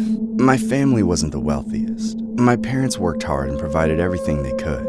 I had small luxuries like a used Xbox 360, but the one thing I wanted more than anything else was to go to Disney World. I had been obsessed with it my whole life. Unfortunately, I knew it would probably never happen because my family couldn't afford it. It didn't stop me from begging my parents to go to Disney World for years. I always hoped they were secretly saving up money to surprise me one day, but sadly, that day never came. However, my parents did something for me unexpectedly. On my birthday, my dad took me to pick up a cake. The cake was Mickey Mouse themed, which gave me a sign of what was to come. When we got back to the house, I was surprised by all my friends and family standing in the backyard. They managed to set up a whole cookout for my birthday while I was gone. Everything was great, except there was just one thing that was off. Standing towards the back in the middle of the crowd was a large Mickey Mouse mascot. I was never a fan of mascots. The way their faces don't change and the fact that there's a person in there you can't see always gave me the creeps. The Mickey Mouse that day made every other mascot I'd seen seem normal by comparison. The suit looked dingy and cheap. There were a few stains on it too. I didn't really want to go near him, but I made myself go along with it to avoid acting ungrateful. I walked up to meet him after setting the cake down. The Mickey Mouse looked creepy as hell. There was just something not right about it. I avoided him for the rest of the party, but the weirdo kept staring at me. I figured it was because of my birthday, but something about this Mickey Mouse just didn't seem right.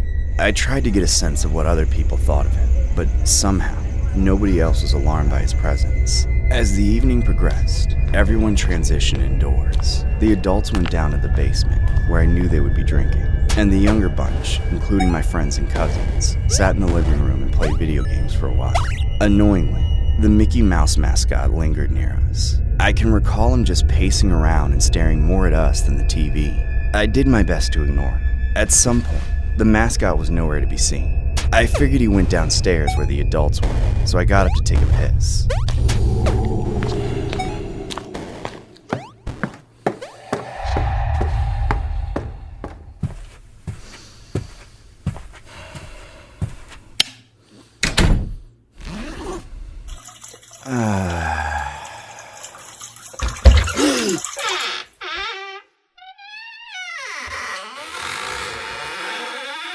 Hey, who's there?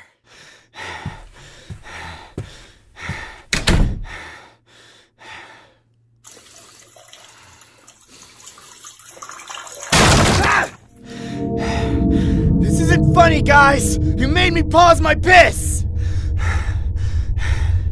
Whoever's there, you're a pervert! I know it's one of you idiots! If you want to see it so bad, fine! Take it all in, you little shit! And I'm not gonna flush, cause it's my birthday! You got that?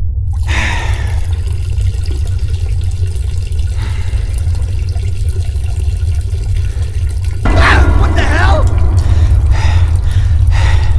Go away! Somebody help me! Mickey Mouse is looking at my pecker and watching me take a leak! Get the hell out of here, you pervert! That hurt, you little birthday shit! What the hell do you want from me? Well, first you could start by not shouting. I hope you don't mind if I use the bathroom with you. I really enjoyed your technique. Would you like to see mine? No! Leave me alone or I'm calling the cops! Somebody help me! Shut up, bitch! We'll rock your world! Or should I say rock your Disney World? What the hell does that even mean? Allow me to demonstrate on you! Let go of me, you old shit ass! Stop squirming! I've been waiting to get in your birthday suit all night!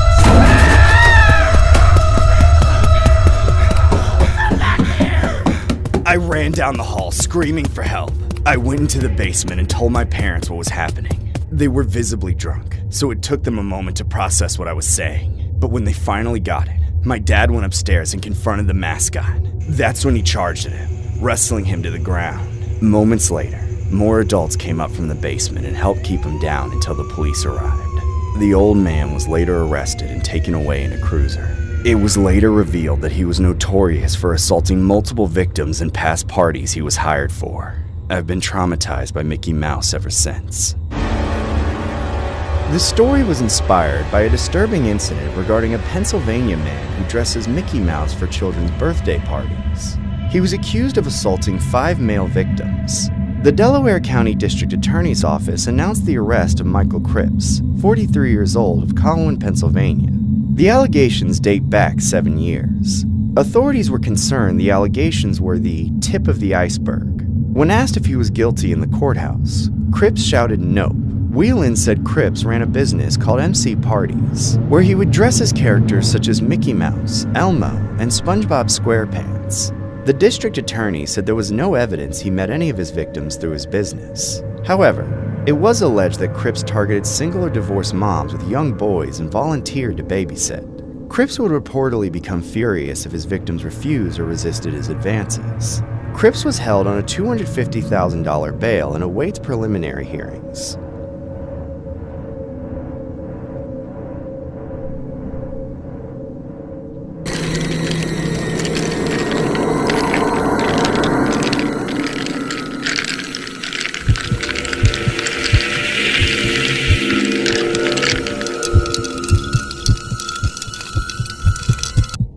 This story happened a few years ago and still traumatizes me to this day.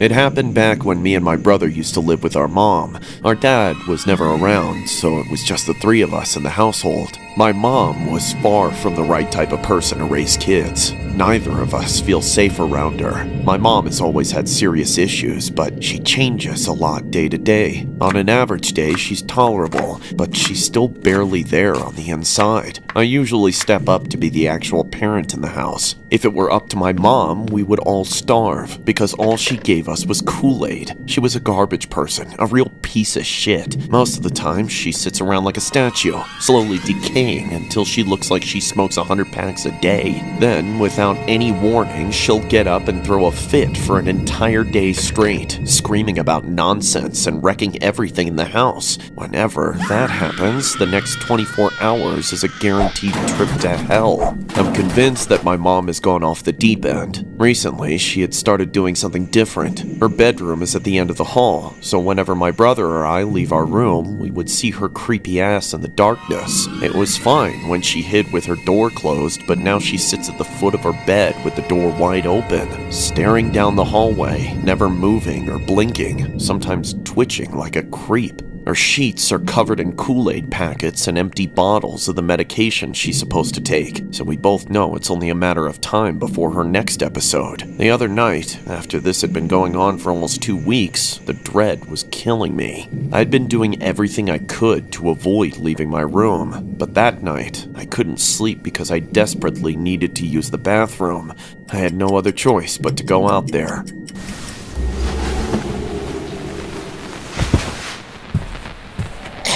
What are you doing? You can't go out there. I have to. Just pretend like you're asleep, okay? I'll be back in a few minutes. Be careful. I will.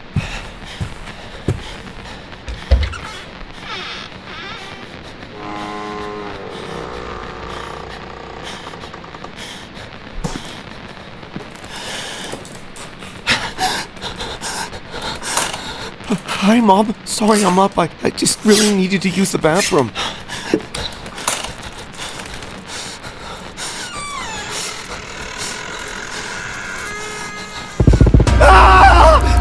Mom? What do you want? Mom? What's the matter with you?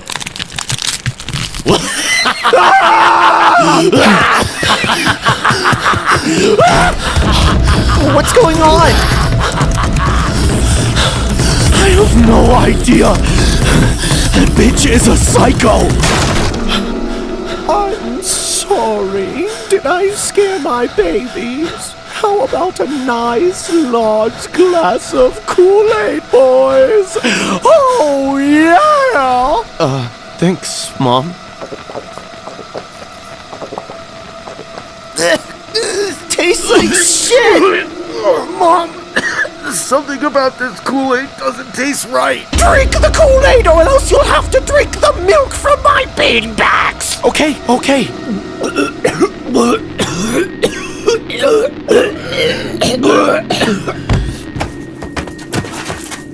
The next day, my brother and I woke up in the hospital. That crazy bitch had poisoned the Kool-Aid she gave us. We almost didn't make it. The only thing that saved us was a 911 call I made that I didn't even remember doing. My mom was arrested, and my brother and I were taken from her custody. It was later found out that her mental illness had severely worsened, and that she was unmedicated at the time, so her sentence was slightly reduced.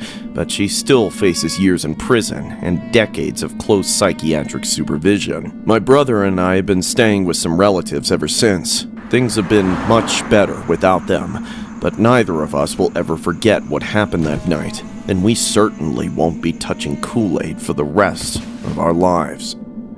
This story was inspired by a horrific Kool-Aid incident regarding a woman who pled guilty in giving prescription medication mixed into Kool-Aid to her daughters. The suspect was a 43-year-old woman named Shakina Lawton, who had a history of mental health problems and is to undergo a psychiatric evaluation before she's sentenced. In court, Lawton pled guilty in the attempted assassinations. It was mentioned that Lawton would serve concurrent prison sentences and that she would undergo a psychiatric evaluation. It was alleged that Lawton brought the victims into the kitchen, told them to sit down, and gave them Kool-Aid with the medication mixed into it. One of the victims then called 911 and told dispatchers that her mother was trying to poison the pair. The victims have since been in the custody of relatives.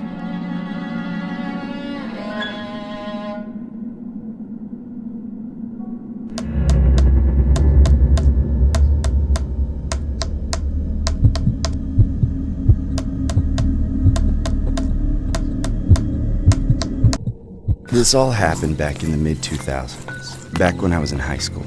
At that time, everyone was talking about this Charlie game that was all over the internet.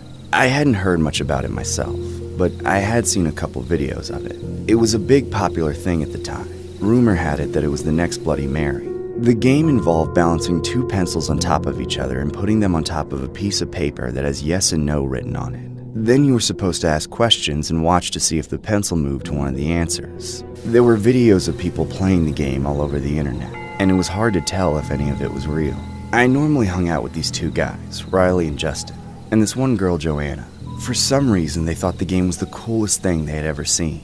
The three of them pushed me to do it at my place, since I had the best house out of all of us. Plus, I was an only child and just lived with my dad, so we could have the house to ourselves since he always worked nights. I told them I didn't want to do something so dangerous and freaky, but they kept pushing me. Oh, come on, you wuss. Stop being a chicken shit. Yeah, don't be a wimp. I eventually gave in, even though I was still scared.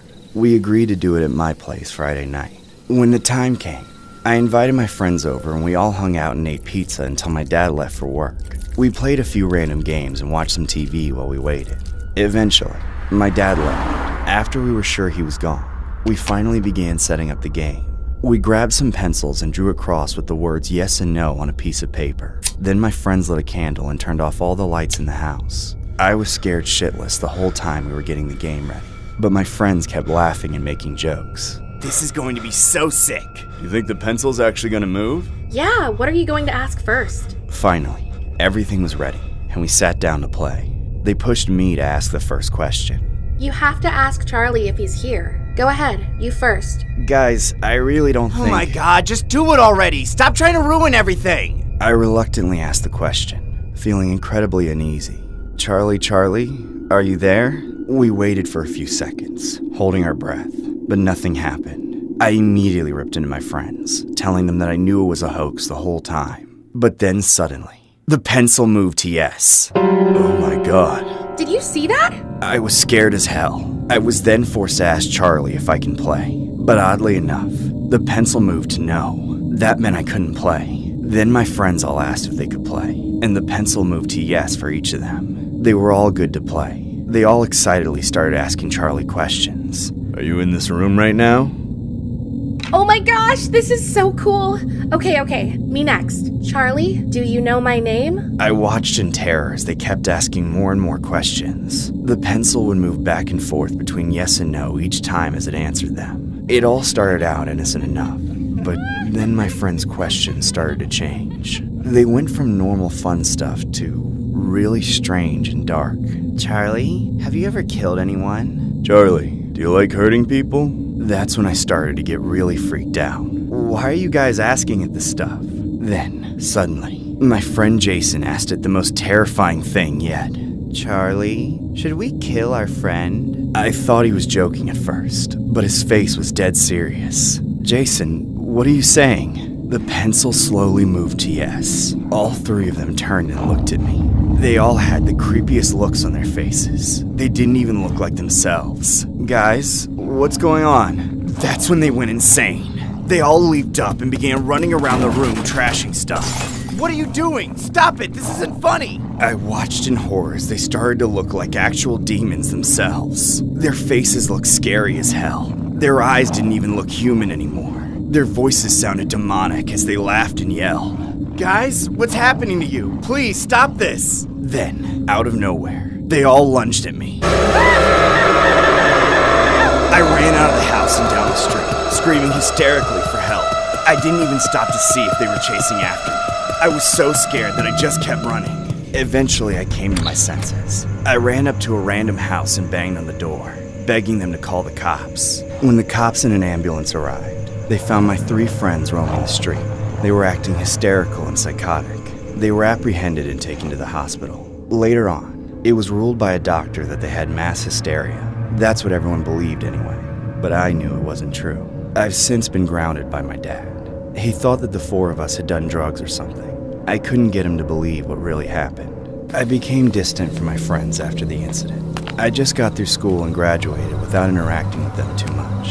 I've been traumatized ever since. I don't know what would have happened if my friends had got a hold of me that night. The story was inspired by an allegedly real incident regarding 4 Colombian high school students who were brought to the emergency room after screaming and babbling after playing the spirit summoning game known as Charlie Charlie, or the Charlie Charlie Challenge. They had been trying to summon a Mexican demon with 2 pencils balanced on a piece of paper, like a modern version of the Ouija board, daring a demon called Charlie to answer questions by making it point to pre-written answers on the paper. Doctors claimed that there was nothing physically wrong with them, and diagnosed a case of quote-unquote mass hysteria. Either way, the thought of the students being possessed over this viral trend is just downright terrifying.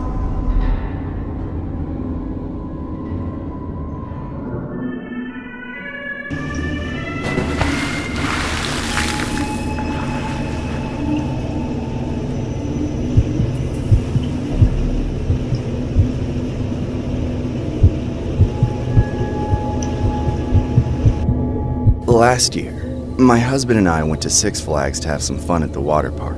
We hit the pool first, then we rode a couple of slides. There were a few more to try, but right as we were getting in line for the next one, my husband had to use the restroom. I offered to wait for him, but he told me it may take a while and that I should go on the ride myself.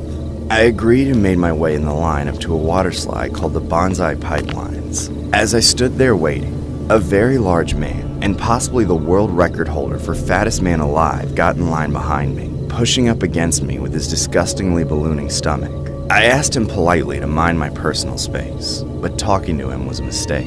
Hey, do you mind giving me some space? Sorry, my belly's got a mind of its own. I think he likes you. I brushed the weirdo off and minded my business. As the line progressed, I realized that Bonsai Pipelines was a 2-person ride.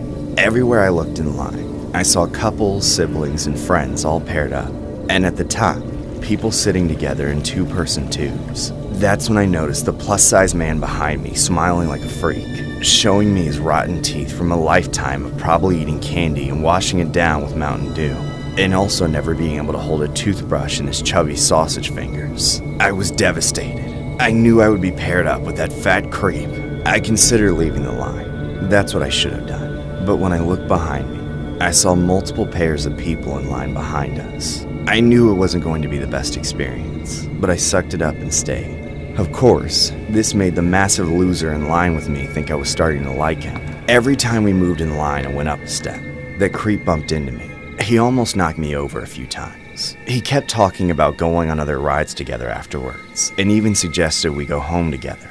I kept shutting him down, but he was just as oblivious as he was obese. I wasn't worried about it though. I knew I could easily outpace him at a casual walk if he tried to follow me. Eventually, we got to the front of the line. The employee tried pairing us up on it too, but I requested to ride the ride by myself. Excuse me, but I would like my own tube. I don't want to be paired with him. Sorry, ma'am, but the tube will be imbalanced if you ride it without a partner. Imbalanced? He weighs like 100 times more than me. Don't worry, baby. I'll show you what's really heavy later. Ugh, fine. Let's just get this over with. I sat down first, and when he sat on the other side, I almost got launched into the air. I managed to hold on, but at the last second, I had a change of heart. That pig's bulging waist was spilling over onto my side and touching me. I couldn't stand it, but the employees pushed us down anyway. Wait, no! The next 30 seconds were the worst time of my life. His horrendous mass completely threw off the physics of how the ride was supposed to work. The tube repeatedly fishtailed, tossing me around so hard that my head was slammed into the wall of the slide again and again. Then, at one of the tight curves, the tube flipped over. Suddenly, I was stuck underneath the fattest man in the world, crushed underneath 1,000 pounds. I could feel my bones breaking and my organs being squeezed together. Water gushed out of his folds and into my mouth, drowning me. I prayed for it to end, thinking I was about to die. Then, at the bottom of the slide, the huge creep landed right on top of me. He shoved me to the bottom of the pool and stood on top of me, shoving my face into the concrete.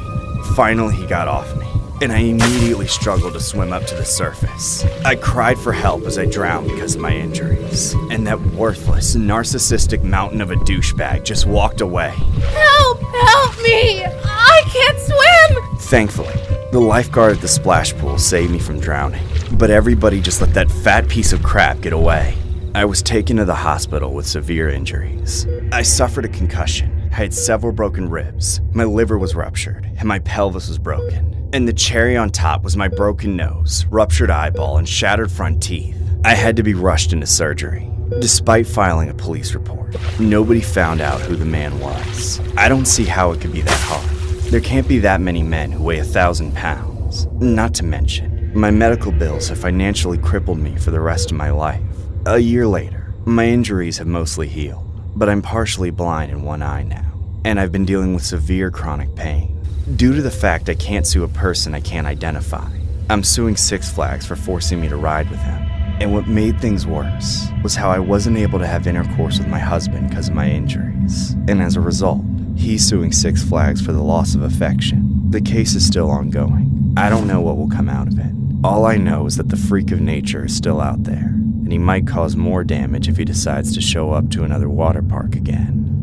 This story was inspired by a bizarre incident regarding a woman who was suing a water park because she was made to ride a flume with a fat person. Nikia Rose and her husband are seeking damages from Six Flags over Georgia Hurricane Harbor Water Park, claiming the 250-pound guest caused her serious injuries on a raft ride near Atlanta. The couple believe the added weight of the obese passenger caused the ride to become overloaded and dangerous, and landed Rose in the operating room. Rose was taking on the Bonsai Pipelines ride in the water park, which requires 2 people to ride in an inflatable raft down the flume. The claimant says it swayed violently with the heavy load on board, and slammed her into the interior of the tube, causing what she described as severe injuries. She said she was taken directly to the hospital in an ambulance. Rose has since decided to ask for compensation, and so has her husband for a loss of affection as a result of her injuries. The extent of Rose's injuries are unknown.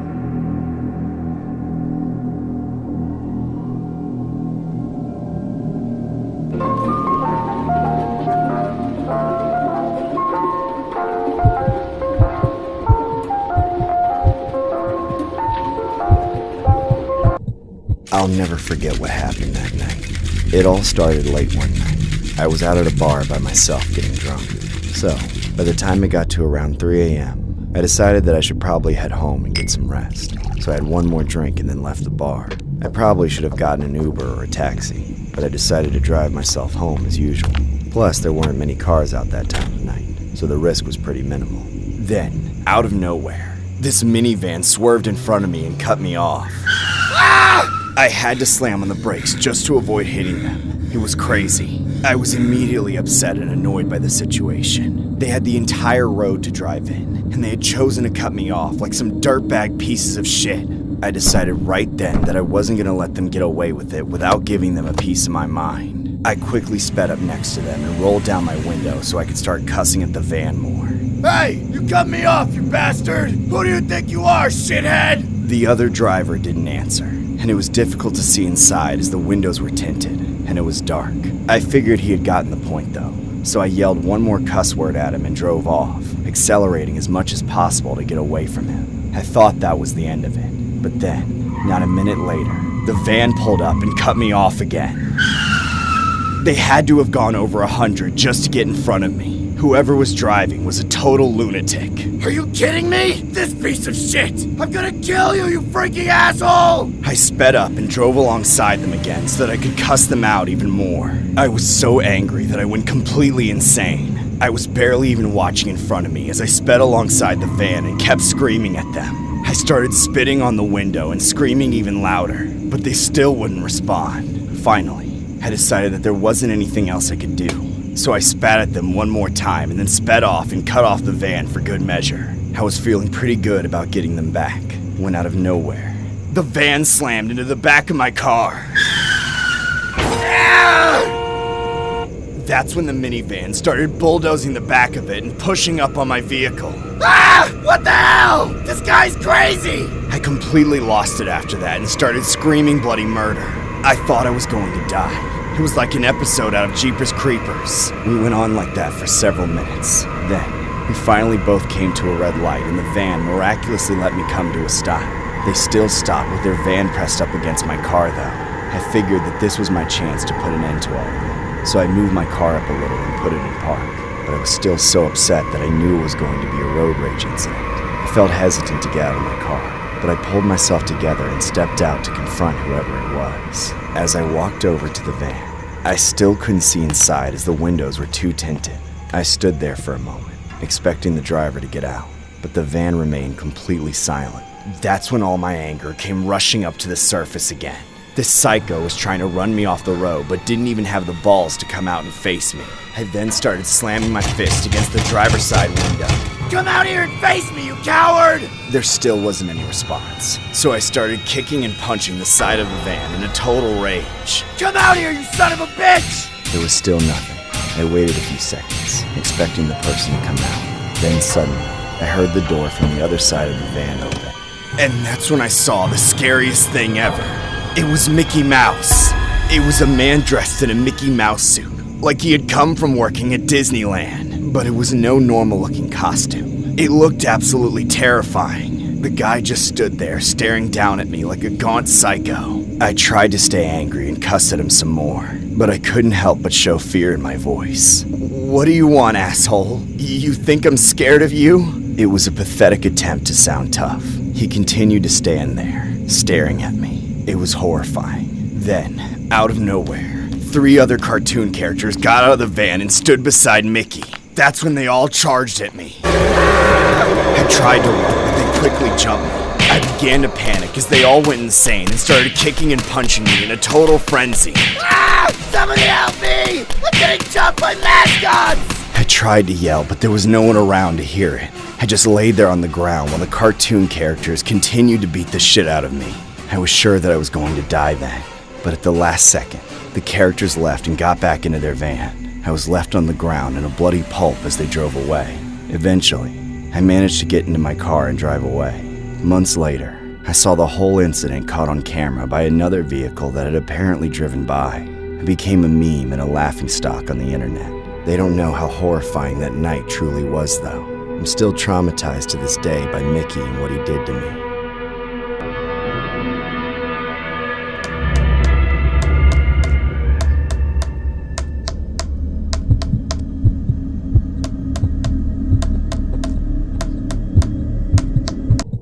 When I was growing up in the Dominican Republic, my family was still poor.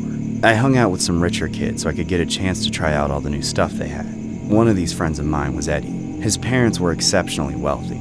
At school one day, he invited me over to his house for the first time. He had the whole place to himself while his parents were out of town for a few days. The only catch was that Eddie wanted to do this challenge that had been going around on the internet called the Charlie Charlie Challenge. It was like a poor man's Ouija board that could only answer yes or no. It was a viral thing on the internet at the time, and Eddie really wanted me to do it with him. At first it seemed stupid, just 2 pencils on each other and a piece of paper with 4 squares saying yes and no. I agreed to do it even though I wasn't interested. But over the course of the rest of the day, I had this nagging feeling about it. Eddie told me to come in the evening because it was easier to summon spirits at night. I was extremely paranoid about messing with witchcraft and voodoo. I had never been superstitious and I tried to remain skeptical. But by the time I was leaving my house to go to Eddie's, I already knew it was too late to turn back. I rode the bus over to his neighborhood, then walked through it to his house. When I finally made my way to the front of the house, I knew it was time.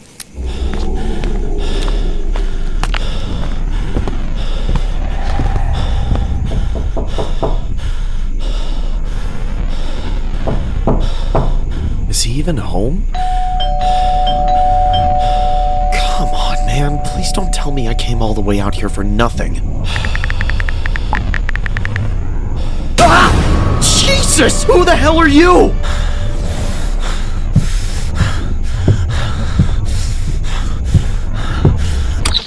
Hey, I'm Diego. Call me Di for short. Okay, Di. I'm Elliot. You can call me Eli. Come on in, Eli. Watch your step. Why is it so dark in here? Spirits prefer darkness. I guess you don't know too much about them, do you? Hey, I'm upstairs. Hurry up. I'm trying to play this thing. Coming! So where are we doing the summoning? The attic, obviously. Of course. Up here.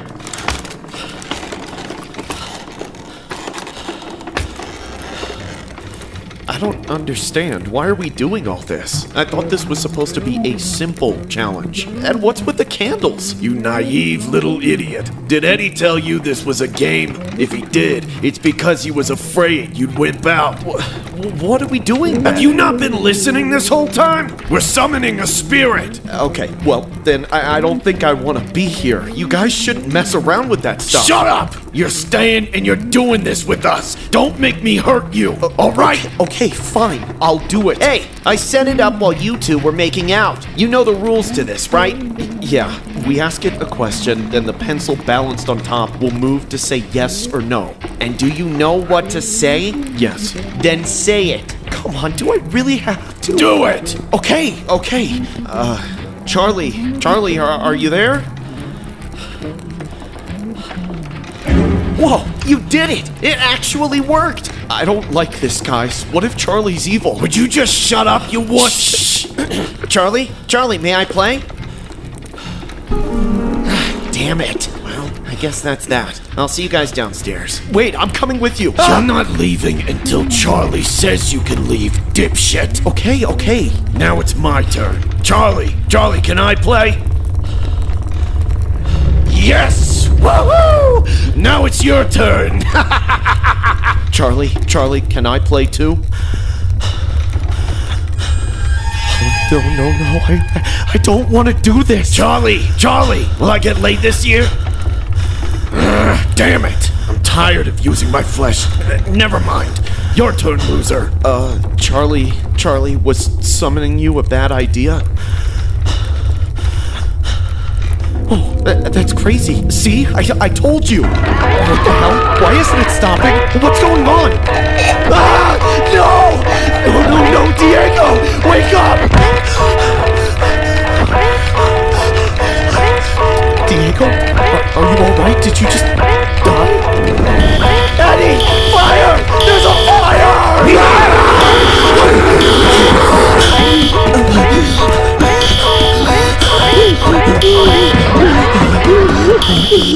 Eddie! Where are you? Eddie! There's a fire upstairs! We need to get the hell out of the house! Eddie?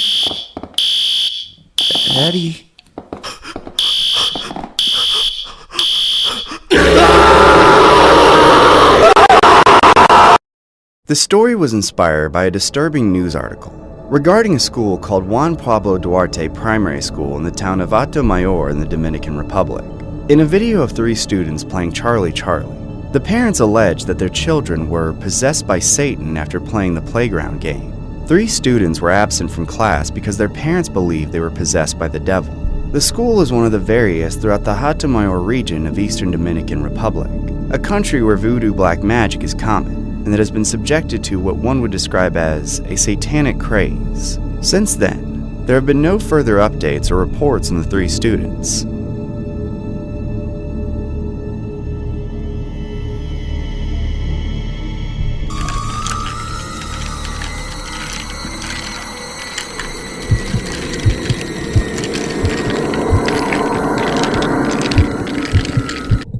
This happened a few years ago when I was dating my boyfriend at the time named Jeremy.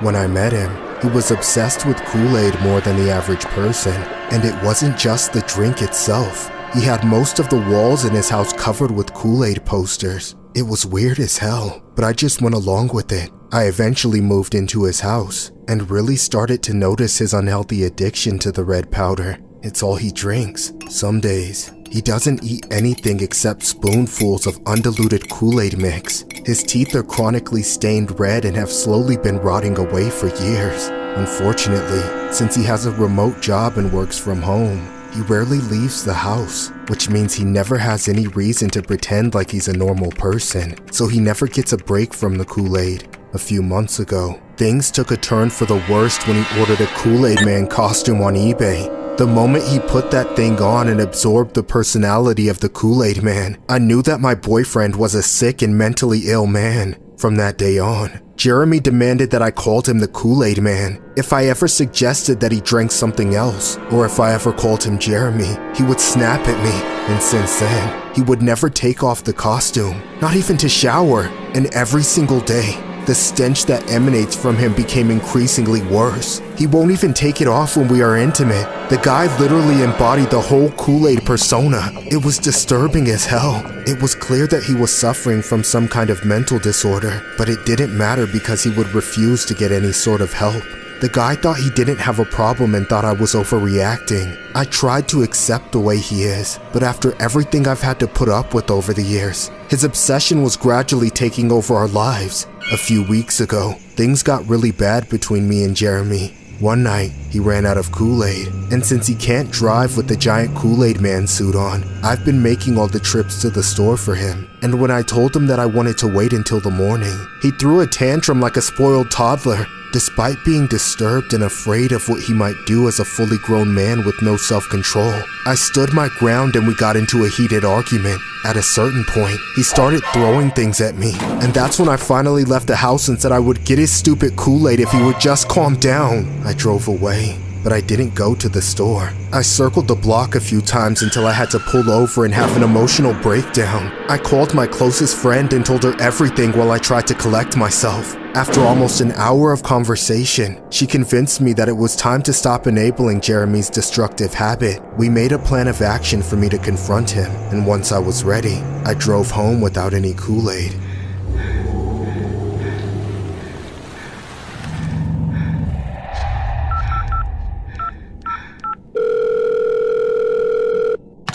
County Sheriff's Office non-emergency hotline. Please direct all inquiries to our email or describe the situation you are reporting.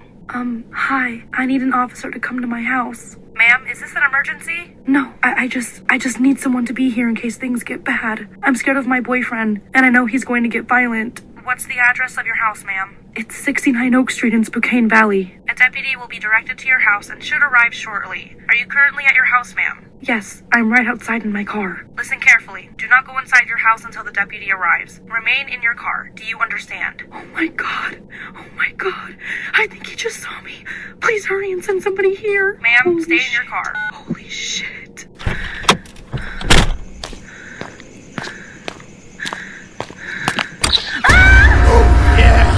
Where's my Kool-Aid, bitch? I need it now! Give me my magic dust! I didn't get any! You need to stop this! You're telling me you don't have any Kool-Aid? Do you want me to drink your blood instead? Oh yeah!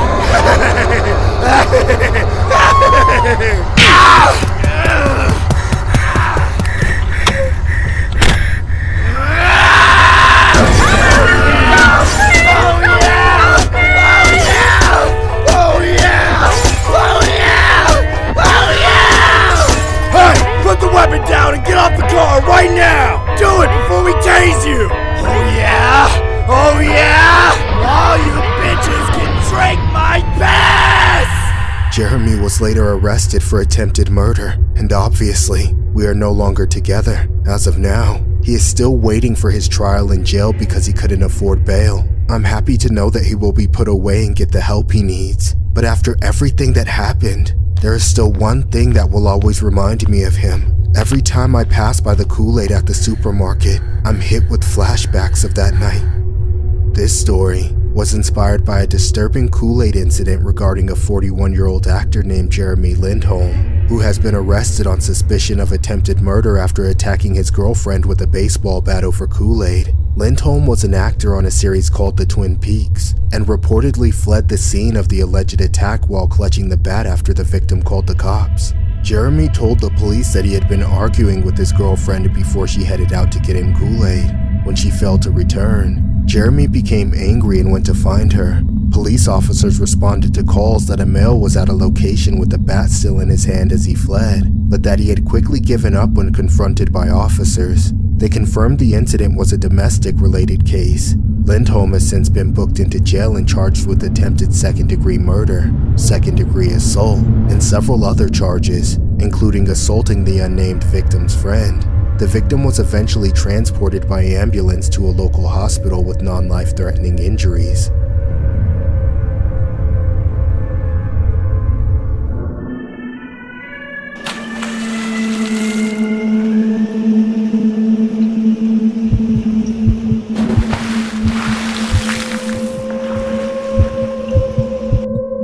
In 2016, my life changed forever. I live in Kansas, and my family is fairly well off because my dad works in the state government. On Sunday in August, my brother and I convinced our parents to go to the water park. The only water park in the area was luckily a really nice one. When we got there, our parents let us loose and chilled at the pool with a submerged bar all day. We were both old enough to watch out for ourselves and each other, and we both had phones. The only conditions were that we had to stick together and call them when we were ready to go. My brother and I were good swimmers, but we decided to wear life jackets just in case. We stashed our phones and stuff in a locker and started roaming around. Over the course of the day, my brother and I rode almost every ride in the water park. Then we got to the one we were saving for last, the Verrückt. The name means insane in German. It's a 17-story tall water slide that makes you reach 70 miles per hour. Then you go up a big ramp that makes you feel weightless. You ride in a raft with 2 other people, so my brother and I wanted to ride it together. However, when I stood at the base of the tower and saw firsthand just how tall 170 feet really is, I had a change of heart.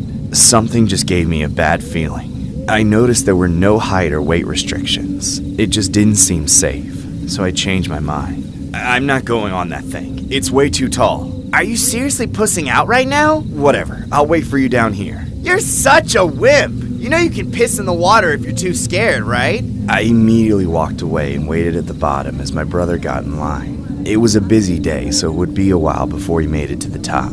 Every once in a while, my brother would look down at me from the stairs and shout at me. Mostly just some stuff about how I was a wimp, and that I was losing out on the most epic thing ever. I wasn't bothered by what he said. I was freaked out by how much higher he was every time I saw him. I just felt like there had to be a reasonable limit to how high you could go down a nearly straight drop like that on a water slide, and this was clearly past that limit. I watched dozens of rafts go down the slide, and I thought each one was going to kill the people riding it. Minute by minute, my anxiety got worse. I was trying not to be paranoid, but it's like I had this feeling of total certainty that the ride wasn't safe. I don't know how to explain why I knew. I just did.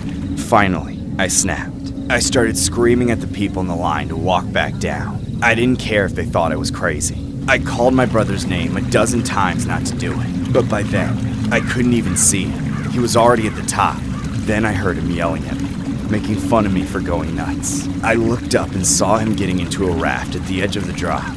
I knew there was always a few minutes of delay before the raft actually went down to the slide. So I ran to the nearby lockers to get my phone and call my mom. I told her to come to the slide and to tell my brother not to go through with it and to hurry. But she seemed really drunk. She wasn't taking it seriously. She told me to calm down and that she'd be over in a few minutes. She didn't understand the urgency of the situation. She thought there was more time, but there was only seconds left. All I could do was watch as the gate opened. The raft slid over the edge, and then the unthinkable happened.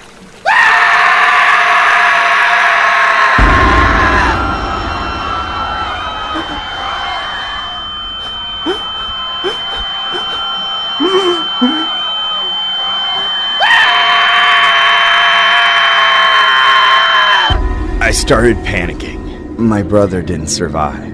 When my parents arrived minutes later, pushing through the crowd, They were devastated. As the raft tipped over the edge, there's usually a brief moment where it's not fully touching the slide.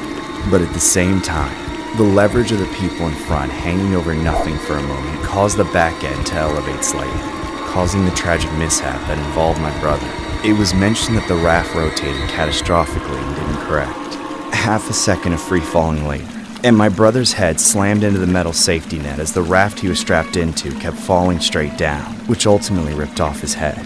Every day I close my eyes, and I see that moment happen in exact detail. It doesn't help that the news story became nationwide news. I couldn't escape it for months, and even now, it resurfaces occasionally. When summer comes around, and I think to myself that I should go swimming to cool off, I'm reminded of the tragedy. My parents won millions of dollars in lawsuits, but no amount of money will ever be justice for my brother. This story was inspired by a horrific incident regarding a Kansas City male named Caleb Schwab, who was decapitated in a 2016 waterslide accident. This led to criminal charges of recklessness and second-degree murder against the owner, designers, and builder of the slide, which was billed at the time as the world's tallest waterslide. However, a state court judge threw out those charges, as the dismissed charges were based upon improper, illegal evidence presented to a grand jury, ruled by the judge. Last year, Caleb's family was awarded nearly $20 million in settlement payments from 2 companies associated with the opposing parties. Since then, a court gave approval for the slide to be demolished.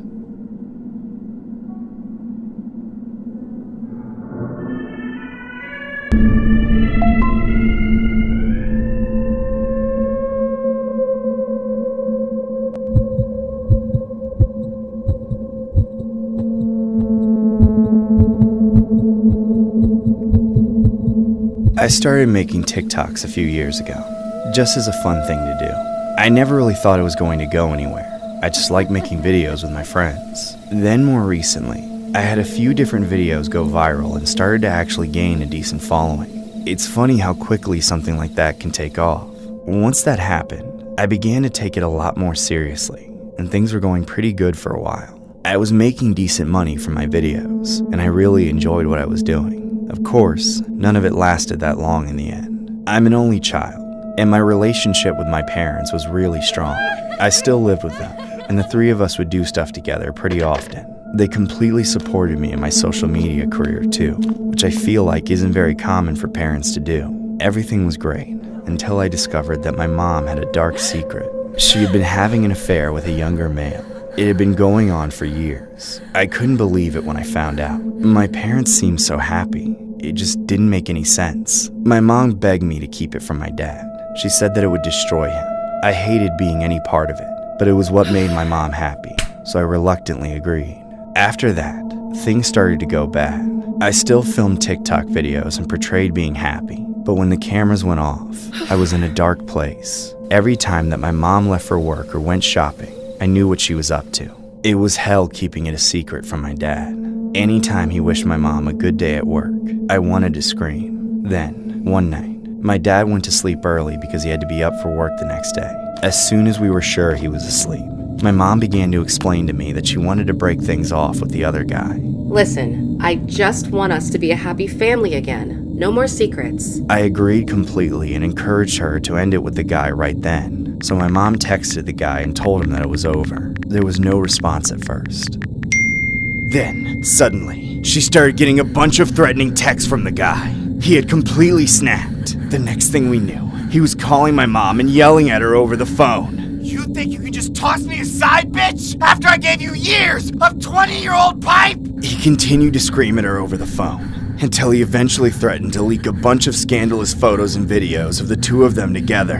He said that he would make sure that everyone in town knew what my mom had done. The 2 of us snapped after that. What are we going to do? He'll tell everyone. It's going to make your father want a divorce. We are not going to let that happen. You hear me? Whatever it takes, he is not going to destroy our family. We quickly devised a plan and asked the guy to meet in person, rather than talking over the phone. He agreed and we picked a secluded area where there wouldn't be anyone else around. Then my mom and I both got in the car and headed to the location. Neither of us said much in the car.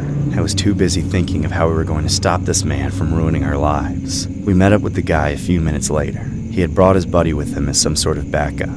The other guy didn't say much though. He just stood behind his friend and watched what was going on. My mom tried to reason with the guy at first, but he was obviously way too upset to listen. He just kept yelling about how she couldn't do this to him. Finally, my mom got fed up with him and told him that she wanted him gone from her life. It's over between us. There's nothing you can do, and leaking those pictures isn't going to change anything. He still wouldn't listen though. He told us that he was definitely going to leak and we should just screw off. He then got into a car with his friend and drove away. The next thing I knew, my mom and I got into our car and began chasing after them. We can't let them get away! You think? We quickly caught up with them, and it wasn't long until we were driving right beside them, both going over 100. I didn't even hesitate. I couldn't tell you for sure what was going through my mind, but I knew I couldn't let them leak those pictures. I couldn't let them hurt my family. I took a deep breath and then slammed our car into theirs. My mom started screaming, and I could see the guys freaking out through the car window, but I kept going. I slammed the car into them again. We were both so close to the edge of the road now. I had never driven that fast before. My heart was pounding. For a second, I just wanted to hit the brakes and make it all stop, but I knew what I had to do. I let out a loud scream as I jerked the wheel to the left one more time.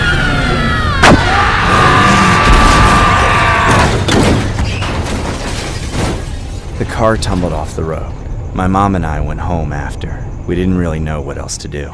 It wasn't long after that when the police came by. They had found the text on the guy's phone. My mom and I were arrested for the slaying of both men.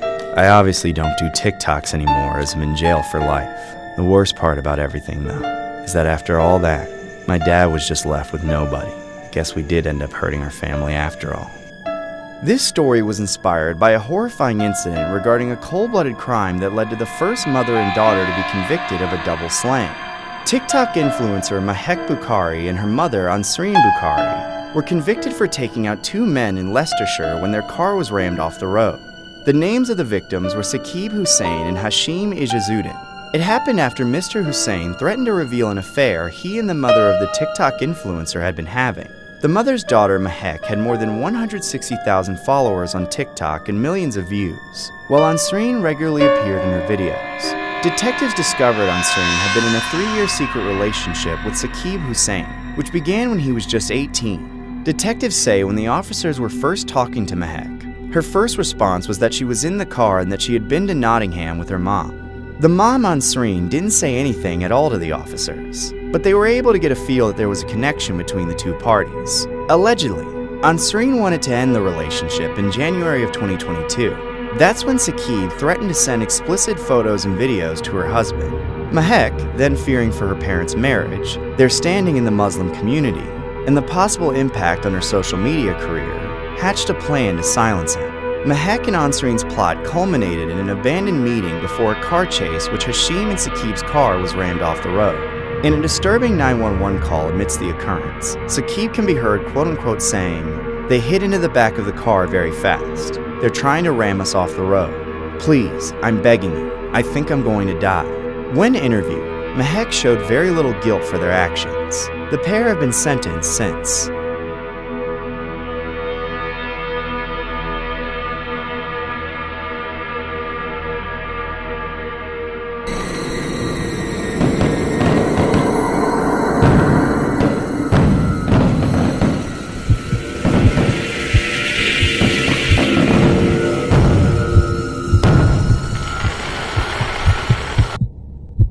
I had been living with my husband and daughter in a little apartment downtown for many years when it happened. It all happened one year during the 4th of July.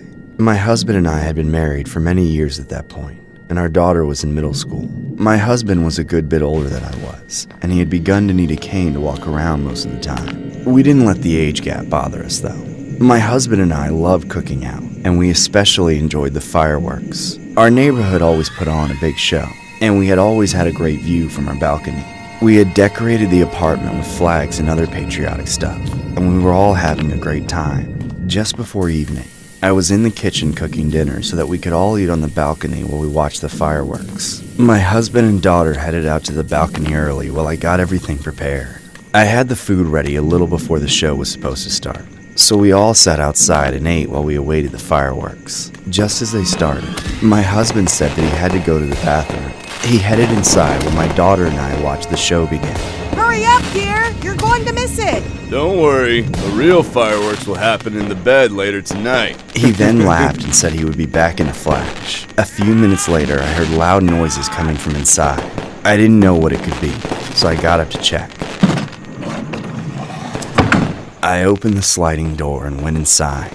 And that's when I saw the most horrifying thing ever. There was a masked man wearing dark clothing standing in my living room. Ah! Oh my god! Who the hell are you? I was scared out of my mind. I had no idea who the man was or how he had gotten inside. That's when my husband suddenly came charging out of nowhere. He gestured me to stay back and then started yelling at the man. What do you think you're doing? Get the hell out of here before I call the cops! You think I'm scared of you, old man? Shut your mouth before I shut it for you! The masked man and my husband kept yelling back and forth at each other, but neither of them moved. Meanwhile, I continued to freak out. I felt frozen in place. I knew that I should call the cops or grab my daughter, but I couldn't make a decision. All I could do was watch my husband and the man continue to argue. Get out of here! I'm not gonna tell you again! Shut your mouth, you piece of shit! Or I'll blast real fireworks at you! That's when the masked man suddenly charged at my husband and grabbed him by the collar, slamming him to the ground. Oh god! Somebody help us! Help! I watched in horror as the man picked my husband up and threw him across the room like a rag doll. Then, he picked up my husband's metal cane and started to threaten me with it. You wanna end up like him? Ha! I'll bash your skull in! My daughter came running in at just that moment. I instinctively grabbed her hand and ran to the washroom as the man chased after us. I was able to pull my daughter in and slam the door and lock it behind us in the nick of time. One more second and the intruder would have gotten a hold of us. He started banging on the door and yelling at us as my daughter and I cowered inside. Open this door, I'll kill you, you hear me? He then started whacking at the door with the cane. He hit it over and over again like some kind of lunatic. With every swing, the door shook more and more, and it seemed like he was going to break it down. I wanted to call the police, but I didn't think that they would get there in time. I immediately called my husband's brother instead. He lived very close by, and I knew we needed help immediately. There was no way that my husband would last very long with the intruder since he was on the older side, and the crazed man had a cane. As I called his brother, I heard loud tussling coming from the other side of the door. I begged him to hurry up. Please, you have to help us! He's going to kill him! I thought I had made the right decision, but to our demise, my brother-in-law's car was being repaired. He had no way of getting to us in time. I knew then that it was too late. Just stay in the washroom. I'm coming as fast as I can. I'll take an Uber. He hung up the phone and I immediately started calling the cops. But just at that moment, I heard my husband screaming mixed with the sound of fireworks. Ah! It was absolute pandemonium.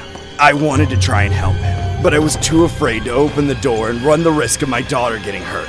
I was completely helpless. I told the cops where we were and they said they were on their way. There was no way that they could get there fast enough. The tussling sounds continued, and I heard my husband scream a few more times. Then, after several intense minutes, the loud noises stopped. The cops and my brother-in-law eventually arrived, but when they got there, the suspect was already gone. My husband was found laying on the floor, still conscious, but barely responsive. His face was bloody and bruised. They took him to the hospital right away, but there wasn't much they could do by that point. He died later on from blunt force trauma. The masked man was never found. Ever since that day, my daughter and I have been traumatized by the 4th of July. We don't even celebrate it anymore.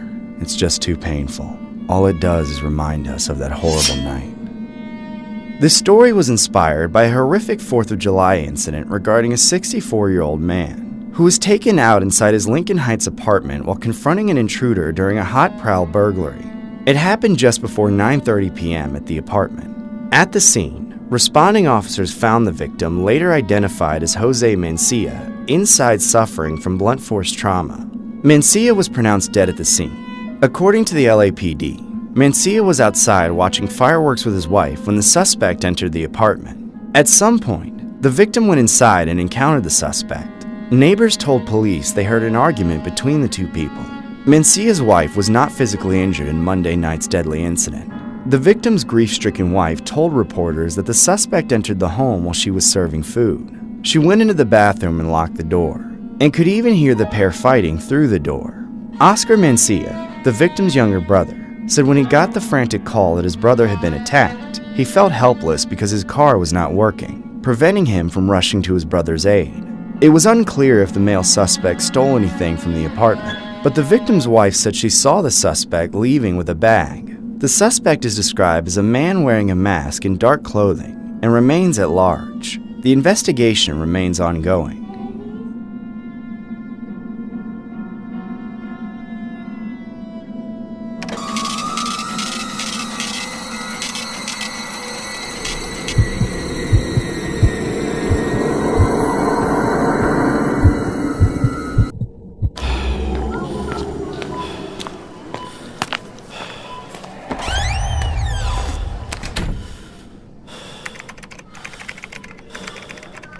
Dear Josh, it has come to my attention that you have an employee by the name of Martha Perry who's been on payroll for 89 days. As I am sure you are aware, we're required to give benefits to all employees who have been employed for more than 90 days. This is an official reminder that regional management has enacted a policy to reduce costs by absolutely restricting any increase in the number of employees on payroll who receive benefits, as it is considerably cheaper to simply train new employees. Please act in accordance with regional policy. Sincerely, Ryan, Walmart Regional Manager.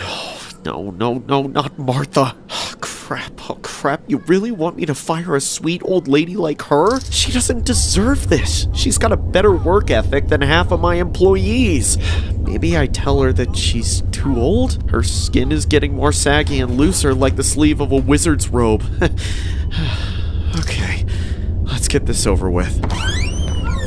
Excuse me, coming through. Sorry, thank you. Sorry, just trying to pass through. Hey, Martha. Oh, Josh, it's so good to see you. Do I have to come to the office for one of those promotion meetings again? No, not now. I don't know how to tell you this, but Am I getting a raise? Oh, I knew the day would eventually come after all the raises I've been giving you. No, Martha, it's none of that. Unfortunately, I have to let you go. What the hell did you just say? Do you mean you're letting me go? Yes, as in I'm firing you. What? No, you cannot fire me! I need this job! Please, I need a refill on my dentures! You have to understand, I don't have any retirement savings! If I can't pay my rent, I'll be out on the street! Martha, I'm sorry, but you need to stay calm. There are plenty of other jobs out there. Please, don't fire me! Please, no one will subscribe to an old lady's OnlyFans! I'll take a janitor position! Anything, please! Get off me! I'm sorry, Martha. I promise I didn't want to do this, but it wasn't my decision. If I don't fire you, my boss will fire me. That makes you nothing but a spineless coward! You littering dog shit! Martha, don't do anything crazy, all right? You can't tell me what to do after you fired me! Somebody help! Get this wrinkly glob off me!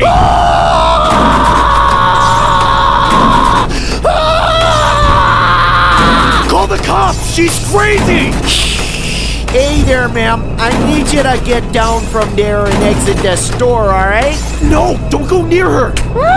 Hey, put me down! Everyone stay away! Let the cops handle this!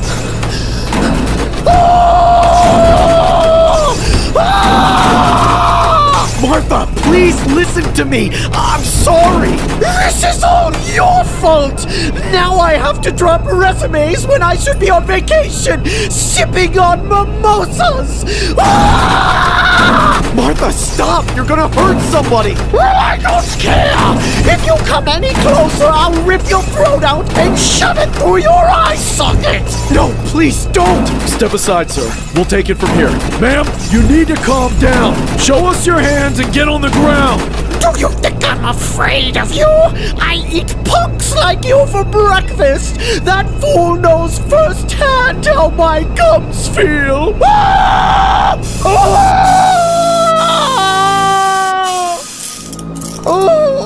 I'm so sorry, Martha. I didn't mean for this to happen.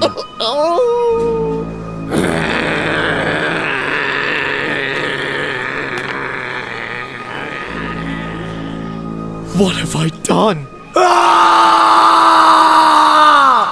This story was inspired by an incident regarding a North Carolina Walmart employee who was filmed flinging merchandise from the shelves as co-workers and shoppers looked on in horror. The incident occurred on December 6th at the Walmart Supercenter in Huntsville, when the worker, identified only by her name Carmen, began to move from aisle to aisle, knocking food and drinks to the floor. Footage posted to TikTok by 25-year-old Sky Jamal captured the chaos and racked up millions of views. In the first video, the camera panned over cans of cranberries oozing onto the floor. One aisle over, Carmen was hurling armfuls of merchandise to the ground.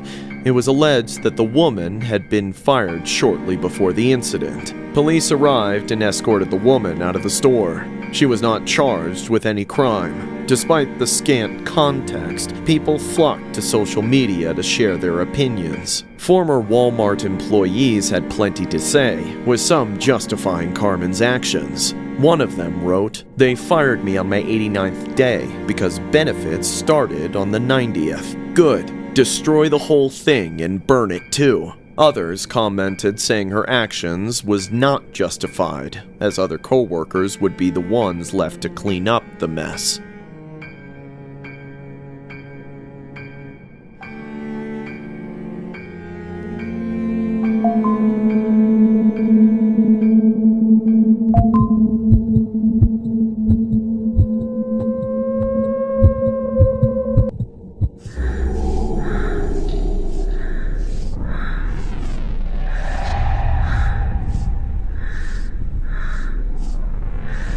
Don't think about him, Anna. You deserve this for everything he's put you through.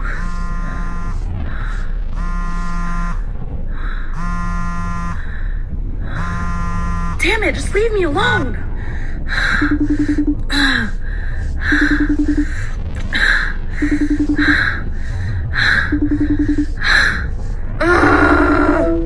What the hell do you want? Anna, please, please let me come home. I love you.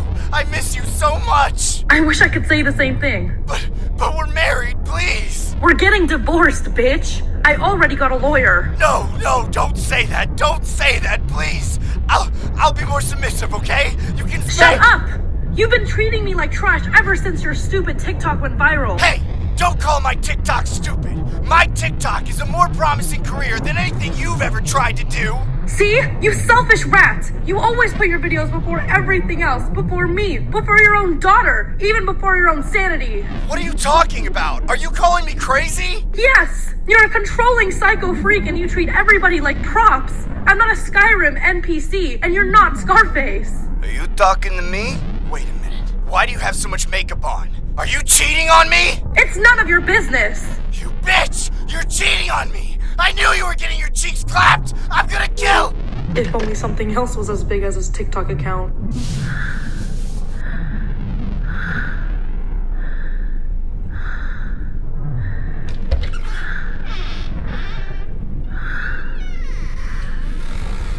Whoa.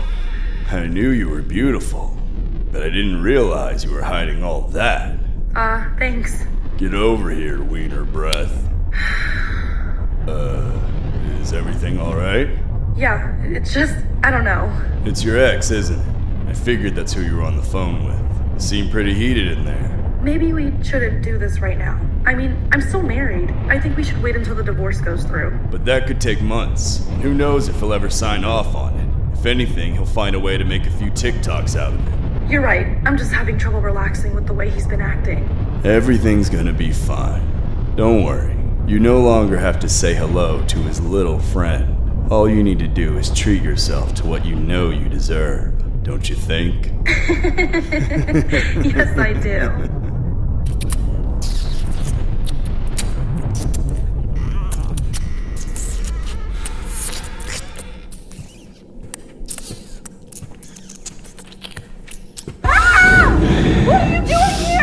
Jin Kid, is that you?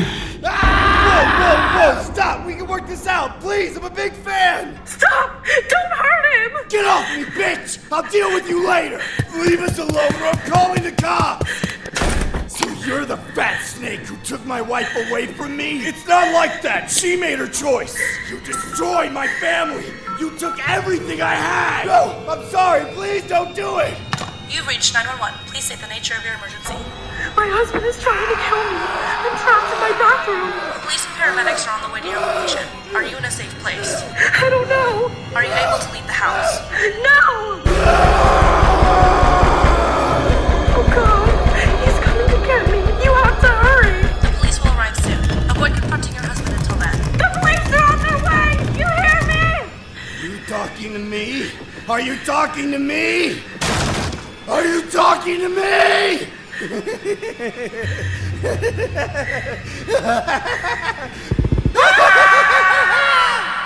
The story was inspired by a horrific incident regarding a 29-year-old man named Ali Abulaban, known on TikTok as Jin Kid. He's accused of taking out his wife, Anna Abulaban, and her friend, Rayburn Cardenas Barron. The incident happened in October at a high-rise apartment building. The defendant was a TikTok star with more than 940,000 followers on the social media app. His account featured comedy skits and impersonations, mostly of the character Tony Montana from the 1983 film Scarface. His videos occasionally featured his wife, who had a small following of her own. Police say that Abulaban called police around 3:10 p.m. on the day of the slaying, telling a dispatcher that he arrived at the 35th floor apartment and found both victims' remains in the living room.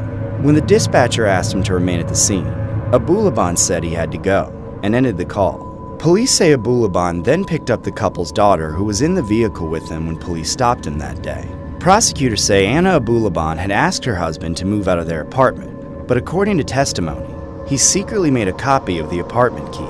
He allegedly later told investigators that while his wife was away on the morning of October 21st, he used the copied key to enter the apartment. He then vandalized the unit and installed an app on his daughter's iPad that allowed him to monitor live audio inside the apartment. While listening to the app later that day, he overheard his wife and a man giggling, which then infuriated Abulaban, causing him to drive to the complex from a hotel he was staying at. Abulaban told police that upon entering the apartment, he saw Barron and his wife sitting on the couch, with Barron's arm around her. Abulaban said he then took out the pair. Abulaban was charged and could possibly face the death penalty if convicted. He has since pleaded not guilty to the charges and remains in custody without bail.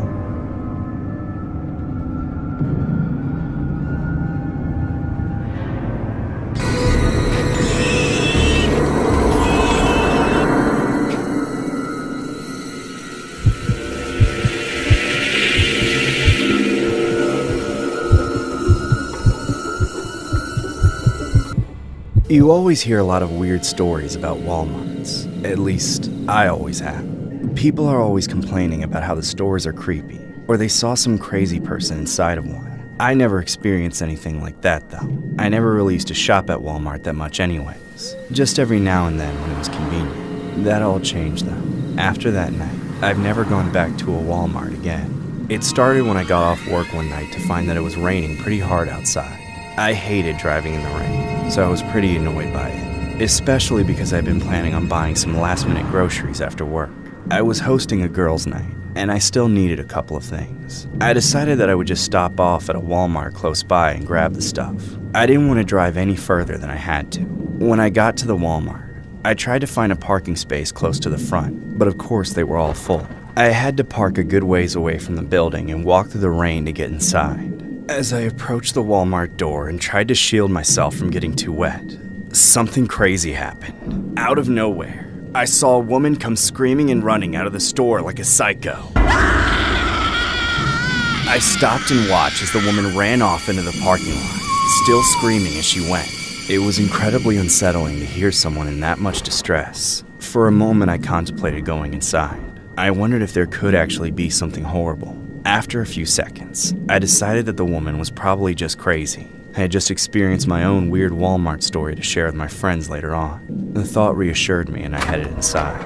I grabbed a shopping cart from the front and quickly headed over to the grocery section. I only needed a few things, but I still wanted to hurry to make sure I got home in time. While in one of the aisles, I suddenly felt something wet dripping on me. What the hell? I wiped it off immediately, confused. Whatever it wasn't water. I figured it was probably just rain mixed with nasty ceiling mold or something.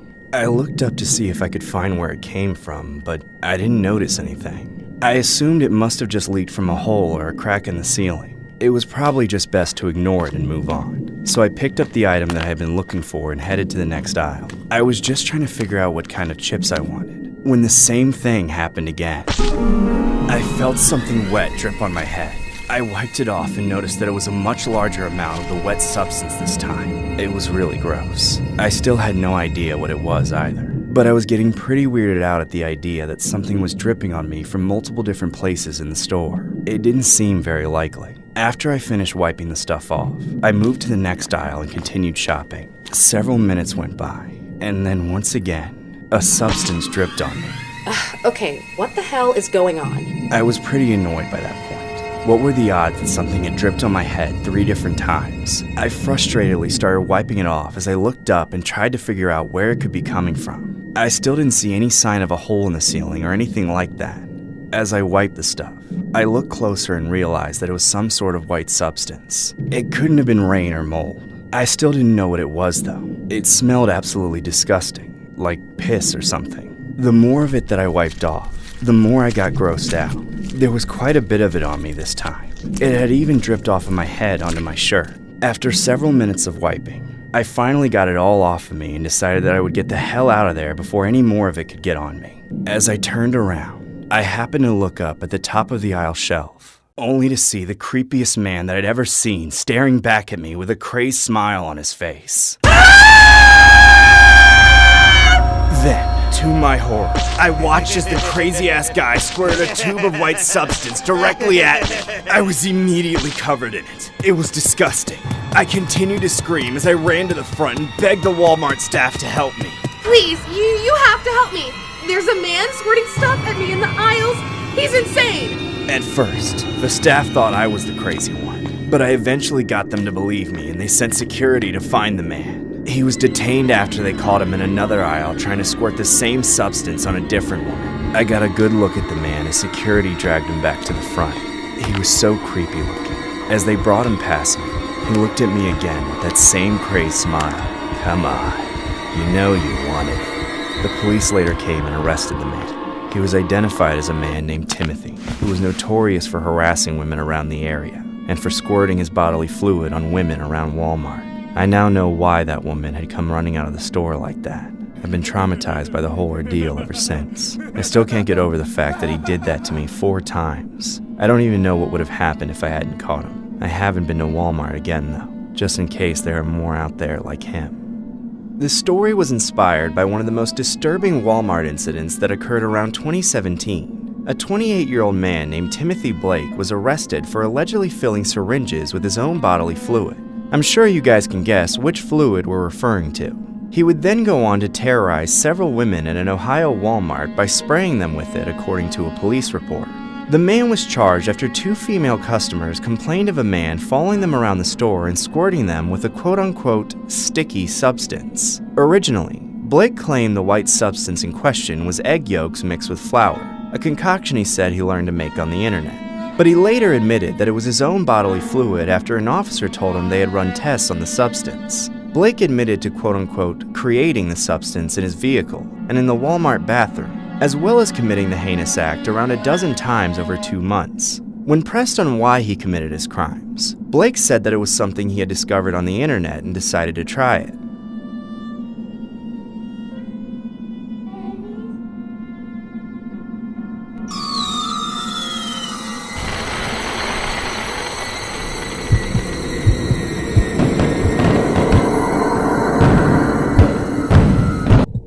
This happened last year on the 4th of July. My wife's birthday was only a few days apart from America's, so she has all the more reason to celebrate. As for myself, my favorite part is that it's one of the handful of days out of the year where it's acceptable to drink beer in a public park. All the neighborhood dads did it, and their respective families would gather around to watch the fireworks display. Luckily, my family lives within walking distance of the park. If we wanted to, we could get a decent view from our front yard, but we preferred to walk the couple of blocks it takes to get the best view possible. Last year was no exception, but we happened to be running late. It was already starting to get dark, but none of the snacks were packed and there was no beer or ice in the cooler yet. I told my wife and son to go ahead of me in the hopes of getting a good spot last minute. I stayed behind to pack the cooler, make a couple of quick sandwiches, and get the lawn chairs out of the garage and ready to go. By the time I was finally on my way to the park, the last of the daylight was gone. I tried to hurry, but I was weighed down by all the stuff I was carrying.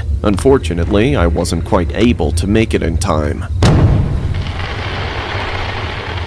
About halfway there, the first fireworks went off. They lit up the sky and sent shockwaves through my chest. I knew I was missing out on some fun, but at least my son was there in time for the full experience. When I looked back to the horizon to see where I was going, something, or rather someone, had appeared from the trees. A man dressed as Uncle Sam was pointing at me with one hand, and sparklers burning in his other hand. He then picked up a sack full of fireworks over his shoulder, and before I knew it, the man was running straight for me. What are you doing all the way out here? You're missing the fireworks! I'm on my way now. I'm just a few minutes late.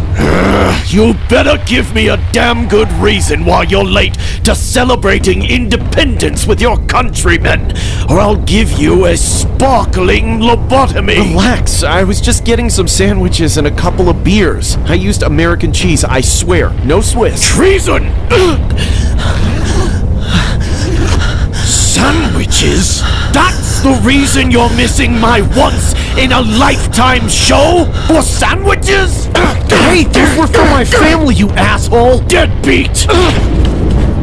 Do you know how much time and effort I put into the show to make it special? Just for you to abandon your family and your country for a couple of crummy sandwiches? And imported beer? Ah! Stay back, don't come near me. I want you dead! Ah! Somebody get this psycho off of me! I just want to watch the fireworks with my family, not get poked by an old guy on top of me! Help!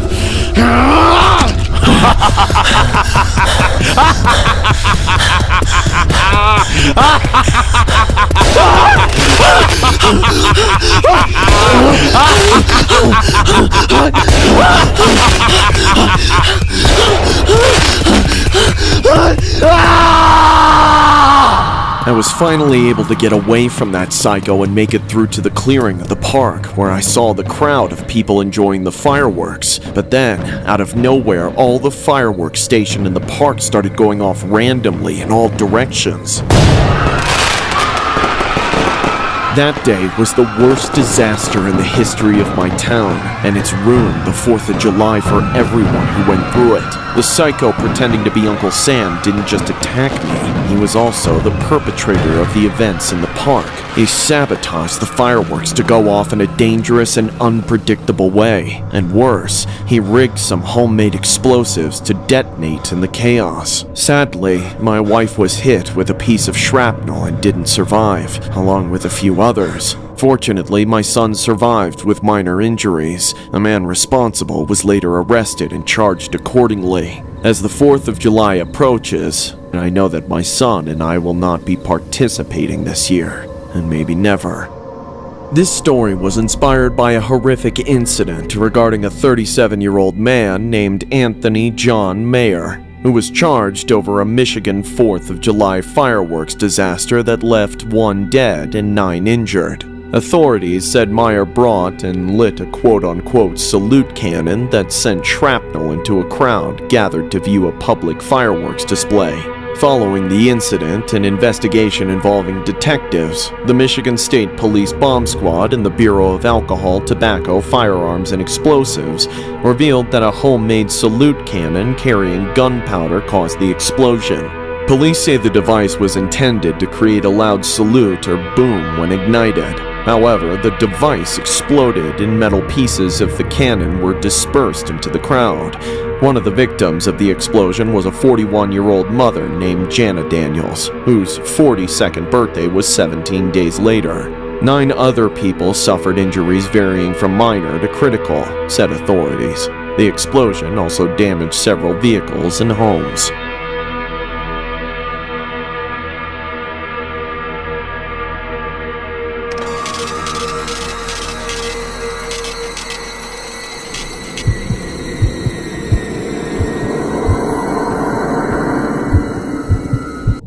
This happened in June of 2013.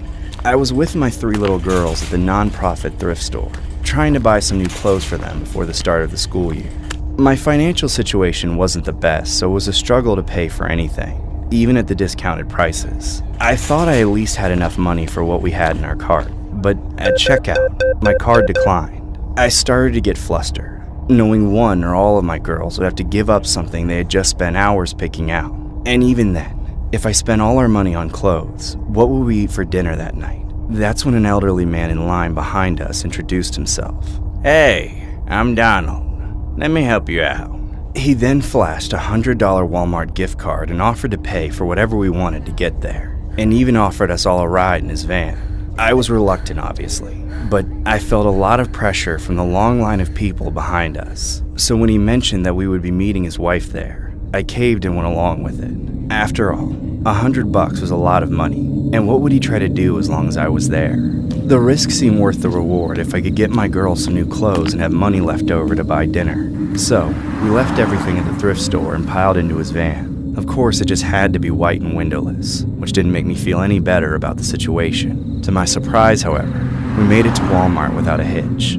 From there, my girls and I started shopping and trying on clothes while Donald stood nearby watching. I kept waiting for his wife to show up, but hours went by, and she never did. He made up some excuses about traffic, but at the time, I was too preoccupied with my girls to be very critical of what he was saying. After spending a couple hours at the thrift store trying on clothes, only to leave them all behind and start over doing the same thing for 2 more hours at Walmart, we were all starting to get hungry, and the girls were getting to be a handful. I was in the fitting room with my 5-year-old, struggling to get her into the 10th pair of pants of the day, when all of a sudden Donald said something on the other side of the door. Cherish wants to go to McDonald's. Is it alright if I take her over there and bring you out some food? I'll meet you back here.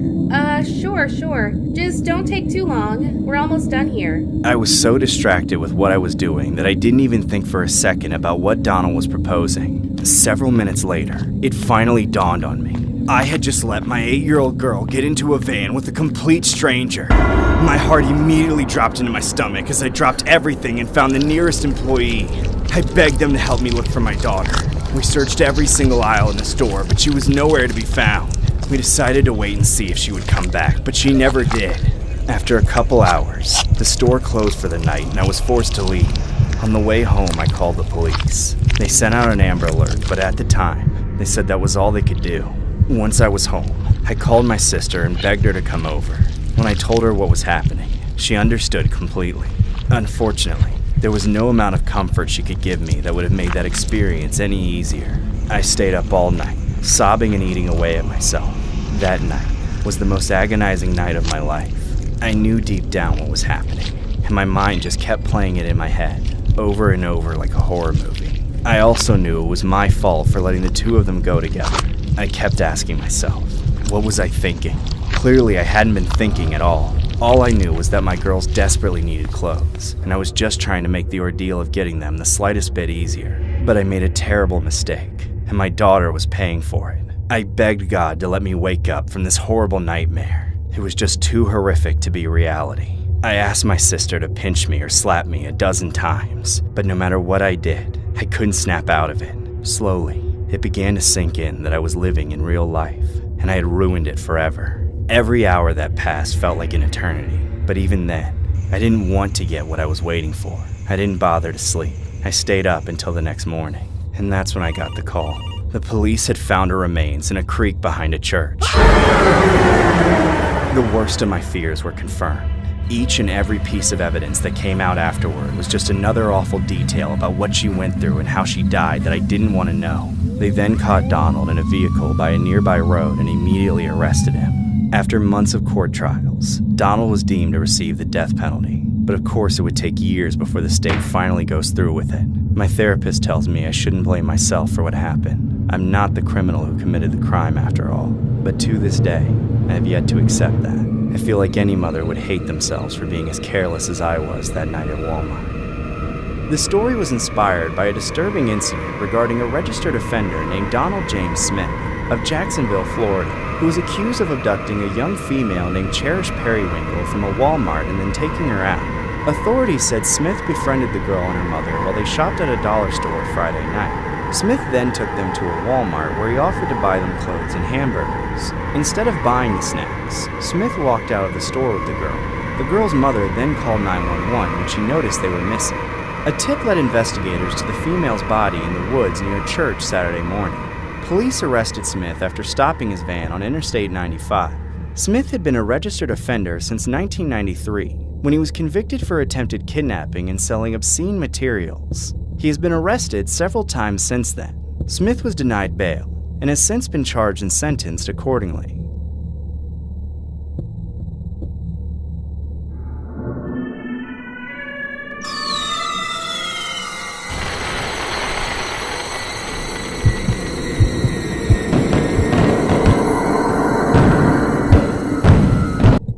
This happened a few years ago on the 4th of July.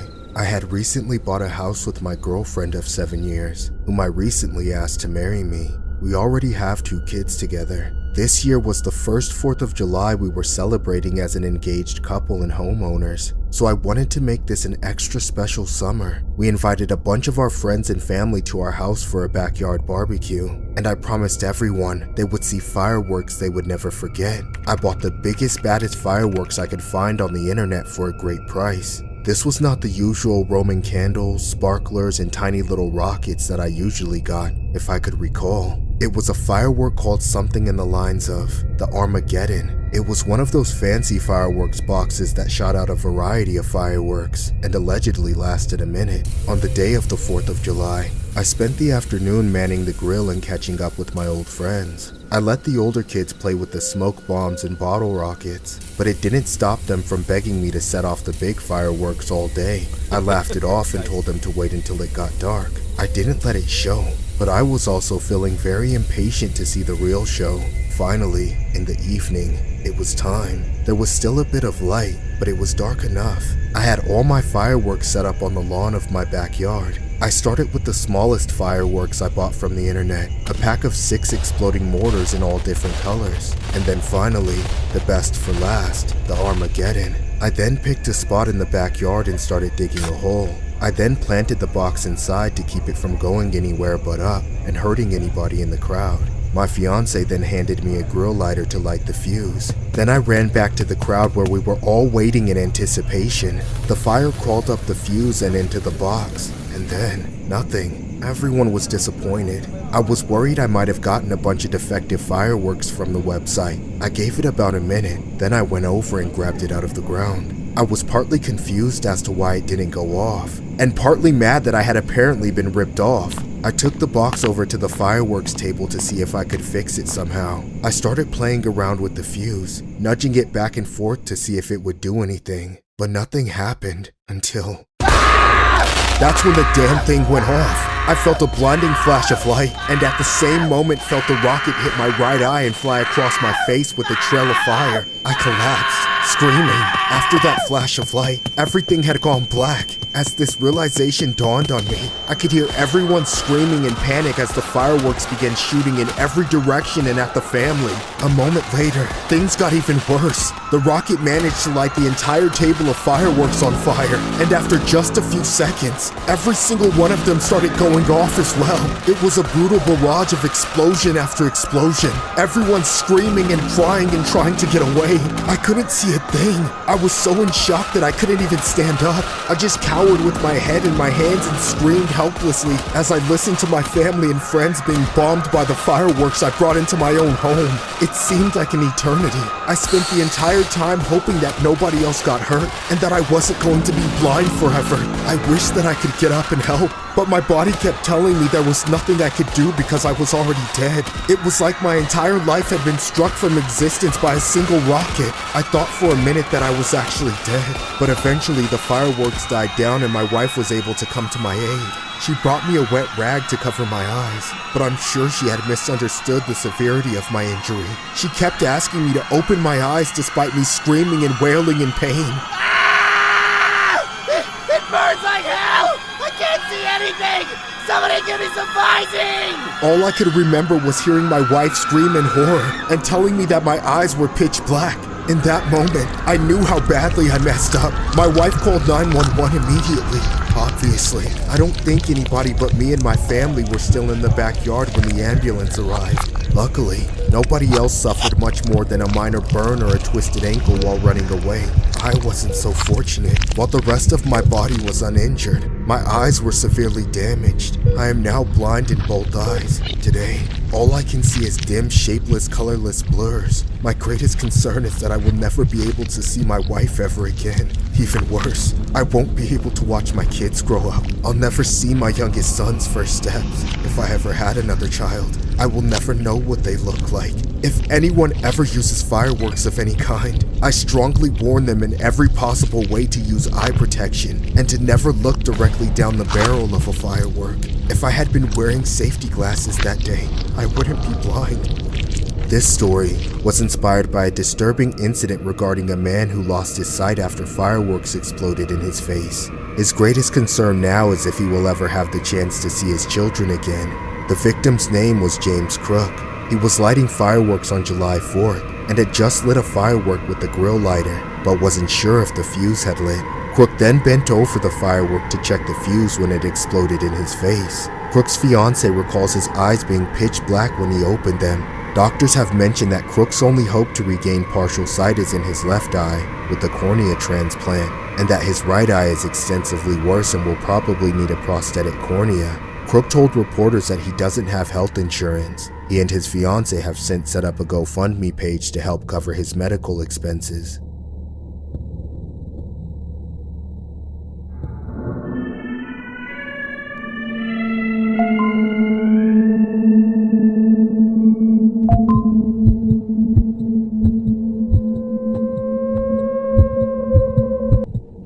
I go on TikTok a lot. It's just a great place to unwind after a long day and get a few laughs. There's always a new funny video or a new trend to try out. Still, even with how much I use it, I never expected TikTok to be the thing that saved my life. It all happened a few months ago. I still can't fully believe it. My life was completely normal up to that point. I had a boring job and lived alone in a small apartment. Nothing ever happened to me. Then one day, I decided to go to a bookstore over the weekend. Besides TikTok, I really like to read. I'm always looking for a new book to get into, or even a whole series, so I go to bookstores pretty often. The place was kind of empty when I got there. There were only a few other customers walking around. I was expecting the place to be busy since it was on the weekend, so I was happy to find it so dead. It gave me more freedom to take my time and look through every section. As I moved about the store, I would stop from time to time and take a book off the shelf to look at it more closely. At one point, I was reading the back cover of a detective novel when I looked to my side and noticed a man crouched over looking at some books next to me. I was a little annoyed that he was crouched down so close to me, but I didn't think too much of it. A few moments later, I decided to move on to a different section. I spent a few more minutes looking through a few different aisles, and then stopped to read a little bit of a book that looked interesting. After a little bit, I looked up to notice the same guy was crouched down in the aisle next to me again. I was startled and a little freaked out. Now that I had seen the guy again, he looked kind of creepy, and it was weird that he ended up in the same aisle as me more than once. I didn't know if he was following me or if it was just a coincidence, but I quickly moved to a different aisle. I waited for a few seconds to see if the guy would follow me, but I didn't see any sign of him. Still, I was getting a really bad feeling about him. I decided to secretly put my phone in a bookshelf and film for TikTok. I just knew the guy was bound to come back. I was honestly scared shitless. It was the worst just waiting for something to happen. but I tried to remain calm and act like I didn't know anything was going on. I picked up a random book and pretended to look through it while it waited. A few minutes went by and nothing happened. I thought for a moment that I had been wrong about everything. Then I felt a presence beside me. I was immediately terrified. My heart was beating like crazy.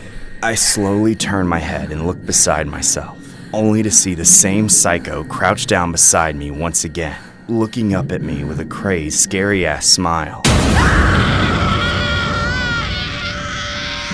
I was incredibly freaked out. The guy was obviously following me through the store. I immediately confronted the man and started yelling at him. What the hell are you doing? Why are you following me? The guy tried to play innocent. He claimed that he was just tying his shoe, but it was obvious that he was lying. Oh, don't give me that shit. You've been following me through the whole store. What do you want? The guy acted so calm and creepy while I yelled at him. He never stopped smiling either. Take it easy, lady. I wasn't doing anything wrong. Just getting a good view of some books, you know? Oh yeah? Well, you're not gonna get away with this, you freak. I caught you on video. After that, I decided to alert the employees, so I grabbed my phone and quickly ran over to the front. I showed the workers the TikTok, and it clearly showed the man slowly creep up beside me and crouch down. It was even freakier than I had thought. I had no idea what he was trying to do. The employees started searching the store to find the man and caught him trying to sneak out the exit. Two of them blocked his way while one of them went to call the police. I thought it was all over at that point. The staff were going to watch the man until the police arrived, and there was no way that he was going to be able to try anything else. Then, all of a sudden, the man charged at me. Bitch! You ruined everything! I just wanted one whiff of that skid mark! The man grabbed me and started trying to drag me to the back of the store. I punched and kicked him as hard as I could, but it didn't seem to do anything. He was too strong. Help! Somebody get this psycho off me! Finally, the employees were able to drag the man off me and subdue him until the cops arrived. I just laid there on the floor of the store, crying in total shock. It wasn't until the cops came a few minutes later that they were able to get me to respond to anything. The man was arrested at the scene. They later looked through my TikTok and the bookstore security footage to find that the man had been looking at other females in the store as well. With all of them, he would sneak up beside them and crouch down. What was really disturbing was that he wasn't taking pictures or anything. It looked like he was sniffing them. I've since posted the video on TikTok and it's gone viral. I've been traumatized ever since. I've never gone back to that bookstore either. I still can't imagine what would have happened if I hadn't thought to make that TikTok. The man might have gotten away with it completely. Or he might have taken me with him. This story was inspired by a creepy incident regarding a 37-year-old male named Khalees Crowder, who was captured on a viral TikTok video lurking near women's legs at a bookstore. Crowder was located and arrested in Glendale.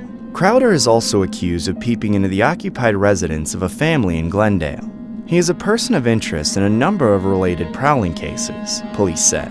In a now viral video posted to social media, the victim, 28-year-old Michaela Witter, was shopping at a Barnes & Noble on August 7th when she noticed a strange man had been following her around. The woman quote-unquote said, "It felt like anywhere I moved, he kept following me.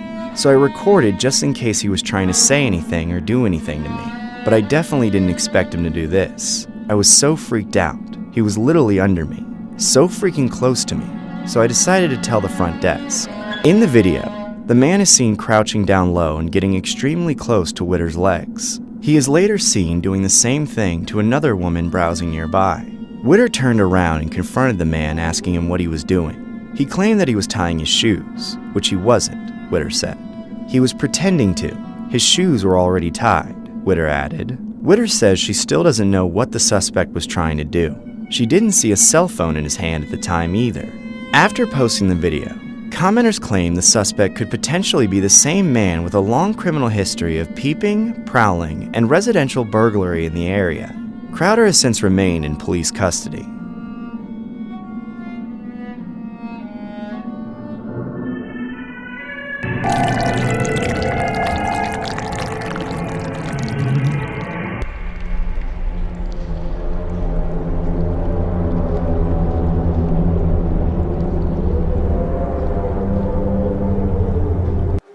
Happened in the Halloween of 2011. My friends and I were doing South Park costumes to go trick-or-treating together. I was Stan, as it was literally just my name. Max was Kenny because he was the one who got messed with the most, and Jeff was Cartman because he was the chubbiest in the group. We were missing someone to be Kyle, but we couldn't get anyone to agree to be him because most people we knew hadn't even watched South Park. Despite that, it was shaping up to be a great night for trick-or-treating. I had been noticing that many of our neighbors had gone all out on their decorations, but I hoped that they saved money for their candy budget. Plus, we were off school the next day, so we could stay out pretty much as late as we wanted. I got into my costume and was right about to step out the door when my mom stopped me and told me to bring my little sister with me. I, of course, found this annoying as hell. I wasn't trying to babysit her while trick-or-treating with the boys. I told my mom all this, but she demanded I take her with me. I don't know why she or my dad couldn't take her trick-or-treating on her own, but they must have had plans I didn't know about. Either way, I didn't have a choice. When I arrived at the meeting with my little sister, I could visibly see that my friends were just as annoyed. We considered making her go up to houses separately from us, but I didn't want anything bad happening to her since it was pretty dark out. I realized that just like with my mom, I didn't have any choice in the matter, so we decided to just have her annoyingly tag along. After settling that, we got started trick-or-treating. A lot of the houses had really spooky decorations, which really shined on Halloween night. That made it more fun and felt like it balanced out being stuck with my sister. The candy haul was also above average, which was an extra bonus. However, we were never allowed to forget that my sister was there. Every time a door opened and we were about to say trick or treat, she would jump through the air in front of us and scream it at the top of her lungs in a really high-pitched voice. Trick or treat! Trick or treat. It felt annoying and embarrassing as hell. I felt like if the candy and decorations hadn't made up for it, my sister would have basically ruined Halloween for me and my friends. As time went on, more and more houses started turning off their porch lights. Houses that were still giving out candy were getting harder to come by. There weren't many people still out either. It was almost time to call it a night. But soon after, we saw a group of people running down the street toward us. They were screaming, but we had no idea why. They ended up running right past us without giving any reason, so we shrugged it off. We assumed it had to be someone's costume or something creepy they must have seen up the street, so we decided to check it out.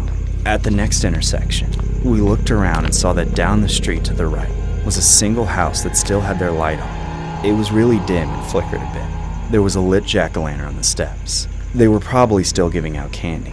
That's when we all started walking toward the house. When we made it to the front, I remembered hearing something weird. It sounded like a small motorcycle engine, but I didn't see any bikes on the road. Suddenly, a man wearing a Leatherface costume jumped out of the bushes right in front of us. We all screamed as he revved the chainsaw. We then sprinted away in different directions as the man came after us. I ran for my life for about 5 seconds before looking back over my shoulder. That's when I saw that my sister was running down the middle of the road toward the intersection. I started to yell at her, but before I could form the words, the unthinkable happened. I saw a car come speeding from the left side, and one moment after it came into view, it collided with my sister. She was dragged under the car and carried off. I stopped running instantly, frozen in shock. Tears were streaming down my face profusely, and the world was fading away from me. Max eventually came up and snapped me out of it, and that's when I broke down completely. The man who scared us was the one who called 911. The cops came and arrested the driver of the car, and my sister was taken to the hospital in an ambulance. Unfortunately, that's the last time I saw her. She didn't make it. The driver claims he wasn't at fault and claims my sister ran into his vehicle without signaling or anything. However, the man who scared us, on the other hand, is being sued into the ground by my parents. He keeps saying that he was only trying to have fun by scaring trick-or-treaters for Halloween and talking about how he's remorseful, but remorse won't bring my sister back to life. I still haven't felt the same since it happened. I keep replaying the moment in my head, thinking about what I could have done differently. It was such a freak accident that if any one thing were changed about the circumstances, my sister would still be alive. Sadly, nothing can be done to change the past. I only wish I had been nicer to my sister on the last night of her life. The story was inspired by a horrific Halloween incident that took place in 2011. It's always been known that some people take their Halloween spirit a bit too far. We all know the ones. The ones where you never know if the guy in a rocking chair is real or a decoration. A man named Frank Alba took this to a whole new level when he decided to dress up in a bloody apron with a real chainsaw and hide in the bushes on the Halloween of 2011. He knew he was in the direct path of trick-or-treaters coming home from trick-or-treating. And sure enough, a group soon walked by. Alba then jumped out of the bushes and revved the chainsaw, sending the trick-or-treaters screaming. Unfortunately, one of the trick-or-treaters named Leslie Garcia ran into a busy road and was hit by a car. The family has since sued as the girl sustained permanent injuries and trauma, but the results of the lawsuit are unclear.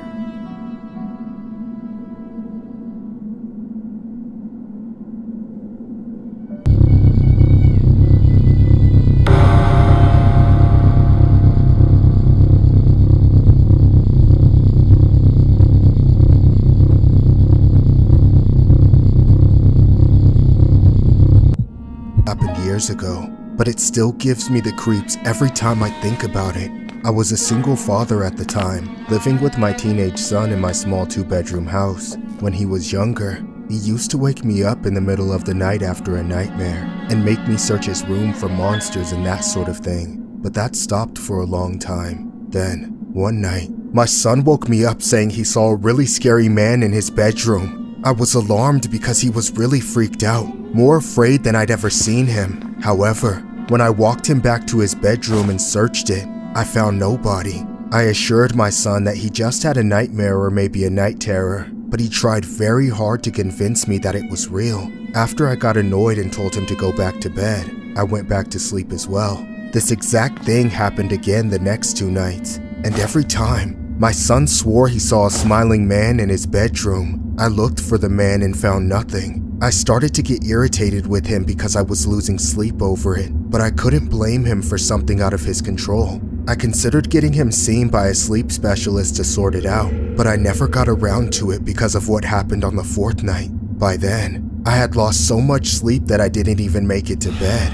I fell asleep on the couch while watching TV. I expected to be woken up by my son again, but that's not exactly what happened. Instead, I woke up to a pungent odor filling the house. It was a really strong chemical smell that was weirdly sweet. I had no idea what it was or where it was coming from, but I knew it wasn't something that should be there. I got up from the couch and started walking to my son's room, having some kind of parental intuition that the smell was coming from there. As I approached his door, the odor was almost overpowering. I slowly opened the door and saw something I'll never forget. A creep was hovering over my son. When he saw me, he looked at me with the most terrifying smile I've ever seen. I was stunned. I couldn't believe what I was seeing. What are you doing to my son? Shh. You're gonna wake the baby. I just got him to sleep. I ran towards him and shoved him towards the window, away from my son, but he charged back at me and threw me out of the way, then ran out of the room. I chased after him, catching up to him as he was opening the front door. I tackled him to the ground just outside the house and pinned him down with my knee crammed into the back of his neck. Luckily, I had my phone in my pocket and managed to pull it out and dial 911 while restraining the freak. Even with his face buried in the concrete, he still managed to turn his head around and smile at me the whole time. It took the police several minutes to arrive, but the freak never gave up on trying to get away. I had to throw my phone to the side and use both my hands to hold his arms back, and I couldn't let up with my knee for a second, or I knew he'd squirm out. When the police finally got there and tried to arrest him, he almost escaped as I handed him off to them, but both officers were able to keep him on the ground and put him in handcuffs, then drag him into the back of the car. All the while, the sicko smiled like he was having the time of his life being a sick monster. After he was taken away, the house was searched. My son was awake, but completely incoherent, so he was taken to the hospital. In my son's closet, they found binoculars, rubber gloves, sedatives, and the toxic chemicals I was smelling that woke me up. The freak had soaked a rag in the chemicals and had been holding it down over my son's face while he slept, trying to make him completely unconscious for God knows what reason. Thankfully, my son turned out to be okay. He says he had no memory of what happened that night, but when the police showed him the man's mugshot, he confirmed it was the same man that he had been seeing the previous 3 nights. My heart dropped even lower than it already was. The whole time I thought my son was having nightmares and seeing things. He was actually right. There was a demented smiling creep coming in from the window of his bedroom, then watching him for 3 nights in a row. But every time I went to look for the man, he managed to hide or escape. I apologized for not believing him. He didn't hold it against me, but I still feel terrible for it. The man was charged and convicted of various crimes and is spending decades in jail. But it isn't enough for me to not feel traumatized by the psychotic smile on his face. Every time I think about it, I feel sick. That man was in my son's room for 4 nights, watching him, planning out some sick and twisted act. He never admitted to anything, so I'll never know. I'm just glad he never got the chance to carry out whatever he was planning. This story was inspired by a disturbing Washington Examiner news article regarding a Dundalk father who repeatedly kept smelling something odd in his daughter and son's bedroom at night. That's when the dad entered the bedroom on Monday at 2:30 a.m. and found a strange man trying to hide in a wardrobe. The suspect was 49-year-old Richard Marks, who then ran out of the house, but the father chased him and held him until police arrived. According to Baltimore County Police, Marks tried to fight them off when they arrived, but he was ultimately subdued. After the incident, police described the boy as lethargic and confused. Parents found 2 rags with a strong chemical smell in the bedroom, which happened to be the same chemical odor found in the children's hair, police said. Detectives also said a man had been seen by one of the children 2 days earlier in the backyard, but he fled. After searching more in the home, police found binoculars, rubber gloves, adult literature, and various chemicals. Marks is currently in custody, facing several charges.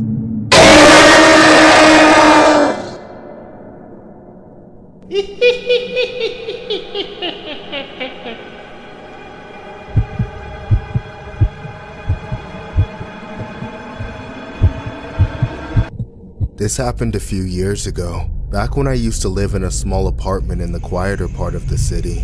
Of course, I didn't like living alone.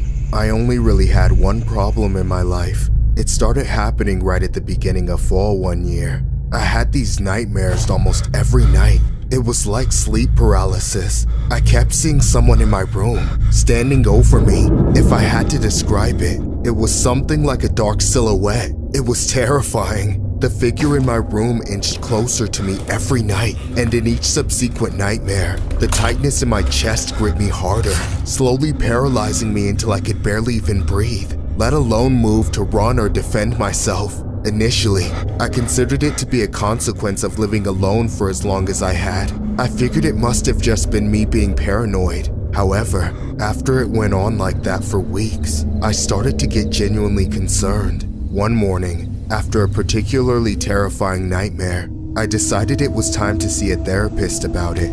The chronic fear was weighing on me mentally and physically. It had to stop. However, later that night, I was ridden with the same anxiety I had become used to before bed. I remember tossing and turning countlessly, trying to settle on a comfortable position that may allow me to sleep soundly.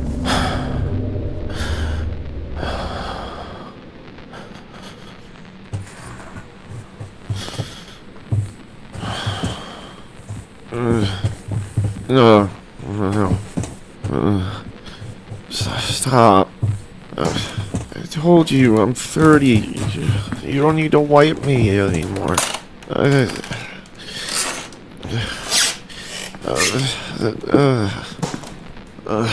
What's making that noise? Maybe it's just the old building.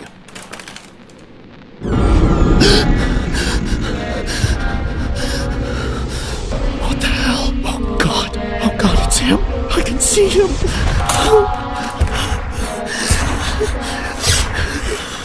Stay away! I know you're not real! I've seen you 100 times before, and I know you can't hurt me!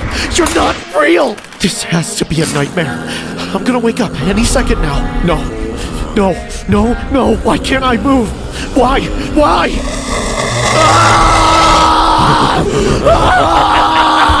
Get the hell away from me! Somebody help me! Go back to hell or I'm calling the cops! Get off me! Help! Somebody help me! I barely managed to escape as the crazed freak chased me down my own house. Whoever this was definitely an intruder. I didn't know who this psycho was, but all I knew was that the freak was trying to slash me with whatever he was armed with. I managed to run out of my apartment building with minor cuts, sprinting down the street and screaming wildly for help. I got up to a random house and started banging on the door until they answered. I begged them to call 911. They seemed freaked out by me at first, but were willing to help me out. When the police arrived, the man who attacked me was long gone. I was taken to the hospital and treated, but I turned out fine physically. The problem is that I still haven't recovered mentally. All that chronic stress and fear in the beginning, all leading up to that godforsaken night. The dreams must have been premonitions. It's the only way I can explain how the man who attacked me matched up so well with the silhouette I kept seeing in my nightmares. The only other explanation was that he had been breaking into my room every single night for a month, but never got caught or attacked me until that random night. I was worried he would never be caught, but several days after the attack, the police found the man, but it was from a different incident. He had gone on a huge killing spree, taking out multiple people in their homes in the same fashion he was trying to do to me. The suspect in question, a 26-year-old man named Daniel Gonzalez, who had apparently been messed up his whole life and had recently been obsessed with horror movies so much that he wanted to recreate the killings in real life. I've been deeply traumatized by the attack. I had to move out of my apartment and live with my parents because I couldn't go back to where it happened. I'm still dealing with the intense paranoia and crippling insomnia years later. Every day, I'm scared he will show up to get the job done. And every night, I'm terrified that he might show up in my sleep again. Or maybe in my nightmares.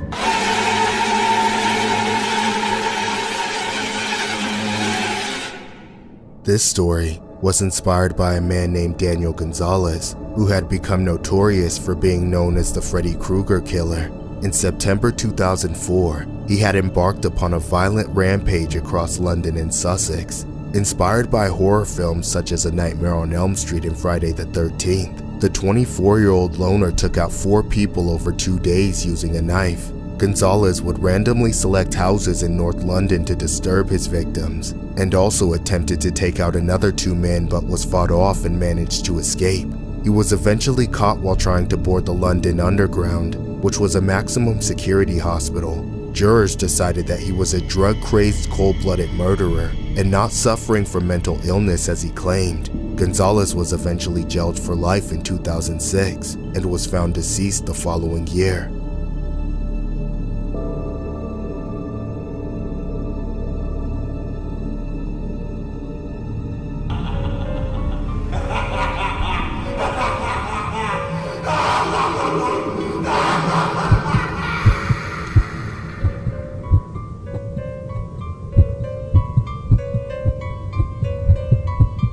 Happened several years ago, in my sophomore year of college. I was sort of friends with this guy named Arthur. We just happened to be in the same engineering major, and we had very similar class schedules, with a lot of night classes, and even lived in the same apartment building next to the campus. I ran into him all the time, so it was inevitable that we would at least know each other. To be honest, the guy was a bit of a nut job. He was a very strange and introverted person. He didn't seem like the type to ever have any friends. I didn't want to be rude and ghost the guy because he was an incel, so he very quickly latched on to me and stayed in contact since. But there was something else about him that made me embarrassed to be seen with him. Arthur was extremely obsessed with the Joker.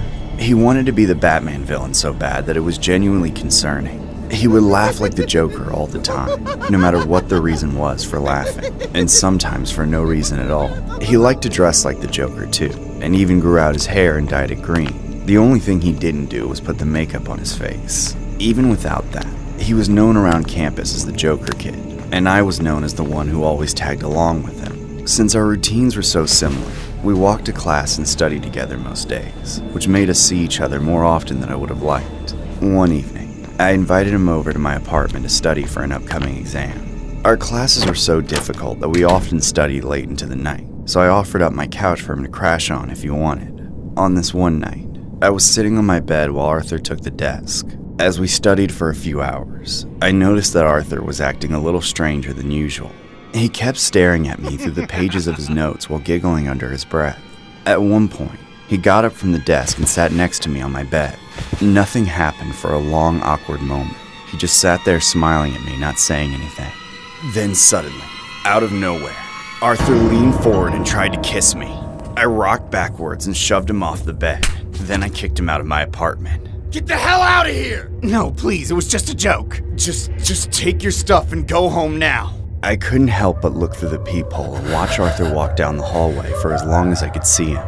He was prancing around and laughing like the Joker the whole time. Even when he was out of sight, I could still hear it. The incident was weird as hell. I knew it was only a matter of time before I saw Arthur do some crazy shit, and I would have to suffer the consequences. For the rest of the night, I tried studying, but it was almost impossible to focus, so I went to bed early and tried to get some sleep for the exam the next day.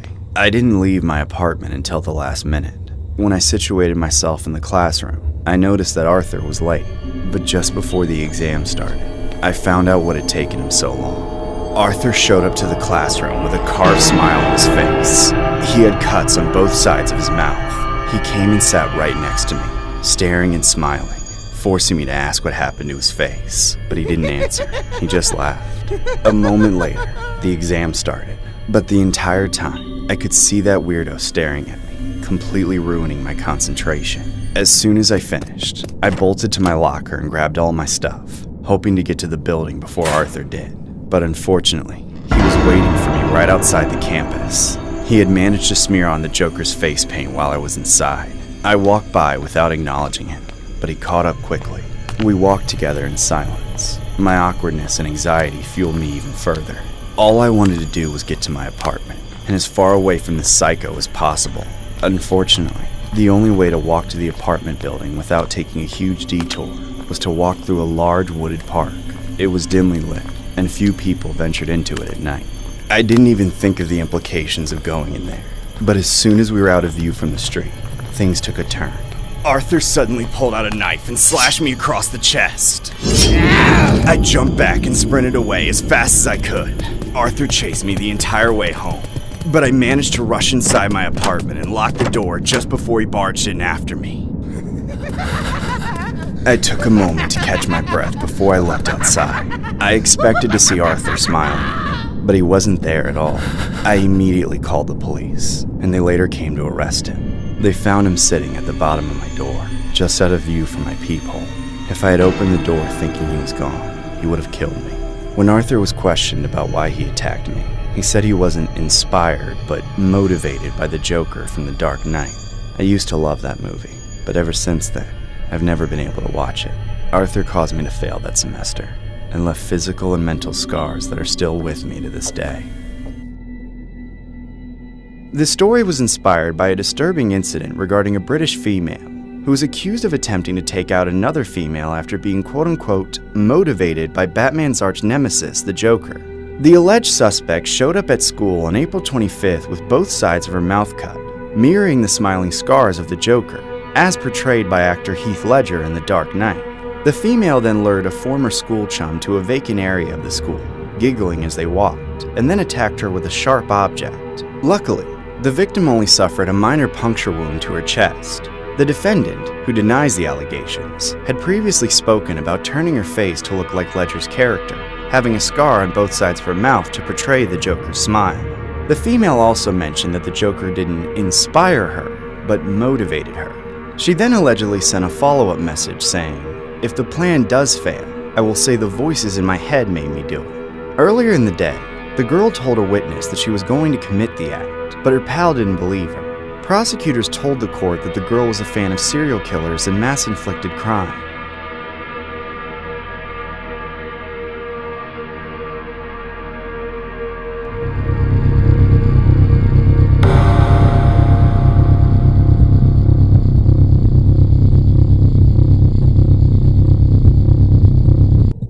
I cared for my father in his old age for as long as I could. Unfortunately, he only got worse and worse over the years. He had started showing signs of dementia ever since my mom passed. When his condition became more severe, I could no longer give him the care that he needed. I didn't want to trust others to look after him or risk making him feel abandoned, but I had no other choice than to put him in a nursing home with the proper facilities to care for patients with dementia. My father was assigned several nurses to look after him when I wasn't around, but I still tried to visit him as much as I could, so I ended up meeting all of his nurses. All of them were nice to him and felt trustworthy, except for one. Her name was Daniela. She creeped me out to no end. She was always smiling, but it wasn't a pleasant smile. I always got the feeling that she wasn't smiling about something good. After a while, I became convinced that she had to be evil in some way, and that's why she was smiling. It was like she was a demon watching people get tortured. I tried to ignore it, but I knew deep down she worked in a nursing home because on some level, she enjoyed watching people waste away and die. Even the way she talked made it seem like she was possessed. While all the other nurses spoke to the patients with compassion and understanding, Daniela spoke with this cold, taunting tone. I had to wonder if it was all a game to her, if she might actually be working against the patients to see if she could shorten their lives. It always felt sketchy leaving my father in Daniela's care. It certainly didn't help that if she ever entered the room while he was awake, he would start wailing and screaming, but he didn't have enough strength to keep her away.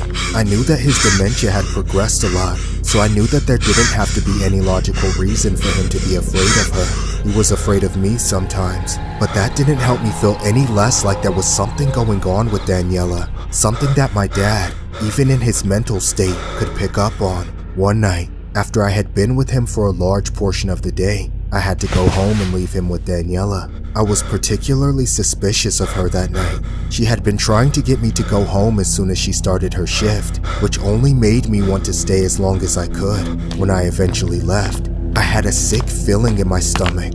Everything in me wanted to stay, but I knew I had to work the next day, and I couldn't sleep there. However, I couldn't sleep at my house either. Every time I closed my eyes, they just seemed to pop right back open. What are you doing here? I'm gonna take care of you. Don't worry. No! Back off! Don't come near me! Don't you recognize me? I'm not gonna hurt you. Stay away! Stay away! Time for you to take a nice, long nap. No! No! No! I woke up flailing out of control. I was alone in my room, no sign of Nurse Daniela. It was just a nightmare, but a vivid and terrifying one. I was drenched in sweat, and my heart was pounding. I decided to get up and change, then head back to check on my dad. I had a feeling something was wrong. I just knew it. When I got to the nursing home, all the hallways were dimmer than usual. I had never been there that late, so I didn't know if that was typical or not. I found my way to my dad's room, and when I got there, my worst fear was smiling at me. Daniela was standing over my dad, smiling like the freak she is. The heart monitor was wailing. His heart had stopped. My dad was gone, and Daniela was smiling about it. I broke down in tears as other staff members came to his aid, but there was nothing they could do. But something in me knew Daniela had done something to him, so I alerted the authorities. They later found her in possession of the compound used in lethal injections for executions. A medical examiner confirmed that it was present in my dad's blood. Daniela was arrested and charged. During the investigation, it was found out that she had taken out dozens of patients in the nursing home and took out whatever patient she found them or their families annoying, just so she didn't have to deal with them anymore. I'll never forget that smile on her face as she stood over my dad that night. The pure evil and the satisfaction of her face from taking someone out still haunts me. All I can say is, that evil woman is severely ill and needs help.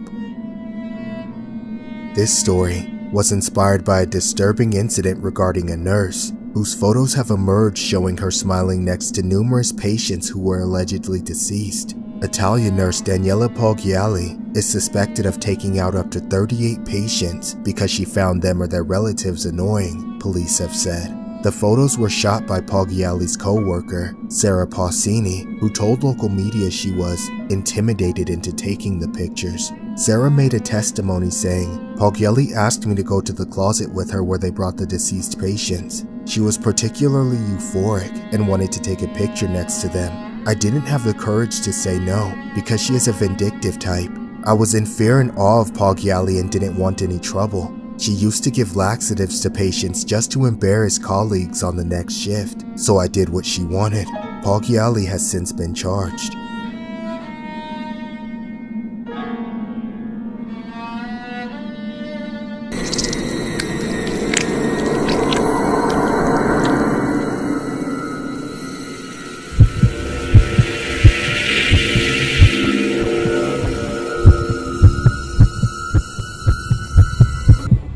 I was driving home after a 12-hour shift when I passed by the Wendy's near my house and noticed new posters put up next to the road. They were advertising a Krabby Patty. I was genuinely intrigued. It seemed like the sort of thing that should have happened a dozen times by now, given that the Krabby Patty has been such an iconic burger over the years. But it was the first time I'd ever seen it made in real life. However, it was easy to see that the Krabby Patty was immensely popular, as the line for the drive-thru was completely full. The inside looked packed as hell, too. I decided I didn't want to wait in line forever with the masses, and come back later when things died down a little bit. To get into the spirit of things, I watched SpongeBob for a couple hours to kill some time. SpongeBob was a big part of my childhood, so I was really excited to see if the Krabby Patty lived up to the hype. I eventually got dressed and started walking toward the Wendy's, which was only about 10 minutes away by foot. When I got there, it seemed pretty dead. There wasn't a single car in line, and it didn't look like there was anyone inside. I was worried it had closed as it was getting late, but I walked up to the building just to be sure. Before I got to the door, I walked past a guy who had a box truck backed up to the kitchen door and was unloading crates of boxes. He noticed me walking into the restaurant and smiled creepily. At first, I thought he was just being polite, but after a second, I realized that smile didn't sit right with me.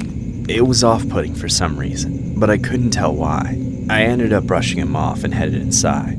The place was definitely empty except for myself and the cashier.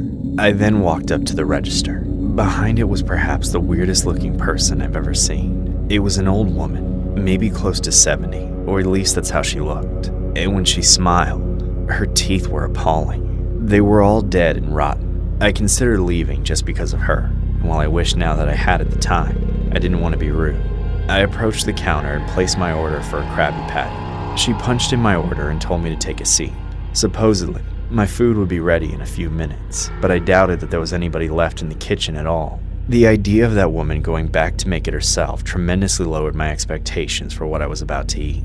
And the fact that I was the only customer in there gave me a weird feeling about the whole thing. I sat there in silence, looking out the window at the advertisement which had drawn me into the situation in the first place. I wished I had stayed home. Here's your Krabby Patty! Thanks. It smells great. Thank you. Go on, try it. Actually, I'd like some privacy, please. Well, you see, we've had some complaints throughout the day about our new Krabby Patty, so I'd like to see if I made it correctly. That's okay. I'll just come back to the counter and tell you what I thought when I'm finished. I don't want to be watched while I eat the damn Krabby Patty! I didn't know what else to do. The woman had screamed in my face and I was alone with her. I could have fought her off, but she was just an old lady. I decided my privacy wasn't worth it, so I unwrapped the Krabby Patty and took a bite. I immediately noticed something off about the taste. I hoped it would turn into something better, but the more I chewed it, the more disgusting it became. When I tried to swallow it, I gagged it right back up and spit it onto the wrapper. That angered the woman so much that she grabbed the piece I spit out and smeared it all over my mouth. I shoved the woman so hard she fell to the ground, but instead of shouting in pain, she started laughing. I ran out of the restaurant, leaving her and the Krabby Patty behind. Outside, I ran into the same creepy guy loading boxes into the kitchen. He saw the look on my face, which made him smile even wider than the first time. I ignored him and ran home. Once inside, I locked the door and tried to get my head straight. What just happened? Should I call the police? What kind of crime would that even count as? I don't have a clue, so I felt like I should just leave it alone like a bad dream. I was still hungry and needed to get that horrible taste out of my mouth, so I had Uber Eats delivered to my door. A few days later, I had nearly forgotten all about the Krabby Patty incident. I was attending a funeral in town for an old relative, sitting in the local cemetery with all my family members, when I saw a face that shouldn't have been there.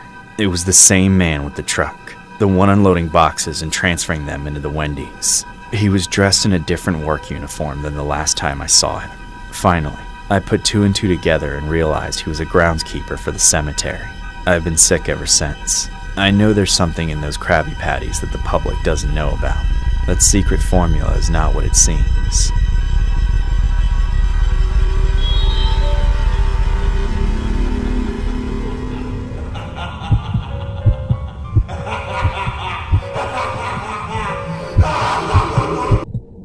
In my freshman year of college, I didn't go out to many parties or anything like that.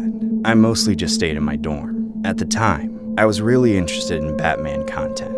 I followed a lot of Facebook and Instagram pages of cosplayers and fan edits of Batman, so much so that those kind of posts made up half of everything the algorithm threw at me. But there was this one guy in the fandom that stood out to me. It was this page on Facebook of some Joker cosplayer. This guy looked about 50 years old, much older than most cosplayers, and in a way, he was actually really good at playing the character. Why so serious? He live-streamed himself on Facebook here and there, always dressed as Heath Ledger's Joker. Sometimes he would even live-stream himself getting into costume like in the movie. He was very talkative to his viewers too, like he was actually the Joker and they were his henchmen. There was rarely a dull moment as he was always doing weird shit on camera. Occasionally, the entire stream would just be him staring into the camera and laughing like a crazy person for hours, and nothing else. I decided to follow him. I found it a bit weird and creepy, but also an interesting interpretation of a character I was a big fan of. There was no schedule to when he would stream. I would just randomly get a notification that he was live. I always checked it out to see what he was up to if I could, but I never stayed for long. About a month after I started following him, it was October, and my classes were ramping up the workload. One night, after spending the entire afternoon and most of the evening studying, I turned off all the lights and crashed into bed, ready to get some sleep. About a minute after lying down, my phone buzzed. I reached over for my phone to check the notification out of habit. It turned out to be a notification from Facebook. It was that guy, the Joker, going live once again. I really didn't want to watch a stream this late at night, but my curiosity got the better of me, so I joined it. Right away, I noticed something different. Normally he only live streamed from home, but this time, he was dressed up walking down a street. What he was saying wasn't normal either. Looks like we got another one. Come on, people. Tell your friends to join. Because if we get 1,000 viewers, I'm gonna start killing lots of people. Once I realized that he might be serious, I left the stream. I didn't want to contribute to the viewer count if something went wrong. I put my phone away and tried to go back to sleep. But despite being exhausted, I was wide awake. I couldn't stop thinking about the stream. I was so curious. There was nothing distracting me from convincing myself that it would be fine to look at it again. I'd never seen any of his streams get past 100 viewers, let alone 1,000. He didn't even have 1,000 people following his page. There was no way he could get to 1,000. I finally decided after 20 minutes that I wanted to be a part of it, so I decided to rejoin. That's when I saw the guy now standing outside some kind of restaurant, but then I looked at the viewer count. He was only a few people away from hitting 1,000. Just as I noticed, that number changed to 1K. Oh shit. A second later, the Joker started screaming and laughing in celebration. 1,000 viewers! I'm nothing if not a man of my word. So, let's get to killing, shall we? Before I knew it, he pulled out a knife and entered the restaurant, flipping the camera over to show him entering. Everyone had stopped what they were doing and looked at him. It was like they were all frozen, with the same confused and freaked out looks on all their faces. I wanted to turn away, to put my phone down and act like it wasn't happening, but I couldn't. I was just as frozen as them. Suddenly, he turned the camera back to his face, lifted up the knife, then charged at the people. There was a second where his laughter and the screams of the people in the restaurant were mixed together, and then it froze. The stream was stuck on his face, smiling wide right next to a knife. Immediately, the chat was overflowing with messages from the viewers. Most of them were extremely concerned, but I saw a few of them cheering him on. A war erupted in the comments as everyone eagerly waited for the video to come back, but it didn't. I was dying of curiosity, but there was no way for me to find out what happened. I eventually turned off my phone and tried to forget about it so I could sleep. Weeks went by, and I still didn't know what had happened. The guy stopped posting and streaming altogether. Then, one day, I saw on the news that the exact same guy dressed as the Joker had been arrested for making terroristic threats and attacking people in a restaurant weeks earlier. Luckily, nobody was hurt. Bystanders managed to tackle him quickly and restrained him until police arrived. I don't condone or agree with what he did, but I still follow his page to this day, wondering if I'll ever go live again. This story was inspired by a disturbing incident regarding a man who dresses the Joker and live-streamed himself threatening to take people out. He had been arrested for making terroristic threats at a restaurant in St. Louis, Missouri. Jeremy Joseph Garner, 51, donned a full face of clown makeup in the style of the Batman villain, the Joker. He then drove to the Blueberry Hill Bar and Restaurant around 8:15 p.m., claiming his aim was to draw attention to the opioid epidemic.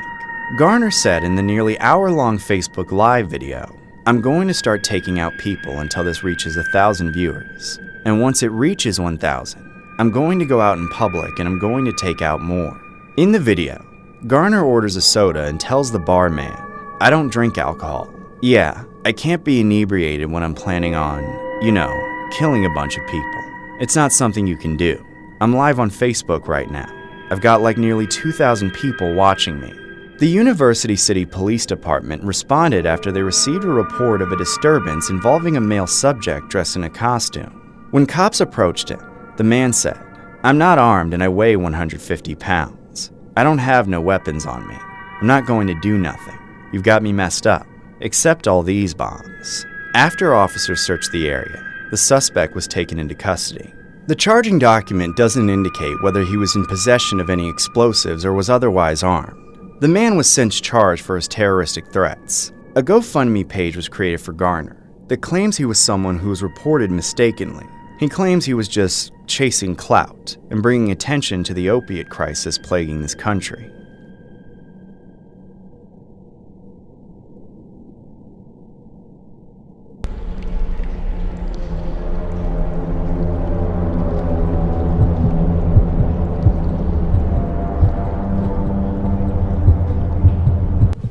I was alone on Halloween this year. My wife was on a 3-day-long business trip, leaving the house and all the trick-or-treaters to me.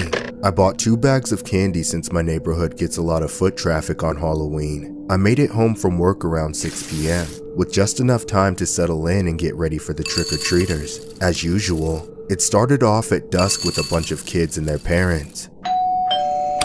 Trick or treat! Eventually, around 10:30, there were barely any kids left on the street since it was a school night. Once I passed out my last piece of candy, I turned off my porch light and locked the door. Then I went to bed upstairs. About half an hour later, I heard a knock. I rolled my eyes and ignored it, figuring it was someone messing around or someone too stupid to realize what the unlit porch light means. After a few seconds, they knocked again, even louder. Now I was mad. I had just been on the verge of falling asleep, just to be woken up by some stupid kid. Suddenly, an insane loud bang rang through the house. I knew whoever was at my front door was either in dire need of something or just some prick with nothing better to do. I was weirded the hell out, seeing as it was late as hell. I then made my way downstairs and checked through the peephole. All I remember seeing was that it was pitch black outside, but I could see a person that looked like a woman. She was wearing what must have been the creepiest mask I had ever seen, but the rest of her clothes were plain. I wondered if she was even in a costume, but the bag in her hand made it seem like she was a trick-or-treater, despite clearly being a fully grown woman. She gave me a weird feeling, but I didn't feel very threatened by a single woman, so I decided to talk to her. Is Tamara home? No, I think you have the wrong house. Are you sure? Yes, I'm sure. Trick or treat? Hey, I don't have any candy left. You're too late. Look, I don't know what you're doing out here on your own, but I think you're a little too old to be trick-or-treating. You should go home. She just turned the other way and walked off into the darkness. I shut the door and locked it before any other creepy thing could happen. As I went back upstairs, I shrugged the interaction off as a college student going around and trying to freak people out on Halloween. I wouldn't have given her the credit personally, but if that were the case, it worked on me. I wanted to sleep it off, but as soon as I got into bed, I heard someone knocking on the door again. I shouted at them from upstairs to go away, but they only banged on the door even louder. I marched downstairs in a rage, expecting to open the door and see the same woman, ready to chew her out for making me lose some sleep. But I opened the door to something much worse. There were 2 more people standing outside with her, wearing the similar unsettling masks. I instantly knew I'd made a mistake. If I had checked the peephole again, I never would have opened the door to these strangers. Something about them was terrifying. They lifted up the 3 empty bags and asked in unison, "Trick or treat!" I don't have any candy, you freaks! Get the hell away from me! Suddenly, the man in the middle rushed forward and grabbed me by the neck, trying to force his way through the door. Someone help! I held my ground and kept a tight grip on the door, but the 2 other women also crammed themselves into the doorway and pushed against me. I summoned all the fight I had and kicked the woman as hard as I could, shoving her back into the other woman behind her. She tripped and fell backwards with her, leaving me in a one-on-one with the man strangling me. I planted my foot behind me and threw him out onto the porch on top of the other 2. Then I slammed the door and locked it as fast as I could. I ran into the kitchen and grabbed the biggest knife that I had. Then I called the police. 15 minutes felt like 15 hours as I was hiding in the kitchen, expecting the people in the masks to break down the door at any moment. When the police finally arrived, the strangers were long gone. I filed a police report, but because they were wearing masks and completely covered their skin with clothing, my description was basically useless. The only evidence I really had was a surveillance video that was taken from my front door camera. Despite handing it to the police, they were still unable to find them. I can't stop thinking about it ever since. I installed a chain lock for my door and got a security system with an alarm and a better camera pointed at my porch. Despite that, it's been difficult to sleep.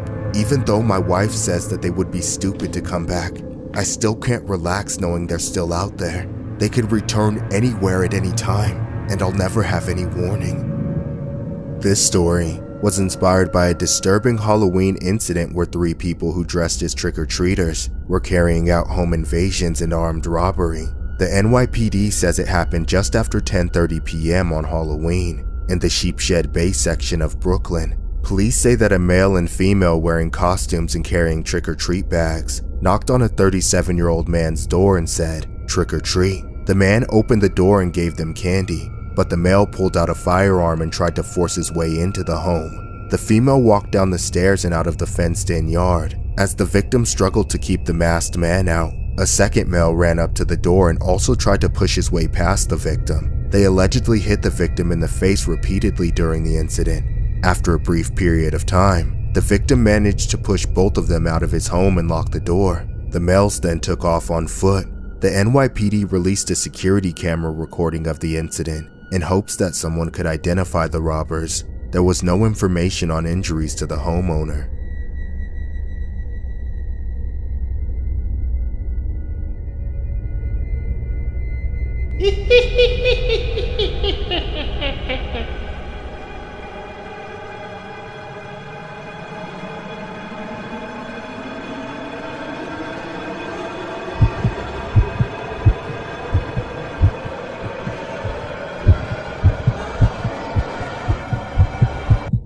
This happened years ago when I was a teen. I lived in a small house with my mother and stepdad. I never knew my real dad, but my stepdad was always there to help us out and seemed to get along well with my mom. We weren't wealthy, but my stepdad had a few prized possessions, one of which was his collection of all the Nightmare on Elm Street movies on VHS. We watched one of those movies just about every other night. I remember hating every single one of them. I was way too young to be watching scary movies like that. There wasn't much to do in my own room, and my stepdad would get offended if I showed that I wasn't interested in watching his movies with him. So I was basically forced to watch it in the living room with him and my mom. I must have seen each one at least a dozen times. I don't know how my parents could still be entertained by them, but they clearly enjoyed it every single time. Watching those movies constantly gave me terrible nightmares. I would spend countless nights tossing and turning, struggling to get to sleep because I was so afraid of my dreams.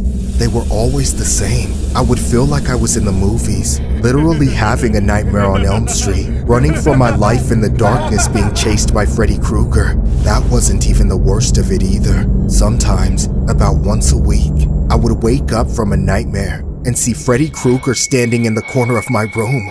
I would always stare him down and rub my eyes, hoping he would go away, but he always remained. He would stand there, motionless, watching me sleep with a smile on his face. I usually just pretended it wasn't real and pulled the covers over my face so I wouldn't see him anymore. I was always scared that he would cut through the sheets and attack me, but I told myself every night that if I saw him that he was just in my imagination.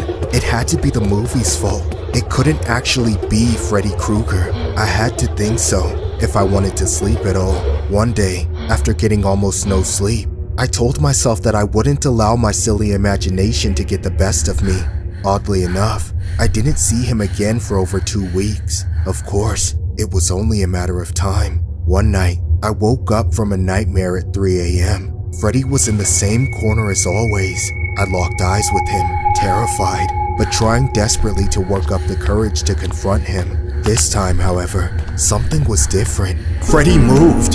He raised up his clawed hand and started waving it at me, taunting me with it. He then started clawing at the wall. Something was extremely wrong. He had never moved before. I sat there in my bed scared shitless. Now, I was just in the same situation I was every time I saw Freddy, petrified and helpless. It didn't seem like hiding under the sheets was a smart move. I was convinced Freddy was actually going to do something to me this night. All I could think to do was to see if he could talk to me. Freddy? Is that you? In an instant, Freddy was right on top of me. He laughed as he tried to pull the covers off the bed, cutting holes straight through them. He held me down with one hand and tormented me with the blades of his glove. I was sure it was the end, but I wasn't going down easy. I kicked and screamed and did everything I could to fight back. No! Stop it! Stop it! Mom! Help me! Freddy laughed so hard for so long that he must have run himself out of breath. I ran to my parents' room and barged in, frantically shaking my mom to wake her up. I told her what was happening, so she told me to stay put in her room while she called the cops. She then left the room. I could hear her shouting at the phone or whatever. Everything after that was kind of a blur, because the cops ended up showing up, but they never caught any Freddy Krueger. As the years have gone past and I've gotten wiser, I figured out what really happened. After that night, I never saw Freddy Krueger in my room, but more importantly, I never saw my stepdad again either. My mom never wanted to talk about it, and she even destroyed all my stepdad's VHS tapes. Nobody ever told me explicitly, but I eventually put it together that it must have just been my stepdad who was watching me sleep at night as Freddy Krueger. To dress up as Freddy Krueger and routinely terrorize me was just insane to me. For it to escalate to the point of him actually trying to attack me just scares the hell out of me. I see why my mom cut him out of our life, but I'm curious to see if he was charged or convicted of anything. I was traumatized by the entire ordeal, so I want to know more about what was behind it to help me heal, but it's still not something I think my mom is ready to talk about. This story was inspired by a creepy incident regarding a 47-year-old man named David Lamb, who would climb into the loft above children's bedrooms and scratch on the ceiling pretending he was Freddy Krueger from the Nightmare on Elm Street films. During a string of sick pranks, he hung 2 of the victims from a door frame so they could barely breathe and got his pet lizards to bite them. He bundled one victim into his car boot and drove around, and on another occasion beat him with a sweeping brush. Another victim was locked in a cupboard, left in a freezing cold bath and banned from using the toilet. Lamb even tried to scare the victims by playing the music from Jeff Wayne's War of the Worlds late at night. The victims were allegedly former partners. Lamb was arrested but failed to turn up for his trial. He was found in Bolton, hiding under the bed of his latest girlfriend, who was pregnant at the time with his child. He denied wrongdoing, claiming a former partner had a vendetta against him. After the hearing, a judge said, "I hadn't got a clue for what was going on, but he truly is a monster. He should be locked away for good."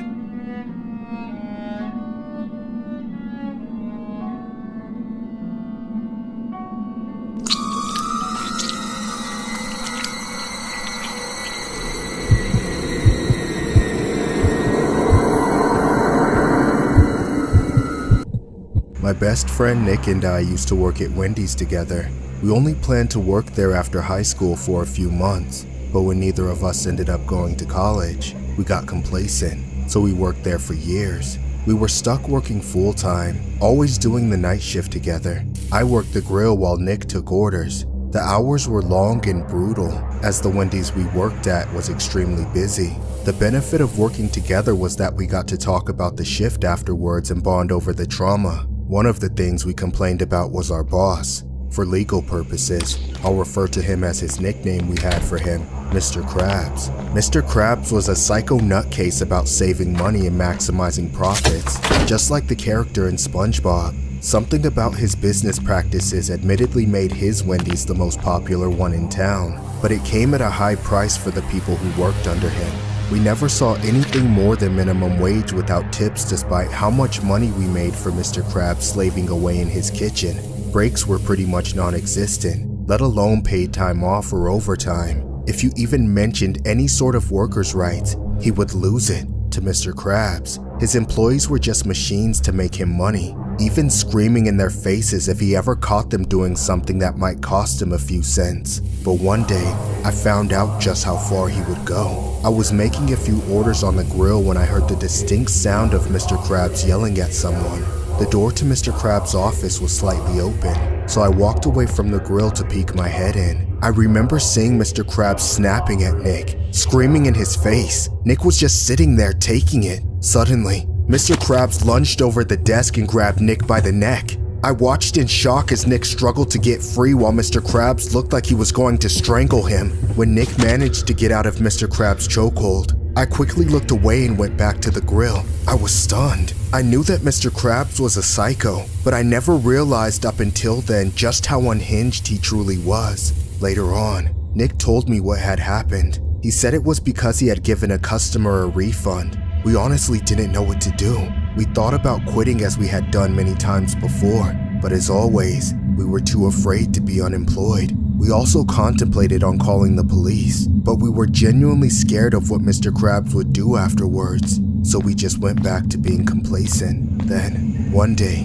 the stars aligned in the worst ways. Wendy's announced that they were planning to launch a SpongeBob Krabby Patty burger to the public. Nick and I knew this was it for us. Every time there was a limited edition menu item, we got slammed. And this time, it was the real-life Mr. Krabs about to be selling Krabby Patties. In the days leading up to the release of the Krabby Patty, we spent our time dreading the horror that was about to surround the building. Mr. Krabs taught me and all the other line cooks how to put together the Krabby Patty.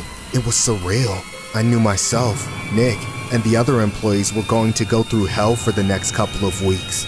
And before I knew it, a horde of hungry, impatient, entitled customers descended upon us, cramming into the restaurant like sardines, wrapped around the building and pouring out onto the street. Each and every one of them wanted the same thing, the Krabby Patty. My grill didn't go a moment without being entirely covered in patties. I made more burgers in an hour that day than ever before. The customers were getting angrier and angrier by the minute. I knew there would be no break in sight. Even with the full roster of people working, we were still hopelessly understaffed. And where was Mr. Krabs during all this chaos? Sitting in his office doing nothing to help us. I looked over at Nick and saw that he wasn't doing any better. Despite having worked like a dog all night to take orders, the line to his register was still out the door. People were screaming in his face, blaming him for having to wait so long. I knew he was fighting for his life. What do you think you're doing? Slacking off in me restaurant? Yes, sorry, sir. Now, get back to work. Mr. Krabs turned around and started to walk away. After that, the chaos just kept coming. I didn't think I could take much more of it without cracking.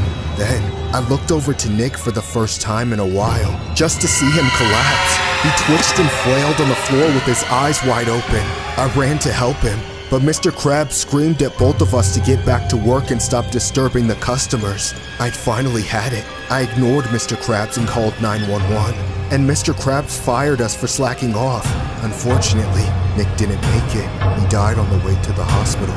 Nick's family is rightfully suing Mr. Krabs for a litany of wrongdoings. Yet as of now, that rotten cheapskate is still running the Wendy's despite what happened. I still can't get over how my friend is gone now, all because of that stupid Krabby Patty.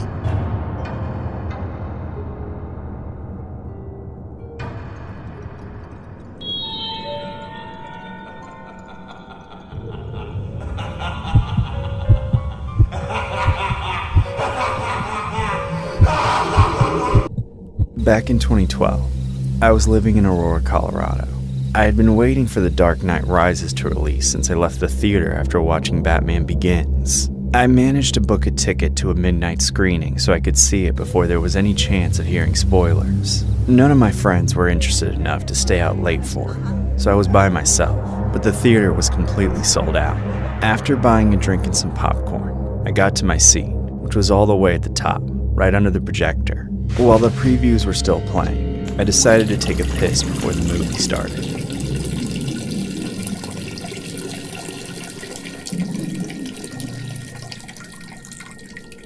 When I finished my business at the urinal and turned around, I saw a creepy dude dressed as the Joker standing in front of the mirror. I was surprised I hadn't heard him enter the bathroom. It looked like he was doing something with the face paint, but I couldn't tell for sure. I figured he must have been a pretty big fan of the character though, as his outfit and hair dye were pretty accurate. Suddenly, he noticed me staring and turned around, then blew up in my face. Stop staring at me, dipshit! I'm trying to concentrate, so could you kindly piss off? Chill out, dude. I was just checking out your costume. You don't have to be such a dick about it. Despite exploding initially, the guy became oddly quiet. He stared me down with an angry look on his face. It creeped the hell out of me. After a few seconds, I decided washing my hands wasn't worth getting any closer to him, so I left and went back to my seat. The encounter messed with me a bit, but once the movie started, I completely forgot about it. The movie started out amazing. I just remember eating popcorn until this happened.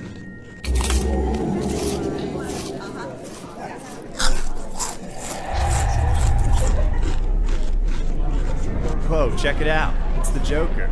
Come on, why the hell do people always have to talk over the movie? What's so important that you... That guy again. I really hope he doesn't sit next to me. Is he really just doing this for attention? How narcissistic do you have to be to distract everyone from the movie just so they'll pay attention to you? Oh shit, oh shit!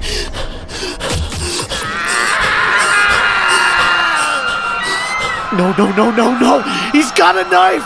Run! Move! Go! Get out of the way! Stay away from me! Leave me alone or I'm calling the cops! Ah! No! No! No! Stare at me? What? Why don't you stare at me while I cut you open and rip your guts out? You're crazy!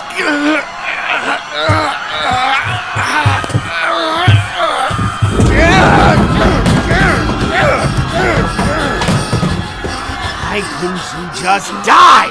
I sat there for a while. There wasn't any point in trying to flee with everyone else now that I knew there wasn't a threat anymore. After a minute or so, everyone was gone except for me and the people who were left behind after being attacked. When I finally got up and saw the carnage, I screamed at how many bodies were on the floor. The movie was still playing, but something happened in the chaos that made it glitch out. It was so surreal. I couldn't believe what just happened.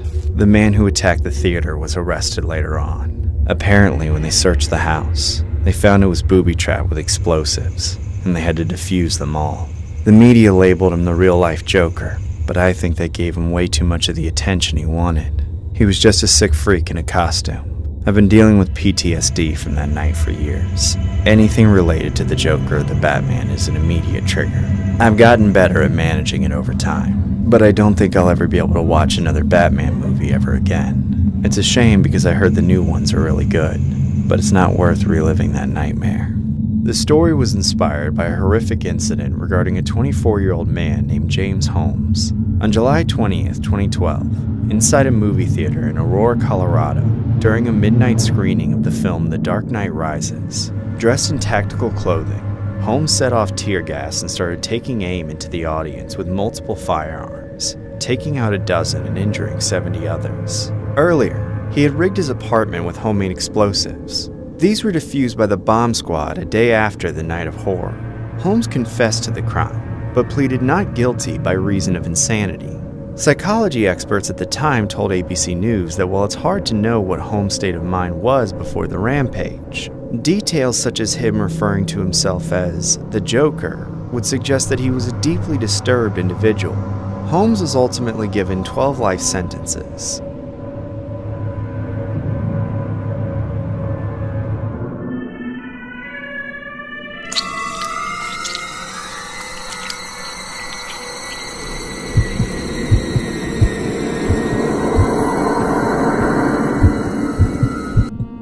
I want to remain anonymous to avoid losing my job, or risk anybody thinking I have anything against people like the one I'm about to mention.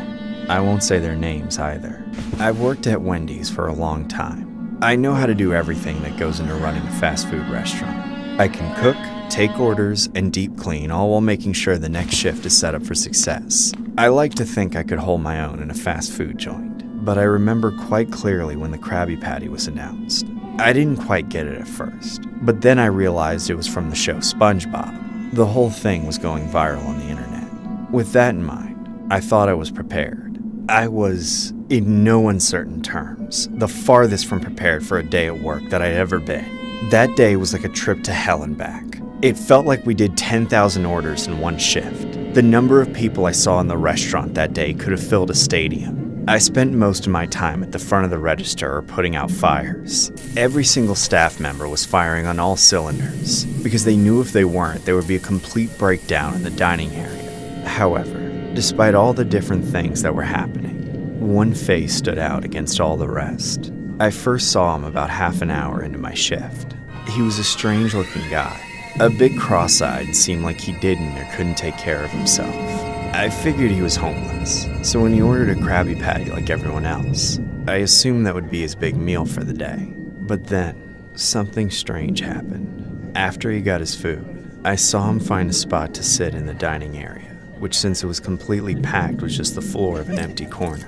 A little while after he finished his burger, he showed up again. I was surprised to take his order for another Krabby Patty. That was the only thing he said, too. He didn't say hi or smile or say thank you. He just said one thing. "Can I have a Krabby Patty?" I have to admit, there was something sweet about it at first. There was obviously something a little off about it, or maybe he was on something, but he didn't seem to be dangerous or disruptive. All he wanted was the same Krabby Patty everyone else wanted. But then he showed up again and again, always asking for a Krabby Patty, and what was once charming and a little funny gradually became concerning, as I noticed he only lined up for my register, and every time I saw him, he looked more delirious. Finally, I realized these Krabby Patties were like a drug to him. He was hooked, obsessed. When I knew that, it didn't feel so good to take his order anymore, but I couldn't just stop. He was a customer. He must have eaten over 100 Krabby Patties. I had no idea how he came up with that kind of cash, nor could I understand how a single person could possibly eat that much. When it finally came to closing time, he was our last customer in line. By then, he still came up and asked for another Krabby Patty. I unfortunately had to kick him out. I felt bad for him, and guilty that I had to let him get to that point since it seemed like he had legitimate issues with self-control.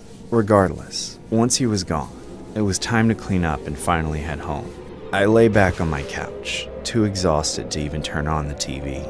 I was about to pass out in my living room with my work uniform still on. Then, at the very edge of sleep, I heard a knock on the window.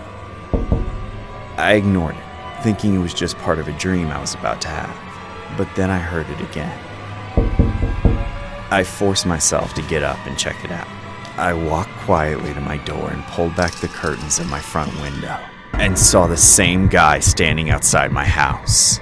That's when the guy pressed his hands against the window and said, "Can I have a Krabby Patty?" Then, in a flash, he went ballistic. He started slamming his fist against the glass. "Can I have a Krabby Patty?" I ran away in a panic, grabbing my phone and locking myself in my closet to call the police. While they were on their way, I heard the window shatter. I stayed put, trying to keep quiet while having the police on the other line. As I waited for the police to arrive, all I could hear was faint footsteps climbing up the stairs. All I could do was wait and hope that the guy wasn't going to get me, and thankfully he didn't. The police finally showed up and entered my house to arrest him. Sadly, my fears about him were true. It was found out later that he had some severe mental disorders, and from what investigators could gather, he had become obsessed with me and used the Krabby Patty in an attempt to get me to like him. I had to file a restraining order, even though he creeped me out and scared the crap out of me. I think that's for the best, as long as he stays away from me.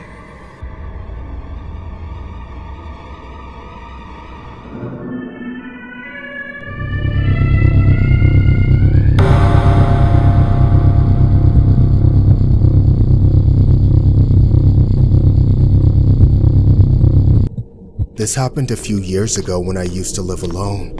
My friends would always tell me that it wasn't safe for me to be out by myself so much, especially at night.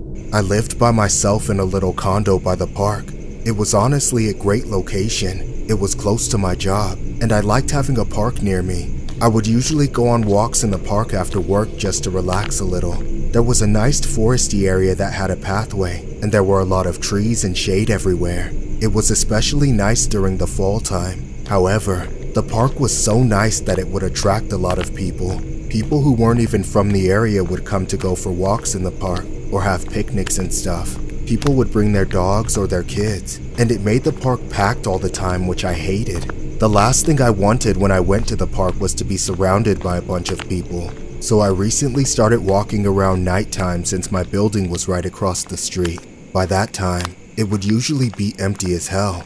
It was perfect. I could go on a whole walk without seeing a single person until one night. I was walking in the park fairly late, and it was empty as usual. I had been going for several minutes, and there hadn't been anyone else. Then as I was walking, I suddenly saw a tall, thin man standing in the middle of the pathway. He just stood there in one spot, not moving at all. I found it pretty creepy. I had no idea what he could be doing just standing by himself in the park at night. I slowed my steps a bit, just to be cautious, but I kept moving toward him. I didn't really know what else to do. As I continued forward, the guy suddenly turned his head and looked straight at me. I stopped dead in my tracks, totally shook. Then, out of nowhere, the guy charged at me. He grabbed me by my shoulders, smiling with the biggest smile ever. He looked like a cartoon character.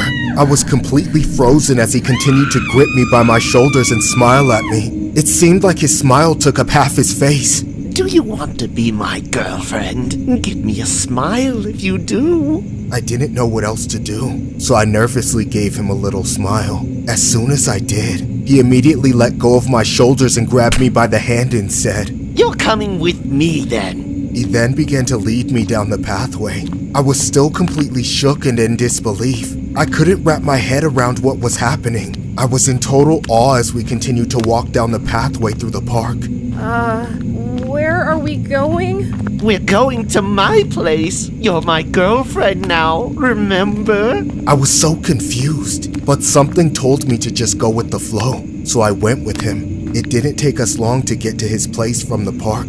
He seemed to live in a building just a few minutes down the street from where I lived. We walked into the building, still holding hands, and got onto the elevator. The next thing I knew, we were in his place. Then we were in his bedroom. His apartment didn't look like I expected. It was actually kind of nice. He told me to get comfortable in his bed. I hesitated for a moment, but then I did what he asked. Somehow, I didn't feel afraid. It felt kind of right. We got intimate after that. Then we fell asleep together. I woke up an hour or two later. It took me a minute to realize where I was, but then I realized that I was sleeping in the man's bed. I drifted back to sleep a few seconds later. Then out of nowhere, the most shocking thing happened. I was jerked awake by the guy jumping on top of me in the bed. Smile! I was incredibly startled. I was still shaken by being woken up so abruptly, but I nervously smiled at him. I figured he just wanted more of what he got earlier. He smiled back at me with that same giant cartoonish smile.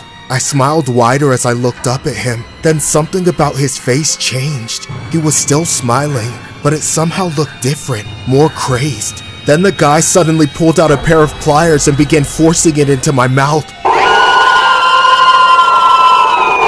That's when he started yanking out my teeth. I didn't even know how I managed to fight my way out, but once I did, I didn't stop running. I eventually made it to the security desk and had the cops called. I didn't see the guy again once I made it out of his apartment. However, he ended up getting arrested a few minutes later. Apparently, it wasn't his first time ripping someone's teeth out. The guy was allegedly a sick freak who had an obsession with women who were gummy. He was immediately taken away and charges were pressed. Ever since that night, I've been traumatized by the smiling man. I'm too scared to go out by myself, or even go out at all. Till this day, I still can't get his smile out of my mind. This story was inspired by a horrific incident regarding a New Zealand man who who pulled out his lover's teeth with pliers because he had an obsession for gummy women. 56-year-old Philip Lyle Hansen was sentenced to 6 years in jail. Hansen was found guilty with over several charges relating to the 2 women whose teeth he extracted. His second victim told the court he had targeted her when she was vulnerable, and his actions had mentally damaged her for the rest of her life. She described the pain she felt when he ripped out her tooth, and said she had been deceived when he said he wouldn't do it again. They moved in together and she awoke to find him trying to extract her teeth. Both women were vulnerable. There was breach of trust and a grooming process was involved, the judge said. Hansen's lawyer in his defense said everything was consented, but the offense displayed premeditation, as Hansen must have had the pliers at hand. Hansen's victims cried in the stands as the judge described what took place. During his 7-day trial, Hansen said he liked fat gummy women and wanted to save them money on dental bills.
Steps ahead. 2 steps ahead.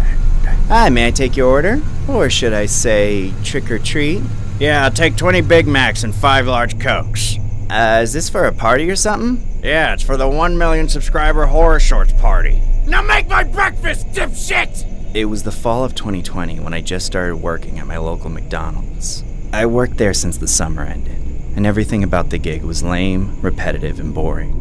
I barely had any time off, and even worked there on weekends because my boss would schedule me a lot.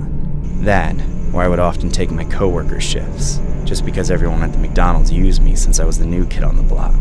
But Halloween was approaching soon, and there was no way in hell I was going to work that day. I intended on giving candy and chilling out that night, so I made sure to book off Halloween in advance. When it was finally Halloween night, I gave out candy to a bunch of kids. Trick or treat! There you go. I remember the streets were packed as hell. It seemed like there were a lot more trick-or-treaters out this night than the previous Halloweens. I eventually ran out of candy to give, so I blew out my jack-o'-lantern and turned off my porch lights. Then I went to watch TV in my living room. A few hours went by and then something strange happened. I heard a loud-ass knock on my door. It was a bit alarming as the knock sounded like someone was actually slamming their fists on my door. I got up and went to check the people. That's when I oddly saw my coworker Trevor standing outside my door. Dude, why the hell are you knocking so loud on my door at 3 in the morning? Dude, are you on that Colombian again?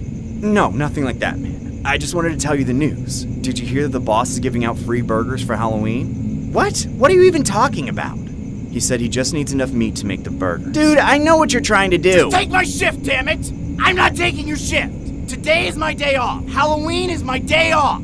I want to Netflix and chill by myself. So get the hell off my property before I call the cops. Please, please, dude, I'm begging you. I'll give you my whole paycheck. Just please take my shift.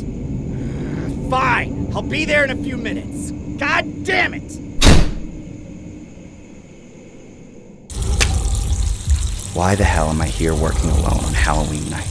This is stupid and ridiculous. I shouldn't have to be here. I should be at home watching horror movies, having a day off, not slaving away at McDonald's like these other idiots. I need to put my foot down next time.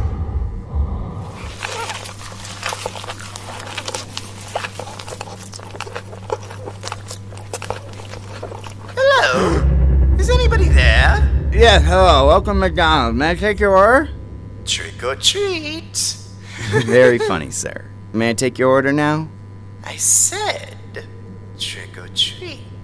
Dude, Halloween is over. Now I'm gonna ask you one more time. May I please take your order? One Whopper, please. This isn't Burger King, bitch!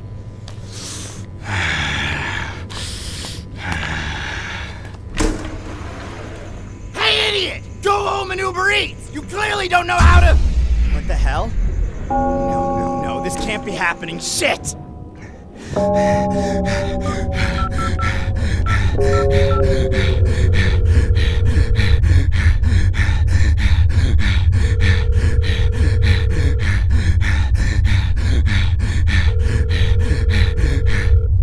Oh my god, he's not picking up.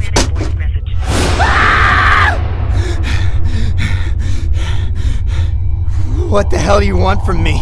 Trick or treat! Trick or treat! Trick or treat!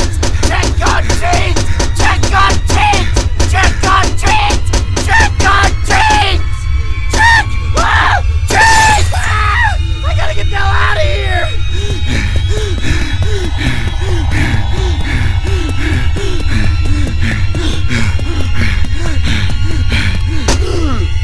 What? Trevor, let me out!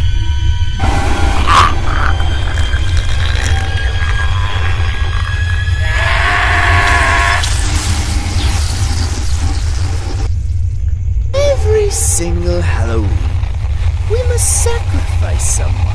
We'll take as much job applications as possible. More bodies, more meat, more food, more Big Macs, more business, more tricks and treats. You not only work for me as just a cook, Trevor, you'll also do my dirty work too. You owe it to me! I spared you! You do as I say! I'm not loving it! I'm not loving it! I'm not loving it! Trevor!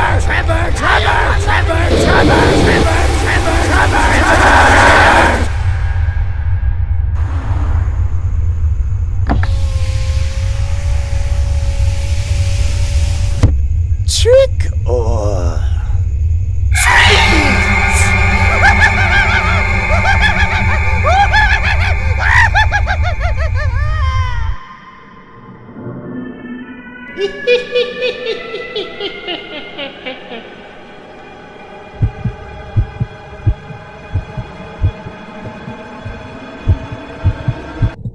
This happened to me 10 years ago.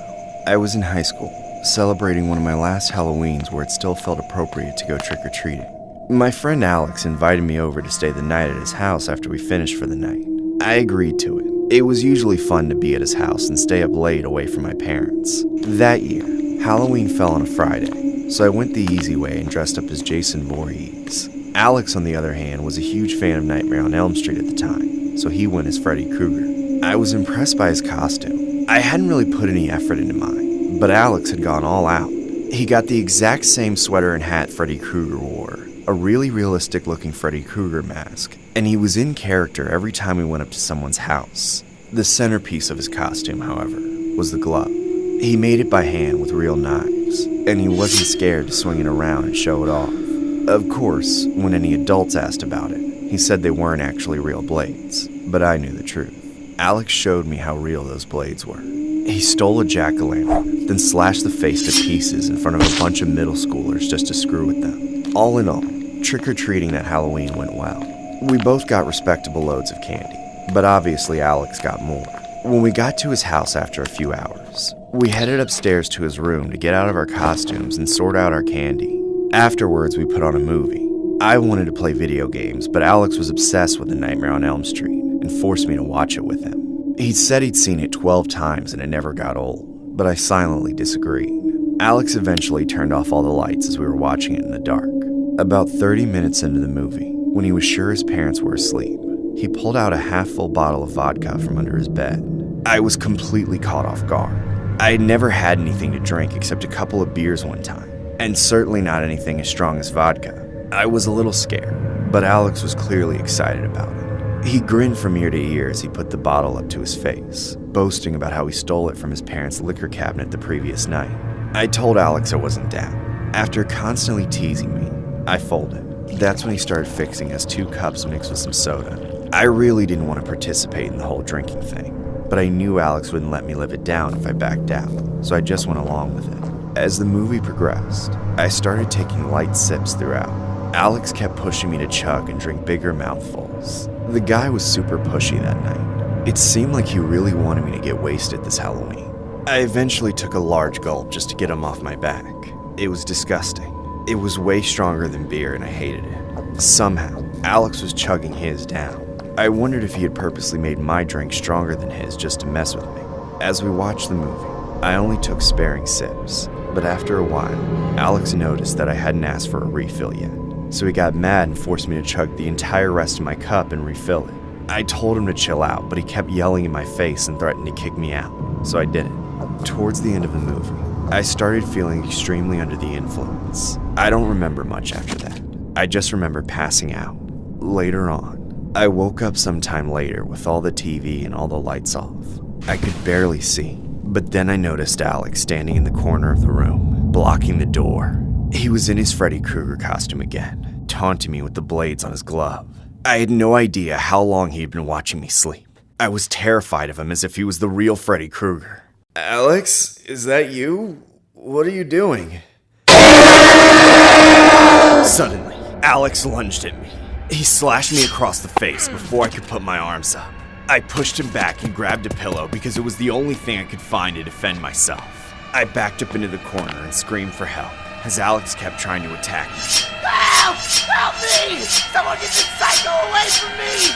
A minute later, Alex's parents barged into the room and apprehended him. I was finally safe. I called my parents to come pick me up. Obviously, they weren't happy when I told them the reason for coming home early.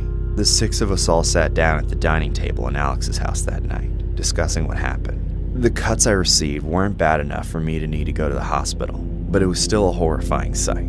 His parents begged mine not to call the police, but after everything they heard take place, they did.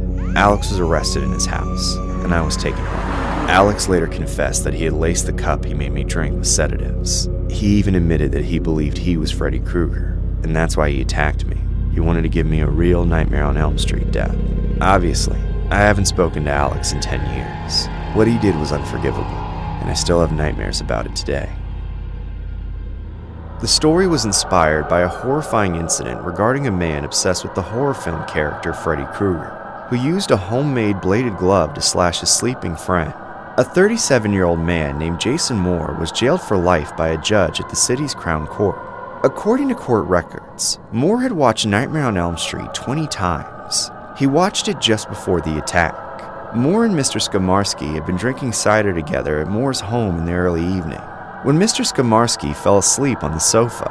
After taking a sleeping pill, the victim, John Paul Skamarski, woke up to find himself being attacked by Moore, slashing him with the glove and a 10-inch bread knife. Moore said he could not remember the attack and said although he had made the glove, he never intended to use it. Police say they were pleased with the conviction in this extremely unusual case.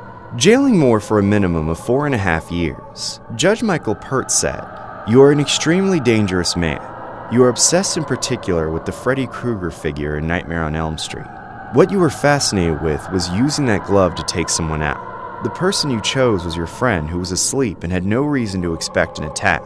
Speaking after the trial, Detective Sergeant Gary said the glove was one of the most frightening weapons he'd ever seen, and that a lot of skill had gone into creating that glove.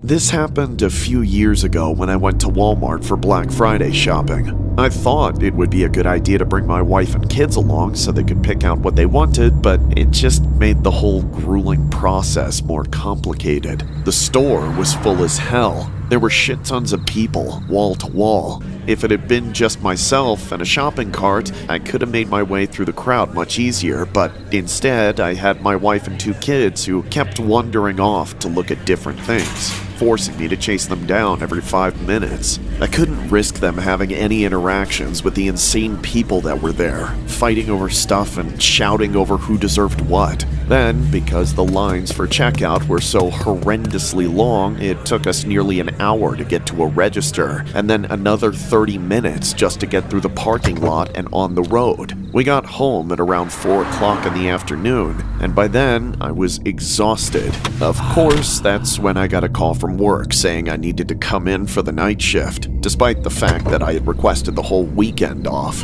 I apparently had to fill in for somebody who had gotten sick. I was annoyed as hell, but there was nothing I could do to get out of it. On my way there, I passed by the same Walmart from earlier that day, and I had to stop at the red light at the entrance to its parking lot. It was totally empty now, and all the lights were off. However, I saw just one person in the area. It was a lone woman at the corner by the entrance. She was old and wore a very revealing dress that someone her age shouldn't be wearing. I also remember seeing her twitching and sniffing the air in a suspicious crackhead manner, and when I made eye contact with her, she started waving at me, telling me to come over to her. Just then, the light turned green. I contemplated leaving her alone, but I had a nagging feeling I should approach her. I was pretty sure I knew where this was going, but maybe there was an off chance that she just needed some help. Hoping for the best and preparing for the worst, I took a left turn and drove over to her. As soon as I stopped and started rolling down the window, she was leaning in and talking to me. You want my Black Friday deal, Johnny boy?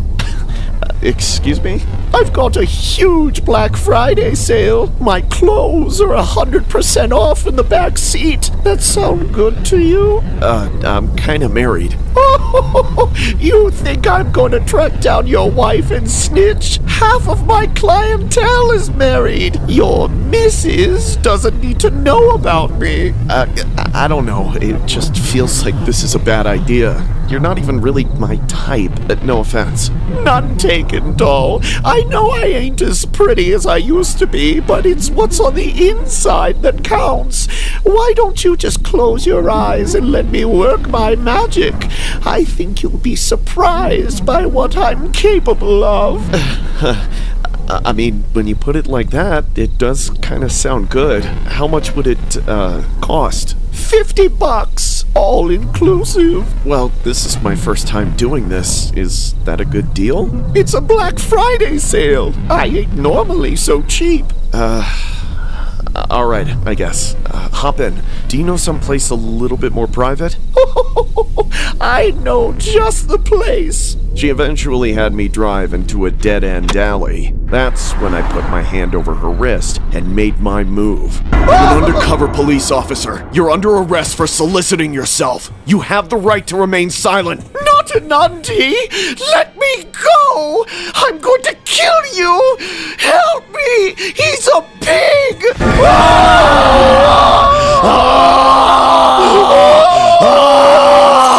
After a few minutes of struggling to restrain the woman, I managed to get her in handcuffs and transferred her to the back of the car, but she kicked and screamed the whole time and even spat on me. Before I left the scene, I called in some backup. The woman never admitted to her so-called Black Friday sale that she was offering me. Either way, she knew she screwed up and was going to jail. Trying to solicit me, an undercover cop? That's the worst possible thing she could have done while street walking. However, I sometimes wish I had just driven on by instead of picking her up. I was able to make an arrest that probably saved a bunch of lowlives willing to spend $50 for some Black Friday deals. Impromptu stings like that are very dangerous, much more so than coordinated sting operations. Every night during Black Friday, I think back to that night and wonder how close I came to biting it. This story was inspired by a bizarre Black Friday incident regarding undercover detectives with the Baton Rouge Police Department who used Black Friday to conduct a street-level sting operation and ended the day with at least one arrest. Undercover officers report that while posing as a quote-unquote Johns within the 2200 block of Scenic Highway, they spotted a woman named Tammy Lynn Shepard walking along the highway and called her over. Once Shepard was at their unmarked police vehicle, detectives say she offered her services in exchange for money. As a result, Shepard was arrested and booked into East Baton Rouge Parish Prison.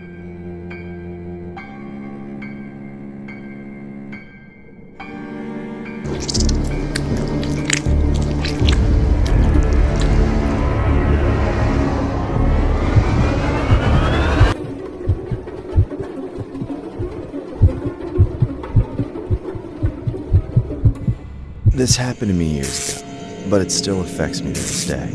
It happened when I was working at Wendy's, going to college classes during the day and working there at night. I didn't mind the work at Wendy's. It was never very busy during my shifts. The restaurant closed down at the beginning of the night, so all I had to worry about were the drive-thru orders, unless it was a Friday or Saturday night, which was our busiest days, as expected. The late night only had 2 people working, one person to take the orders and someone like me to cook them. Naturally, this meant I knew all of my coworkers pretty well, as they were the only people to talk to during downtime. I was okay with all of them except this one guy named Dylan. This guy was a creepy-looking weirdo. He had wacky-looking hair like Rick from Rick and Morty. He didn't seem to care about hygiene either. He gave me the creeps every time I saw him. I knew my shift was going to be hell every time he was my coworker for the night. I would say that he was super into me, but it's really more like he was dying to get into the pants of every girl he saw. He came on to every single girl that he took orders from in the drive-thru. It was slightly amusing to see him get shut down 99% of the time, but it wasn't so funny knowing that I was next. He truly had no concept of boundaries or empathy, and he only saw women as objects. He asked me out 1,000,000 times, and I declined every single time. But the guy always thought there'd be a chance I'd reconsider, because he never stopped hitting on me. Things only got worse. The longer I worked at Wendy's, Dylan started getting more brazen and started suggesting we have quickies at work.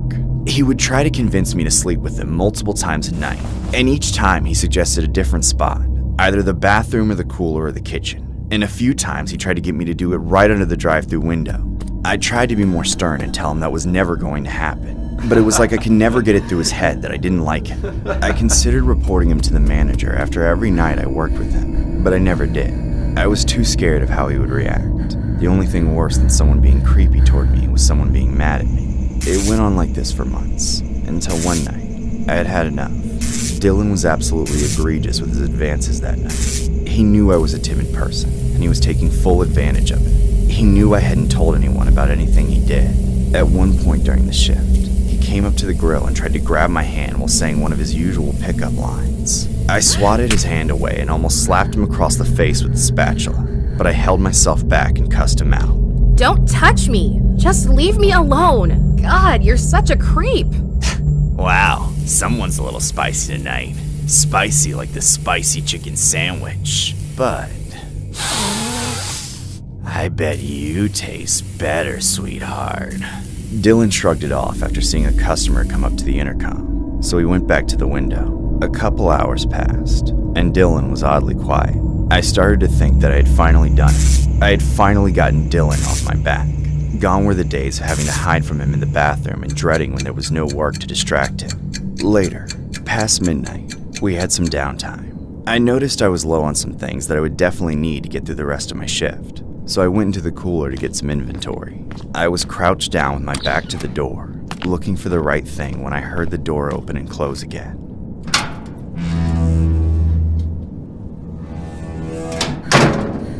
I froze for a moment, as I was genuinely shitting bricks. My heart began racing instantly. I didn't want to turn around. I knew it had to be Dylan. I then slowly turned my head around and saw Dylan standing over me, his face deranged like a psycho. What are you doing here? You should get back to the window. Chill out, baby. I've been waiting a long time for this, so I'll make it quick. He pinned me to the floor as I screamed for help. Help! Somebody help me! Get him off me!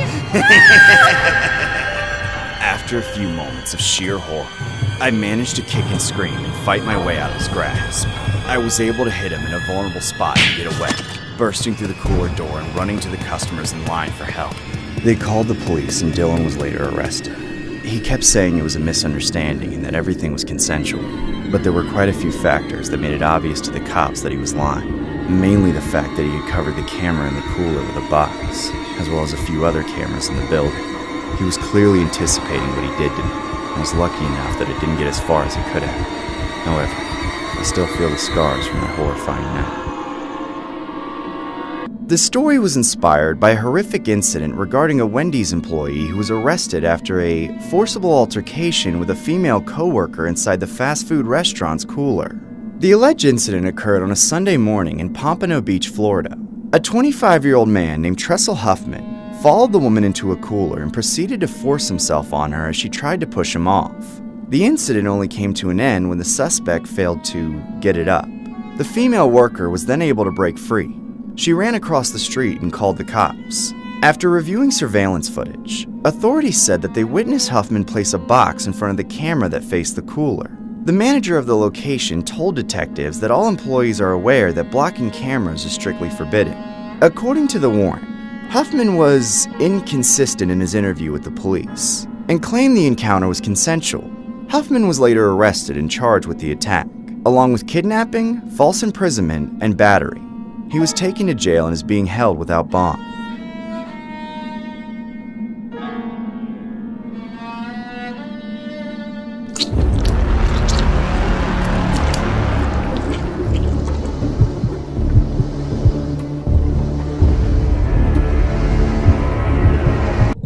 This may be the most horrifying Thanksgiving story ever. What happened still traumatizes me till this day, but I think now is the best time to share it.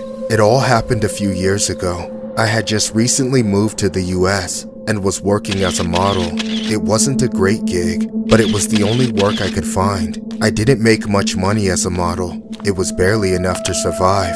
I ended up having to rent the shittiest apartment I could find, and I was still late on my rent half the time. I never seemed to be able to catch a break. It went on like that for years. I got more and more desperate as time went on. By the time I was 24, I was even worse off than I was before, and it was only a matter of time before I was out on the streets. Then one night, I met this older guy at a bar. We had a few drinks together, and he ended up offering to let me stay at his place in exchange for being intimate. I knew it was probably a bad idea, but I was desperate. I agreed to do it. Things escalated quickly after that. We ended up getting married within a month. I was desperate as hell, and figured the trade-off of being taken care of financially would be worth it. The guy had a really nice place, and I finally didn't have to worry about where my next meal was coming from. The guy seemed okay too, but all of that quickly changed. It didn't take long for me to realize what an asshole the man was. He treated me horribly. The old piece of shit was just using me, and I had to go through with it every time he wanted to. I hated it, but I didn't have a choice. I had to put up with the rich drunk just to make it through life. It went on like that for a while. I wasn't desperate for money anymore, but I didn't know if I was better off than before or not. Then one night, the two of us were watching TV a few days before Thanksgiving. My husband got drunk as we sat there, which was typical for him. He couldn't go 10 minutes without having a beer. I was pretty used to it at that point. Then, as we sat there, he suddenly turned to me and asked me if he could stuff me like a turkey. I refused, but he kept asking me over and over again. It was obvious that he was completely plastered, so I snapped and blew up at him. It's not going to happen, so just leave me the hell alone. My yelling caused him to stop talking for a moment, and I thought that I had finally gotten him to shut up. But then out of nowhere, the guy went apeshit and lunged at me. I should've got a prenup! Before I could even react, the psycho grabbed me and tried pinning me down. I kicked and screamed, trying to break out of his grasp. The guy was too drunk to hold me down for long. I then finally managed to break free and run to the washroom. I was able to lock myself in, just as the monster caught up with me. He then started banging on the door and throwing his whole body against it, trying to break it down. He kept banging on the door until he eventually passed out. I waited in the washroom, sobbing. I didn't know what to do. I knew I was safe here and better off waiting for the rest of the night. Eventually, hours went by. I didn't hear him out there again. I didn't know where he had gone, but I knew that I had to take my chance. I slowly opened the door, but there was nothing. He was nowhere around. It was dark everywhere. I paused for a moment, wondering what to do. Then I eventually armed myself with the clothes ironed and scissors from the bedroom, and then walked back out. I then slowly crept down the stairs and walked to the living room. I was shitting bricks. I knew he had to be in there. I tried to be as quiet as I could. The TV was still on when I got there, and my husband was passed out drunk on the couch. From the looks of it, he had been out for a while. I stood there staring at him. At first it was minutes, but then it was a few hours. I didn't move once. I just stood in place, still holding the scissors and the clothes iron. It felt like forever, but he eventually woke up. It didn't take long for him to see me standing there. He blinked a few times, obviously confused. What are you?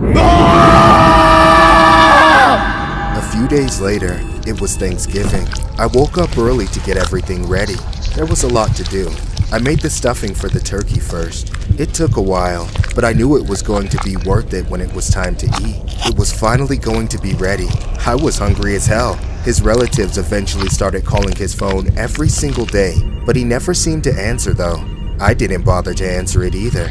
I didn't want to jeopardize and interfere with any of his calls. The cops eventually showed up, and I was arrested not long after that. It wasn't until they took me away that I fully realized what I had done. I've been traumatized by Thanksgiving ever since, but I don't regret what I did. This story was inspired by a disturbing Thanksgiving story that we did last year, but wanted to revisit it, as it might be the creepiest Thanksgiving case still to this day. The case we are talking about is a 24-year-old woman named Myuu Nelson, who is known as the real-life cannibal, Hannibal Lecter. She was an Egyptian nanny and model. It started out like any other Thanksgiving day in November of 1991, but instead of turkey, Myuu's husband, Mr. Nelson, was on the menu. It was reported that Myuu would sleep with a lot of older men growing up in exchange for renting cars. William Bill Nelson, a 56-year-old pilot, would eventually meet with Myuu in a bar. They seemed to fall in love pretty quickly, as they were married within a month, but things went left very quickly between the two shortly after. On Thanksgiving Day, Myuu would take the husband out with a clothes iron and scissors. She would then chop and use his remains with leftover Thanksgiving turkey. She was arrested after, and allegedly offered a friend money to help her dispose of it. She was convicted and sentenced to 28 years to life.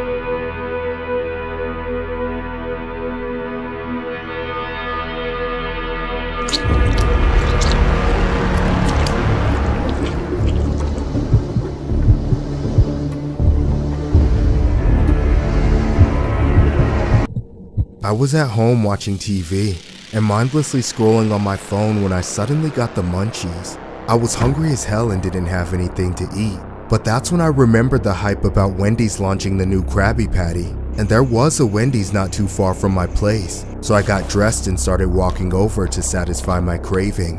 When I walked in, I was shocked by the sight of the freakiest, most gigantic woman I have ever seen working at the register. If Wendy's was serving Krabby Patties, this woman was Miss Puff after a boating accident. I'd never seen her there in all the times I went to that Wendy's before. Her skin was so wrinkly that it looked like there was grease flowing down the crevices of her face. She must have had a stroke after eating the entire stock of Krabby Patties and Baconators. Things only got worse as I walked up to her. The woman had these creepy, bulgy, lazy eyes that didn't even look at me, and her smile was completely crooked. She looked dead, like an old dementia patient that wandered off and got hit by a car. After staring at her uncomfortably for a few minutes, I told myself I was just freaked out because of my particular state of mind at the time, but I eventually placed my order. Hi. I'd like a Krabby Patty meal, please. Good choice. Do you know the secret formula?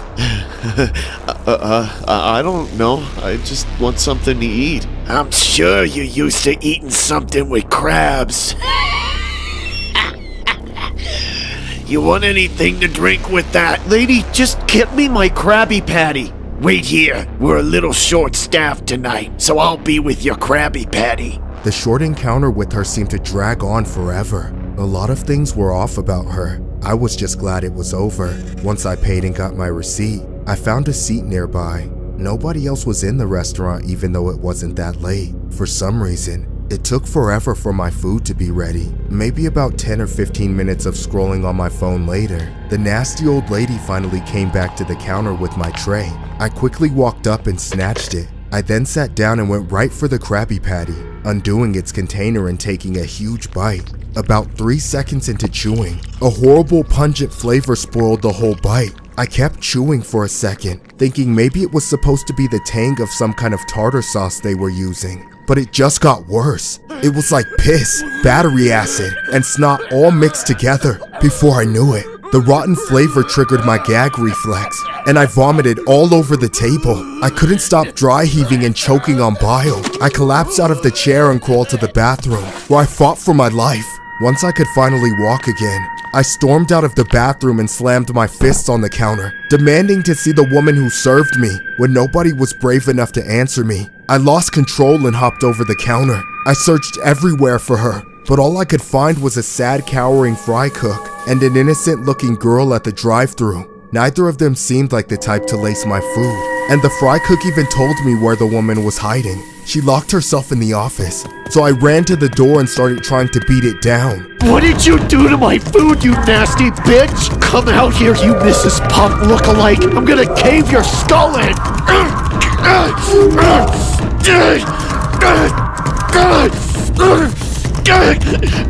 I eventually accepted the fact that I wouldn't be able to reach her, which was unfortunate, because in that moment, all I wanted to do was drag her by the hair and shove her head into the toilet I had just puked my soul into. Instead, I took a moment to calm down, then I called the police. I didn't know exactly what she had put in my food, so I claimed she had poisoned me. They arrested her, and in her questioning, she was apparently proud to admit what she had put in not just my food, but in many other people's food. She was substituting the sauce on the Krabby Patties with the putrid, diseased discharge and juices from her worn-out stinky well downstairs. To think the toxic fluids of that disgusting woman's crotch were in my mouth, that I chewed on it and absorbed it to any degree.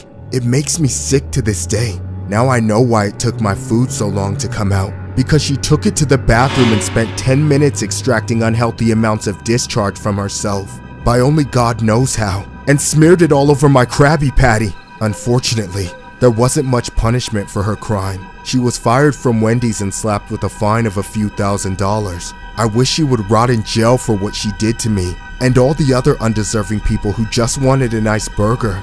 She's a sick, perverted, heaping waste of flesh, and I hope karma takes care of her. I just hope nobody ever has to take that secret formula I had that night. This story was inspired by an alleged incident regarding a former Wendy's employee named Lakeisha Hunter, who was arrested for contaminating a customer's hamburger with her bodily fluids. The repulsive incident allegedly took place in August of 2005 at a Wendy's fast food restaurant. It was rumored that Hunter was arrested and led away in handcuffs after arguing with customer Lachey Jones over their child's father not coming to see her baby. Hunter then went to the back of the restaurant and used her quote-unquote discharge in place of mayonnaise on Lachey's Bacon Cheeseburger Deluxe. The two women who share the same father have been at each other's throats for a while. Lachey claims that she had the guy first and that Hunter ruined her family.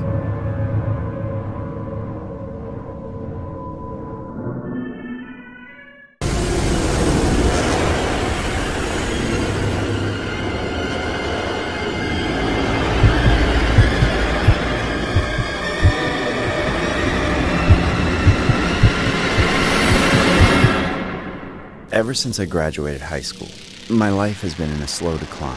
It's been 5 years since, and I've gained over 100 pounds. Everyone I used to know has gotten their college degrees and is starting their careers, but I'm still stuck in my mom's basement. I don't have a job, and I possess little to no drive to get one. I barely leave the house. I do everything I can to avoid even going upstairs. All I do is eat and game, and when I'm not gaming or eating, I'm rotting in my bed looking at my phone, or I'm on the hub, littering my room with tissues. It's the only way I can avoid my mom. If she's at home during the day and remembers I'm in the basement, she comes down and yells at me. It happens almost every day now. Get out of bed and take a shower, you fat pig! Go outside and get a job! I'm tired of you slacking off, hogging the Wi-Fi, eating my food, going through my tissues and not paying me a dime in rent! You lazy mooch! If you don't start pitching in, I'm going to throw you out on the street! Give me a break, Mom. I've been applying on Indeed. My mom's usual threat of kicking me out landed harder than usual. It finally hit me that she wasn't lying this time. If I didn't want to be homeless, I needed to find a way to make money. The problem was, my mom was right. I was a waste of life. I didn't have a single real-world skill outside of a computer. Obviously, getting a job that required going outside wasn't an option for me. I needed something online, so I made accounts on every job site. Fiverr, Monster, Upwork, Indeed, all of them. I fabricated a bunch of credentials and experience on my resume in hopes of getting accepted by someone who wouldn't look that closely. Most of the jobs I applied for were bullshit jobs. However, on sites like Fiverr, then I saw the dream job listing. It was to be a video editor for this huge YouTuber with millions of subscribers. I'd heard of her before, but never got into her. It was Pokimane. It was the only job that excited me. I applied and sent her my resume, cover letter, the whole 9 yards. Then I pirated the latest editing software and brushed up on my skills. A few days passed as I prayed to get the job. I subscribed and binged all her content, hopping on all her streams and spamming in the chat to get her attention. She was so beautiful and perfect to me. That nose, it was so hot.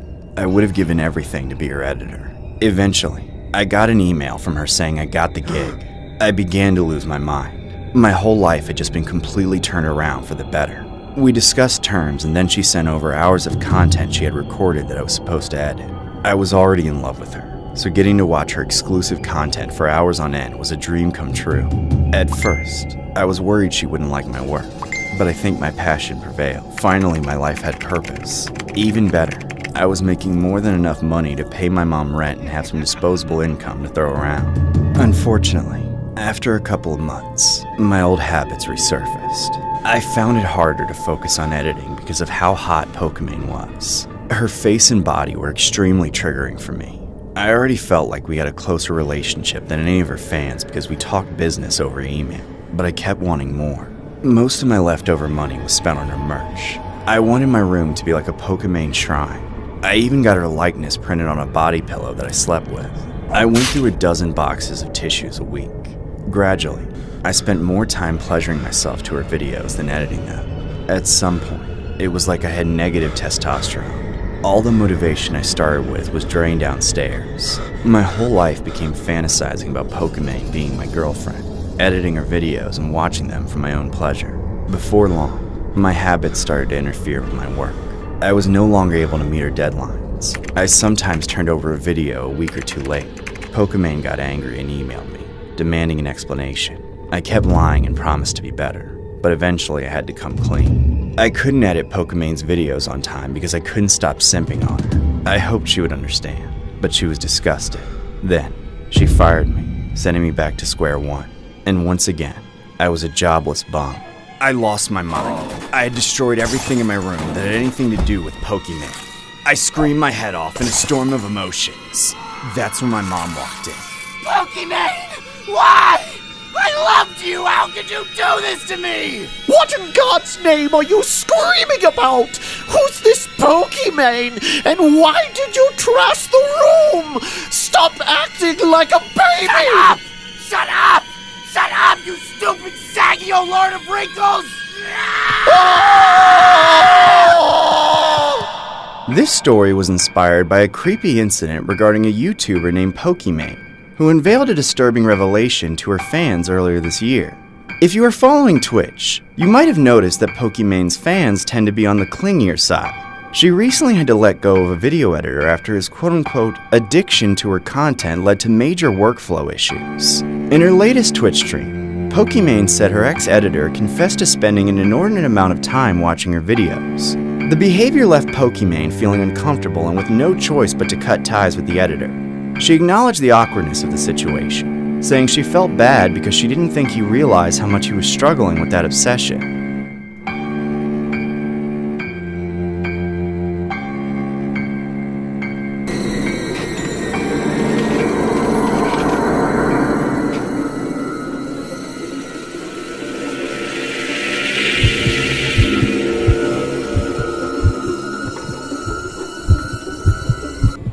I've been working at Walmart for over 30 years. In that time, I've done just about everything, from stocking shelves, working the cash register, to even being a manager for about 8 years. However, as I've gotten older, I had to retire from that position because I can't keep up with all the responsibilities. These days, I'm doing something very different, attending the self-checkout area. When I started working at Walmart, self-checkout wasn't even being thought of. I'm there to assist customers who have issues with the machines and scan IDs for certain purchases. But most of the time, I'm just standing there doing nothing. Another thing I dislike about the introduction of self-checkout is the new vulnerability to shoplifting.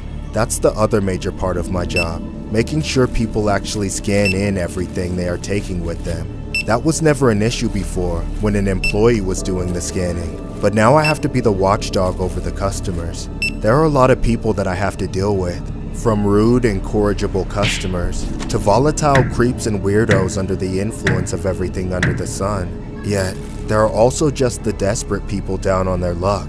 Things get even worse during the holidays, and nothing compares to the madness of Black Friday. There are so many people in the store that it's incredibly difficult to keep track of everything. And I know more shoplifting than usual gets past me on that day of the year. The lines are incredibly long, so when people finally get up to the self-checkout machines, they often scan stuff in faster than an actual employee. However, this last Black Friday, I encountered the worst kind of person. It was a lone large woman who had her cart overflowing with items. She made sure to acknowledge me and smile when she approached the machine she was using, but it did the opposite of putting me at ease. Her smile was very suspicious, and the condition of her hair, face, and clothes indicated to me that she was in a desperate situation, so I kept my eye out for her. Of course, I tried my best to not let on that I was watching her, so I pretended to ignore her. Unfortunately, she kept putting up more red flags. She repeatedly looked over her shoulder and made weird faces at me, as if she was checking to make sure I wasn't looking. That, and she was scanning things in at a snail's pace, visibly irritating the other customers in line. It was like she was stalling and waiting for me to lose focus. For the moment, I gave her the benefit of the doubt, so as is my responsibility when customers are having trouble, I went up and offered her assistance. Excuse me, ma'am. Would you like any help? Back off! Did you forget this was self-checkout, you wrinkly old shit? No, ma'am, but you don't have to be rude. Piss off! I let her be, rather than continue to enrage her. With her outburst, it was evident she was a Karen. After that, I made it obvious that I was watching her.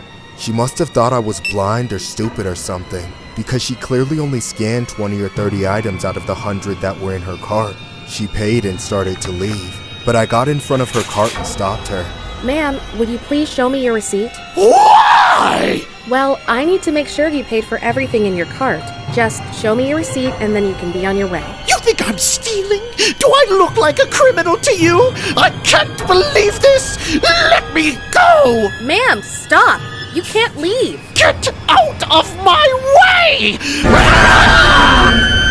Suddenly, the woman rammed into me with her cart. I stumbled back and grabbed onto it, pushing her back as hard as I could. I heard people laughing at us instead of helping, as the woman bared her teeth and looked at me like she wanted to kill me. For just a moment, my footing slipped and I fell backwards. Then, the woman ran me over with her cart and trampled me. I couldn't get up from the pain, and I was unable to stop her, so I screamed for help. The security officers came just in time and prevented her from leaving the store. Several minutes later, I managed to get back on my feet as the cops arrived and arrested her. The scene of her screaming was still going on at that point, and it didn't stop until she was stuffed into the back of a cop car. She kept wailing and claiming that she had just been evicted and was starving and trying to feed her family, but I honestly didn't believe a word of it. That woman was the most greedy, gluttonous, nasty smear of shit I have ever met. Unfortunately, I don't know exactly what happened to her after that, but given that she was attempting to steal over $500 worth of merchandise, I imagine she spent some time in jail. If she really had just gotten evicted, a jail cell is the 4 walls and a roof over her head she deserves from assaulting me. I'm very anxious about confronting anyone at the self-checkout area now, especially on Black Friday. This story was inspired by a creepy Black Friday incident regarding a Fruitland Park woman who was arrested at Walmart after the theft of $355 in merchandise. Bevel Zeline Hinton, 45 years old, went to the store on Black Friday and loaded $425 worth of merchandise in her shopping cart. She proceeded to the self-checkout lane and scanned $75 worth of merchandise. She paid for that merchandise and proceeded to roll the cart to the exit without paying for the other items, which were mostly food and household products. She was stopped by store personnel and taken into custody by a deputy. Hinton told the deputy she had recently been evicted from her home and moved in with a roommate. She said she doesn't have any money. Hinton was arrested on a charge of theft and booked at the Marion County Jail. She was released on her own recognizance.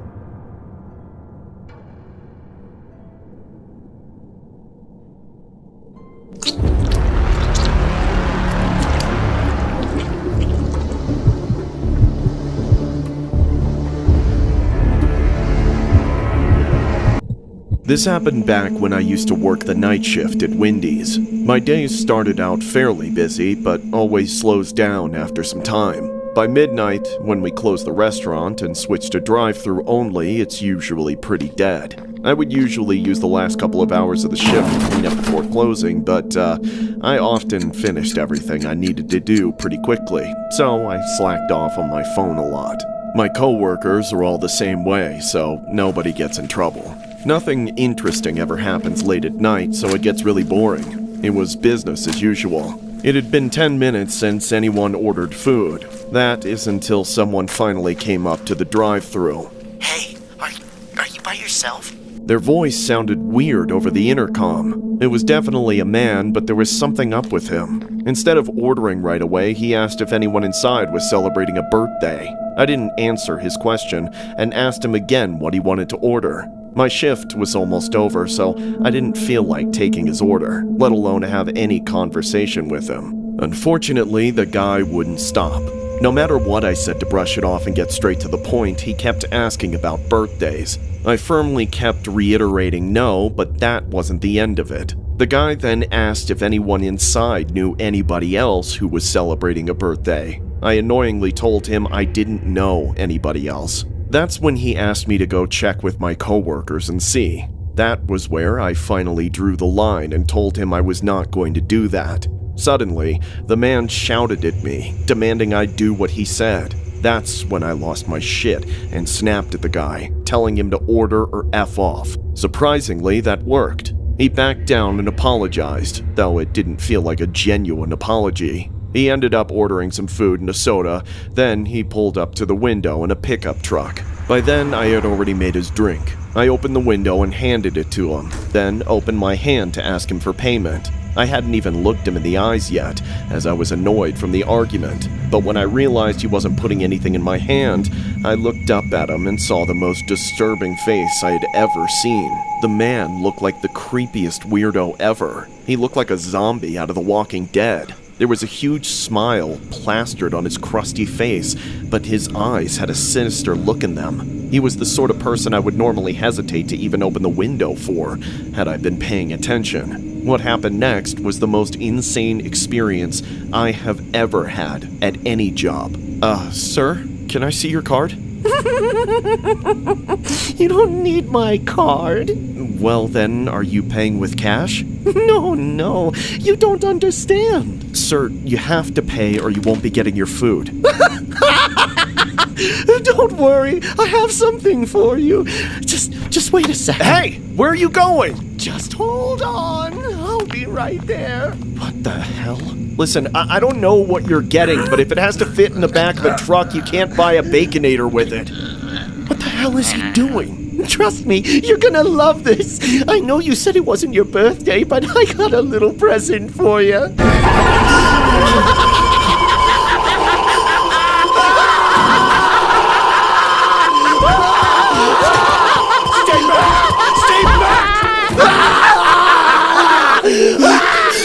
There's an alligator trying to eat me! Somebody help!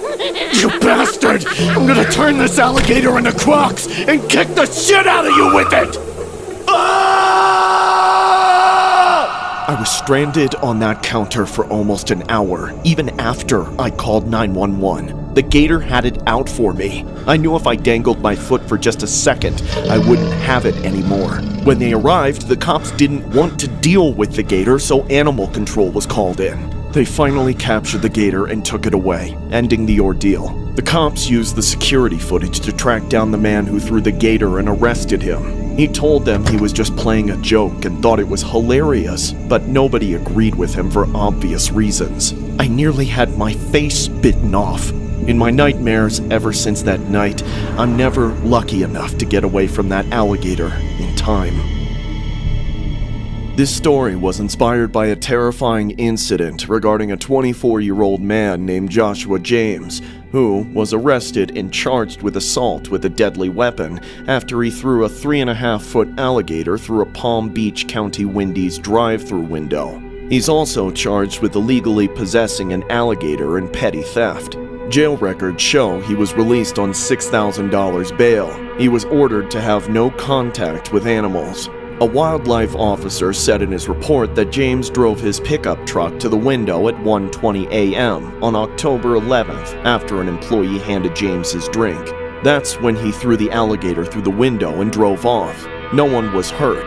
The wildlife officer captured the alligator and released it into the wild. James was later tracked down through video surveillance and a purchase at a neighboring convenience store. The culprit, James, later mentioned that he had found the alligator on the side of the road and put it into his truck, and then did what he did. James's mother, Linda James, told news outlets that her son's actions were just a stupid prank.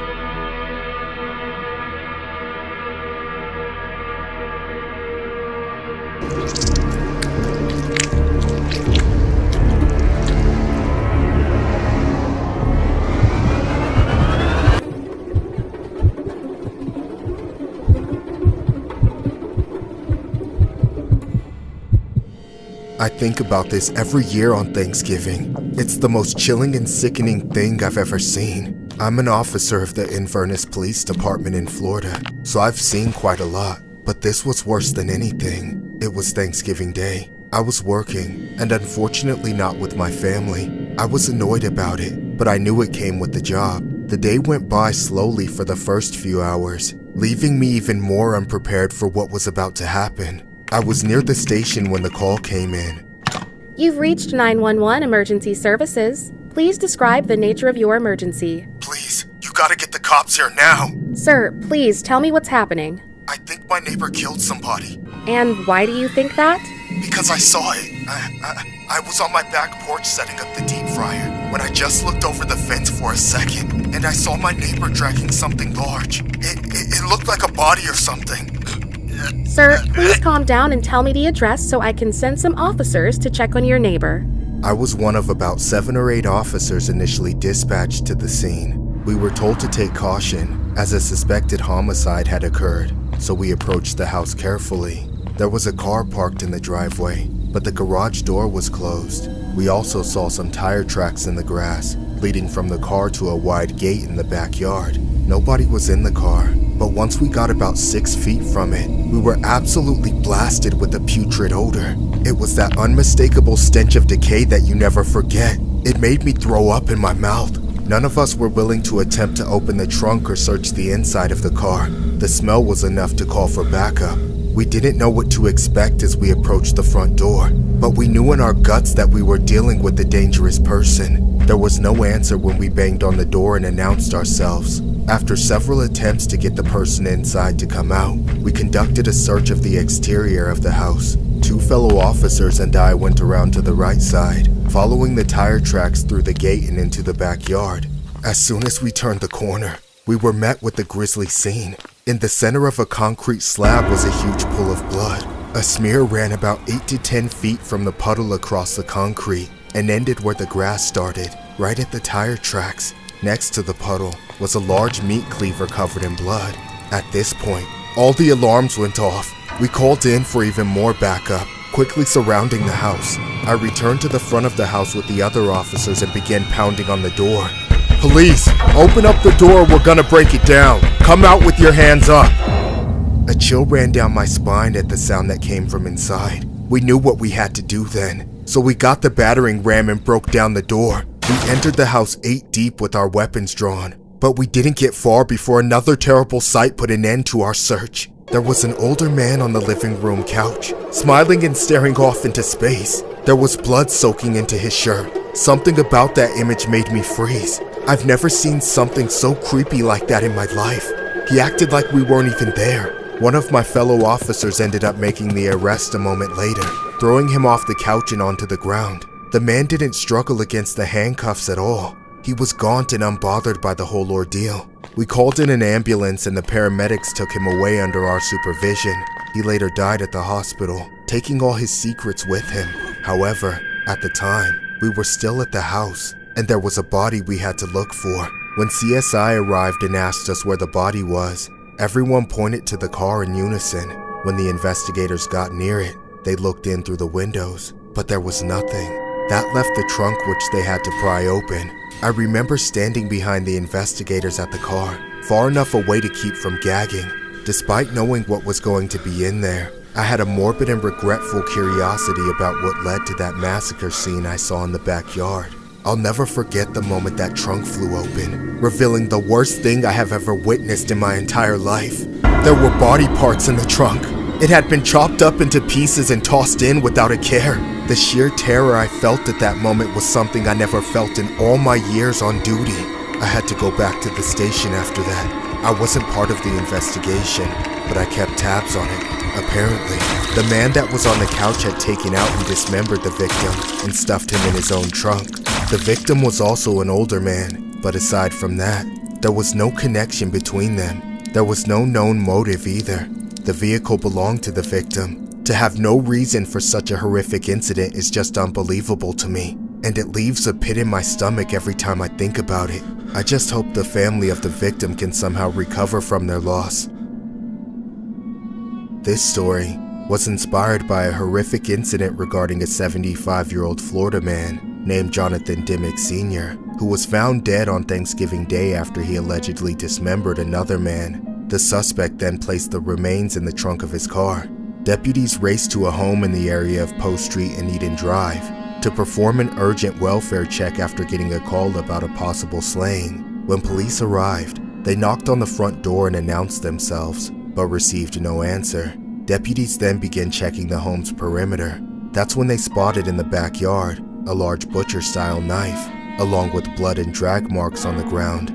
The deputies continued trying to contact Jonathan Dimmick Sr., who they identified as a suspect in the crime. Deputies then entered the home and found Dimmick sitting in his living room unresponsive, with an apparent wound to the abdomen. He was treated at the scene by first responders and then airlifted by a helicopter to a hospital, where he later passed away from his injuries. Meanwhile, deputies continued their investigation and eventually made a gruesome discovery of the dismembered remains of a 67-year-old man named James Banks in the trunk of his own car. A Citrus County sheriff made a statement saying the scene was absolutely shocking and that it was unfortunate that the suspect will never be prosecuted for his brutal crime. Police took solace in knowing that the victim's family can now begin their grieving process with the knowledge that no one will ever again suffer by the hands of Mr. Dimmick. The sheriff's office has not said how Banks may have known Dimmick. What makes the case even more unsettling was that there was no motive for the slaying allegedly.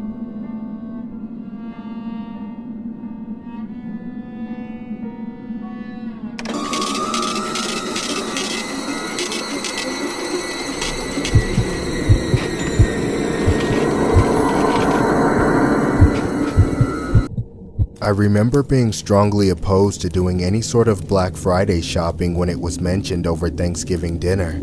My wife begged me to take her shopping. I tried to get out of it by telling her she should just go by herself, but she didn't want to shop alone and said she would be scared of the large crowds on her own. After a lot of back and forth, I gave in and agreed to go with her. She decided we needed to go early in the morning, right when they opened, so that there wouldn't be as many people there as in the afternoon, and nothing would be out of stock by the time we got there. And so when the morning came, we drove and got there 5 minutes after they opened. From what we could see, it was an absolute madhouse. The parking lot was full to the brim. People were lining up on the street just to get in, and then they were waiting to even get into the store. I saw several people almost get hit by cars within a few minutes of trying to find a spot. Everyone was driving and walking around like they were on edge, as if their survival hinged on getting a discounted blender. And then there were the Karens, nasty old women driving around in Chevy Suburbans, parting the seas of shoppers with a field of unbridled rage and screeching out of the windows. racing in to get another 50-inch smart TV for their fourth kid's bedroom. It was chaos, and it was getting to me. At one point, in the seemingly endless search for a parking spot, my wife sighed and said to me that we should have gotten there early, as in well before the store even opened, and I snapped at her. I felt bad and apologized, but it was just the nature of that moment. It turned everyone into animals. Finally, after over 20 minutes, I finally spotted a minivan backing out of a space on the left side. I stopped close to them, leaving just enough room for them to turn, and when they finally got out of the way, I hit the gas and went straight for it. Suddenly, another car came out from behind the van, heading right for a head-on collision. We saw each other at the last second and slammed on the brakes, narrowly avoiding a crash. The corners of both cars were partially in the spot, and just inches from each other. It was dead on, 50-50, but I knew I had seen it first, so I wasn't letting it go. I rolled down my window and went ballistic on him. Back the hell up! That's my spot! Screw you! I was gonna make it in first until you nosed in! Nosed in? I've been waiting for it for 20 goddamn minutes! So go find somewhere else to park, asshole! After I told him off the first time, the man ducked his head back into his car. I waited for a few more seconds, expecting him to back up and drive off. But then his hand came back out of the window, and he threw a bag full of trash at my car. I was pissed, and the stuff kept coming. Most of it missed, and none of it was that gross, but it got under my skin like nothing else. In a moment of rage, I grabbed a half-full cup of soda from the day before and chucked it at the window, splattering it all over his windshield. I felt a surge of satisfaction, but then regret. The man got quiet, then stepped out of his car, opened his trunk, then took out a baseball bat. I reacted as fast as I could, throwing the car in reverse and trying to maneuver out of the way, but I couldn't get away fast enough. He smashed the headlights out, causing my wife to start screaming. I looked back for a moment to see where it was clear to go, and when I looked forward again, the man had climbed onto the hood. He looked me dead in the eyes. Then he swung the bat down and smashed the windshield. He kept hitting it until the whole thing fell on us.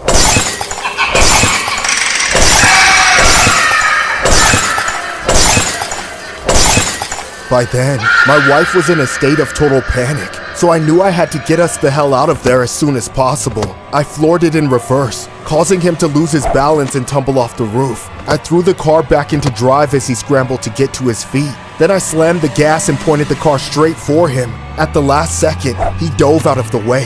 I kept going and swerved to the right, trying not to plow into his car, but I clipped the back end and took out one of his taillights, evening the score just a bit. I drove out of the parking lot and went a couple blocks down the road, where I could finally find a place to park and calm my wife down. We called the cops, but as expected, the man who attacked us wasn't there when they arrived. All they found was the broken glass from the encounter. Nobody was able to get a good look at the license plate either, as it was still covered in snow from the night before. All we know is that the cops were looking for a green Toyota Camry with rear driver's side damage. Unfortunately, the man still hasn't been found, and we don't expect him to be at any point. Now, even though I already hated everything about Black Friday, I have another reason for it to be the worst day of the year. This story was inspired by a horrific Black Friday incident that happened in Tallahassee, Florida.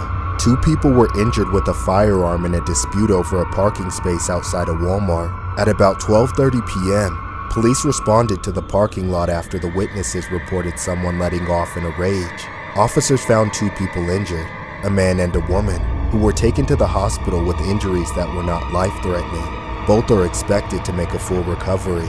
Police said the victims were going to the store together when the confrontation with a rival driver began. Both were arguing for the same spot in a busy area when the rival started letting off. Authorities declined to provide further details on the incident. No arrests have been made, but officers were looking for a green Toyota Camry that fled the scene.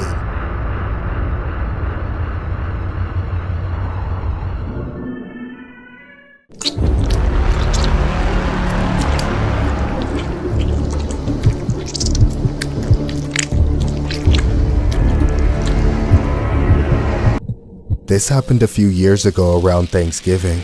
I used to work at the butcher and deli section of a supermarket. The job itself was great.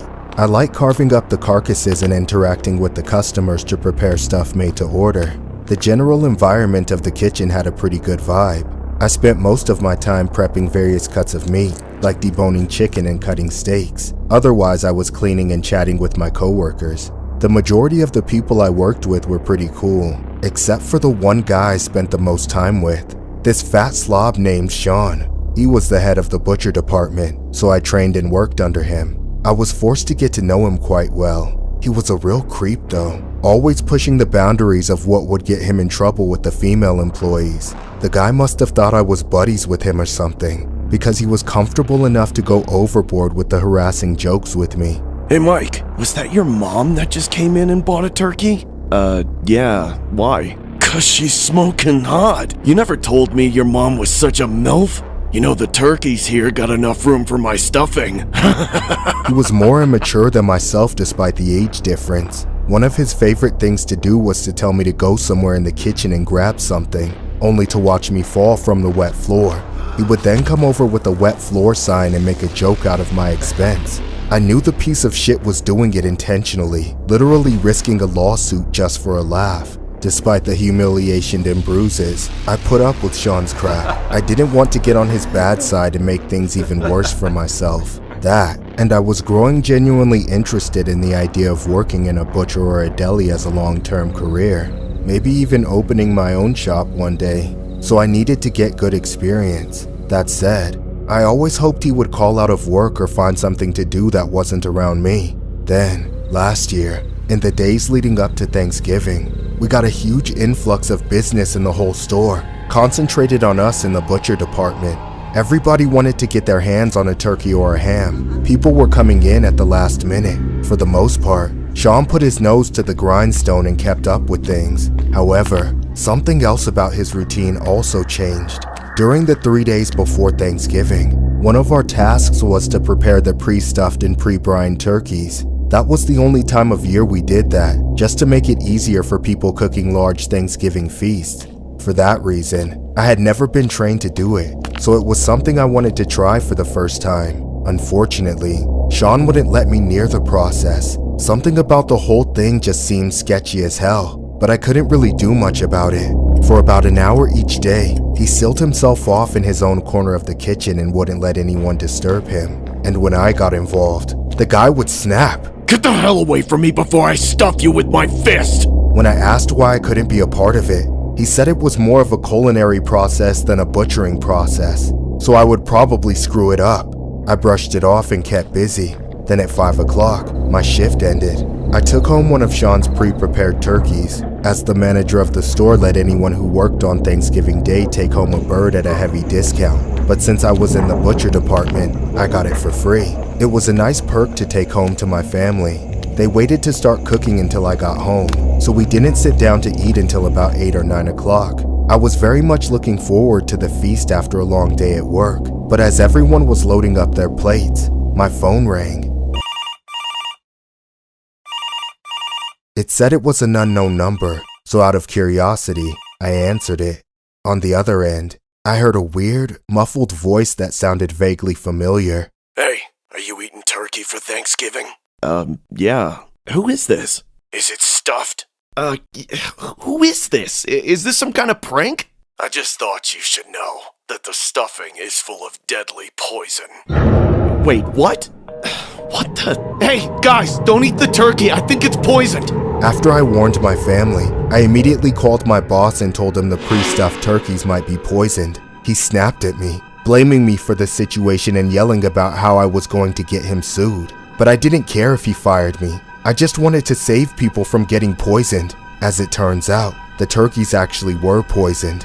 There were several complaints lobbed at the store about people getting sick after eating them, but luckily, nobody died. However, the store did get sued. By then, I was long gone and working somewhere else. It was never proven, but I know without a shadow of a doubt that Sean was the one poisoning the turkeys. There's no other reason for his secrecy regarding the process of preparing them.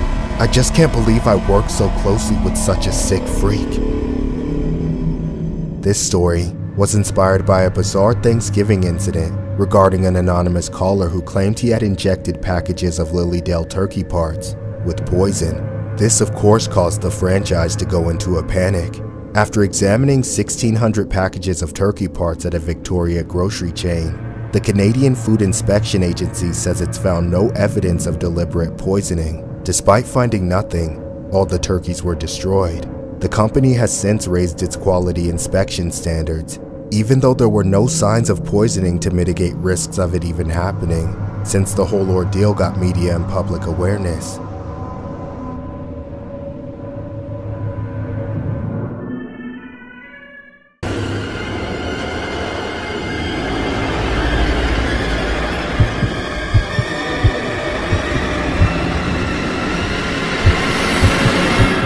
They call me the problem child, the YouTuber turned boxer. Ever since I beat Daisy 6 years ago, I've had a taste for blood. But my days as an entertainer have taught me to always put on a show. That's why I go for the big names, the older boxers with millions of fans and huge reputations. Every time one of them hits the mat, millions of dollars enter my bank account, and thousands of people are convinced to finally take me seriously as a boxer. Perry, Diaz, Woodley, I'm gonna knock out every loser they put in front of me and crawl my way up to the top until the first thing that people think of me when they hear the name Jake Paul is greatest boxer in the world. I train every single day to be stronger and faster in the ring, to take more hits and keep going for longer. And I study various techniques to know exactly what I'm doing in the ring at all times. I live, eat, and breathe boxing. I can honestly say that I've never once been afraid to enter the ring and fight anyone. Never. Not until now. I've known for some time that to reach the pinnacle of boxing, there's one man I have to defeat. The greatest boxer of all time that still lives. Mike Tyson. Almost every night, I study his old fights, alone in my room with the lights off, right in front of the TV, absorbing every aspect of his technique, his faults, every strike and every slip-up. I need to know what I should expect from him. He says the fight won't last long unless I run from him, but I don't think he understands who he's dealing with. That's the best chance I have of winning, letting Mike underestimate me. I certainly am not underestimating him. Ever since we signed on to fight, I've had a growing, gnawing feeling of fear, and I've done everything in my power to make sure I am prepared to take the strikes from the strongest puncher in the world. I must admit that sometimes when I see a video of him knocking someone out, I panic a little. On nights like that, I feel I have no other choice but to dip into my stash of my secret weapon. It sits in a box in my closet. All that's in there is a few vials of liquid and some syringes.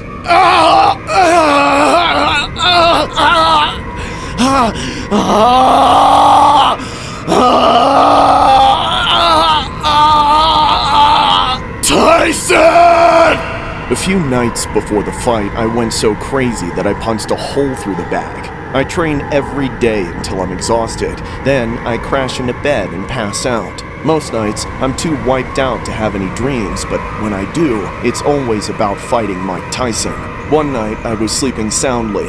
I kept tossing and turning in my room, unable to sleep. It was like I was having nightmares about possibly losing to him.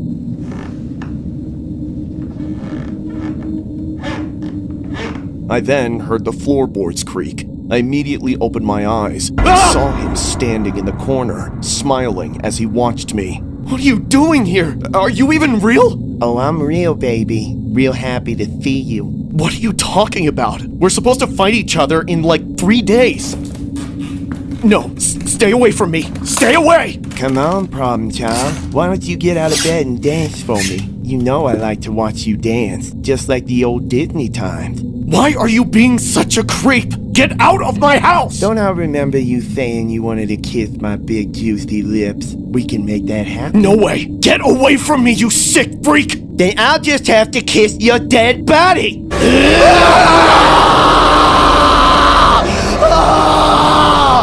Suddenly, I was back, and I was in the ring. The crowd was going insane, but my head was spinning. What had just happened? Was that a flashback? Did I get punched in the head so hard I hallucinated the whole thing? I tried to get my bearings before Tyson charged into me, but then I saw him sitting on the mat, with his back on the ropes. There was blood all over his mouth, and it looked like I'd beaten him pretty badly. Then, the ref took my right hand and lifted it up into the air. I was the winner. I won! But then, something hit me. I couldn't hear anything. I should have been hearing the loudest screaming in my life, but it was total silence. I looked back at Mike.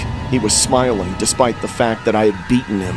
Then, his smile widened to an ear-to-ear grin, and 2 bloody pieces of flesh fell out of his mouth. I stared them on the mat for a moment before I realized those were my ears. I put my hands up to the sides of my head, but it was just a flat, bloody mess where my ears had been ripped off.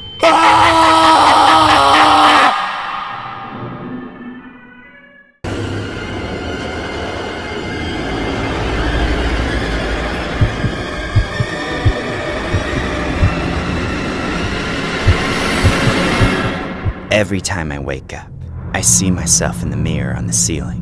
My reflection no longer fits within its borders, but it's there to remind me at the start of every day how far I've come, or rather, how far I've gone. It's all part of the plan. There are mirrors all around the house just like it to make sure I never lose sight of it. The hardest part of each day is simply getting out of bed.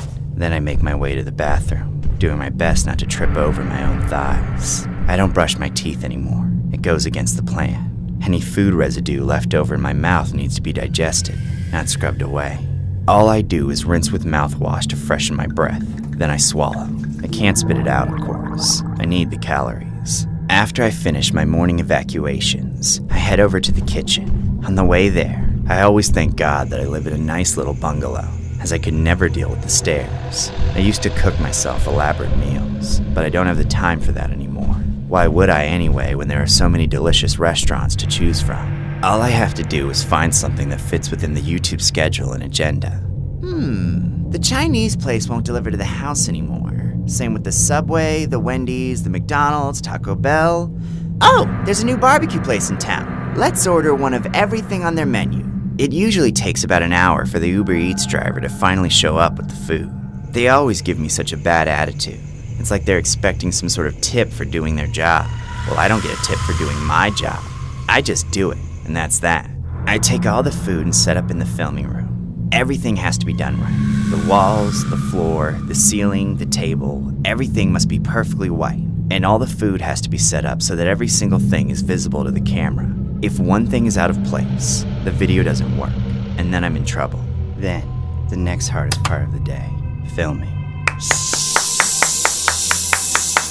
Hello world, it's me, the king of mukbang! And today we're chowing down on some delicious, juicy, saucy barbecue! We got ribs, we got brisket, we got pork, beans, chicken, mashed potatoes, corn, broccoli. Ew, wait, broccoli? I hate broccoli! Heh, who am I kidding? It's all going down this gaping gullet, and Orland's not here today. So all this is just for me. I'm 2 steps ahead. Well, what do you say? How about we get started? Oh, yes, it's so good.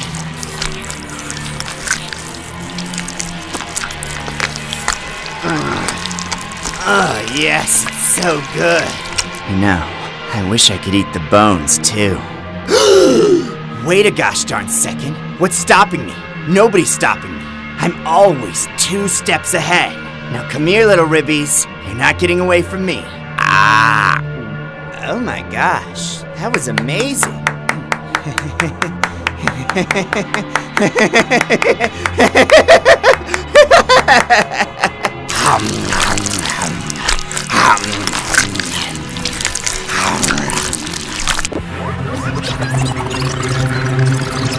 Ah! I did it! I ate it all! Are you happy now? Are you satisfied? Well, just remember, I'm always 2 steps ahead. Anyways, bye!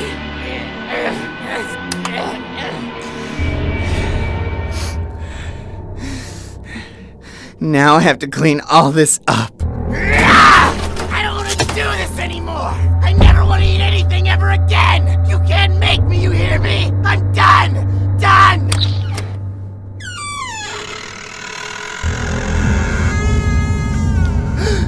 No, Master, I didn't mean it. I take it all back. I swear, you don't have to come in here. I'll fix everything. No, please, please, no! You've made quite a mess, haven't you? Must have been a good video. Yes, I think so. Good boy. The people love watching your horrid, inhuman, disgusting face gorge itself on garbage food, getting more shameful and grotesque every single day. Yes, you're right, as always. Of course I am. Now hand me the camera, pig. We're filming 2 mukbangs today, remember? Yes, I remember. Oh, and another thing. Yes, Master? Don't forget. I am always 2 steps ahead.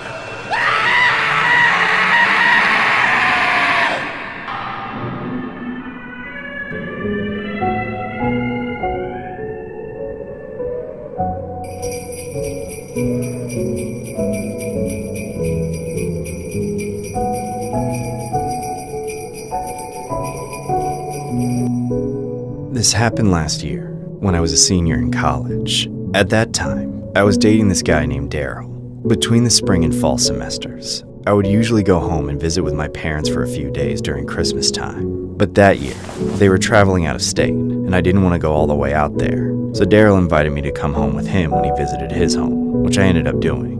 Daryl's parents live way out in the countryside, which I'd never really been to before. When we finally got to the house, I remember seeing this little cottage surrounded by nothing but banks of snow all in this large field of nothingness. There wasn't much around, which I figured as it was a cottage area.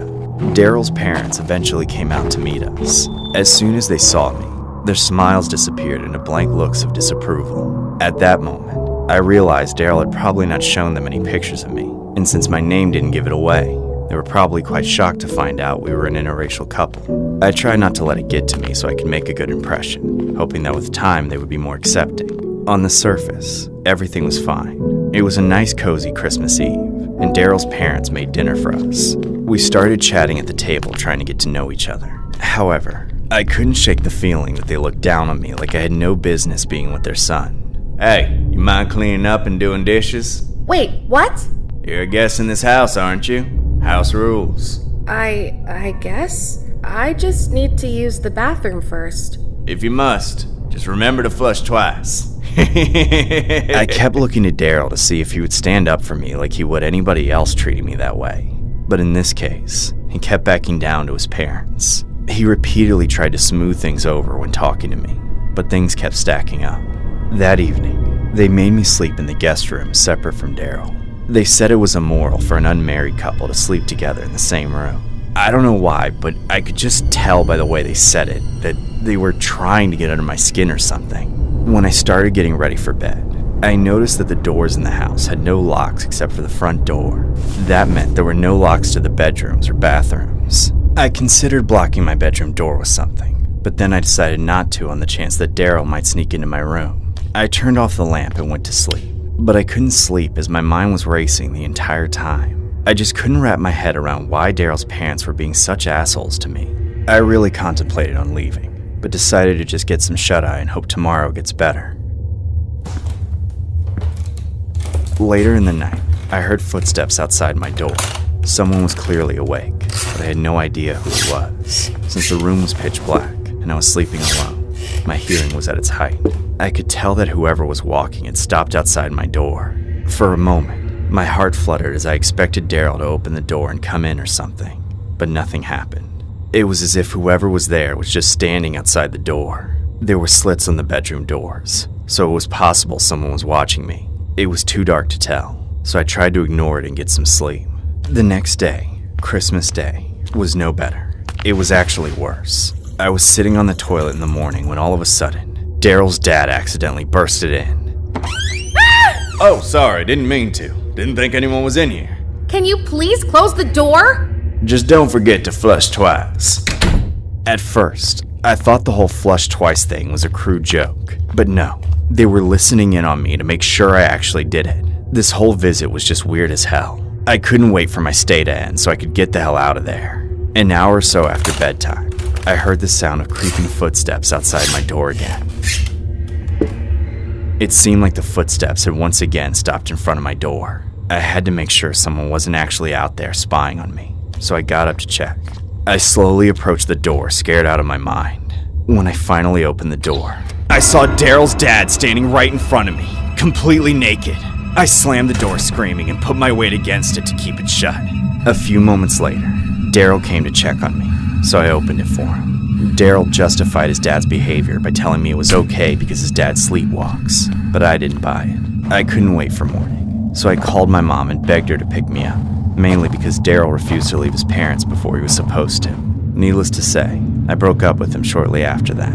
He had a hard time letting me go, though. He called and texted me over and over again until I had to block him on everything and ghost him, only for him to show up at my door a few times, begging to get back together with me. I threatened to file a restraining order against him, which was thankfully enough for him to stop messaging me. It just goes to show I probably dodged a bullet with that guy. This story was inspired by a horrific Christmas incident submitted by a viewer who claimed she was terrorized by her ex's family during her stay, prompting her to leave early and break up with her boyfriend. Some of those terrifying things she experienced was all portrayed in the animation. She claims the incident happened during the Christmas of last year. The viewer also includes a photograph of the alleged house she claims she quote-unquote escaped from. The viewer concludes the email by saying that her ex still tries contacting her to this day despite her ghosting him since the occurrence.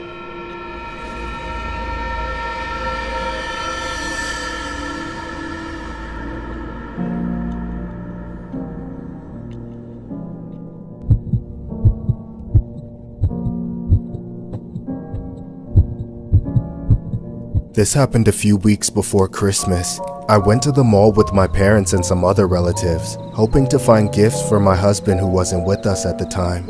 When we got there, we noticed a huge line surrounding the Santa Claus set. My little cousins who were with us begged us to see Santa, so after we did a bit of shopping, we got in line to appease them. We planned to all get in the photo together. However, the closer I got to the front of the line, the more I noticed that something was off about the mall Santa. He was creepy as shit. The way his sunken eyes looked gave me chills. It was weird as hell because the guy kept giving me eye contact. He was supposed to be paying attention to the kids, but he kept staring at me for a few seconds before looking away. My little cousins went up and sat on his lap to make their wishes first. Then, we all got on the platform to take the picture together. We gathered around the Santa, and I ended up right next to his chair. But before the picture was taken, he looked up at me and whispered, "Why don't you get on Santa's lap?" No thanks. We then all posed for the photo.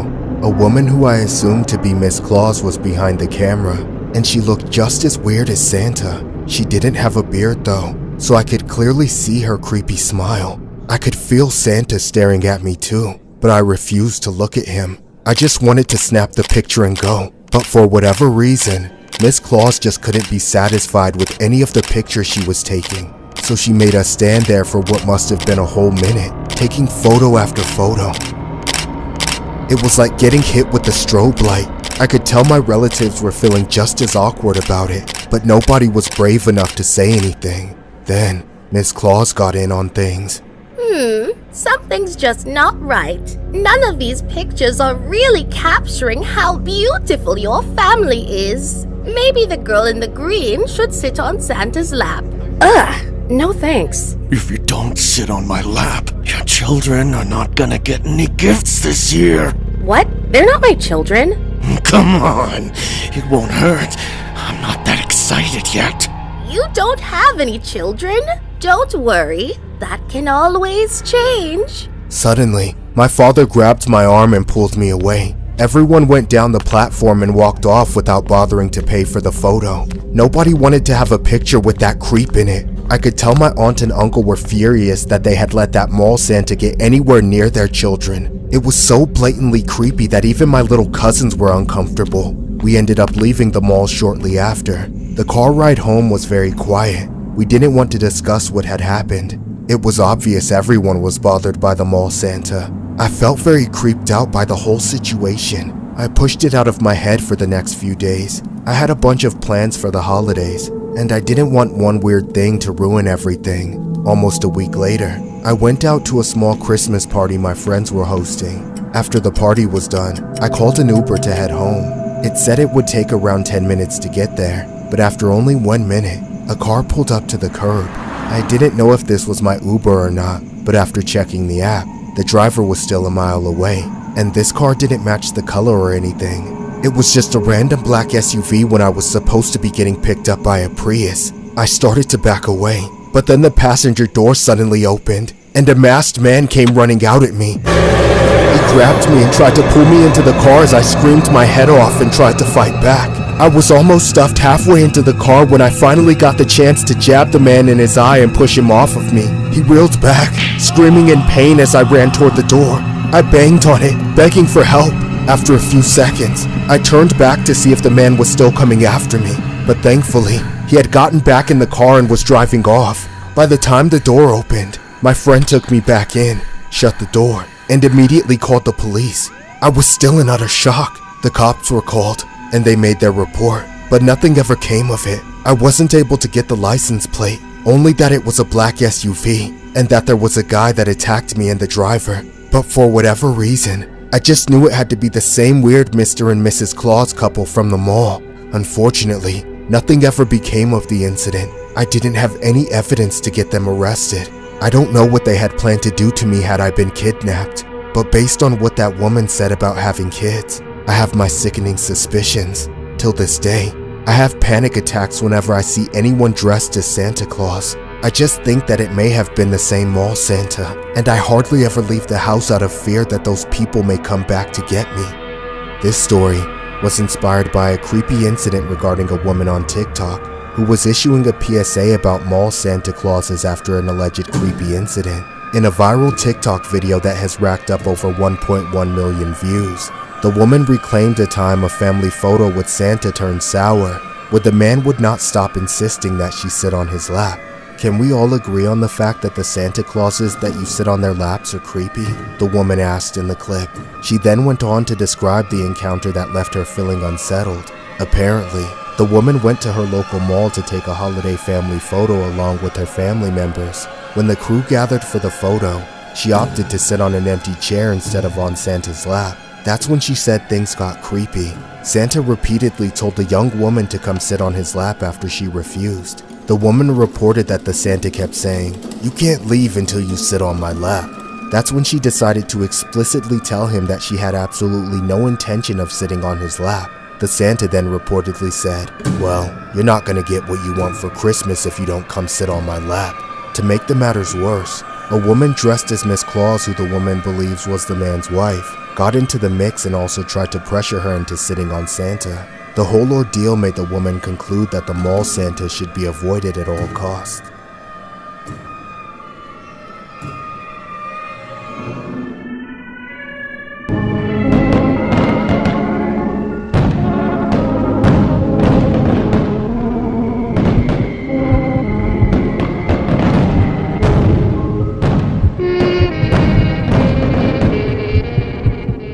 It was the New Year's Eve of last year when my brother, sister, and I lived in our parents' house.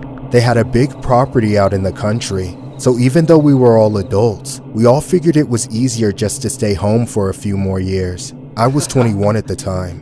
We threw a big New Year's party and invited a bunch of relatives over. The few kids that were there were all having their own separate kid-friendly party in the basement, so upstairs and outside was all adults. Everyone got pretty lit, which made the traditional family stuff a lot more fun. We had a big dinner, played some party games, talked about a whole bunch of stuff, and then set up some fireworks for midnight. It was a very good night all around. After ringing in the new year, everyone who brought kids left, and the rest of us partied on for a couple more hours before everyone else went home. My family and I watched TV for a bit to wind down, but by 3, we all called it a night and went up to bed. I remember trying to pass out from the drinks I had, but whenever I tried to lay down, I just felt nauseous as hell, like I was going to throw up. I started mindlessly scrolling on my phone while sipping on some water until I sobered up enough to sleep. Then, around 4 in the morning, I started hearing noises coming from downstairs. I knew that was weird because everybody in the house should have been in bed. It wasn't like anybody was getting up for work either, as everyone had the first off. I figured it was one of my family members stumbling out of bed to get something. I was curious, so I dragged myself out of bed and crept as quietly as I could to the top of the stairs. When I looked down, I saw two hooded men in the living room. I panicked and ducked back behind the corner, listening to them talk. Damn, we got loads, dude. Shh, shut up. They're gonna hear you. No way. Just look at this place. They're all probably passed out or wasted on blow or something. I mean, they literally left the door open for us. Just stop talking. You're making too much noise. I peeked down as the more sensible one of the two was heading outside with a huge bag of our stuff. The other guy lagged behind, trying to fit more in his bag. A few seconds after, he was alone. I charged downstairs and grabbed him at the last second. I pulled him back into a headlock, slamming the door shut. I took one arm off him to lock the door, but he broke free. I got a hold of him again with a looser grip, which he kept fighting against. Let me go! What the hell are you doing? This is a citizen's arrest. You're not going anywhere. He resisted the arrest with everything he had, repeatedly trying to buck me off or get out of my grasp so he could get away. I made as much noise as possible to wake up my family, and I felt like I was winning for a moment. But then we got turned a certain way where the guy could see outside the window. We both saw his buddy get in the car and drive off without him, abandoning him. This sent the man into an absolute rage as he knew he was screwed. One moment, I had him restrained, and the next, I was suddenly being hit in the face. I staggered back, nearly falling over as I tried to keep my drunken balance. We went blow for a few minutes, but I eventually managed to overpower the intruder and got him pinned on the ground. That's when the tears started. Please let me go. I swear we won't come back. I don't want to go back to jail. Do you get pinned down there too? Shut up, I'm scared. I don't want to go. They're gonna make me drop the soap. I'll lose my manhood. Of course, I didn't budge for a second. No matter how much he kicked and screamed and tried to make me pity him, it took a few minutes for my family to finally wake up and call the police. And for that entire time, the burglar kept crying his eyes out. I was actually annoyed by it to the point of being pissed off. Here I was in my underwear, trying to sleep off a night of drinking, when I get woken up by some people breaking into my home, having to get into a fist fight with one of them. If anyone should have been complaining, it should have been me. Thankfully, he was mostly dried up by the time the cops arrived.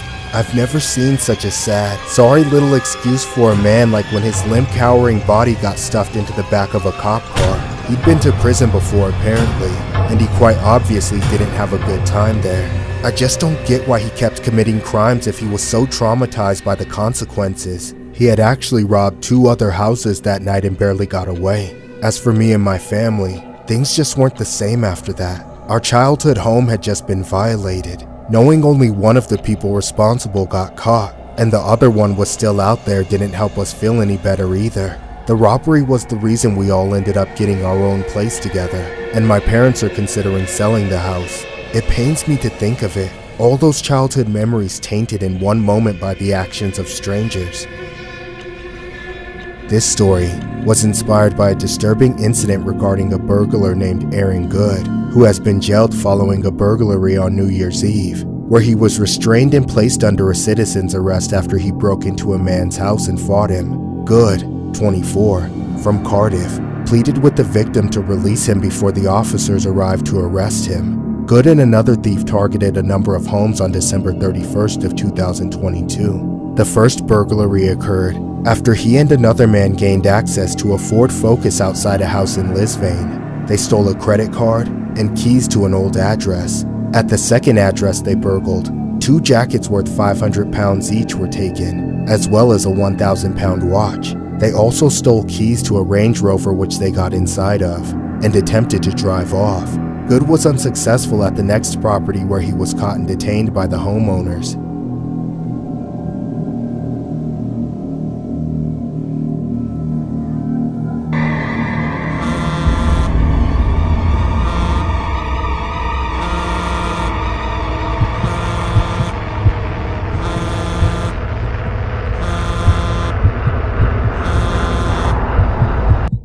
I used to work at a call center at that time.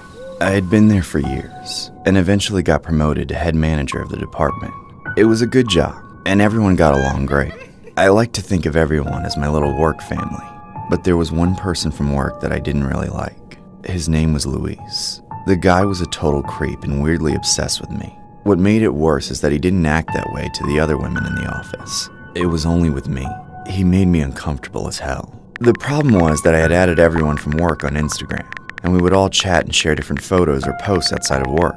I had added Luis as well because I didn't want to exclude him, but I regretted adding him once he started messaging me all the time. After a few months of working with him, he started sending me weird, obsessive messages on Instagram where he would profess his love for me. It was incredibly odd and kind of creepy because I had never even flirted with him before, but that didn't stop him from sending me messages to ask me out practically every day. You're the most beautiful woman I've ever seen. I think I'm falling in love with you. I always rejected him and told him I wasn't interested. I really had no desire to go out with him.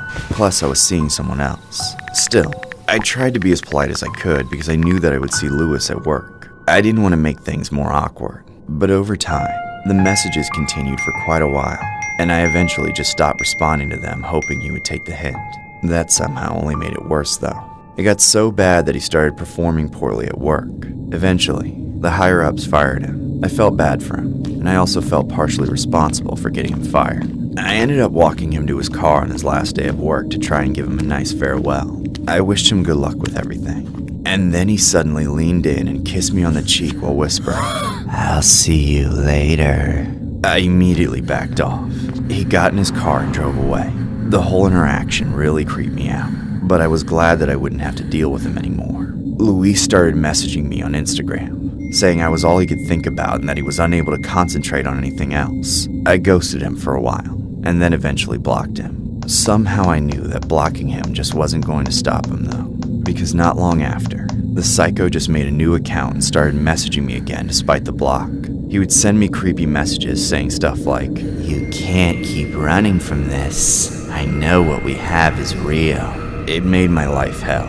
I didn't know what I could do to stop it. I started to get really scared and eventually got a restraining order against him.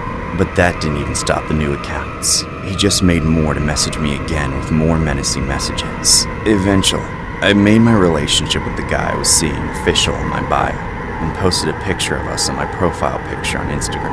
I hoped after that he would leave me alone. That made Louis go mad, sending me several different messages expressing his rage. I didn't bother to respond to him. I just blocked all of his accounts again and tried to get on with my life. Later that night, I was home alone sleeping.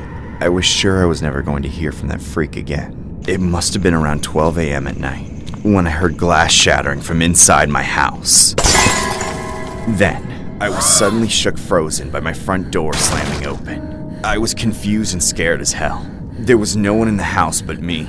Then, I heard something moving around downstairs. I quickly grabbed my phone and called my boyfriend. Babe, I think there's someone here. You need to get over here now. He told me that he was coming and that I should call the cops. I started dialing 911, but the next thing I knew, I saw my bedroom door getting hammered down Shining style.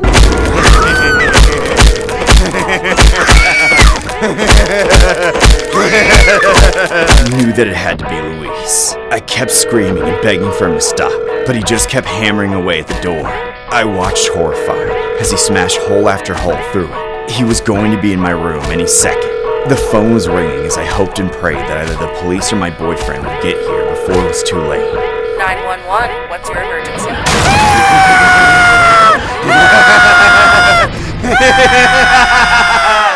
I found her on her bed. It didn't even look like her anymore. I couldn't recognize her.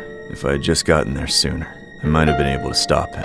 But it was too late. She was gone. I called the police once I was able to pull myself together. They searched the area, but they didn't find anything. I later found out that the guy had turned himself in that same night. He's since been locked up. I've been traumatized by the ordeal ever since. I can't even look at an Instagram post or message anymore. All it does is remind me of her, and remind me of how I should have stopped him before he ever got the chance to get her.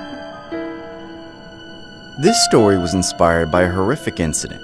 A young woman whose online post made her new relationship quote-unquote Instagram official was taken out hours later by her deranged stalker. Celeste Mano was taken out in her own bed by a 39-year-old man named Luis Seiko. It was November 16, 2020, and he became enraged upon seeing her hand-in-hand with her new boyfriend, Chris Ridsdale. Seiko then went to the victim's address, smashed his way into her bedroom with a hammer, and did what he did.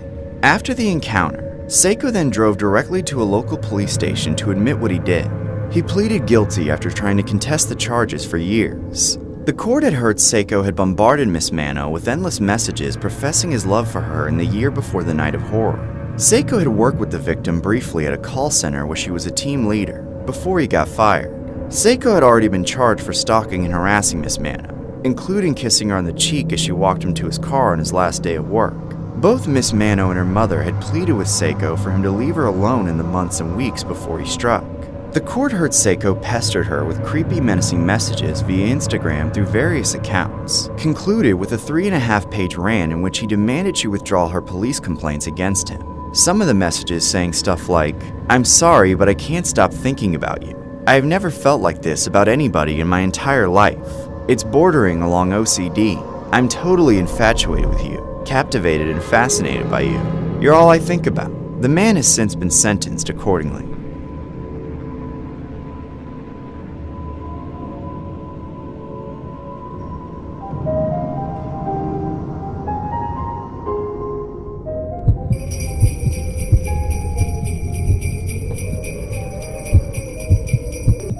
I'm the manager of a thrift store in my town's biggest shopping district.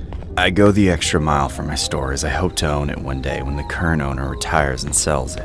There are a couple big chain franchises and a few locally owned stores, so the market is very crowded. Unfortunately, business has been very slow for a while, and we've even experimented with later closing times to compete for business, even during the holidays. My shifts seem to drag on forever out of boredom as barely anyone was shopping there. But we struggle a lot with competition with similar stores in the area. I never would have expected 5 years ago when I started this job just how cutthroat the other thrift store owners would be. During the last holiday season, I decided to invest in some nice decorations for outside the store to draw in more customers. It seemed to be working. Business started picking up, and revenue from November and Black Friday doubled compared to the previous year. I was very excited about it. Then, a week or two into December, I was working on things around the store about an hour from closing time when I saw a man outside dressed as the Grinch. He was standing right up against the glass just a few feet from the door, but when it slid open for a customer to come in, he didn't follow. He didn't even move. All he did was stare directly at me. I got creeped out, but I tried to play it off as some kind of joke.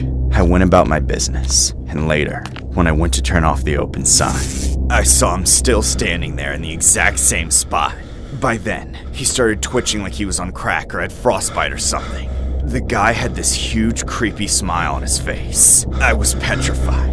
He'd been standing out there staring at me the whole time. I started freaking out when I realized I was alone with him.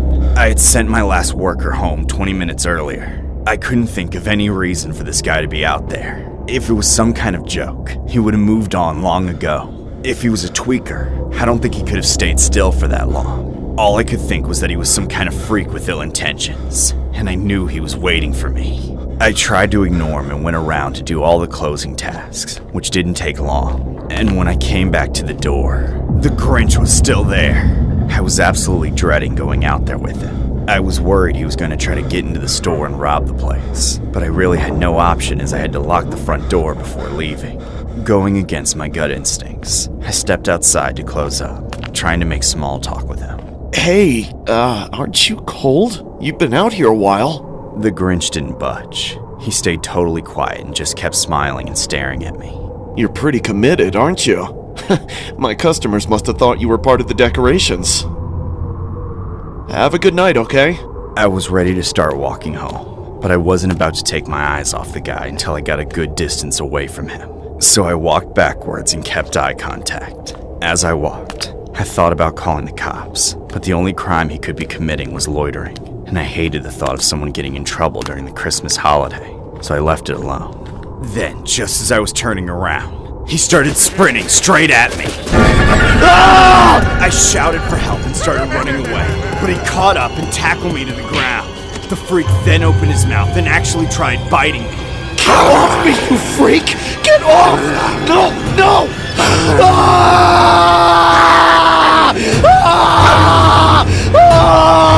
I'm a mean one, and I'm coming to rip your head off and make it a Christmas ornament! Help!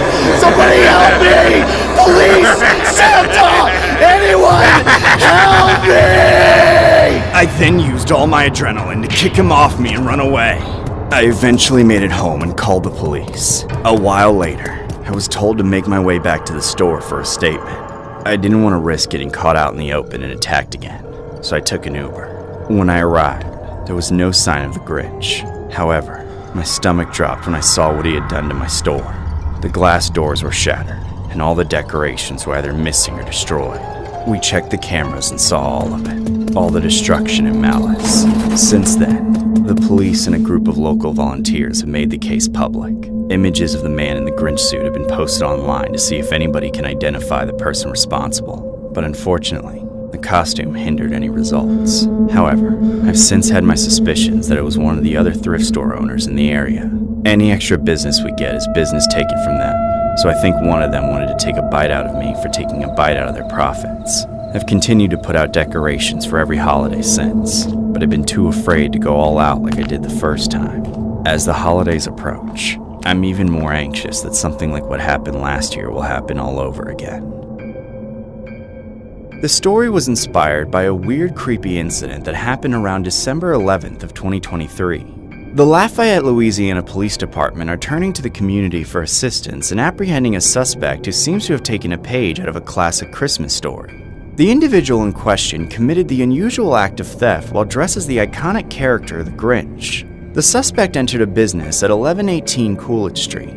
The perpetrator, dressed in a costume resembling the Grinch, a character known for stealing Christmas, poetically lived up to this fictional persona by taking Christmas decorations from the front of a business. The value of the stolen goods is estimated at $70. This theft, though relatively small in monetary value, has struck a nerve in the community, especially during a season that symbolizes goodwill and kindness. Although the jokes write themselves here, the Lafayette Police Department is treating this case very seriously and is urging anyone with information about the identity of the suspect to come forward.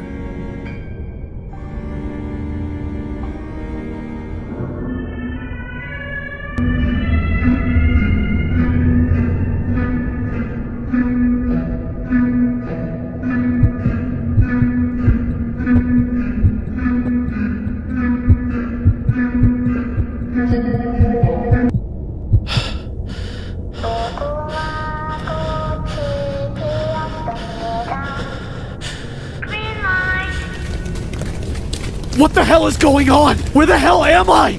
Is this some kind of maze?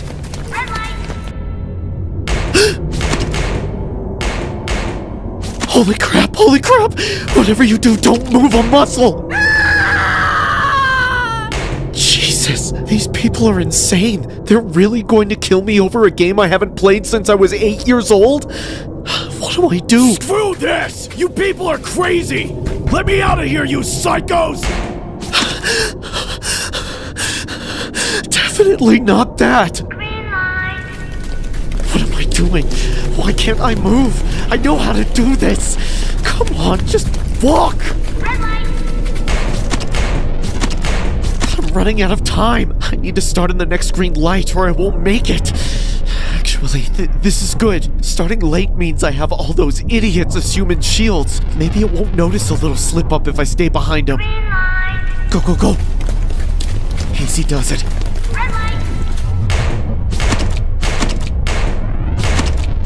Damn, she got a lot of us that time. At least I've still got the guy in front of me.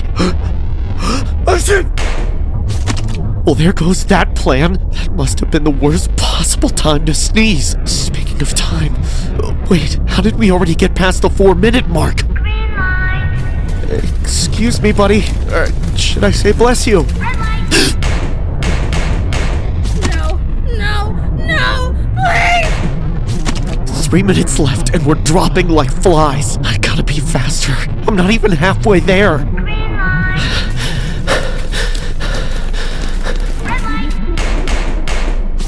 Oh god, it's looking right at me. Running was a stupid mistake. Why did I do that? Now it's gonna get me. Am I shaking? Please don't get me for shaking. Please, please, please just say green light. I'm almost there. Just a few more rounds and I'll make it. Those people up there are so close. Wow, that sucks for them. God, I hope that doesn't happen to me. I swear that the thing is out to get me. Please just look at someone else for once and stop wasting my time. We're getting down to the last minute here. Finally. Are you kidding me? The green light only lasted like 2 seconds. Talk about a cheap move. Once I get across that finish line, I'm gonna rip that stupid thing's head off. I don't care if you try to cheat me out of this. You can't stop me. I've got this in the bag. Just watch. Come on. Come on, say it. Don't say it, don't say it, don't say it. Damn it! It's almost time for you to get what's coming to you, you plastic brat. Come on, let me through. I got a whole 30 seconds left, so it doesn't matter how long you make me wait. Come on already. You know, if you let me get across, I might just let you off the hook. What's wrong with you? Just turn around. I'm not gonna move a muscle until you do. What? No, not now. Stop! Stop shifting. Just let me win. Red light. Huh? What does she want? What did she say? Red light, red light, red light, red light, red light, red light, red light! Stop! Get away from me! It wasn't my fault! It was the sand! Red light, red light,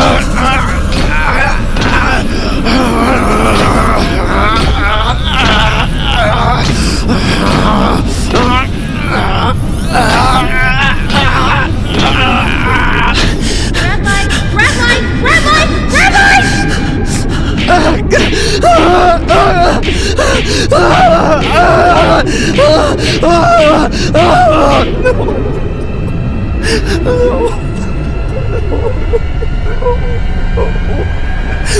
I'm sorry. Please just put me down. Okay.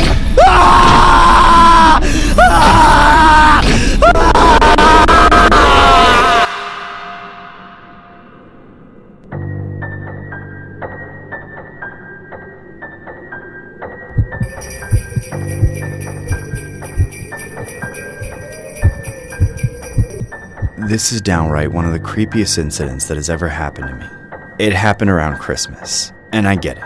Everyone loves Christmas. It's supposed to be the most joyful time of the year or whatever. I used to love it too, until what happened. Now I'm lucky if I can make it through that time of year without having nightmares. It all happened a couple of years ago when I was in high school, and it was the last day of school before winter break.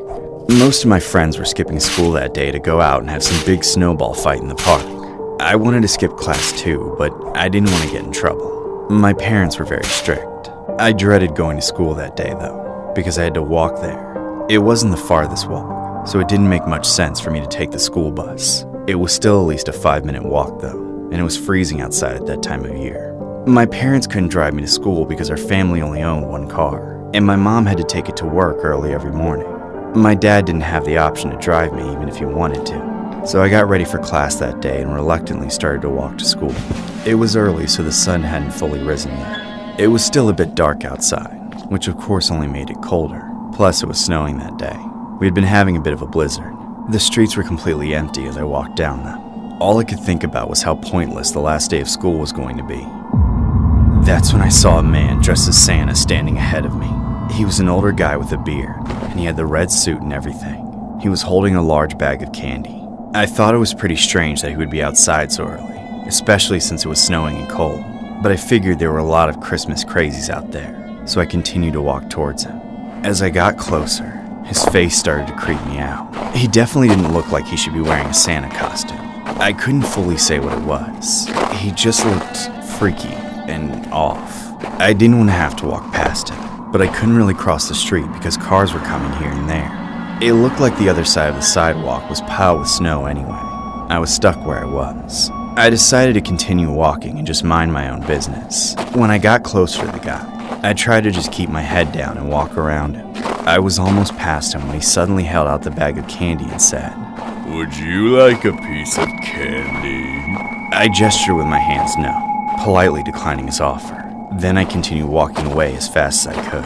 I didn't know why, but something about this Santa guy made me feel very uneasy. I was happy to be away from him, but as I walked, I began to hear footsteps behind me. I didn't want to turn around because I was scared as hell. I picked up the pace and tried to speed walk a bit, but the footsteps behind me got faster as well. I was shitting bricks. I was 95% sure that it had to be Santa following me. I didn't know what to do. Part of me just wanted to take off running, but I didn't know if that would just set him off. There didn't seem to be any good options. I hoped and prayed for a car to drive by at that moment. But of course, the roads were completely deserted. There was no one around to see what would happen. It was a scary, horrifying feeling knowing that whoever was behind me could literally attack me without any bystanders getting in the way. At this point, I deeply regretted not skipping school like everyone else. My heart was pounding in my chest, but I tried to appear calm. I didn't want him to know that I was on to him. I thought that if I could just get to school, then I would be safe. The whole time, I kept hearing footsteps behind me. They didn't pause for a moment. Finally, I couldn't take it anymore. I had to know if it was him. I nervously turned my head to look behind me. And that's when I saw the same Santa standing right behind me, smiling like a creep. You should have taken the candy. The man then charged at me with full force. I tried to get away, but he was too quick. He grabbed me with both arms and lifted me in the air, trying to drag me away. I kicked and screamed as loud as I could, but he was too strong. Naughty girls don't get candy. Just be a good girl so I can put you on the nice list. Finally, I was somehow able to break loose and started running to the school. I sprinted as hard as I could, but I could still hear the Santa's footsteps behind me. I don't know how I managed, but I made it to school without him grabbing a hold of me again. I burst through the front doors and alerted the secretary of the front office. The school eventually called the cops. The police later found the guy in a bus. He was still wearing the same Santa costume. He was arrested shortly after. The cops never found out why he targeted me, but they suspected that he'd been watching me for a while to learn my route to school. I was completely traumatized. My parents have since made me take the bus to school every day. They're too afraid that the man will return. It's hard for me to even see a guy in a Santa costume anymore without picturing that man's face. I'm just scared as hell of being attacked again.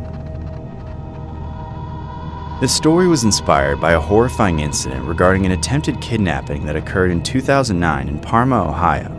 The culprit was a 46-year-old man named Anthony Russo, who was dressed up in a red Santa Claus suit and carrying a box of candy canes and a unicycle decorated with bows, bells, and a Santa gift bag. He jumped out of some bushes and began following a young female teen, whom he tried to grab several times. The girl got away and called police from a nearby convenience store. Russo was later found on a Cleveland bus, still in full costume, and immediately arrested. He was jailed and charged accordingly.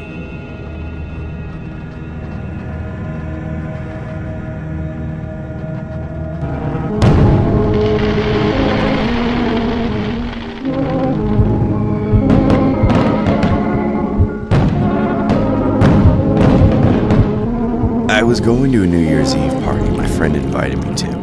I Ubered there as I knew I would be drinking. That was the whole vibe of the party too. Everyone was just getting plastered that night, not having to worry about driving home later. Some guys were going crazy over beer pong all night, and there was a bunch of shenanigans in the pool in the backyard. People were making out and hooking up left and right, and I got hit on all night.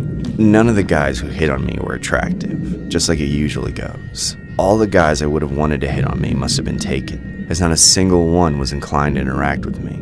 There was this one guy who was the worst out of all of them. He was this creepy bald dude who was more shit-faced than anyone. Unfortunately, he was also one of the only people who drove themselves to the party. Almost everyone else knew what they were getting into, so they got a ride one way or another. But this was one of those people who thought they could handle their liquor. I remember this guy hitting on me and saying a whole bunch of nothing. I was forced to hear a ton about his car under his loud, smelly, nasty mouth. The guy didn't look or smell like he knew how to brush his teeth, let alone take a shower.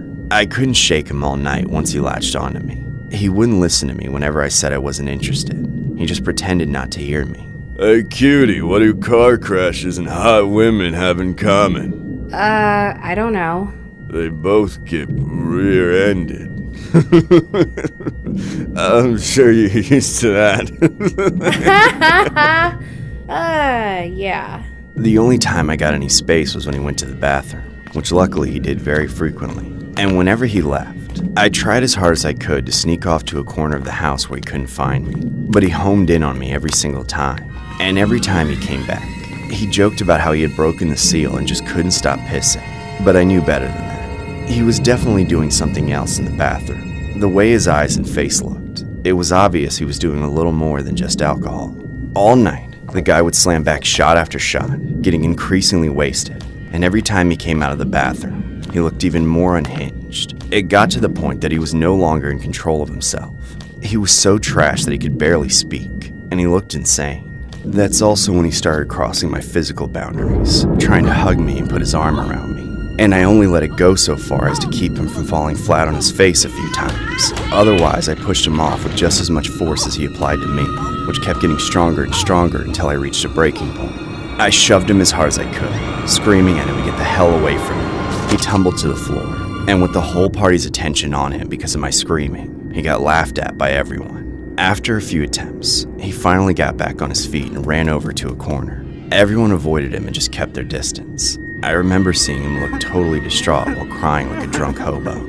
It was really hard to watch. He had been pushy all night, corrupting himself with more alcohol and substances until he lost control. And now all that crap in his system was making his reaction to the situation 10 times worse. Getting rejected and then humiliated by an entire house full of people had to hurt pretty bad even sober. Something got the better of me and I felt pity for him. I approached him slowly, going to put a hand on his shoulder and trying to comfort him. But before I could even touch him, he turned around screaming. He lunged for my neck and started calling me a slut and every other slur under the sun, shouting so loud that he was spitting in my face. You bitch! How dare you reject me! I'll kill you! It only took a few seconds for people at the party to rip him off me and kick him out. Even though he could barely walk, he still got in his car to drive away. Everyone heard the loud roar of his car starting up, and before anyone could think twice about letting him drive, he was making a U-turn to the front lawn and speeding down the street, not even capable of driving in a straight line. He disappeared around the corner, and that was the last anyone saw of him. After that, the night went on for a few more hours. We rang in the new year and kept partying, but my heart wasn't in it anymore. My mood had been ruined beyond repair despite my friends' attempts to cheer me up. About half an hour after midnight, I went home to be alone. 2 days later, my friend from the party sent me a link to a news article that made my stomach drop. There had been a fatal accident on New Year's Eve, where a drunk driver smashed into somebody, killing them. The photo of the driver who got arrested confirmed beyond a shadow of a doubt that it was the same guy who harassed me and drove away from the party way too drunk to drive. I know there wasn't much I could have done, but I still feel terrible. My heart goes out to the family of the victim. This story was inspired by a horrific incident regarding a Merritt Island man who had been arrested for his role in a deadly crash on New Year's Eve. Just after 9 p.m. on December 31st, officers with the Cocoa Beach Police Department responded to a report of a crash with multiple injuries on West Cocoa Beach Causeway. According to the police department, the officers arrived to find a crash involving two vehicles with an extended field of debris along the roadway. In addition to the drivers, investigators say each car had one passenger on board. They were all taken to local hospitals to be treated. One of the passengers, identified by police as 70-year-old Pamela Morrison of Barney, Georgia, later died from injuries sustained in the crash. According to police, a preliminary examination of the crash scene indicated that a rear-end collision had occurred at a high speed. Investigators ultimately determined that one of the drivers, later identified as 36-year-old Mark Vanicola, was traveling at a reckless speed while under the influence of alcohol when the crash occurred. Vanicola was taken into custody and booked into the Brevard County Jail and charged accordingly. One of the people injured in the crash is still in critical condition at a local hospital. The police department's investigation into the sequence of events leading up to the crash is ongoing.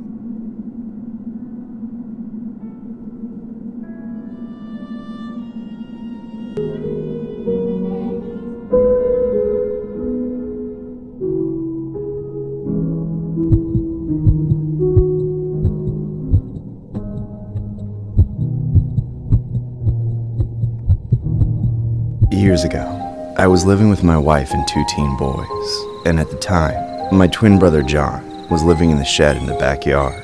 He had fallen on some hard times after losing his job, so I set him up with a futon and a window AC unit, and I only asked for $200 a month. I myself worked at a computer and phone repair shop. I tried to get John to work with me, but he didn't have any IT or computer repair experience. John struggled to find a job he could stick with. He was a house painter for about a week. a landscaper for just a couple days, and a cashier at a 7-Eleven for nearly a month. Then, he seemed to get a lucky break when he got hired to be a mall Santa in mid-November, about 2 months after moving in with my family. At first, we all made jokes about it, lightly poking fun at the whole idea of a mall Santa, and how weird it was for my kids that their uncle was the guy behind the beer. For my brother, though, it was very serious and uplifting. It seemed like he had finally found himself a new career. Obviously, he couldn't be Santa Claus year-round, but he said he could find plenty of work in children's entertainment by playing all sorts of characters kids might want at their birthday parties and whatnot. I was happy for him. I hated seeing him in that slump. Now my kids would have a better impression of their uncle and could visit him at the mall, fully embracing being the oldest kids to sit on his lap just to bust his chops on the job. Every dinner, we loved hearing about his mall Santa stories and about the strange things kids wished for. Then, one day in early December, John asked me to repair his laptop. He said it had just randomly stopped turning on. I told him I would fix it for free since he was family, but he would have to wait in the queue at my shop. He understood it would take a few days, though I promised I'd do it as quickly as I could. However, it wasn't even 2 days before John showed me just how desperate he was to get his computer back. I woke up one night to him standing over me in a Santa Claus costume, whispering my name. Matt, wake up. What's going on, John? Matt, how much longer before you fix my computer? I told you, man, it's gonna be a few days. I'll try to get it to you by Friday. No! Not Friday! Tomorrow! I need it now! I can't go another day without it! Alright, I'll try to fix it tomorrow. Just let me go! After grabbing me by the collar and nearly pulling me out of the bed just to scream in my face about getting his computer back, he dropped me back down and walked away like he hadn't just terrorized my wife. She woke up during the encounter and started screaming, thinking we were being robbed. I explained to her that it was just John, but that didn't alleviate her concern. After a lengthy conversation, she convinced me that it was time to kick John out. He'd saved plenty of money by then and was ready to get his own place. Disrespecting me in my own bed like that had just accelerated things. The next morning, I let John know that he had 2 weeks to move out and that I'd have his computer back to him at the end of the day, so he could start looking for places. John looked me in the eye and said he didn't care that we didn't want him around. He just wanted his laptop. I left the interaction alone before it got any more negative. I couldn't take someone half-dressed as Santa Claus seriously anyway. I drove to the shop and started working on John's laptop immediately, skipping about 10 other customers. It turned out to be an easy fix. It just needed a new battery, and I had just the right one in stock. I turned on the computer and charged it up, making sure everything was in working order. Then, I got this feeling. I wanted to check what was on his hard drive. I had never, and have never since, looked through someone's personal data. It's a huge violation of several privacy laws, and just plain wrong to do. But with how badly John wanted his computer back, almost like he was fiending for it, there had to be something interesting on it. I started looking through his files, and I can't say exactly what I saw, but I can say there was a lot of it. What I saw was the most despicable footage and imagery of the horrific exploitation of the most innocent people possible. He even had pictures of my own sons, too. I couldn't bring myself to look through all of it, but the main offending file I found was over 200 gigabytes. This was over a decade ago, so especially at that time, that was an insane amount, taking up nearly his entire hard drive. I immediately called my wife to leave the house and to make sure the kids didn't come home from school. I then took John's laptop to the police station and showed it to them, leading to my brother's arrest. He was later sentenced to 8 years in prison. He got out 4 years ago, but I haven't seen him. People sometimes ask me if I ever feel bad for sending my brother to prison, and the answer is always no. He may have been family, but he was a monster. He lived in my house. He ate dinner with my sons. He came into contact with hundreds of young individuals a day during his mall Santa gig. In a context like that, I didn't regret sending him to prison. I just hoped he'd stay there longer, maybe for the rest of his existence. This story was inspired by a disturbing incident regarding a 64-year-old Raleigh man who worked as a mall Santa. He has pleaded guilty to charges of possessing content no one his age should even know. Leander Dewey Jones pled guilty in a federal court. He was originally charged with 12 counts of second-degree exploitation following his arrest last year. However, authorities revealed that Jones, who was employed as a Santa Claus and magician for kids' parties, was discovered owning content he shouldn't have had. Authorities were alerted about the incidents on May 29, 2015, when Jones brought his desktop computer in for a repair to a Raleigh store. While examining the computer's hard drive for viruses and malware, A computer technician located a folder containing the content, according to officials. The technician then alerted the store's owner, who contacted the Raleigh Police Department. An investigation led police and FBI task force to Jones' home on Brentwood Road in Raleigh, where they found numerous files of downloaded images of such things. Prosecutors said during a court appearance last June that the total amount of files crossed the federal threshold. It was later revealed that about 4,000 images were discovered on the computer and external hard drives. About 1,000 more images were found on CDs and floppy disks. Prosecutors said investigators also found a small spy camera that was set up in the bathroom, as well as business cards that showed he advertised himself as a Santa Claus, a magician, and a pirate. A profile on the Triangle Santa Buddies website listed Jones as Santa Lee Jones, and that he joined the organization in 2014. The profile has since been deleted. Jones faces up to 30 years in prison.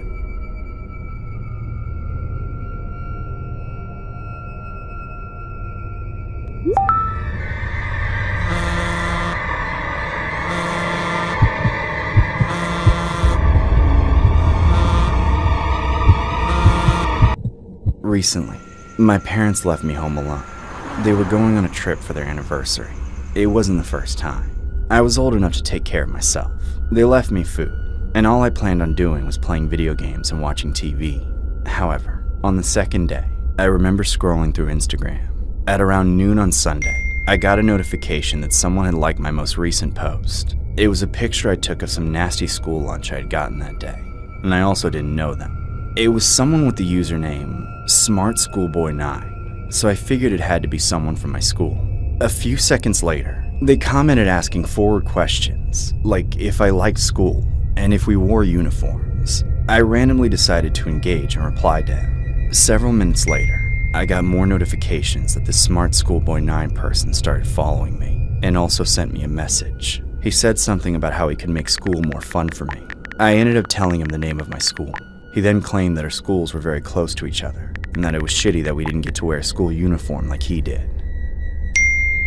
A few moments later, instead of replying with a text, he sent an audio message. I opened it, and the voice I heard sounded sort of like a little kid, but something was off about it. I like my uniform because when I wear it, everyone knows I'm going to school, and I love school. I want to make you love school too. Based on what he said, I thought he was some weird kid with a speech impediment or something. I tried not to give him a hard time, so I went along with it. After we traded a few more messages, Schoolboy eventually asked if I wanted to meet up at a nearby park. I thought nothing of it at the time, just meeting someone at my school, so I agreed to go. I walked about a mile to the park, where I waited for over an hour, but Schoolboy never showed up. I got fed up and went back home, annoyed with myself and that stupid kid.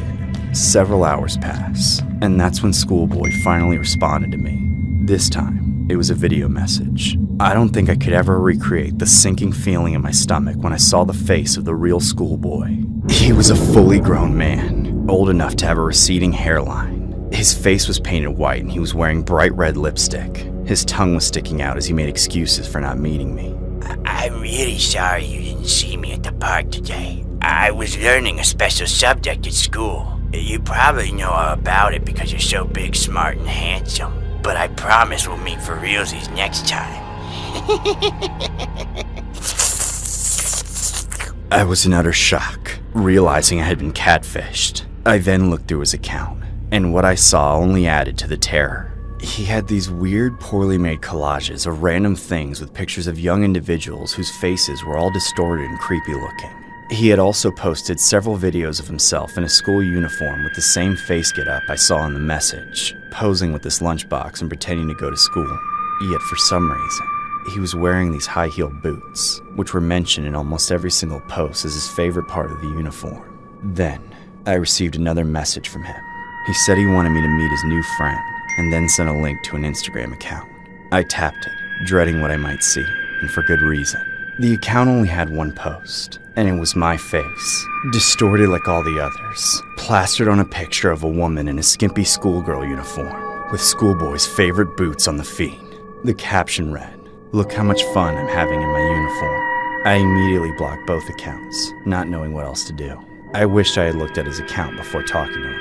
especially before going out to meet him, but the damage was done. I tried distracting myself for the rest of the night, eventually crawling into bed, but of course, I couldn't sleep. Then, I heard weird sounds coming from outside. After a moment, my blood turned to ice. I recognized it. It was Schoolboy's weird mouth sounds. I jumped out of bed, only to hear him calling my name outside my window. I slowly approached the curtains, hoping to pull them back and see that I was hearing things. But when I did, his face was pressed against the glass. Nice to finally meet you. It's time to get into your uniform. Leave me alone or I'm calling the cops! Help! Suddenly, he took off his boot and smashed the heel through the window. I ran away, screaming for my life. I locked myself in my parents' bedroom and called the police. Just as he found me and started banging on the door. The banging went on for a few more minutes before he finally stopped. By the time the cops arrived, he was long gone. I told them everything, and we tried finding his Instagram account, but it had already been deleted. Unfortunately, he was never caught, which means he's still out there. This story was inspired by a disturbing Instagram report that has been going viral online regarding a deeply disturbed individual who likes to dress up as a school child and post weird, unsettling, and in some cases revolting videos and images on the internet. For now, his true identity remains unknown, but there is no doubt that the chilling case of Smart Schoolboy 9 has sent parts of the internet into a collective tailspin. People around the world are furiously trying to work out his real name and accurate location. Though he is thought to be in South London, the origins of this chilling episode began on Instagram in 2021, when several accounts were launched in succession.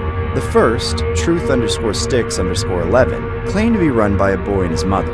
It started posting pictures of a young blonde boy, who may have in fact been an AI creation all along. The photos began fairly normal, but then become bizarre, with the face digitally distorted to look like a creepy cartoon.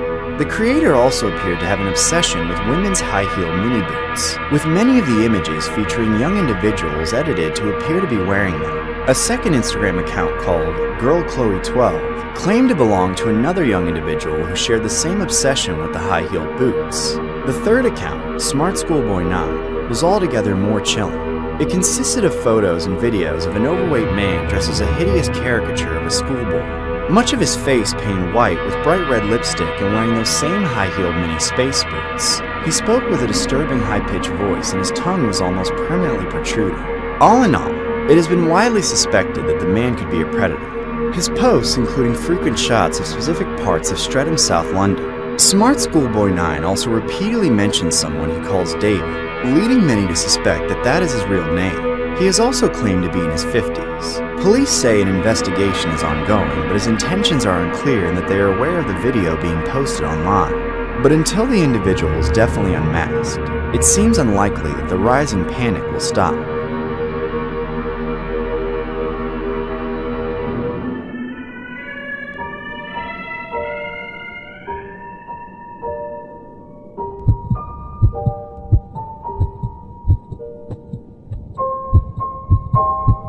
I was 22 years old. I had just graduated from college and was finding the job searching process for my career to be harder than expected. To hold me over until I could find a proper occupation, I picked up a job as one of Santa's helper elves at a local mall. For the most part, I liked the job. I knew it would only last for about 2 months, and all the other elves were women too, so we got along well. 5 days out of the week, I went in the morning to help set up. Then in the evening, we closed things down and went home. The job didn't consist of many headaches aside from the occasional crying kid. All I had to do was usher the kids onto Santa's lap, help them down after they made their wishes, press a button on a camera if they wanted a picture, and take payments. However, as time passed, I noticed something that really concerned me. Santa himself, as I will refer to him, had some questionable behavior. The guy gave us the creeps. He once asked us if there was any way we could change our costumes to make them more revealing so we could attract more customers. We all just kind of wrote it off as a joke, but it didn't exactly sit well with us. He also had a tendency to supposedly bump into us accidentally. It was obvious the creep was trying to cop feels or something like that, and what made it more disturbing was how he was able to take advantage of female guests using the Santa Mall gig. He must have had a hand in the hiring process and selected only young women, because it couldn't have been a coincidence that we were all so similar. Despite that, I didn't report him. I was naive and didn't want to come across as vindictive for coming out with a list of 100 little things he did. Also, by the time I really started to get annoyed with it, we only had 2 more weeks before the Santa program was done. Then, one night, in the last week before Christmas, things got out of hand. That last week was very busy. We had some elves call out and leave early because they were getting overwhelmed, but I stuck it out and even stayed later than usual to help clean up the mess. By the time the Santa area closed down, Santa and I were the only ones left on the team. The entire mall was basically empty. We just had a skeleton crew of a few security guards and shop owners with a few stragglers still shopping. I was sweeping the little house when Santa came up and blocked the doorway, cornering me inside. How's my favorite little elf doing? You call all of us your favorite. But you've been working so hard. Now it's time for me to reward you with something hard, like a candy cane. Whoa, okay, back it up. I'm gonna give you a chance to rethink that and say something else. You wanna ride Santa's sleigh? I'll let you ring my jingle bells. Jingle bells, jingle bells, jingle all the way. Oh, what fun it is to ride in a one-horse open sleigh. Hey! I shoved a broom and dustpan at him and forced my way out of the house. He tried to grab my wrist on the way out, but I slapped it off. I started walking as fast as I could toward the break room so I could get my clothes out of my locker and leave. I entered one of the service hallways, and the dim yellow lights and concrete walls made me feel a sense of impending doom. By the time I made it to the break room and got my keys out to unlock it, Santa had entered the service hallway behind me and was making his way towards me. I got the door unlocked and hurried inside, racing over to my locker. I could hear his heavy footsteps approaching as I frantically looked for the little key, opened the locker, grabbed my stuff and went back to the door. I was hoping to slip past him before he caught up, but when I opened the door, he was standing right in front of me. I backed away in fear as he stepped in and closed the door. There's no getting away this time. I've got something I want to show you. Suddenly, Santa dropped his pants, exposing his underwear. I reached in my purse for my phone to call the cops, but before I could get it out, Santa ran at me. He toppled me over to the ground and got on top of me, hitting me against the floor as I fought back with everything I had. I kicked and screamed and managed to get the freak off of me. Then I got up and sprinted down the service hallway and re-entered the main corridor of the mall. When I found a security guard and told him about the ordeal, I was stumbling over my words because of the panic. The police were called and later arrested him. He was taken away in a cruiser and charged accordingly. I've never been able to not think about him attacking me whenever I see anything Santa related. I always wondered what could have happened if I had not fought him off of me. Things would have most definitely gone to the worst case scenario. If you or any other woman you know are facing harassment, don't let it slide. It can get ugly at any moment. This story was inspired by a disturbing Santa incident regarding a man who worked as a mall Santa Claus in Connecticut. He has been arrested for allegedly grabbing a female co-worker and revealing himself to her in a break room. Officers from the Milford Police Department responded to the Connecticut Post Mall at around 7:30 p.m. on a report of a possible attack. An investigation uncovered a 45-year-old man named Prince Carter, who was working as a mall Santa at the time, was accused of grabbing and revealing himself to a female colleague in the employee's break room at the shopping center on Boston Post Road. Carter was arrested in Bridgeport later that night. The 45-year-old man was booked into the local jail on a $25,000 bond and was scheduled to appear in court on Tuesday. A spokesperson for the Connecticut Post Mall said, Carter has been banned from the property in the wake of his arrest.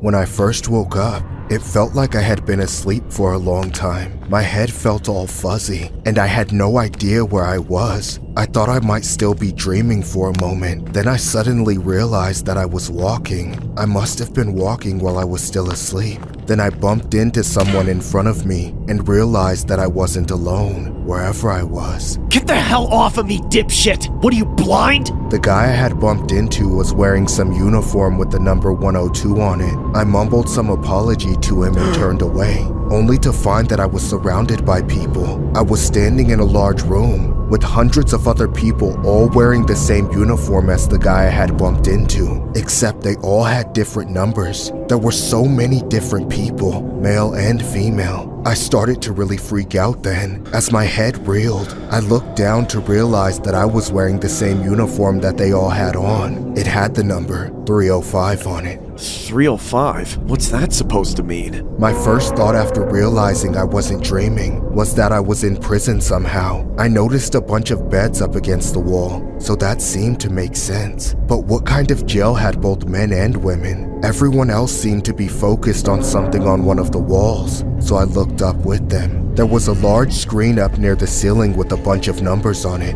It said something around 4 million. Then I looked directly up and saw a large piggy bank suspended from the ceiling. Money began to fall into it and everyone started cheering. Now, I was even more confused. People were acting like we were in some kind of game show. Suddenly, there was a bunch of commotion as several guys wearing pink jumpsuits and masks entered the room. They started walking around and assigning everyone a random number. I got number 4. The next thing I knew, we were all forced to leave the large room and enter a different one. This one was dark and cold. There was a large chasm in the middle of the room with a bridge going across it. The bridge seemed to be made out of glass, and it was divided into 2 rows of squares the whole way across. The men in jumpsuits ordered us to begin crossing the bridge in the order of the numbers we had been given. I didn't see why we were being made to walk across the bridge until the first guy went. He slowly stepped out onto one of the squares, seeming incredibly nervous. As soon as he put his whole weight on the bridge,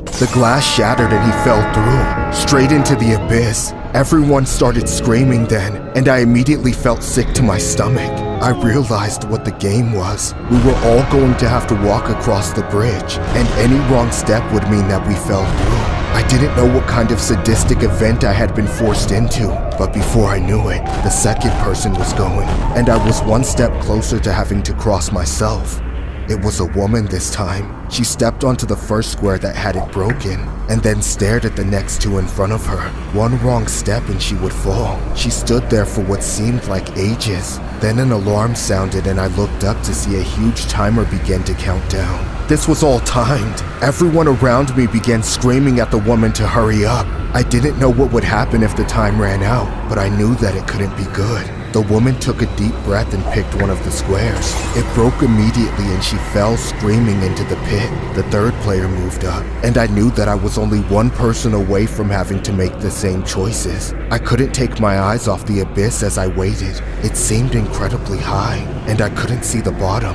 The third player moved onto the second row, and then fell just like the rest on the third row. It was now my turn. Everyone was screaming behind me, telling me to hurry up. But I couldn't move any faster than a few shaky steps at a time. I moved across the first 3 rows, using the other players' mistakes, and then it was time for me to choose a square. I didn't want to move, but time was running down. The other players began cussing at me and telling me that I was going to kill them all if I didn't go. I felt paralyzed. One player screamed at me that they needed the money. Then the same player that I had bumped into in the beginning began moving onto the bridge behind me. Go on, move, or I'll push you off! Move, you piece of shit! I looked down into the abyss and wondered what could be down there. If I fell, where would I go? Was it hell? It was so dark. I finally committed and jumped onto one of the squares. It held. I was safe. Then, all of a sudden, I fell through the board. I fell down into the darkness, screaming as I went. It felt like I was falling forever. Demons floated around me and seemed like they were trying to grab me, but I still fell. I didn't know if I was in hell or somewhere worse. Then, as I reached the bottom of the abyss, I looked down to see a large piggy bank filled with cash. I screamed again and realized that I was about to fall straight into it.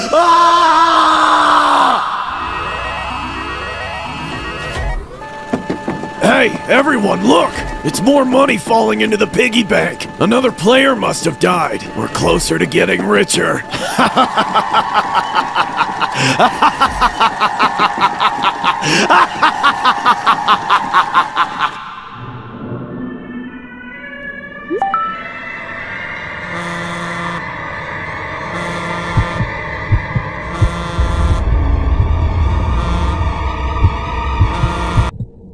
didn't really have any friends when I first started college. All the friends I had in high school moved to faraway cities to attend big-name universities, while I was going to the community college near my town. There wasn't many girls to date or hook up with, leading to a lot of guys hitting on me. However, there was this one guy that stood out from the rest, and not in a good way either. His name was Josh. He was this goth-looking guy with long hair and piercings. Josh was extremely forward, but it wasn't until the second semester when we started sharing a class together that he would start talking to me more. I would try to avoid him by all means by sitting as far away from him every time I had class with him. But despite that, the guy would always leech his way toward me when we were on break just to talk to me. It was quite pathetic, as he started talking like we were longtime friends or something in front of the other classmates. I would actively try to ignore the guy, giving him one-word responses to make it clear I wasn't interested. He eventually asked for my Instagram. Weirdly enough, I gave it to him just so he would leave me alone. Later that night, I was in bed watching YouTube videos on my laptop when I got a notification on my phone. It was Josh. From my home screen, I can see that he had sent me a photo on Instagram. I found it strange that he was already sending me pictures. I waited a bit to open it so I didn't seem interested. By the time I got around to it, he had also sent me a message saying, "This could have been us," which made me curious, but also weirded out. I opened the photo and saw Josh sitting on a couch, smiling wide with his arm around another girl. Immediately, a pit formed in my stomach. The girl looked way younger than Josh, like she was probably a freshman in high school. My mind ran wild as I stared at the photo. She looked uncomfortable as hell. Eventually, I realized there wasn't anything I could do, so I decided not to get involved. I left him on red and went back to my videos. It wasn't much more than 10 minutes later when he messaged me again. This time it was a video. Unfortunately, I couldn't hold back my curiosity, so I opened it. The whole thing was just 15 seconds of him making out with that girl. I watched it like a train wreck, unable to look away. By the end of it, I wanted to throw up. I wanted to block him, but I knew it would be awkward when I saw him in class, so I left him on red again, hoping he would leave me alone. For a while, it seemed like it worked. I didn't get a message on Instagram for nearly an hour, but then my heart sank as I realized I was getting a video call from Josh. I let it ring until it stopped, only for him to call me again right after. I sat there, staring at my phone, trying to think my way out of the situation. Josh called me 4 more times before I realized he wasn't going to stop, so I finally answered. That's when I saw Josh's face in almost complete darkness, looking like he was about to faint. The light coming off his phone when I answered revealed blood splattered all over his face, sending chills down my spine. I was more creeped out than I have ever been in my entire life. Before I could say anything, Josh started pleading with me. I could hear tears and panic in his voice. He kept saying he needed me to come to his place to help him with something, but he wouldn't say what. He told me he was willing to pick me up and bring me over, but I just needed to help him. Something was horribly wrong, and I had to find out. Please come help me. I'm in serious trouble. I did something really bad. What did you do? No, I can't say it. Josh, I'm not helping you with anything unless you tell me what's wrong. Okay, I'll tell you. Just promise me you won't tell anyone. Yes, what is it?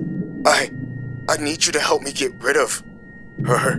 That's when Josh switched the camera around, revealing a flash of someone's feet and legs on the floor smeared with blood.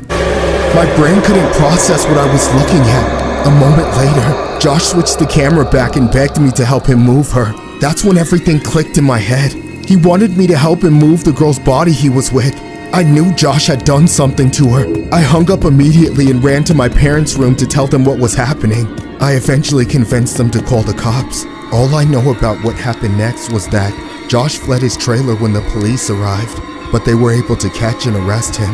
No information has ever been released about what happened between Josh and that girl, except that he took her out with a firearm. Ever since that night, I haven't seen Josh since. I can't even use Instagram anymore.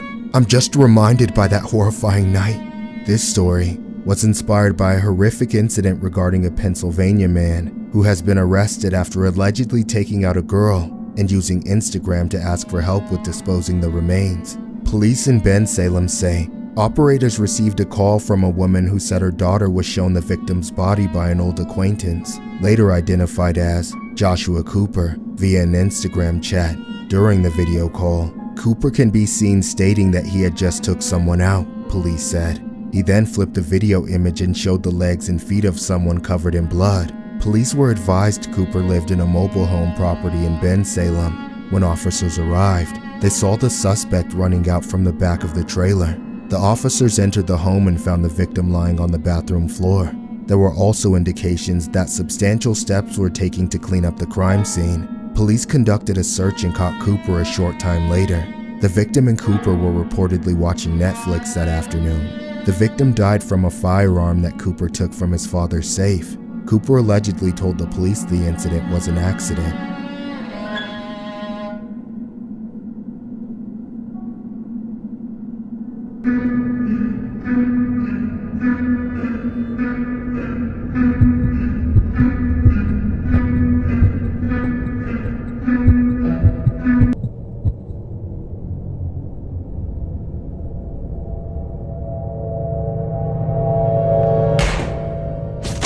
Player 329 eliminated. I woke up to the feeling of sand in my mouth with no idea where I was. I dragged myself and looked around to see that I'd been lying face down in a giant field of sand. Everything was surreal. Wherever I was, the whole place was closed in. It looked like some kind of out-of-proportion playground for kids. But the more I learned about my surroundings, the less it all made sense. There were no kids around, only grown adults. Most of them were wearing green tracksuits. And when I looked down at myself, I saw that I was matching them. We each had a number painted on us. My number was 416. The only other people in there were wearing red suits with black masks covering their faces. They were all holding a strange type of weapon in their arms, and they all looked ready to use them. I couldn't figure out what was going on. It felt like whatever had knocked me out was still wearing off. The last thing I remember was making a bet with a salaryman in a train station, and suddenly I was here. All at once, I was filled with a sense of panic when I took a good look at the faces of the people around me. All the people in green were hunched over on the floor, sweating bullets and frantically trying to use sewing needles to cut shapes out of cookies like their lives depended on it. There was a timer on the wall too, counting down from 8 minutes. Finally, I realized that whatever I was supposed to be doing had already screwed myself over by getting a late start.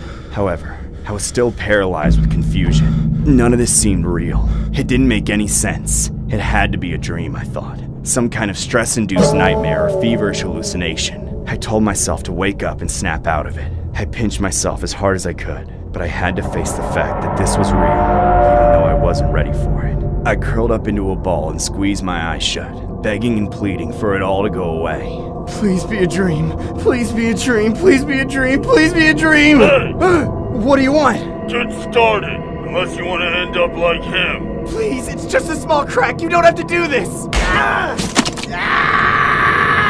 Oh God, no.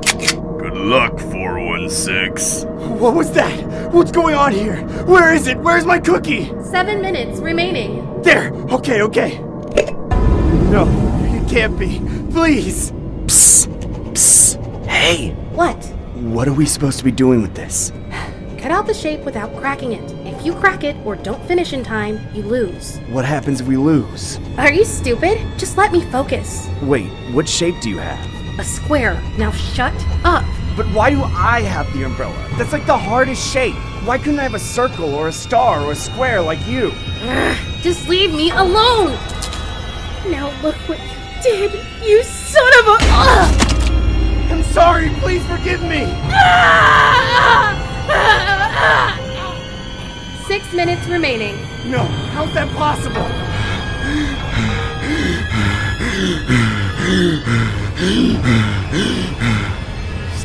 Stay calm. Just copy what everyone else is doing. Whatever works, that is. Okay, if I just lick the needle, the cookie won't crack. Alright, let's go.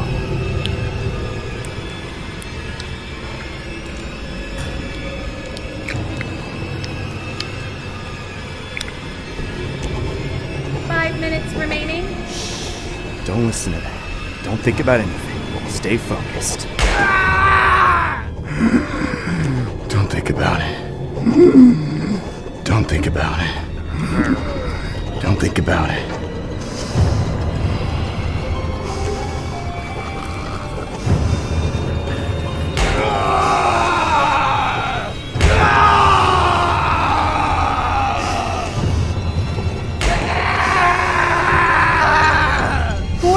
Remaining. 3 minutes remaining. 2 minutes remaining. 1 minute remaining. 10, 9, 8, 7, 6, 5, 4, 3, 2, 1, 0. Time is up. Yes, I did it! I can't believe it! I actually did it! You see this, right? I finished in time! I did it! Are you saying you think you won? Well, I did, didn't I? Didn't I? Let me see it. Here, get as close as you need to. It's perfect, I swear. What? No! You saw that it was fine before! The time already ran out! I did it before the time ran out! Please, just give me a break! Looks like 416 is a loser. Please, just give me a break! Player 416 eliminated.